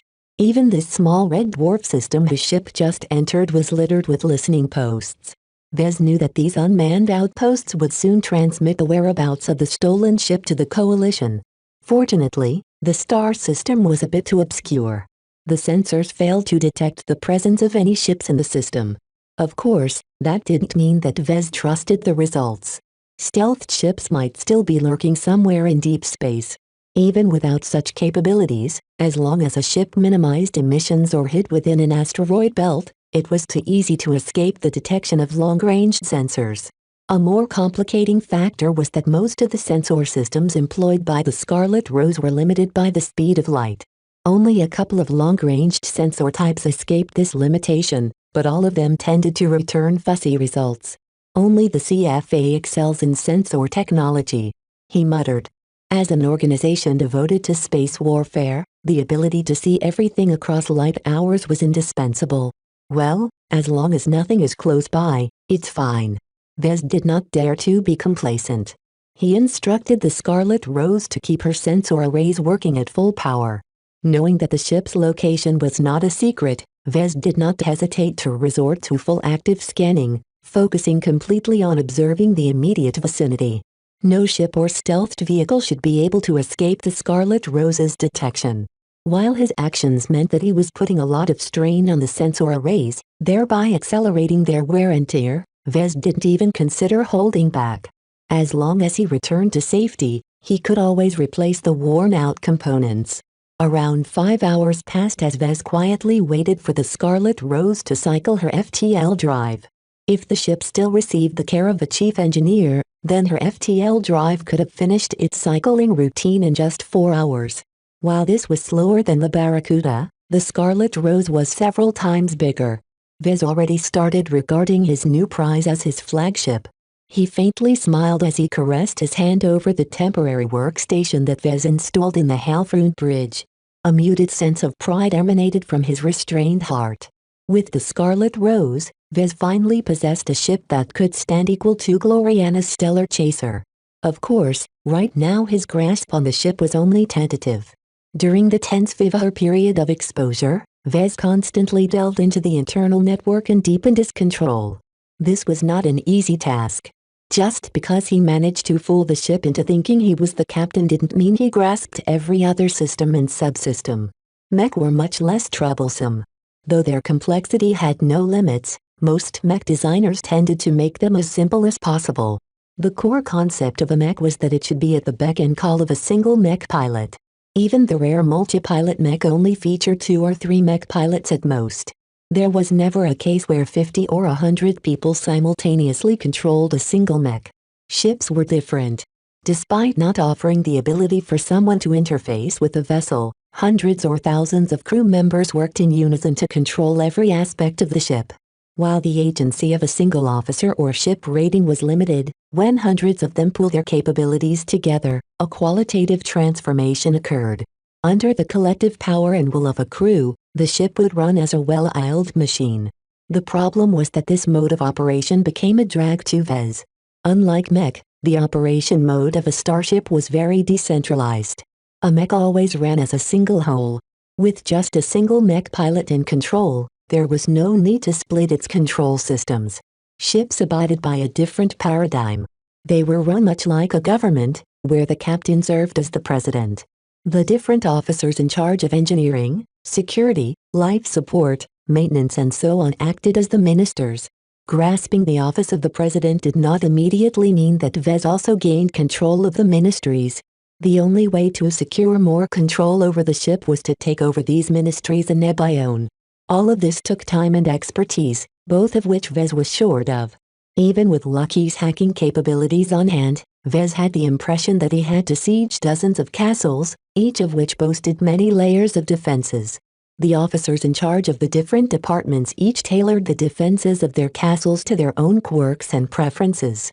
While not all of them were very diligent or paranoid, Vez encountered enough hindrances to give up on converting the entire ship. Even when the Scarlet Rose finally transitioned back into FTL, he barely made any progress. I don't have to take over every system. Vez shook his head. There is far too much work for me to do. His priorities shifted to gaining solid control over the most essential systems. As for the others, Vez either isolated them or shut them off if they weren't necessary for the functioning of the ship. Looks like we're in this for the long haul, Lucky. Meow. His cat glowered at him. Lucky had an entire storeroom's worth of exotics to consume. Spending hours on the bridge was pure torture for the cat with a bottomless stomach. Under his cat's repeated complaints, Vez finally let him go after a while. He was getting rather tired as well. With his injured body and his exhausted mind and spirit, his mental and physical endurance had reached a low point. Vez reluctantly pulled away from his work and decided to eat a quick meal before turning in for the night. Once he shut down the interface, he looked around and saw that the cleaning bots had already scrubbed or cleared away the dead remains. As he commanded his floating chair to exit the bridge, he passed through various corridors and compartments. A large number of bots zipped back and forth, diligently closing holes and cleaning up the bodies and debris. Due to employing the Amistendera, the collateral damage at the upper decks was very significant. Vez encountered numerous scorched and melted traces along the way. The situation was different at the lower decks. Starting from engineering, hardly any collateral damage occurred. Lucky's close strike capabilities were unparalleled. The only damage the ship sustained at the lower decks came from the futile counterattacks of the armed guards and crew members. None of their weapons came close to hitting their fast-moving, elusive attacker. While Lucky's mode of attack resulted in much less collateral damage, the bodies he left behind looked much worse. If his victims were lucky, his scorching hot energy claws cauterized the wounds. If they were not as lucky, then their torn bodies had emptied their entire reserves of blood over the deck. It took hours for the overburdened cleaning bots to scrub all of the traces. What was worse was that Vez only issued the order to clean up the mess after he was out for 2 days. This was enough time for most of the bodies to decompose. Since the Scarlet Rose became his possession, Vez lamented the ugly messes at the lower decks. Even if the cleaning bots managed to wipe away all of the dirty biological traces, Vez still couldn't forget his initial impressions. He took over a tainted ship. The Scarlet Rose was unclean. While Vez felt a little bothered by that, his rational mind prevented him from caring too much. Under his current condition, a ship was a ship. Regardless of her sordid history, the Scarlet Rose was just a very huge machine. She possessed no life or spirit to speak of. Why should he regard her in the same way as a mech? As Vez reached the mess hall and tore open a nutrient pack to have a quick, nutritious meal, he examined his strange state further. He used to think that there were only downsides associated with the so-called low period.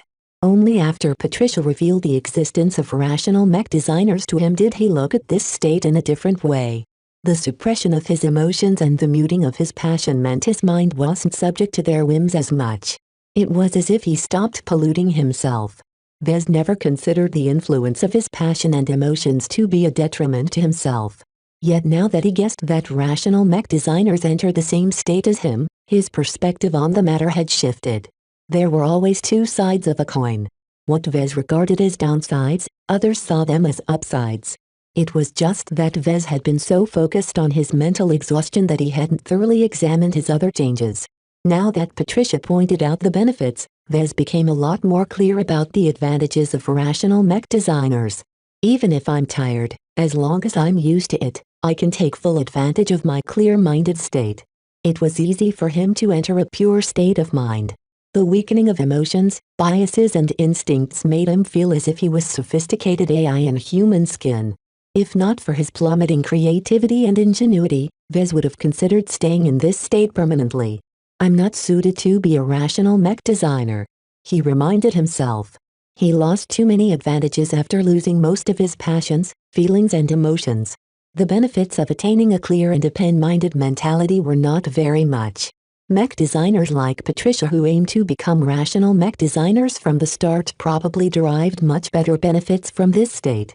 As for Vez, he should forget about it. Stripping himself of his passion was the same as tearing out his heart for mech design. Chapter 1741 Careful Communication Chapter 1741 Careful Communication. In the following days, Vez raced to take direct control over the most essential systems. He focused mostly on navigation, engineering, security and communications. As long as he overcame the defenses of these systems and cleaned up all of the hidden traps, Vez became more confident about his chances of escape. Even though he took over the Scarlet Rose, Vez still treated as if it was a terrible exobeast who could break out of her shackles as soon as he let down his guard. As his grand dynamo rapidly replenished his spiritual energy reserves, Vez regained more and more of his emotions. This was not necessarily a good thing.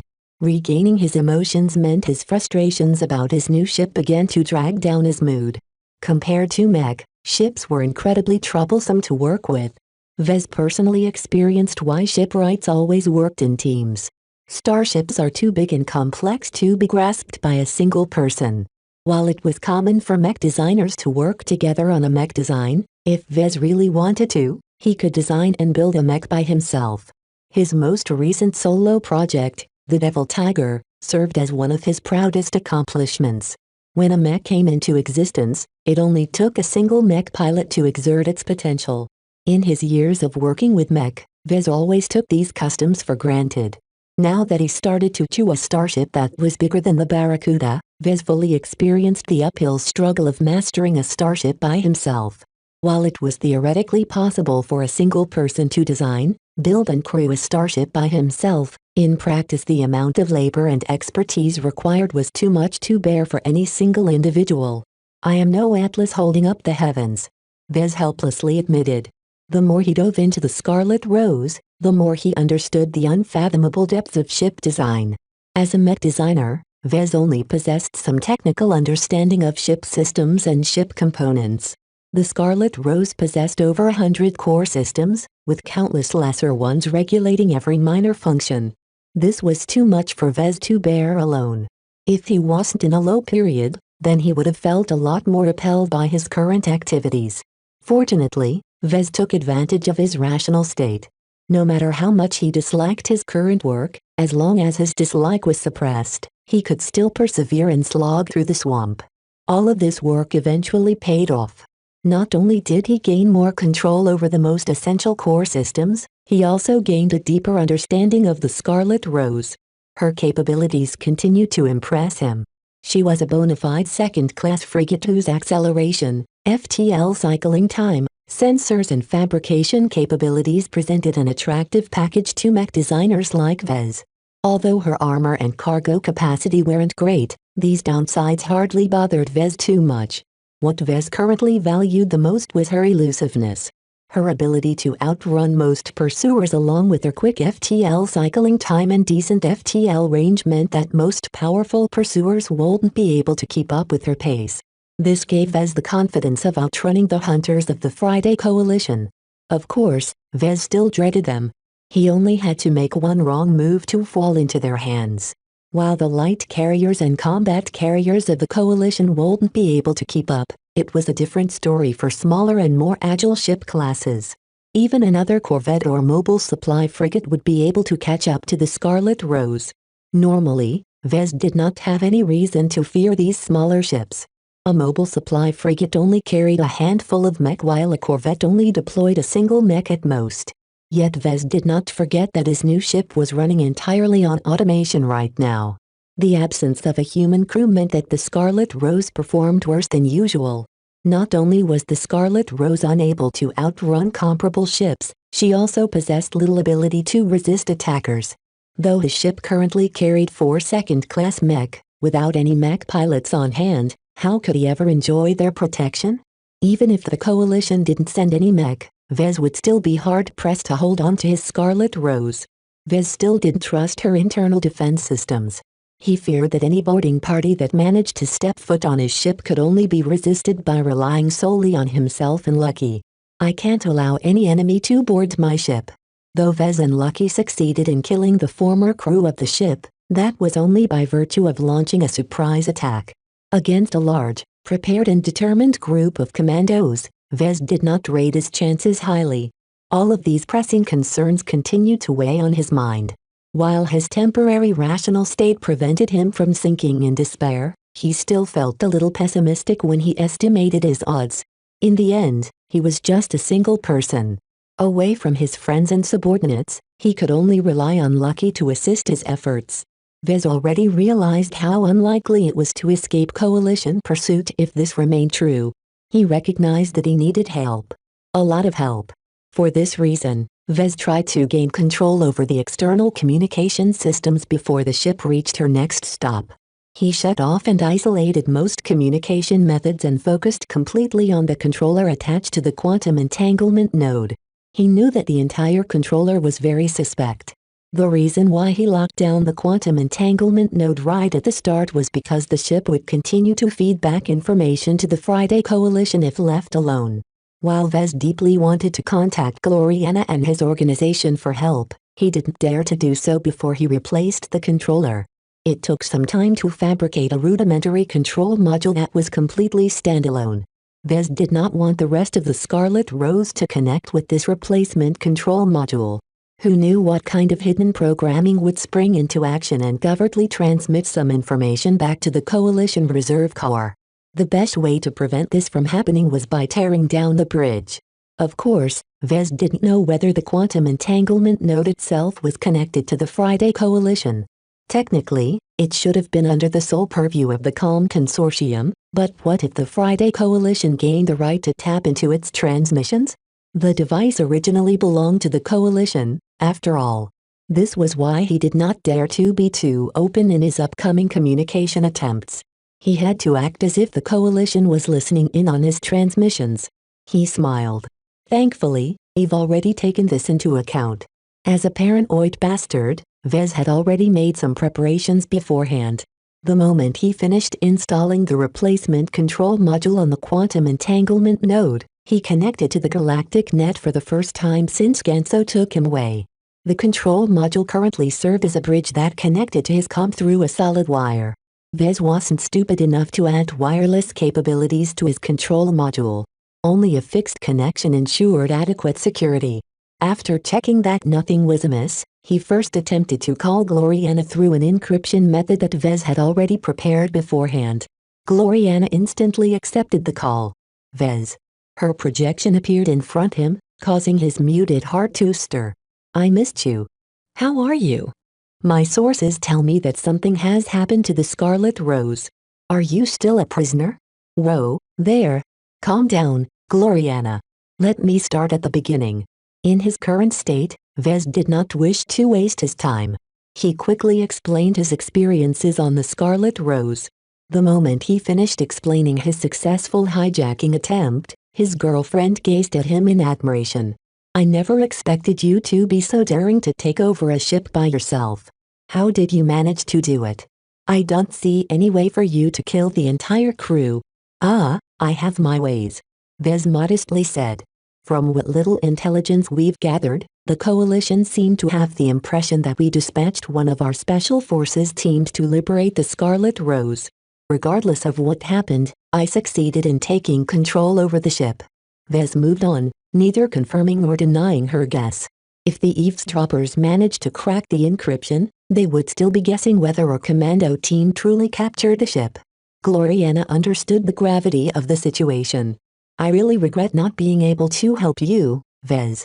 I promise to make it up you.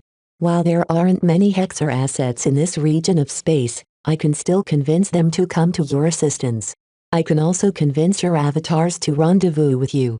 I'll transmit my position, route and plans through the Agrodupin method. You should know what I'm talking about. She nodded. I'll be keeping my eye out. I'll also transmit the schematics and the current configuration of the Scarlet Rose.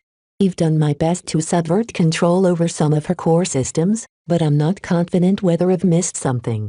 I already looked up on the Scarlet Rose, she said. She's a fairly modern ship, and I'm not sure whether the hegemony has grasped her design. We can only offer limited assistance on this front.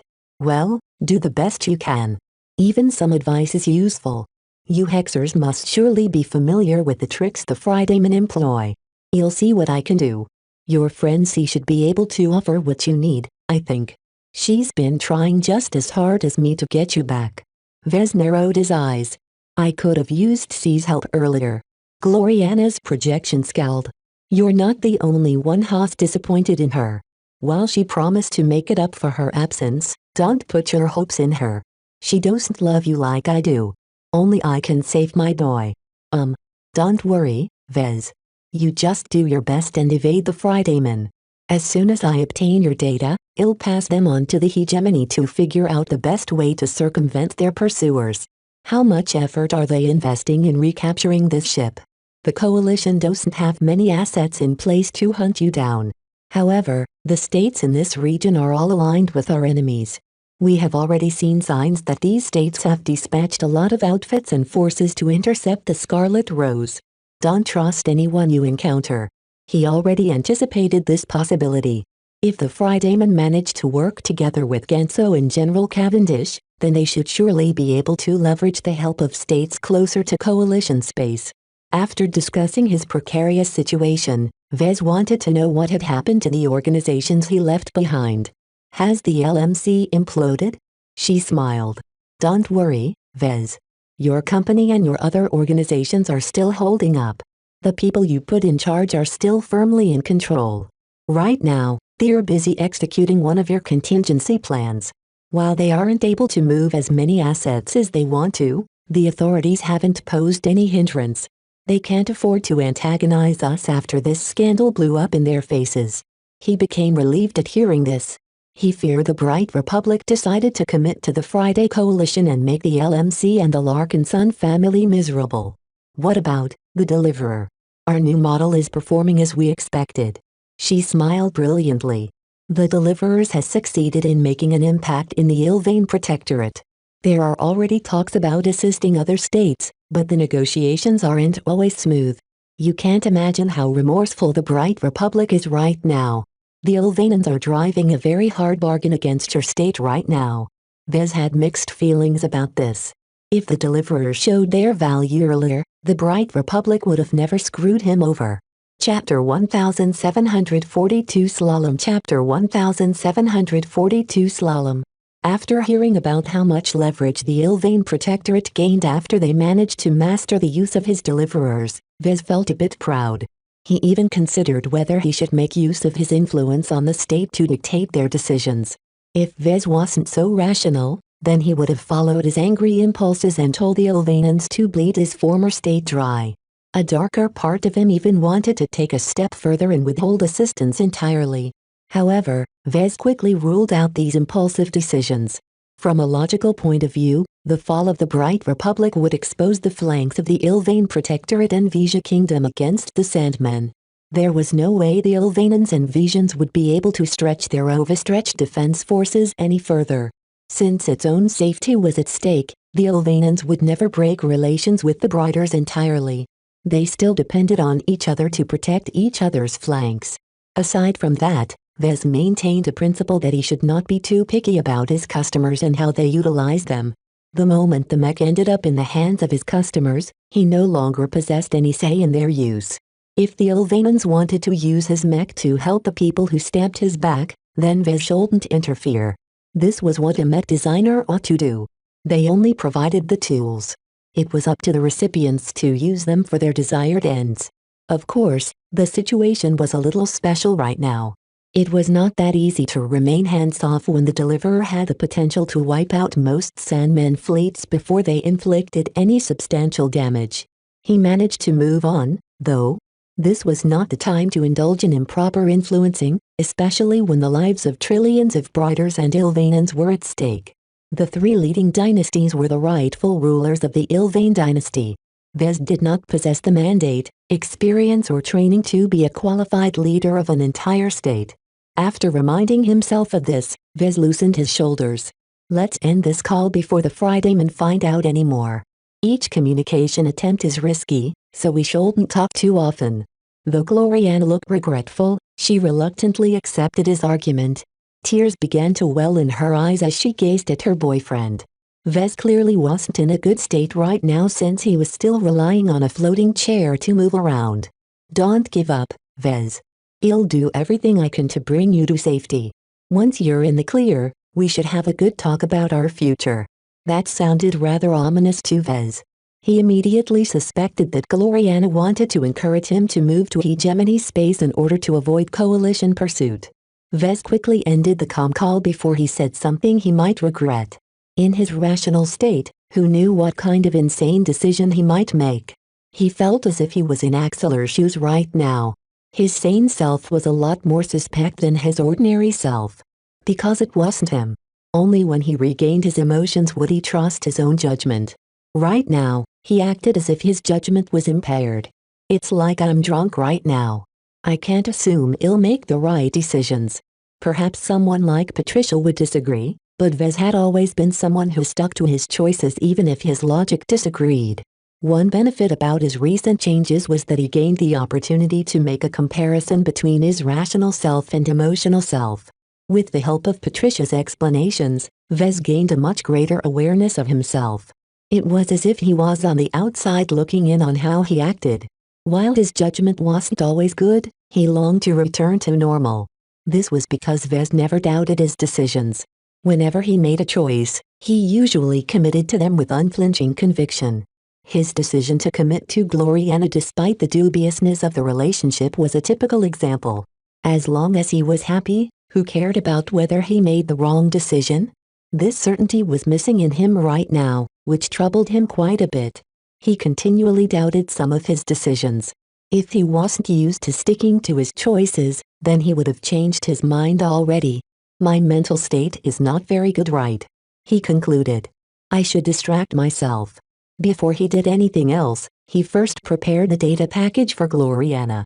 Vez did not assume he could hide his encrypted data package from the coalition. To assume otherwise was to insult their intelligence capabilities. However, there were ways to frustrate them. It just took a bit of time to set up the preparations. Vez spent a few hours in programming a software program that performed some very simple tasks. First, it received some data input. This input could be as little as a single document or an entire data chip worth of files. Once it received the input, the program encrypted it with a randomized encryption method. This consumed most of his attention because he configured the software with a lot of encryption methods. Each of them relied on a lot of randomized elements that made them very hard to crack by relying on quantum rotation and all kinds of other techniques. No matter the method, Vez believed it would definitely take some time and computing power to decrypt the data. Once his software program finished encrypting the data, it uploaded its output on a random address on the galactic net. Each time it uploaded something on the galactic net, it uploaded the encrypted file on another address. While the principle of his software program sounded trivially simple, the annoying part about it was the sheer volume of encrypted output it disgorged onto the galactic net. In the first minute since he activated it, it started to upload more random encrypted files at 1,000,000 different addresses. Each of these files were encrypted in different ways. No single method solved all of them easily. Even if the Friday Coalition managed to decrypt the files, most of them only contained gibberish data. The vast majority of files his program uploaded on the galactic net consisted of decoys. Vez intended to run this spamming program for an entire day. After uploading an uncountable amount of files on the galactic net, he believed the Friday Coalition would definitely be frustrating themselves if they attempted to crack each and every one of them in the hopes of gaining any useful data. Out of all of those decoys, only 100 files contained the data that Vez wanted to convey to Gloriana. Vez had split up his package in 100 parts as another precaution. Only Crichton knew the right addresses and decryption methods of those files. As a killer, Crichton was absolutely loyal, so Vez did not worry about any leaks on his end. Of course, while this method was very consuming, Vez did not rule out the possibility that the Friday Coalition found a way to recover the sensitive data. Well, it's not like I can do anything better. He shrugged. If he relied on the Scarlet Rose's communication system, he could employ much more sophisticated solutions. It was too bad that he didn't trust it at all. The reason why he wasted valuable time in programming an encryption solution was because he could only trust what he made himself. After making sure that his software program and his control module worked as expected, he left them alone and returned to the bridge. He became a little tense as his floater chair entered the bridge. The ship was just about to reach her second stop. Vez wasn't sure whether it was as lifeless as the first stop. It took less than 2 weeks for the Scarlet Rose to travel from the Bright Republic to the border of the Friday Coalition. However, this was the most direct route. The ship traveled along a popular shipping route. Many ships frequented this route, which was very bad news to a fugitive like Vez. While most of this traffic consisted of neutrals, as long as one mercenary corps or escort force decided to do the Friday Coalition a favor, Vez would definitely be in trouble. Therefore, he had no choice but to take an inefficient, circuitous route to safety. His current route resembled a slalom that meandered its way to the Ilvain Protectorate. Not only did he have to make a lot of detours, he also had to travel to the most lifeless star systems imaginable. Most of these consisted of red dwarf systems. Their weak mass and energy made it very hard for FTL drives to reach these destinations. This wasn't a problem when the jump was short, but as long as the distance lengthened, it was too risky for ships to travel to them. As long as they missed the mark, it was a complete mystery where they ultimately stopped. All of these measures doubled or tripled his return time. He might have to wander the stars for more than a month before the Scarlet Rose reached her destination. This wasn't the first time he traveled in this fashion. The flagrant vandals successfully used these methods to avoid getting cornered by the Visions as they boldly cut through their space. Vez did not forget that one of the reasons the vandals succeeded was because they had the help of the Vision Revolution Front. If Vez wanted to replicate the feat of the vandals, he needed some intelligence assistance as well. He had no choice but to rely on Gloriana and Calibus to provide him with this valuable information. Even with all of these advantages, he was not very optimistic about his chances. The Friday Coalition's influence in this region of space was simply too heavy. All of this was proven right as soon as the Scarlet Rose finally emerged out of FTL. Despite ending up in another empty star system that didn't even contain a single manned space station, the Scarlet Rose still detected the presence of 15 ships in the system. 3 of them even appeared within several light minutes of his emergence point. If the variance of the Scarlet Rose's FTL emergence had nudged the ship away, the Scarlet Rose might have ended up in the middle of their triangular formation. A few minutes after entering the star system, Vez received a transmission from one of the unknown ships. Vez Larkinson. On behalf of the Coalition Reserve Corps, we order you to cease your flight and surrender the Scarlet Rose. How friendly. Vez snorted. He didn't panic. Vez immediately commanded his ship to engage her thrusters and run as far away from the closest ships as possible. Immediately, her powerful propulsion systems accelerated the Scarlet Rose away from the nearest ship. At the same time, he activated the scanners and allocated a lot of energy into scanning the properties of the 3 pursuing ships. The results quickly came in. It turned out that the 3 vessels belonged to a third-class mercenary corps that had doubtlessly been hired to squat at one of the likely emergence zones the Scarlet Rose might end up next. The 3 ships were all light carriers. Due to their low relative velocity, none of the carriers enjoyed a head start on the Scarlet Rose. More importantly, the pursuing ships consisted entirely of bog-standard third-class light carriers. Compared to a second-class mobile supply frigate, their acceleration was too inferior. The mercenary corps would never be able to catch up to the Scarlet Rose before she transitioned back into FTL. Vez put down his worries. Though the light carriers appeared to be distressingly close, in truth the distance would only grow larger instead of smaller. There's no reason for me to worry about them. At this distance, not even laser weapons can hit my ship. While Vez put down his concerns, he was still displeased. This was just the start. Vez bet that he would definitely encounter this situation several more times. Chapter 1743 Three Republics Chapter 1743 Three Republics. After exchanging encrypted messages with Gloriana, Vez received a bunch of useful information. First, he received an analysis of the Dire Brojolf class. The Scarlet Rose just happened to be an upgraded version of the Dire Brojolf class, so the information he received was very useful in increasing his understanding of his new ship. The Hexers not only analyzed the Dire Brojolf class in detail, but also documented all of the traps, safeguards and backup measures slipped into the various systems of the ship. Though Vez managed to disarm many of them, he still missed a couple of hidden dangers, especially the ones embedded in the minor systems. A sour expression faintly marred his face. Starships are way too complex. If Vez was working with a mech, then he would have grasped it to a much greater degree. Even if it wasn't possible for him to master 100 of the ship, then he would have at least managed to understand 50 or 60% of its mechanisms. In comparison, Vez felt he had only gained a selective understanding of the ship. He barely grasped 10 to 20% of the Scarlet Rose, but actually understood less than 5% of her workings. The only reason why Vez managed to gain control of the mobile supply frigate was because no one else was left to contest his coup. As long as the captain or a senior officer of the ship remained alive, they could have instantly taken back control over the core command systems. The information provided by the Hexers specifically pointed out this well-hidden security risk. Though it only posed a threat when someone accessed the bridge, Vez still poured all of his efforts into closing this backdoor. Aside from this useful information, Gloriana also passed on a modified route for him to navigate back to safety. When Vez inspected the route, he found out that it actually consisted of several branches. If one destination wasn't safe for any reason, he could opt to travel to another star system instead.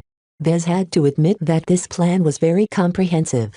He won't end up without direction when circumstances forced him to diverge from his primary route. He could definitely tell that Calibist was responsible for forming this plan. Aside from suggesting various routes, the plan also highlighted opportunities to upgrade the ship or shake off pursuit. Unfortunately, the plan did not mention anything about enlisting additional help along the way. The Scarlet Rose was an empty castle without a competent crew. She was also defenseless as there weren't any ships and mech to protect her against any possible threats. Vez sorely missed the avatars of myth and the battle criers at this time. As long as he enjoyed their protection, he had much more confidence in sneaking back to safety. Fortunately, the one saving grace was the Scarlet Rose's exceptional mobility. As long as Vez disregarded the longevity of her propulsion system, his ship could easily outrun nearly any pursuers. The fast cycling time of her FTL drive made it difficult for carriers and lower quality vessels to keep up with her flight. The original crew of the Scarlet Rose deserved a lot of credit for keeping the ship in excellent shape. Her FTL drive and her propulsion system were both in tip-top shape. Though it was risky to overburden them, Vez didn't have to worry about wearing them out in a short amount of time. Ships were built to endure, especially the more expensive ones like the Scarlet Rose. In ordinary cases, she should easily be able to maintain optimum performance for 50 years. Overburdening the ship in any way would shorten this optimum state. The deterioration became even worse when there weren't any engineers on hand to mitigate the damage and perform immediate maintenance and repairs. However, Vez didn't care about this at the moment. Though he already considered the ship as his possession, he clearly knew his priorities. He should secure his own life and freedom first before chasing after other goals. If it's necessary to abandon the Scarlet Rose, he'll do it. I won't be able to cling to her anyway if my enemies manage to corner the ship. The plan already took these eventualities into account. Some of the star systems on his route were lightly populated. The sparse settlements didn't attract a lot of traffic, thereby giving Vez plenty of opportunities to slip in and blend in the towns and cities. As long as he waited for rescue or obtained passage on another ship, Vez could definitely resume his escape. Of course, Vez did not wish to resort to this contingency plan. He was not a spy and did not feel confident in his ability to hijack another ship, especially when his opponents blockaded the planet. According to his current plan, the Scarlet Rose had to pass through 3 different states in order to reach the Ilvain Protectorate. Right now, He resided in the Ordnance Republic, a weak third-rate state that bordered the Friday Coalition. Due to its small size and strong dependence on the Friday Coalition, the state did not possess a strong military heritage. The private sector outfits weren't very powerful either. None of them fought in any intensive battles or wars. Most of the fighting in this star system consisted of ritualized duels and restricted battles. However, the annoying part about Ordnance was that it maintained close ties with the Gage dynasty and Kansu clan. The intelligence provided by Gloriana warned him that the Ordnanters wouldn't hesitate to move in large numbers to hunt him down. Once he passed through the Ordnance Republic, Vez would cross into the Great Zona Republic. Though its name sounded impressive, it wasn't actually stronger than the Bright Republic. Different from Ordnance, Zona experienced numerous wars, all of which ended in victory. The reason why it adopted its current name was because the smaller Zona Republic managed to annex various neighboring states. Though each of these states were small and weak, for Zona to become the ultimate victor of this territorial struggle spoke volumes about its military might. In recent times, Zona abandoned its aggressive posture. While its militarists wanted to continue its string of victories, the internal stability of the state dropped significantly as it failed to digest its earlier conquests. The Zoners were good at winning territories, but that didn't mean that they were good at keeping them. Their arrogant, tyrannical rule over their conquered territories evoked a lot of dissatisfaction, providing fertile ground to many hostile rebel groups. Vez already knew how hard it was to fight against rebels. The Bentham Liberation Movement and the Vija Revolutionary Front managed to last for centuries despite enduring continuous persecution. While it was almost impossible for these rebel groups to topple an entire state, they nonetheless turned into persistent dogs that continued to gnaw at the legs of the Great Zona Republic. None of these rebel organizations should possess any special affection for the Friday Coalition. Yet that did not mean that the enemy of his enemy was a friend. The Scarlet Rose was an extremely valuable second-class ship. Any rebel group that managed to get their hands on her would be able to expand their spaceborne operations or sell her for a huge windfall. The rebels couldn't be trusted. At best, Vez could take advantage of the pressure they exerted on the Zoners to slip between the cracks. After crossing the Great Zona Republic, Vez would enter the Krishi Republic. Bordering both the Star Faith Collective and the Ilvain Protectorate, the Krishi Republic strongly resisted these religious influences by adopting a strong secular tradition. This reminded him a lot of the Bright Republic. Different from his home state, Krisha was a lot more centralized. The president held most of the power as there weren't any founding families or other legacy influences to divide power among themselves. As a result, Krisha boasted very strong stability, which was bad news to Vez. The more chaotic the state, the easier it was to slip through its territories. A stable state like Krisha meant that it could easily muster up a lot of assets to cut off his escape routes. Well, whatever. I'll deal with this problem when I get to it. He shrugged. I can only solve my problems step by step. In total, Vez needed to cross through the territories of 3 republics, making him feel as if he was embarking on another odyssey. The odds were against them. Vez was all alone with no one else but Lucky to keep him company. He couldn't obtain any further help along the way. None of the mercenary corps and other possible sources of help could be trusted. They were much more liable to capture the Scarlet Rose and offer her back to the Friday Coalition in order to obtain rich rewards. Vez grimaced. The states in this region are all aligned with their big neighbor.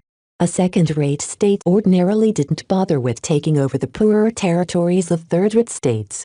That did not mean a more powerful state could ignore the riffraff entirely. The former undeniably expanded their tentacles to the latter in order to prevent its enemies from doing the same. As long as all of the third-rate states in the vicinity came under the influence of the coalition, the Hexers wouldn't be able to infiltrate them and use them as a springboard to mess with their rivals. The Ilvain Protectorate happened to avoid getting swept up in the coalition's influence due to several reasons. First, throughout its history, the Protectorate isolated itself from the outside galaxy. It rejected any outside influences and continued to bury its head in the sand regardless of what went on outside its borders. Second, the partners of the coalition all consisted of secular powers. None of them possessed much enthusiasm in building ties with the religious culture they regarded as superstition. Third, the Friday Coalition already built up influences in many other third-rate states. It was not a big deal to leave behind some gaps. Even if the Hexadric hegemony tentatively built some relationships with the Ilvain Protectorate, the isolated state would never pose a threat to the coalition's territorial supremacy. This neglect gave Vez an opportunity to evade pursuit. As long as he crossed the border into the Ilvain Protectorate, all of his other pursuers should think twice. Perhaps in ordinary times, there was no reason to respect Ilvain Protectorate's sovereignty. However, the Komodo War made everything more sensitive. Most states didn't actually want to forge a life-and-death bond with the Friday Coalition. If they betted on the wrong horse, the Hexers would surely make them pay for their hasty judgment. Another complicating factor was the dazzling role played by the Deliverers. While Vez didn't have the time to keep up with the news, what little he read suggested that the so-called Eye of Ilvain became the latest sensation of the Sand War. The Deliverers all performed well when piloted by Ilvainans. However, they seemed to perform the best in the hands of the Hunters of Ilvain. It was as if the Great Prophet started to concentrate his blessings on these chosen elites. With the Ilvain Protectorate expressing willingness to dispatch their Hunters of Ilvain to foreign states, the Ilvainans gained a lot of appreciation. If at this time some states conspired to attack the Ilvain Protectorate, what would happen to its military assistance? Since I'm the designer of the Deliverer, other people should better harbor some scruples in pursuing me, he reasoned. Only the most committed lackeys of the coalition should pursue him wholeheartedly. As for others, his entanglement with the Ilvain Protectorate and the Hexadric hegemony should definitely deter them from trying too hard and pissing him off. In these troubled times, it's best to stay neutral and let the big boys fight it out. After making this realization, Vez regained some hope. While his actual deterrence wasn't that great, as long as he leaned on his backers, he might be able to worm his way out of trouble. Chapter 1744 Empty Quarters Chapter 1744 Empty Quarters. Calibist. I haven't seen you for a while. Her projection looked around to observe the ruined bridge. Though the cleaning bots had done their best to clean up the bodies and debris, the melted surfaces and the torn holes still told a vivid story. "I'll keep this short, Vez," she said. "It took a lot of effort to establish this encrypted channel, and it is only effective for a couple of minutes." Vez frowned. "How?" "It's complicated. Suffice to say, you need a way to obtain an inside connection to the Com Consortium." Com Consortium. Even with his muted emotions, Vez couldn't help but feel shocked. This was an organization that governed every quantum communication node. It oversaw pretty much the entire galactic communication network with its vast web of instantaneous communication channels.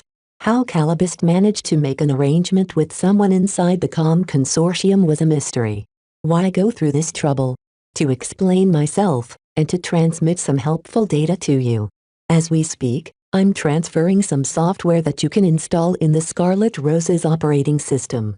You will need this to close some of the more difficult backdoors and loopholes. I've also included some helpful programs that will help you in masking the identity of the Scarlet Rose and falsify her transponders. It won't fool determined bounty hunters, but it will help you in attracting less attention from incidental bystanders." That sounded very welcome to Vez. His disappointment towards her subsided a little, but it wasn't enough. "Can I get some actual help?" he pushed. "I could use some actual crew to run this ship. I could also use some escorts to bring me to safety. We're working on that, Vez. Gloriana and I have been exploring our options, but we can't give you anything concrete. You'll have to fend for yourself for the time being." Her vague reply did not satisfy Vez at all. He grimaced even further. "Why didn't you warn me about General Cavendish's plot? I've already said that my intelligence network hasn't penetrated the state level." Calibist answered in an exasperated tone. "I admit that I've underestimated the conspiracy some of these state actors have hatched. I've already adjusted my organization to detect these plots faster, but don't expect too much from us. My operation can never match the effort of a state. What were you even doing during this time?" "I was preparing an opportunity for you, Vez. Didn't you want to break into a second-rate mech market?" "Among other actions, I've approached various entities and managed to obtain a positive response from a group that is interested in your mech. Let me guess. They're hexers, right? She grinned. Naturally. Did you think I would offer you to design a mech for the Fridayman? Though Vez absolutely refused to do any favors for the Friday Coalition after everything that Aisling Curver had done, that didn't mean he was open to designing mech for the Hexodric hegemony. I didn't ask for this, Calibust. I know you had plans to offer your services to the second-rate states from Vicious Mountain, but you don't have a foundation there. It's better to start closer home. Gloriana fully supports our initiative. Didn't you forget that I'm a man? How could I ever break into the hegemony's mech market? All designs have to be vetted by the hexers. This is why you need the cooperation of Gloriana. As long as she takes responsibility for your work, most hexers won't pay too much attention that a boy is the actual lead designer. The downside is that you won't earn as much credit as you deserve. Vez hadn't even considered designing a hexer mech at this point. However, due to the need to earn Constance Wadden's approval, he really needed this opportunity, so he did not reject Calibust's assistance. Can you give me more details? She shook her head. It will only distract you from your current priorities. Let's wait until you are safe before considering your future options. After discussing a few more important matters, Calibust ended the encrypted call. Vez fell silent as he leaned his back against the captain's chair he replaced. The old one got wrecked when he bombarded the prior captain of a ship with an excessive energy damage. Though Vez agreed that it was too premature to think about designing a mech for the hexers, he couldn't help but question what exactly Calibust arranged for him and Gloriana. The hegemony's mech market was not as free and unbridled as most other economies.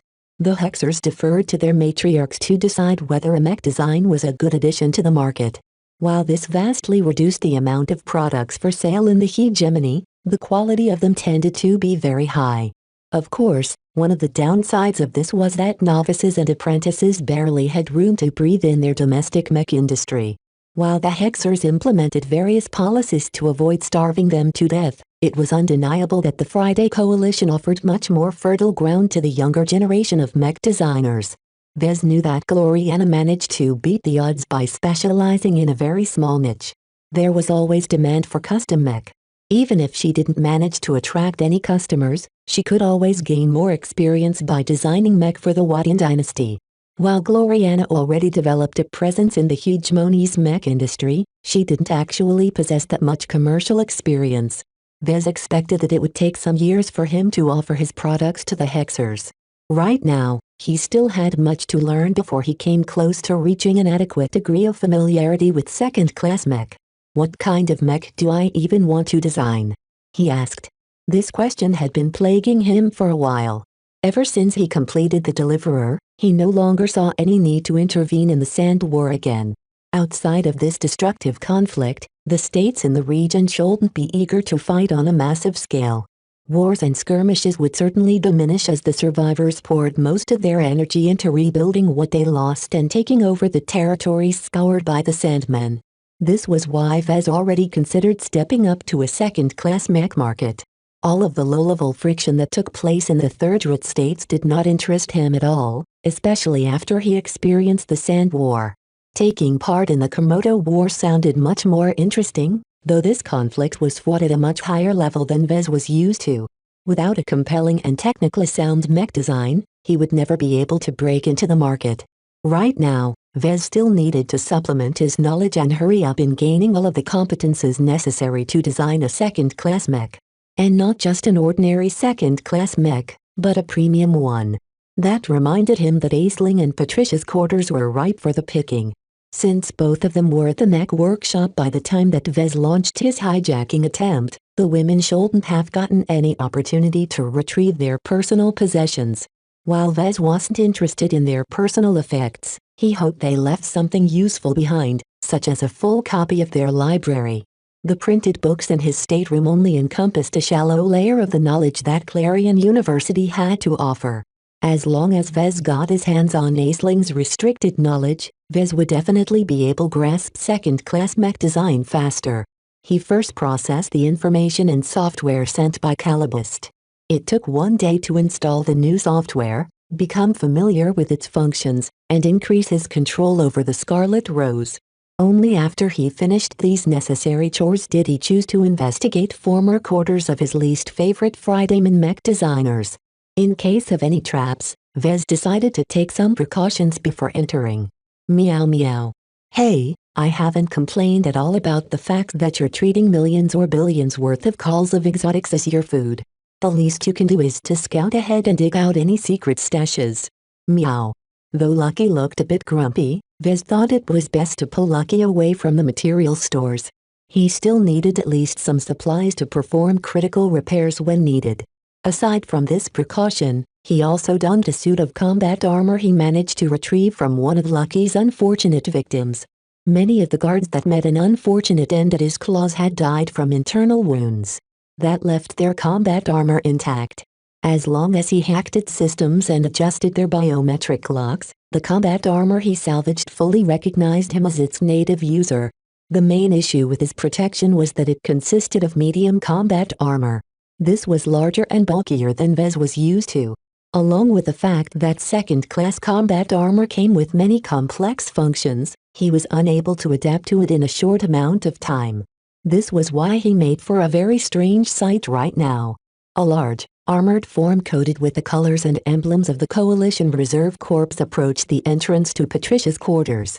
Lucky playfully swished in the air as he followed after his owner. Once they reached the hatch, Vez used his authority over the ship to override the personal lock. Though the hatch slid open, he did not step in. Instead, he turned his armored head to Lucky, who quickly got the hint. Meow. Lucky flew inside and began to sniff and scan every corner of the roomy compartment. Meow. Only after Lucky finished his pass did Vez step inside. The layout of Patricia's stateroom was identical to his own. The furnishings were just as luxurious, and all of the furniture aside from his bookcase were exactly the same. There were some very noticeable differences, though. For one, Patricia's desk came with a standard terminal. Another difference was that the furnishings only featured the symbols and markings of the CRC and the Friday Coalition. This was probably how his quarters should have originally looked like before Aisling rearranged the interior to indoctrinate him into defecting to the Gage dynasty. Once Vez got over the differences, he slowly began to inspect Patricia's abandoned possessions. To his disappointment, his former classmate did not bring much. Her wardrobe carried most of her personal effects. He picked up a bra with his armored hand and stared at it listlessly. What use did he have for this useless article for clothing? He threw aside the bra and began to scour through the neatly folded clothes for any hidden treasures. No luck. Lucky already inspected the wardrobe beforehand, but Vez hadn't given up hope. Did she even bring anything useful? He frowned. He searched elsewhere, but only found trivial objects such as a collection of shoes and some exclusive designer perfume that was worth hundreds of thousands of calls. Vez sniffed the fragrance but didn't experience much stimulation due to his low period. Useless. He threw the bottle of perfume away, which bounced against the deck before rolling to a stop. No matter how much he searched, he failed to find anything useful. He faintly hoped to encounter a spare shield generator or an important cache of intelligence. Yet after 2 hours of searching, Vez encountered nothing worth valuing. Not even the files she stored in her desk terminal contained anything of use. She's really careful. He sighed. He didn't think she anticipated that he would take over the ship. This was probably an ingrained habit she developed to minimize any possible leaks. The way she arranged her quarters conformed closely to her claim that she was trying to advance as a rational mech designer. As someone who purposefully suppressed her emotions, she had no need to bring much stuff. Chapter 1745 Competitive Mech Chapter 1745 Competitive Mech. Searching Patricia's quarters turned out to be a fruitless venture. She brought nothing useful to Vez. What personal effects she left behind largely consisted of clothes and cosmetics. Of course, she didn't need to bring anything else. She was just supposed to be serving alongside a monitor on behalf of the Coalition Reserve Corps. This was a fairly boring duty that demanded little of her. Aside from providing Aisling with her insights on the Bright Republic, Patricia did not need to do anything else. The only meaningful gain he secured was getting a better insight on Patricia. For some reason, Vez believed that there was a good chance that he would encounter her again in the future. Though they both came from the same state, they somehow ended up on opposite sides. While she was just an apprentice for the time being, the confidence she exuded when she stated that she was steadily working towards journeyman impressed him a lot. She'll definitely be worth watching once she advances to journeyman. He left her abandoned quarters in disappointment. Getting an impression of her personality was not worth wasting 2 hours of his limited time. Hopefully, Aisling left something better behind. He followed the same routine on Lady Aisling's quarters. Unlike the rooms assigned to Vez and Patricia, Aisling clearly enjoyed better digs. Her stateroom was twice as large as his own, and much of the space was taken up by larger furniture and wasteful decorations. Unlike Patricia, Aisling clearly brought more stuff. Her wardrobe alone contained 4 times as much clothes. She even brought along more shoes. Of course, just because her quarters were filled with her personal effects didn't mean that Vez could make use of them. In truth, many of her possessions consisted of trinkets such as miniatures of her previous mech designs. While there was some value to studying her handmade miniatures, there was little value in doing so during his current predicament. He could study her work later when he had the luxury to return to mech design. Unfortunately, as Vez searched her quarters further, he only found more objects that either satisfied her vanity or were related to her profession. It took half an hour before he encountered his first useful find. "What's this, Lucky?" Meow. While Vez had been going through Aisling's effects, Lucky had been phasing through the deck and bulkheads in an attempt to uncover hidden pockets. Vez half expected to find nothing. There was no reason for Aisling to bring anything too sensitive or valuable for her assignment. Just like Patricia, she shouldn't be bringing anything superfluous to her duties. Instead, Lucky managed to dig out a strange vial containing some sort of glowing blue fluid. Vez had no clue what he was holding. Yet he intuitively sensed that it was very valuable. "Is there something else in the stash where you found this vial?" Meow. "Nothing at all? Not even a data chip or something?" Meow. Without any documents or other objects, Vez did not know the value of this vial. He could make some guesses, though. The contents of the vial reminded him a lot of a gene boost elixir.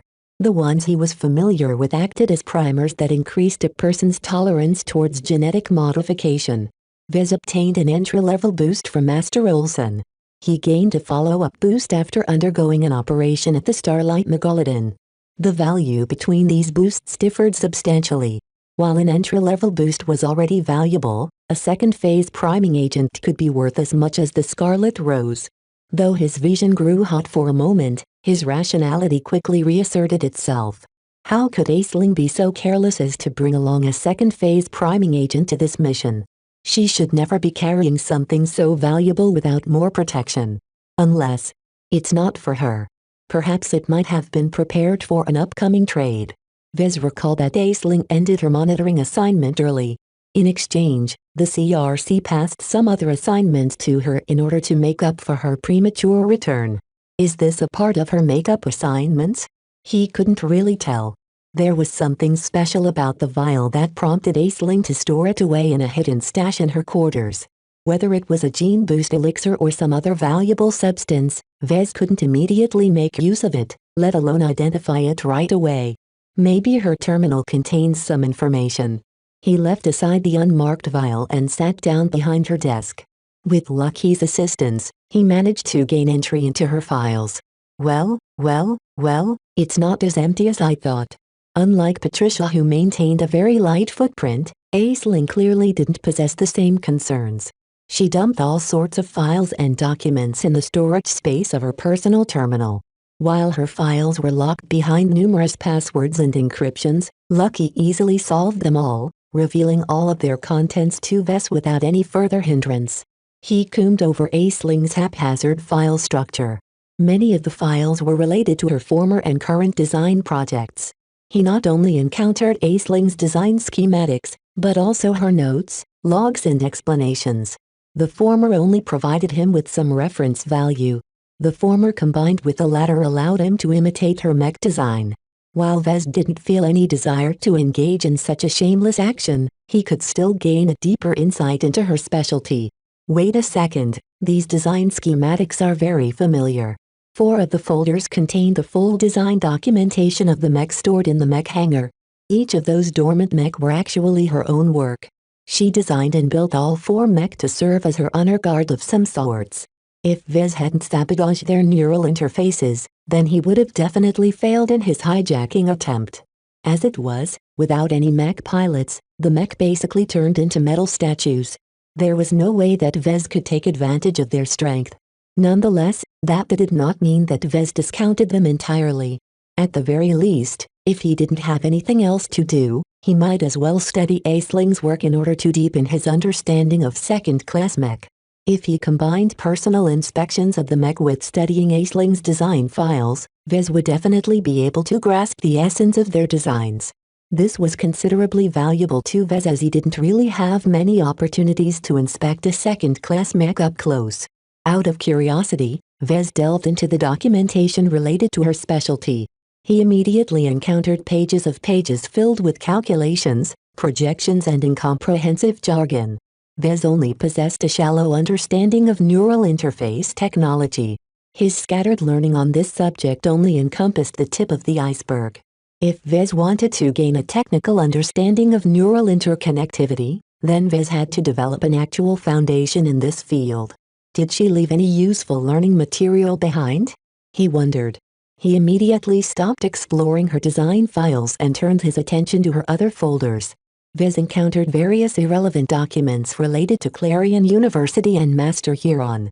They encompassed subjects such as offering to tutor some important students and becoming a consultant to the Sundered Phalanx.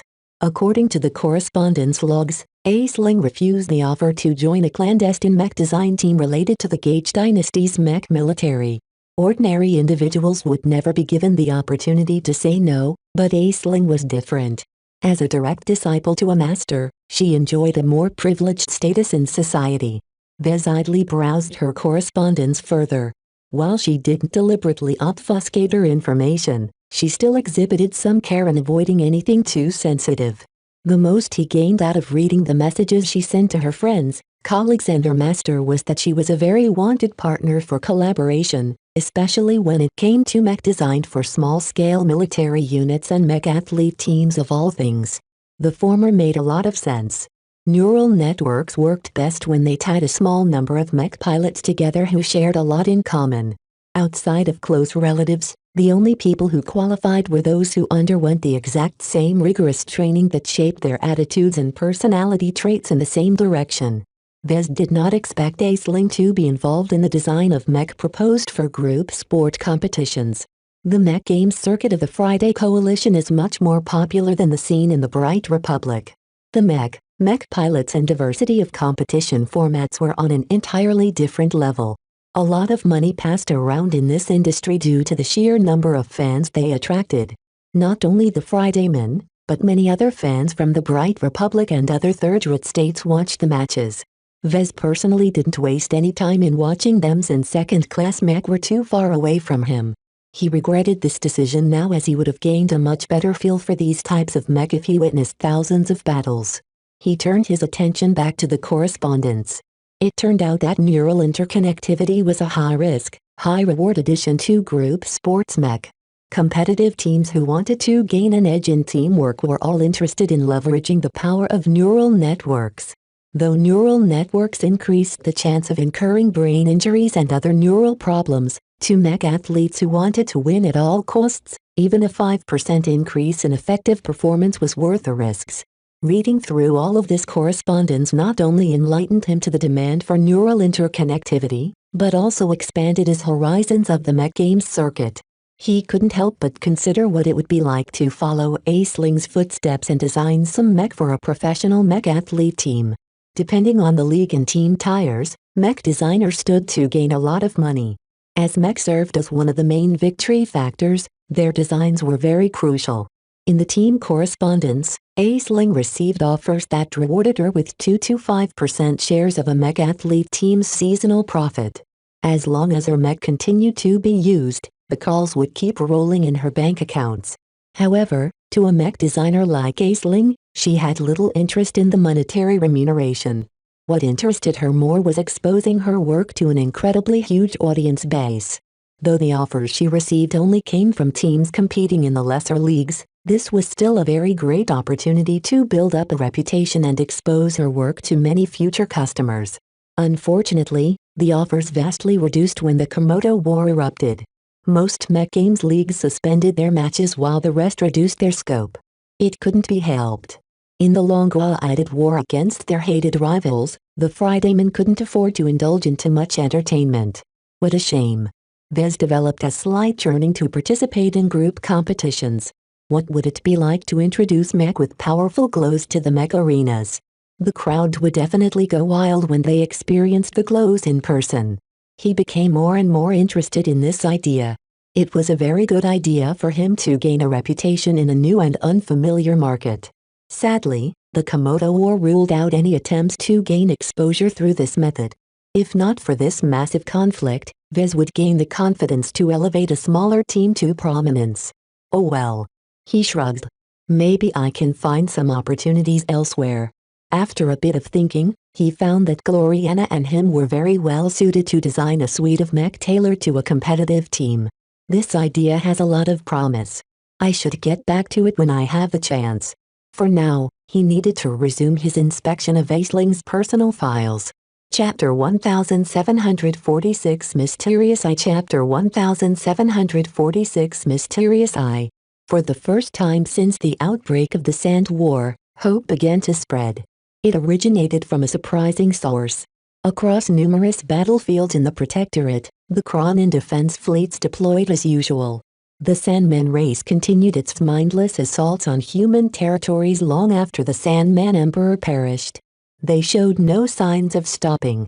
Many analysts already became resigned to the fact that the Sandmen would continue to engage in their suicidal attacks until not a single living grain of sand was left.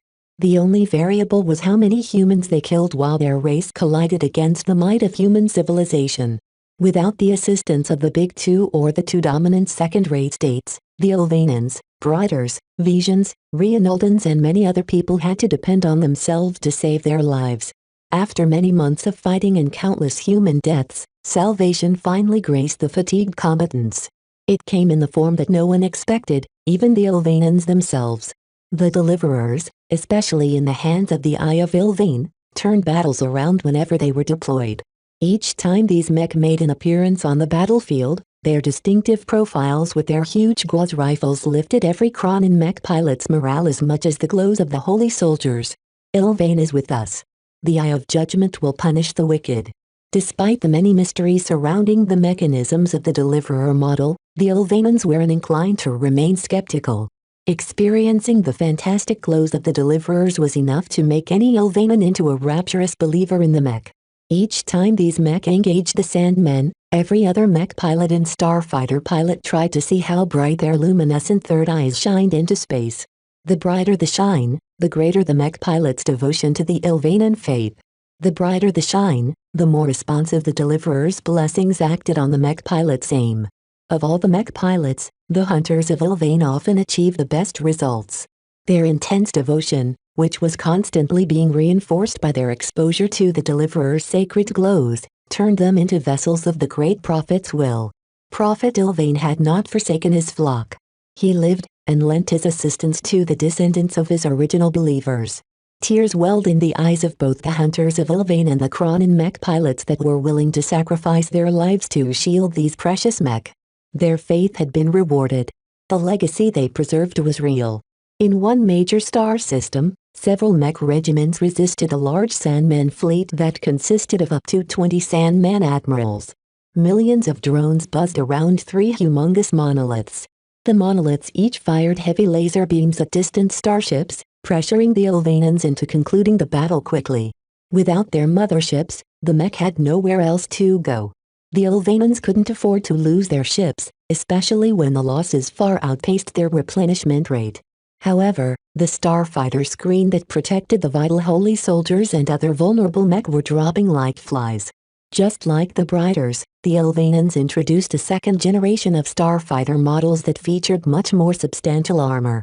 Yet against the collective might of more than 1 million drones, these starfighters became flooded with light lasers. The Eye of Ilvain did not sit still for long. 3 of the Deliverer mech deployed right at once. They split up in order to encompass 3 sections of the approaching Sandman fleet, determined to strip it down as fast as possible. The hunters of Ilvain are here. Keep fighting. Don't let the Sandmen threaten the Deliverer mech. As soon as the Deliverer mech arrived in position, they prepared their gauze rifles but held their fire. The hunters of Ilvain had to bide their time. No matter how many starfighters fell, no matter how desperately their pilots screamed for help, the hunters of Ilvain needed to commune with the Great Prophet in order to receive his blessing. All 3 hunters of Ilvain closed their eyes and immersed themselves in their mech. Through trial and error, the hunters of Ilvain formed a ritual of some sorts that hastened the onset of the blessing. The more they immersed in the mech, the greater the blessing. The more they prayed to Prophet Ilvain, the faster he responded their earnest pleas. "O Prophet, please bless us with your sight and save the lives of your devoted followers. I pledge my life to you. I beg you, expose the wicked Sandman admirals and help us exact judgment for their crimes." Whenever they arrived on the battlefield, each hunter of Ilvain prayed in their mech as if they were kneeling before an altar. Though this exposed the mech to enemy fire, their distance from the Sandman fleet made it extremely unlikely that they would get fired upon. Even if the Sandmen did attempt to destroy the distant targets, the attending mech would never allow the Deliverers to be profaned. A squad of Space Knights escorted each Deliverer and surrounded it from each cardinal direction. No enemy was allowed to interrupt this sacred ritual. With the cover of these valiant Space Knights, the third eyes of all 3 Deliverer mech shone brighter and brighter. Though they had already shone as soon as they came online, the moment the hunters of Ilvain finished their prayers, the glows of their Deliverers connected to their minds at a degree that could scarcely be measured. In fact, many mech designers tried to figure out which variable caused the third eyes increased or decreased their luminosity. No one managed to find an answer as of yet. The input that controlled the intensity of their shining crystal orbs seemed to be connected to nothing. This application went beyond established science. Only a deep understanding of Vez Larkinson's design philosophy would allow other mech designers to replicate this mysterious feat. Many have tried, but none have succeeded. The copycats who faked the shining third eyes were easily exposed as counterfeits. This was because these mech were devoid of glows or only contained traces of one. The third eyes glowed according to concrete inputs such as pilot immersion or the quality of the man-machine connection, which was not exactly what an authentic Deliverer conveyed. What the brightness of the third eyes actually represented was the alignment between the mech pilot and the mech. Only by resonating with the design spirit of the Deliverer would the mech pilot be able to make the third eye shine a light in the dark. Right now, the 3 Deliverer mech shone like torches in the night, repelling the darkness that threatened to engulf the vulnerable Ilvainans. Death. All 3 Deliverer mech fired in unison in very specific directions. Each hunter of Ilvain observed the outcome of their shots with unnatural intensity. As soon as the hyper-accelerated projectiles slammed against 3 random Sandman drones, every mech pilot and starfighter pilot briefly paused. Just seconds later, a third of the humongous Sandman swarm suddenly lost coordination. Hundreds of thousands of deadly Sandman drones seemed to lost their signals and began to drift apart, having received no instructions to turn around and keep up with the swarm. A collective roar erupted from the throats of the rapturous Kronan mech pilots and Ilvanian starfighter pilots. Ilvain is with us. The miracle wasn't over yet. Shortly after their gauze rifles chambered another round, they barked out yet again. 3 more random Sandman drones shattered apart after suffering devastating kinetic impacts. Hundreds of thousands of surrounding Sandman drones all lost cohesion. They no longer fired their lasers and simply drifted off as if their souls had left their bodies. Ilvain. Ilvain. Ilvain. The Deliverers unleashed a couple more volleys, hitting a Sandman admiral almost every time. Though one of the Deliverers happened to miss his target due to extreme distance, the hunter of Ilvain quickly made up for it by succeeding upon the second try. The swarm had ceased to become a threat. By slaying less than a dozen specific Sandman drones, the 3 Deliverers achieved a result that required at least several mech regiments to succeed. Just 3 long-ranged mech managed to defeat a Sandman swarm encompassing millions of drones, each of which were capable of outputting lasers that could overwhelm an entire defensive fleet and scour entire planets of life. If that wasn't a miracle, then what even qualified as a miracle? The foreign observers monitoring this miraculously lopsided result all witnessed this miracle in the flesh. They had turned numb at seeing miracle after miracle taking place before their eyes. Most of the foreign observers were secularists who came from supposedly enlightened states. To see the ignorant and superstitious Elvanans succeed where everyone else had failed put a very sour taste in their mouths. Had human science failed them? Why couldn't the Briters and Vishans, both of which experienced numerous wars, develop a solution as effective as the deliverers? Why had Veslarkin's son, a Briter and a member of a prominent military family, develop the deliverers for the Elvanans instead of his own people? Too many inexplicable questions surrounded the deliverers. Many foreigners desperately wanted to unlock the secrets of their design, but none managed to make any breakthroughs. The only person who could offer a satisfactory explanation happened to be the victim of a strange conspiracy. A lot of criticism had been directed at the Bright Republic, the Cavendish family, the Ramsay family and even the Friday Coalition. If not for this extremely ill-timed plot, the other states might have been able to persuade the Bright martyr in sharing some of his secrets. Even if Veslarkin's son stayed mum, then at least they could have persuaded him to design their own variants of the deliverer. As it was, the Ilvain Protectorate's willingness to lend the Eye of Ilvain to the other states offered them an alternate solution. With such powerful mech defending their vulnerable star systems, the foreign states would certainly be able to lessen the pressure. Without the swarms, the mech and starfighters perished much less quickly. This was because the monoliths that remained behind were more suited to attack larger targets than small craft. Without the protection of the swarm, these monoliths inevitably turned into punching bags destined to die by 1,000 cuts. Negotiations, which initially proceeded slowly, gained rapid momentum as the demand for the hunters of Ilvain increased. The Ilvain Protectorate made a large number of deals with foreign states. Alongside alliances, trade deals, generous payments and the right to proselytize their faith in the foreign states, the Ilvanans rapidly gained influence in the local region. As long as the Protectorate lived up to its end of the deal, its post-war circumstances would definitely herald a golden age for the Ilvanan people. As the Ilvain Protectorate finally signed an agreement with the Bright Republic, the first deliverer soon arrived at Bentheme. Hard-pressed by the Sandmen, the port system became a graveyard of many starfighter pilots and mech pilots. The great industrial machine of Bentheme could no longer keep up with the attrition suffered by the mech corps and starfighter corps. Even the irregular forces started to bleed valuable mech and mech pilots. Outfits such as Rickland's Rollers and the Blood Claws became less and less hopeful about their ability to defend Bentheme. Only a rare number of notable Briters lifted up the flag. "Don't give up," Vincent Rickland shouted as his scorched and worn-out Adonis Colossus withstood numerous laser attacks as his mech boldly flew to the front. "Bentheme must never fall. Our brothers and sisters are counting on us. For Bentheme. For Bentheme." After living through scores of battles, Vincent Rickland was no longer the bumbling fool of before. While his earlier performances were more comedic than heroic, the sheer defensive prowess of his Adonis Colossus always made sure he lived to fight another day. Though his Sandbreaker rifle often missed and his missile salvos never achieved any critical results, his familiar presence always dispelled some of the darkness threatening to collapse everyone's morale. Yet sheer charisma alone was not enough to reserve the losses suffered by the defenders of Bentheme. Under these circumstances, 3 Cronin mech pilots and their deliverers finally transferred from Cloudy Curtain to Bentheme.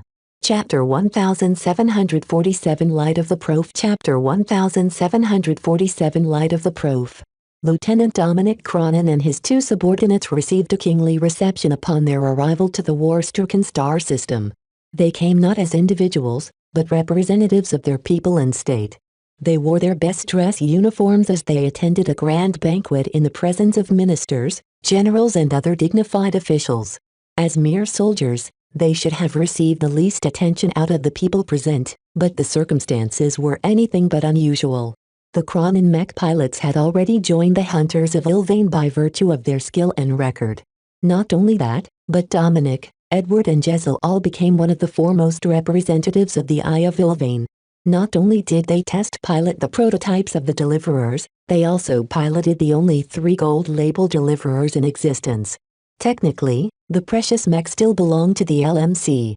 However, Raymond Billingsley Larkinson graciously lent the mech to the Eye of Ilvain as long as they were used to defend the Bright Republic. With these great mech about to show their magic, every brighter in the Bentheme system anticipated a miracle. Some of them even began to show some desire to convert to the Ilvanian faith. In their darkest moments, all of the enlightened ideals of the Bright Republic failed to give them solace. Only the light of the Ilvanian faith gave them warmth. The second-class mercenary corps that recently lent their assistance at Bentheme failed to stir the people's hearts. Not only did the Friedayman mercenaries look down on the Brighters, they could only cover one direction at most. Their role was extremely marginal in relation to the overall war theater. Even though they always smashed every Sandman fleet that they met, the powerful mercenaries refused to split up and dilute their battle strength. All of the goodwill that the Brighters held towards the Friedayman mercenaries quickly evaporated. Though they still appreciated the help, their arrogant and dismissive attitudes did not win any hearts. The three Cronins became the focus of many expectations. To their credit, the three veteran Cronins endeared the attention with stoic professionalism. They parroted the formal pleasantries that had been drilled in their heads and constantly smiled politely in public. No matter how much they resented the Brighters for harming the Bright Martyr, they had to follow the arrangements of their superiors. At this time, the Ilvain Protectorate wanted to develop friendly relations with the Bright Republic. The Brighters really don't deserve to be saved. Jezebel Cronin whispered as they sat down at the seats of honor. If I had my way, I would have stepped aside until they finally cough up the Bright Martyr. It's useless. Lieutenant Dominic admonished her. Mr. Larkinson is long gone from the Bright Republic according to our sources. As much as we want to save him, we have an obligation to our people. The Protectorate needs us to play our roles. Edward Klesser put his hand on Jezebel's shoulder. The great prophet is watching over all of his believers. The Bright Martyr is no exception. Believe in Mr. Larkinson. He shall return. I am sure of it. His journey has not come to an end. The Cronins had little choice but to cling to faith. As the dishes started arriving, several officials awkwardly approached the hunters of Ilvain, but failed to engage them in conversation. They had too little in common. Though the Cronin mech pilots were decent in speaking prepared remarks, they possessed no diplomatic training to speak of. Their expressions of faith completely fell flat, and their lingering animosity towards the Bright Republic made any attempts to forge a friendship a fruitless endeavor.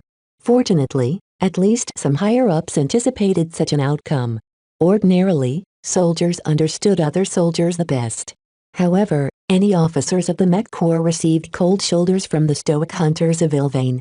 None of the three could forget how venerable Genso Larkinson shot down over 100 mech while taking refuge behind his position in the Mech Corps. Even though Genso was only one mech pilot among many, the entire service had been tarnished in the eyes of the Cronin dynasty. As far as they were concerned, the entire Mech Corps carried the sin of betraying the Bright Martyr. It was already a miracle in itself that Jezebel Cronin resisted the urge to punch the mech captain who tried to engage her in conversation. Calm down, Sergeant. Dominic softly rebuked her. You are visibly losing control. Don't disgrace our dynasty. I'm sorry, sir. The hosts eventually changed gears, seeing that all of their previous entreaties failed. It became clear that these Cronins harbored an intense grudge towards the Mech Corps. This was bad news, as the Bright Republic depended heavily on the willingness and sincerity of these three Cronin mech pilots to relieve the pressure at Bentheme. This was why, instead of sending more officials, the hosts instead dispatched someone that was bound to evoke more sympathy. Hello. The three Cronins looked up from their discussion and encountered a captain of the Bentheme Planetary Guard. You are? Jezebel frowned. Captain Melinda Larkinson of the local Planetary Guard. I'm pleased to meet you. Larkinson. The Cronins instantly dropped their disdain. Out of all of the Brighters they met, only the Larkinsons impressed them. The valor and dedication shown by many Larkinsons when they attempted to stand in the way of Genso made an unforgettable impression in their minds. If not for the severe diplomatic consequences for attacking a foreign expert pilot, the three Cronins wouldn't have stood aside that day. Even if there was no chance that three standard mech could beat the glittering comet, the Cronins still wanted to put their faith to the test. The fact that their superiors forbade them from involving themselves in this event haunted them to this day. For this reason, the three Cronins regarded Melinda with much more fondness than any other brider. Of course, they weren't exactly sure whether Melinda stood on the side of Gansel or Vez's side of the family. What is your relation to the bright martyr? I'm his elder cousin and friend. I frequently spent time with him in the past and I continued to stay in touch with him as he began his mech design career. I see. You're a friend of ours if you're a friend of the bright martyr. Lieutenant Dominic nodded to her in approval. Come take a seat. Melinda sat down and carefully engaged in conversation with the Ilvanans. Just for full disclosure, it wasn't my idea to attend this reception and approach you in this way. I would have wanted to meet you in more informal circumstances, but duty demands otherwise. You Larkinsons are so dedicated to your duties. Jezebel sneered. Aren't you Cronins the same? I believe Vez had a word to say about your rigid dedication to your mission. What I often find lacking from Vez is that he's too obsessed with his work and career to remember what our lives are really all about. Our work shouldn't define our lives. Our friends and family define our lives. All three Cronins looked at her with incomprehension. Well said, but our mission must always come first. Our protectorate wouldn't have lasted so long against the Sandmen if not for our valiant dedication. We are the protectors of the flock. It is our duty to fight for our people. Melinda smiled ruefully at them. You don't seem to understand my point. We do. Dominic replied. We just choose to give up the many pleasures and delights that life can bring. Every Cronin born in the dynasty or adopted into it is willing to sacrifice everything for the betterment of our people. This is what our faith compels us. Don't think we are giving up everything for nothing. We will definitely be rewarded in the afterlife. All three Cronins shared looks of conviction with each other. No matter how devout they were in their faith, every member of the Cronin dynasty had been instilled with the values of their lineage. The Cronin dynasty sacrificed an enormous amount of members in escorting the fugitive believers to the edge of human space. Through the selfless sacrifice of their predecessors, the Ilvanan faith finally managed to take root in the territories that encompassed their current state. Their zealotry and unflinching devotion threw Melinda off balance. She had the sense she was talking to a member of the conservative faction of the Larkinson family. That sounds nice, she eventually remarked. In any case, you'll soon be deployed to different fleets in order to assist them in resisting the tide of Sandmen. Are you willing to lend a hand to our people?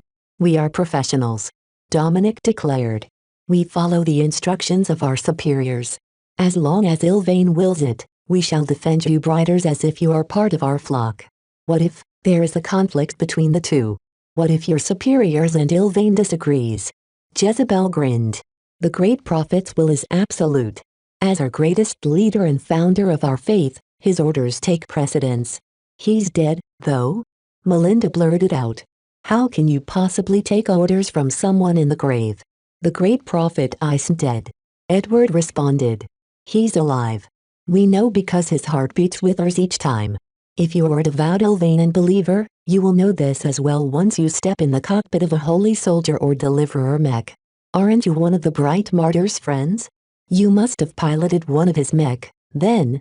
I participated in the battle for Bentheme from the beginning by piloting a desolate soldier into battle. Then you must surely know that your mech is alive. Every mech made by the bright martyr is alive. The Living Mech Corporation isn't called this way for nothing. Melinda agreed. I've always felt that there is more to the glows of the desolate soldiers. I imagine it's the same for your Ilvanan mech. However, I find it hard to accept that this is the same as your prophet coming back from the dead to help your people tide over this crisis. This is what we believe. Jezebel spoke with conviction. The bright martyr is the true blessed of our great prophet. Your cousin's unique talent with mech is the vehicle in which Prophet Ilvain has bestowed his light onto us once again. We are eminently grateful to Mr. Larkinson for saving us and reigniting our people's faith. Melinda couldn't help but remain skeptical. If this prophet of theirs was so great, then why did he need to communicate with his followers through the medium of a mech? Why couldn't the prophet pass on his revelations to his followers directly? Weren't God supposed to be able to bless their believers directly? However, it wouldn't be very polite nor diplomatic to express her brighter skepticism. She still remembered her mission. She needed to forge a friendly relationship with these weird and zealous Cronins. Dominic asked his own question to Melinda. It is no secret that many Larkin sons have applied to move to our sacred state. The LMC, Avatars and other organizations that belong to the Bright Martyr have all lost faith in the Bright Republic. With their departure, some of the members of your esteemed family are following suit. Will you be accompanying your enlightened relatives as well? Melinda shook her head. I'm not part of this silly fight between Vez and Ganso. I am committed to my duty, but not in the boneheaded way of my aggressive cousin. I plan to continue my service to the Planetary Guard. Bentham and the Bright Republic still needs us Larkin sons. Ah, your stance is the same as that of your honorable uncle. Uncle Lark is a true Larkin son as far as I'm concerned. He's the only expert pilot in the family who is trying to tear us apart. Melinda sighed. While it is disappointing that Colonel Larkin son is still committed to his corrupt mech corps, we respect his loyalty and dedication. Melinda only grimaced further when she heard that. No matter how hard her uncle tried to play peacekeeper, even he couldn't stave off the inevitable outcome. Just thinking about the inevitable split-up of the family depressed her to no end. She never imagined that the Larkin son family would ever break into two due to ideological differences. Chapter 1748 3 Benthemers Chapter 1748 3 Benthemers. Not a lot of Larkin sons wish to divest themselves from the Bright Republic. Despite all of the recent drama, many Larkin sons still valued their commitment to the Mech Corps and the state they vowed to protect. More importantly, almost every Larkin son couldn't bear to part with the friends and family who lived in the Bright Republic. It simply wasn't possible to move their entire social circle to an entirely different state. What complicated the matter even further was that the Ilvain Protectorate held very little appeal to the Larkin sons. The Ilvain Protectorate pretty much mandated belief in their state religion. How could the Larkin sons, who all grew up in the brighter tradition, put down all of their skepticism and engage in superstition? It was impossible. While the Ilvanian faith was fairly mild, some of its tenets were very controversial, particularly the one that stated that humans and aliens were all brothers and sisters. Nonetheless, some Larkin sons, especially the younger ones who weren't tied down by their spouses and children, decided to take the plunge. They believed that a bright new adventure awaited them if they followed Vez Larkin son in quest to make the Larkin sons greater than ever before. Those who were still obliged to serve the remainder of their tours of service were still stuck in the Bright Republic. However, as soon as they got free, they would definitely leave and join wherever Vez wanted to go. Some Larkin sons had already become convinced that Vez would find some way to bring them all to the Red Ocean Dwarf Galaxy. Once they arrived at an entirely new galaxy, their future prospects were bound to be bright. Of course, only the earliest enthusiasts and loyalists of Vez had already made the plunge. Many others who were tempted still remained undecided. After all, the leader they put all of their hopes in had gone missing. How could the Larkin sons ever dream of surpassing their current height when the main person responsible for carrying them upwards was nowhere to be found? Rila Larkin son crossed her arms as she oversaw a crew of mech technicians servicing the prideful soldiers and other mech of the Blood Claws. She made for a slightly unusual sight. Not only was she wearing a cast, but much of her body and face was covered by a special medical fabric. A woman wearing overalls and a poofy beret soon approached her side. "How goes the repair?" "Not very good." Kedis responded and wiped some metal dust from her firm hands. "You've taken a good look of your prideful soldier, what is left of it anyway? How did you even survive a direct series of hits on your mech? It takes more than a random barrage of lasers to take down a Larkin son." She grinned. "Aren't you supposed to be exiled from your family? That's just to shut the old coots up. Their nagging drove me crazy. Even if my name is not in the family rolls anymore, my blood still flows true. Maybe you have an opportunity to go back. You've heard the Larkin sons are splitting up. I'm sure that Vez will welcome you to his half of your family." Rila looked uncertain, which was highly uncharacteristic of the ferocious blood captain. "You've already built a new life here. I left the Larkin sons in order to accomplish something by myself. So far, you've succeeded." As Kedis had been working alongside Rila for some time, she knew that the rebellious Larkin son truly valued her independence. However, working all alone meant that she had no one to lean on when she needed some help. Even the Sword Maidens depended on their fellow sisters. No one can survive on their own. You just brushed past death a few days ago.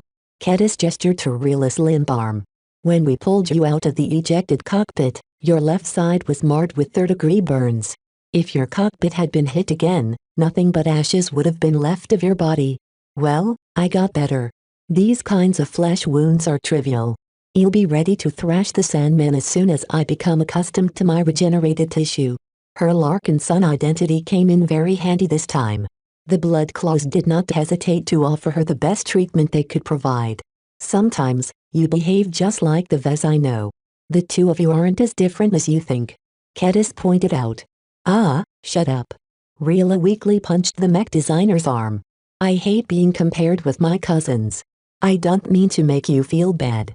I just think that this lone wolf routine of yours is not going to last you forever. I'm perfectly fine on my own. Both women held this argument many times. For now, Reela was determined to continue on her own. She didn't need Vez to achieve greatness.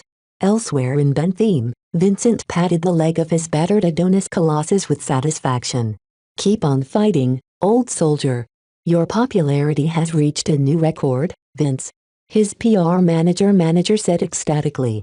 Over 10 million people viewed your stream, and many of them have donated to your fund. Vincent scoffed. That's not good enough. That figure isn't concurrent. I have no use of people who drop by my stream for a couple of seconds before switching to another one. And bright credits are pretty much worthless these days. It's already worth half as much as a month ago. Every member of his crew looked rather helpless at that. Hyperinflation evaporated most of their savings. At these dire times, only their mech and ships retain their value. This is just the start, Vincent. With the mech corps refusing to live stream their soldiers, the rest of the competition is manageable. As long as you continue to show up in battle, you'll definitely reach the top. His way with people and his unusual mech turned him into a popular figure. Though his battle performance still hadn't reached an impressive level, his increasingly more proficient showmanship was enough to make a memorable impression. Vincent would have never been able to succeed so well if not for his Adonis Colossus. Not only did the mech inject him with a massive boost of confidence, its codpiece and masculine appearance also attracted the attention of a lot of ladies. The good times won't last. The Ilvanans showed up, and they brought their latest superwomans. Only 3 have arrived so far. It still takes time for more hunters of Ilvane to arrive. It doesn't matter. Those deliverer mech will steal all of my thunder soon enough. You sound awfully confident. Vincent chuckled. I know Vez. His mech never fail to live up to their promises. The deliverer is exactly what it says on the tin. It's going to save us all. So as far as I'm concerned, the good times are about to end. The PR manager looked stunned. We'll have to adjust our plan if that's the case. I don't think we can meet our targets if we can't showcase you in battle. You'll just find something else to excel in. Vincent smiled and looked up at his mech. It's too bad my Adonis Colossus is a Spaceborne mech. If it was a landbound machine, then I could have brought it to the dueling circuit. Throughout his participation in the war, Vincent experienced many battles. Taking part in these encounters and witnessing the deaths of many soldiers forced him to polish his skills. His gave him the confidence to succeed in duels. However, that was not enough to sustain his popularity. There were many idols in the dueling circuit, so a newcomer like Vincent wouldn't be able to gain any traction at first. He needed to do something bigger to attract attention. A few ideas ran through his mind. What do you think about taking part in the Komodo War? Are you crazy, Vince? Your fancy mech will get crushed by a single hit. The level of destruction of that far exceeds what any of us can handle. I thought it would be interesting to teach the Hexers what a true man is like. Vincent idly grinned. Whose side would you even want to fight for? The Friday Coalition? Of course not. Those bastards kidnapped the designer of my mech. Where will I ever get my Adonis Colossus Mark II if my buddy Vez is gone?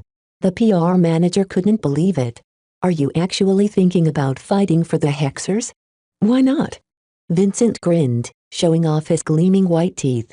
Those repressed women can't get any satisfaction from their emasculated boys. I'm sure I can change their minds about men once I show how great I am. Whether it's on or off the battlefield, Those sizzling hot chicks will fall before my knees. Lunatic. The Hexers would rather kick his codpiece than submit to a man. While Vincent indulged himself in unrealistic ideas, elsewhere in the star system a certain woman met with a certain spy. Leland Toll slowly placed a data pad on the desk. The woman took it up and read through the contract. I don't recall saying anything about divesting my stake in the LMC. I earned those shares fair and square when I placed a bet on Vez. Ordinarily, you're right, Mrs. Bollinger. However, the founder and principal shareholder of the LMC is very discontent with you. In the interests of maintaining friendly relations, we have decided it is best for you to relinquish your shares to Sibilant Asset Management. Please don't be concerned. Before you ask, we are more than willing to pay what they are worth in the form of exotics instead of bright credits. Marcella's fist slammed against her desk. Do you think I'm stupid, you little spook? All the exotics in Bentham can't compensate for the loss of a 5% stake in the LMC. It was your idea to approach Vez and convey Senator Tauver's suggestions to him. I was just a mouthpiece. How can he possibly blame me for following the instructions of a founding family? Regardless of what you think, after today, your 5% will no longer be in your hands. Is that a threat? It's a statement of truth. Leland confidently smiled. Even if we don't step in, your future as a minority shareholder of the LMC has already become a relic of the past. Right now, we need to do as much as possible to repair our relations with Mr. Larkinson. As the devil tongue, he is never kind to his enemies. Though Leland didn't adopt a threatening posture, the pressure he exuded was substantial. Though Marcella wasn't exactly sure which spy agency Leland worked for, she was definitely sharp enough to know that she wouldn't be able to resist a branch of the government.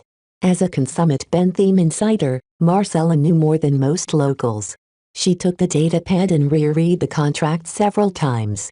Despite the lengthy passage of time, Leland waited leisurely for the businesswoman to come to terms with reality. Eventually, she let out a deep breath. What will you do with my shares? Well, simply hold it unless the situation changes. Do you really think Vez will accept the government maintaining 26% ownership in his company? That's 1% more than the shares owned by the Larkinson estate. You don't have to be concerned about that. We will make our own arrangements with Mr. Larkinson. We merely expect you to sign the contract. Though Marcella wanted to resist, she simply couldn't summon up any resistance. Even if she refused today, the government would find some other way to get to what they want. This was something she clearly understood as a mech broker in the busiest star system of the Bright Republic. The moment she signed the contract and added her virtual authorizations to it, Leland happily took back the datapad. Well, take care of the paperwork. We will transfer your payment by the end of the day. As Leland bid the woman goodbye, Marcella couldn't help but leave a parting shot. Vez won't let you go. He might not trust me anymore, but he probably hates your guts. There is no way he ever holds any affection for our state anymore. The intelligence operative did not bother responding to her words. He completed his mission. That was all that mattered. Chapter 1749 Painful Choice Chapter 1749 Painful Choice. After Vez finished searching Aisling's quarters for goods and information, he made a modest haul. Though Aisling brought along a lot of personal effects, he had no use for most of them. The only gains worth his notice was the unidentified vial he suspected to be a gene boost elixir and the information she left behind on her terminal. Aside from being able to glean many insights and insider knowledge from Aisling's correspondence, Vez also gained other useful data from her terminal. First was her detailed logs, design schematics and technical documents of her own designs. As long as Vez studied them in detail, he would definitely advance his proficiency in second-class mech, particularly those designed to work in close coordination. Second was her library of exclusive knowledge. Vez not only encountered the virtual versions of the textbooks that Lady Curver printed out, but also found many other Clarion University textbooks that covered other fields and more advanced subjects. While most of their contents already overlapped with his prodigious knowledge, they were all specifically tailored for second-class mech designs. This made them very worthwhile to scheme through. As far as Vez was concerned, All of this knowledge that was exclusive to Clarion University students and graduates was his most worthwhile gain. He believed that even without receiving lessons and tutoring from others, he would still be able to become a qualified second-class mech designer after half a year of focused study. Aisling is pretty sloppy for leaving all of these textbooks behind. If the Scarlet Rose's internal net were connected to the galactic net, then her terminal would probably receive an instruction that would wipe its databanks. Fortunately, Vez already isolated the ship's quantum communication node, preventing anything but an isolated control module to connect to the rest of the galaxy. After verifying that the files did not contain any hidden viruses or other nasty surprises, he transferred them over to his system comm. Heli. All of this is mine now. Though Vez was disappointed that he didn't find anything of immediate use such as a high-quality suit of armor, beggars couldn't be choosers. At least Aisling wasn't as cautious and reserved as Patricia. He still blamed his old classmate for being too prudent for her own good. The least she could bring was a spare shield generator or something.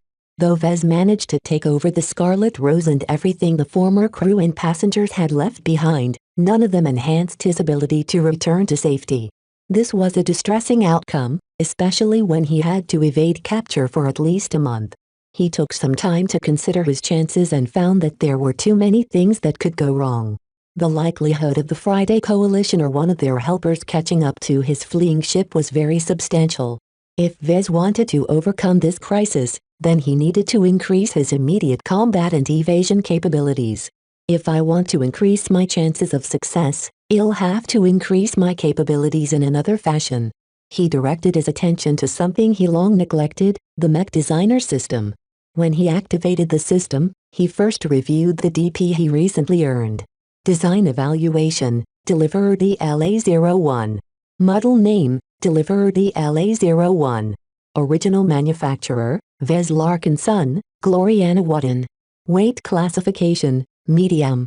Recommended Role, Marksman Mech. Armor, E. Carrying Capacity, D. Aesthetics, B. Endurance, C. Energy Efficiency, D. Flexibility, E. Firepower, A. Integrity, B. Mobility, D+. Spotting, B. X Factor, A. Cost Efficiency, C+. Project Involvement, 86%. Original Component Composition, 14%. Overall Evaluation, the Deliverer is a marksman mech that only excels at offense. Its powerful Executor Gauss rifle model grants the Deliverer extended range when dealing physical damage. The Deliverer's shortcomings in defense and mobility makes it highly dependent on other mech for protection. The Deliverer is able to achieve unprecedented performance when certain mech pilots are able to excite its guided aim and prescient movement abilities. You have received 50,000 design points for completing an original design that has no other equivalent. You have received 50,000 design points for designing a mech with a high presence of X factor. Design Evaluation, Adonis Colossus ACA-01. Model Name, Deliverer ACA-01. Original Manufacturer, Vez Larkin Son, Gloriana Wadden. Weight Classification, Medium Heavy. Recommended Role, Custom Spaceborne Hybrid Mech. Armor, A. Carrying Capacity, C. Aesthetics, A+. Endurance, C. Energy Efficiency, C+. Flexibility, E. Firepower, B. Integrity, B. Mobility, C. Spotting, C. X Factor, A. Cost Efficiency, D. Project Involvement, 56%. Original Component Composition, 21%. Overall Evaluation, the Adonis Colossus is a custom spaceborne hybrid mech designed for Vincent Ricklin. The mech is notable for featuring a prominent masculine appearance and a stylish codpiece. The Adonis Colossus is able to output substantial ranged firepower with its Sandbreaker rifle, shoulder-mounted missile launchers and nail drivers. Though it is also issued with a backup sword, the mech is not optimized for melee combat. You have received 50,000 design points for completing an adequate original design that has no other equivalent. You have received 50,000 design points for designing a mech with a high presence of X factor. Design Evaluation, Holy Soldier DSH-01. You have received 10,000 design points for completing an adequate variant of an existing design. Design evaluation, Resentful Soldier DSR01, comma. You have received 10,000 design points for completing an adequate variant of an existing design. Design evaluation, Prideful Soldier DSP01, comma. You have received 10,000 design points for completing an adequate variant of an existing design, comma. Ever since the system renewed the rules for earning design points, designing Mech was the only way for him to earn DP. The sales potential of a Mech no longer affected his DP outcome. Only the quality and usefulness of a Mech design determined how much DP he earned. The advantage of this new remuneration scheme was that he would be able to get all of the DP up front.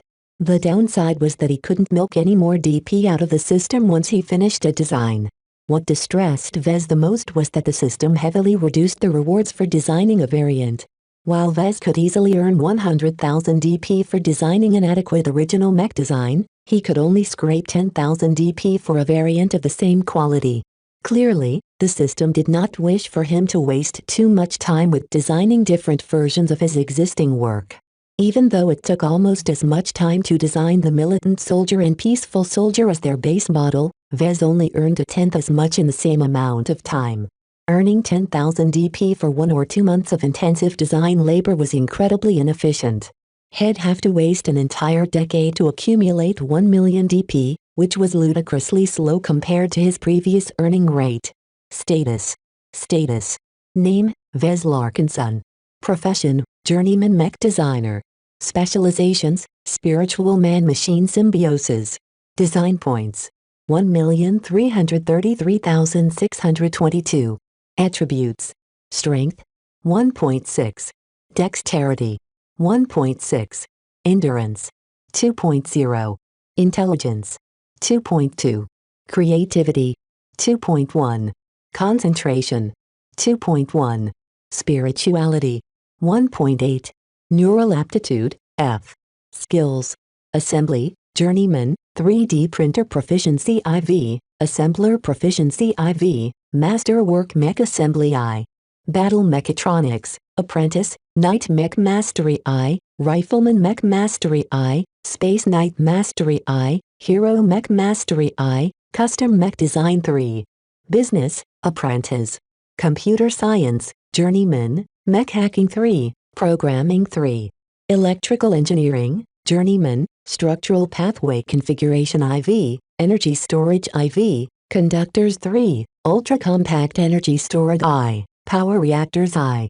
Materials Science, Journeyman, Crystallography 3, Crystal Laser Propagation II, Lithic Materials I. Mathematics, Journeyman, Simulations IV. Mechanics, Senior, Jury Rigging IV, Speed Tuning IV, Mechanical Fault Detection I, Fine Motion Control I. Metallurgy, Senior, Alloy Compression 3, Fixed Armor Specialization 3, Flexible Armor Specialization I, Smart Metal IV, ISMAS 3, Internal Structure Specialization I. Metaphysics, Apprentice, X Factor IV, Spiritual Senses II, Spiritual Exploration I, Spiritual Manipulation II, Spiritual Engineering II. Interfacing, Novice, Neural Interface Optimization I. Physics, Senior, Directed Energy Weapon Optimization 3, Gamma Laser Weapons I, Lightweight Armor Optimization II, Medium Weight Armor Optimization IV, Melee Weapon Optimization IV, Polarizing Shielding II, Rapid Fire Laser Weapon Operation II, Optics 3, Ballistic Weapon Optimization IV.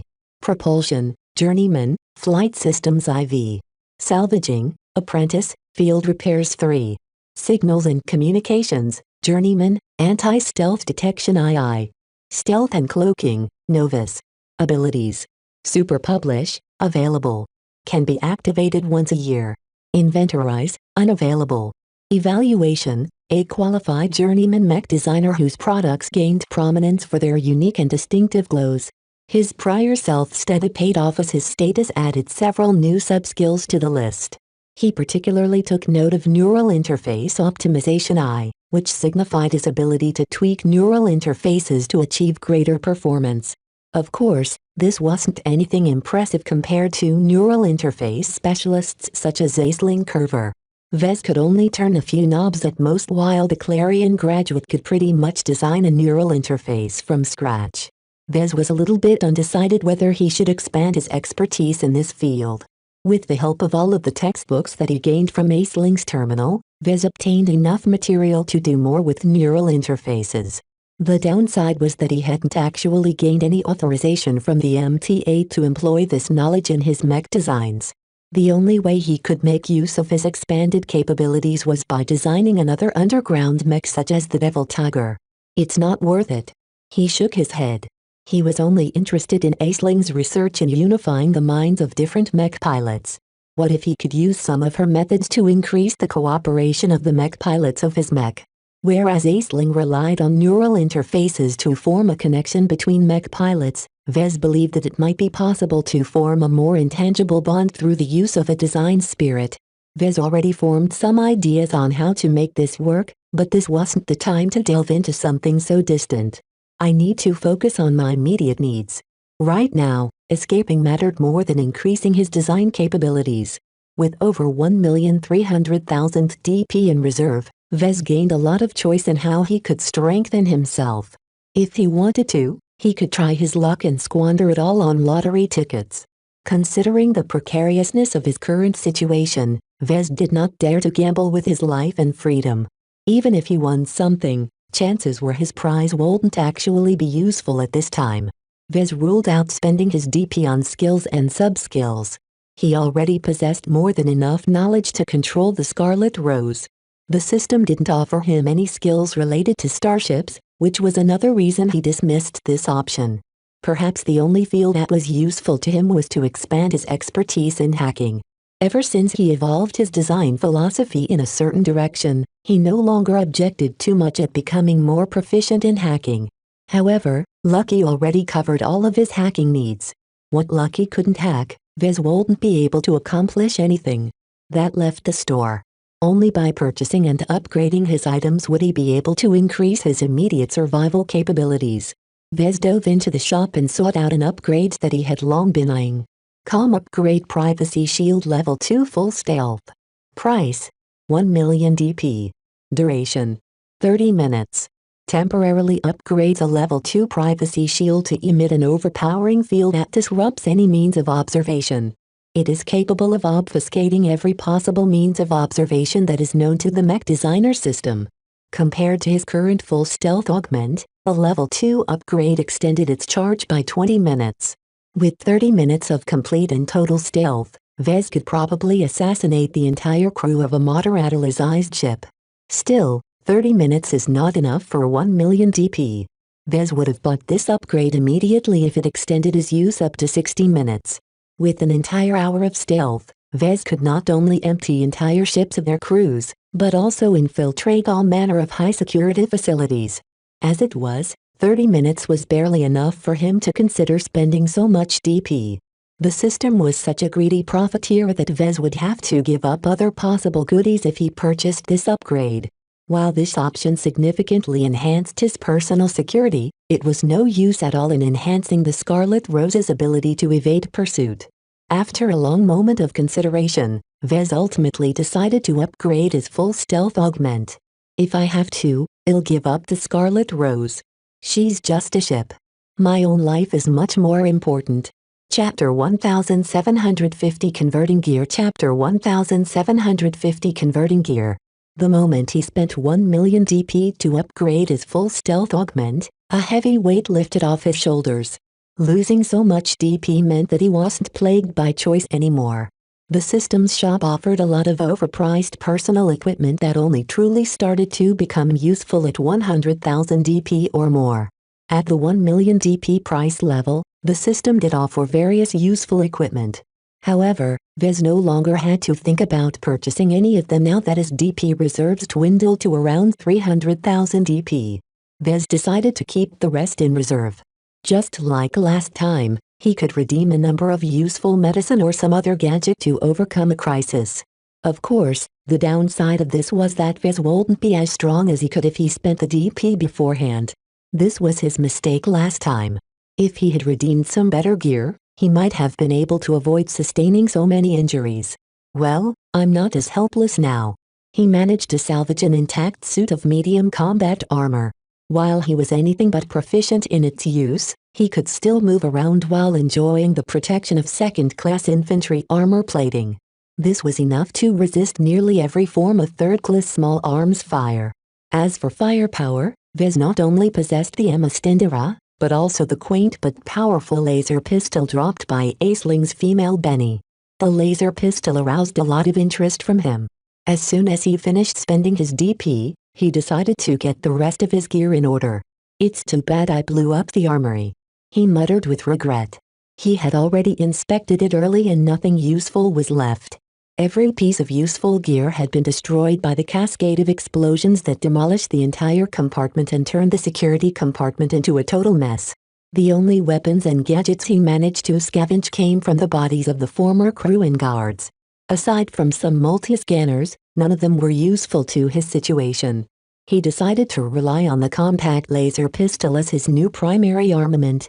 It packed more than enough firepower to handle most threats, and it was remarkably compact, easily allowing him to hide it underneath his clothes.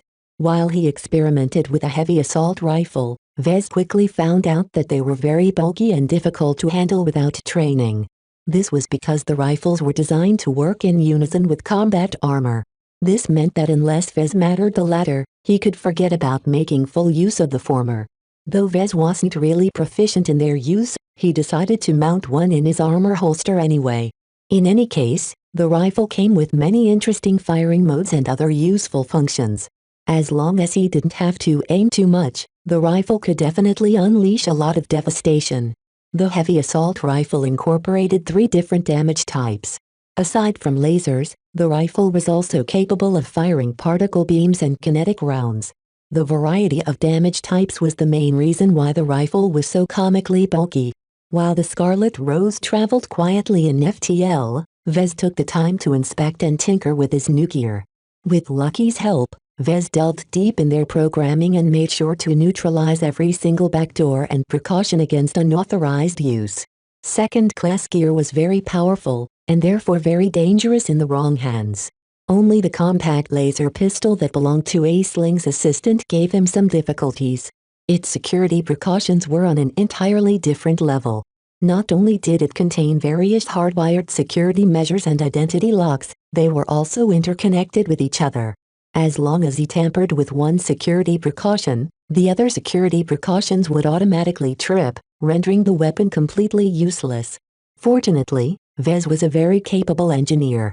By utilizing Lucky's hacking capabilities to unravel the software precautions while using his technical abilities to resolve the hardware precautions, he could slowly convert the weapon for his own use. It's like a puzzle. I can solve it as long as I plan out my steps. The excessive security precautions did not seem characteristic of the Coalition Reserve Corps. Aisling's assistant was probably a spy or something. Though it took longer than he thought, he finally managed to defeat every security precaution. Afterwards, he re-engaged some of the identity locks, but with himself as the sole authorized user. Only after this did he feel confident in using the gear he scavenged from the Scarlet Rose. The only gadget that Vez sorely missed was a working shield generator. He did not regret leaving his 2 shield generators behind when the Mech Corps took him into custody. There was no guarantee that Gensa would pass them along to the Fridaymen during the handover. Oh well. As long as I take advantage of my stealth and my new combat armor, I shouldn't have to depend on a shield generator. Of course, all of these preparations only enhanced his personal safety. With regards to improving the capabilities of the ship, Vez had to make do with the Scarlet Rose's current capabilities and the supplements provided by Calibist. This isn't enough, he judged. The Scarlet Rose was just a mobile supply frigate. While she was designed to outrun or evade all kinds of threats, she wasn't expressly designed to facilitate extended escapes.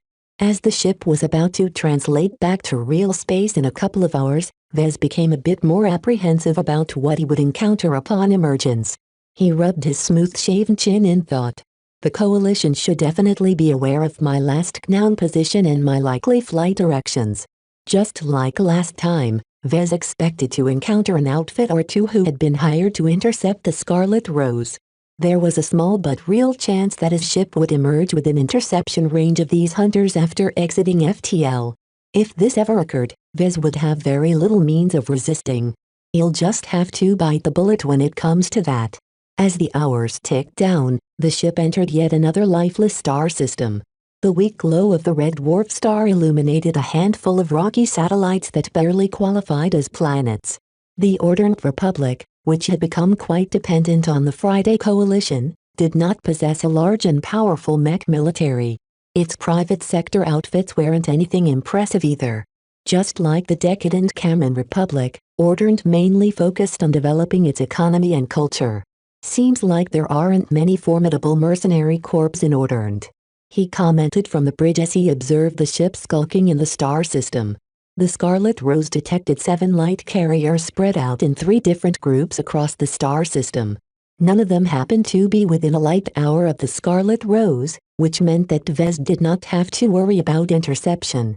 Though one pair of light carriers actually possessed a head start on the Scarlet Rose due to their relative motion, Vez did not worry too much. He called up an interface and performed some quick calculations. As long as the Scarlet Rose immediately started flying away, it would take far more than the time required to cycle her FTL drive for the mercenaries to catch up with the ship.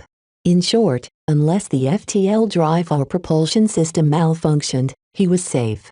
Well, I shouldn't be too complacent. He shook his head. I can't forget about hidden threats.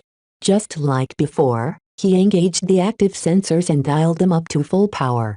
The Scarlet Rose would definitely be able to detect stealthed mines and vehicles in advance. Once he issued the necessary commands, he sat back and observed the local situation for a time. If nothing unexpected happens, I won't face any threats.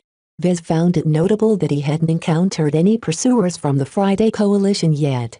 After reading Aisling's correspondence, he wasn't surprised by their absence. Right now, the Komodo War forced the Coalition to retract most of its peripheral assets. After Operation K, the partners of the Coalition became so alarmed that its leader reflexively recalled at least half of the assets stationed abroad. Unless the Hexers invested more assets in a foreign state for some reason, the Fridaymen weren't inclined to waste their own assets. Reading the messages and documents stored in Aisling's archive gave Vez a sporadic understanding of the war situation, particularly in the perspective of the Gage dynasty. As the most powerful partner of the Coalition, the Gage dynasty became known for its domineering posture. It always aimed to be the best in anything and often competed against the other partners in many different competitions. Yet as soon as the Komodo War broke out, the Gage dynasty quickly abandoned this posture and instead adopted a more diplomatic and conciliatory stance. Though the other partners such as the Kanzu clan and the Vermeer group knew that the Gage dynasty was only lowering its head due to the greater threat, they cooperated anyway. They had no other choice. As long as the Gage dynasty offered an abundant amount of help, the state that was famous for its internal division would shed its biggest weakness. It was pure fantasy to think that the partners of the Friday Coalition would continue to squabble amongst themselves while threatened by the Hexers. While Vez mused about the Komodo War, the Scarlet Rose quietly remained out of reach of her pursuers long enough until her FTL drive finished cycling. The moment the ship transitioned back to FTL, Vez finally relaxed. In the next week or so, the Scarlet Rose repeated this routine. Each time, the ship emerged in a star system patrolled by at least 2 or more outfits. In none of those cases did the stolen ship come anywhere close to these hostile bounty hunters. Though the mercenaries transmitted all kinds of threats and offers to the Scarlet Rose, Vez did not even bother going through them. As long as a ship left the star system, it was unlikely that any of his pursuers could keep up with the ship. The tech and quality disparity between their ships was simply too big.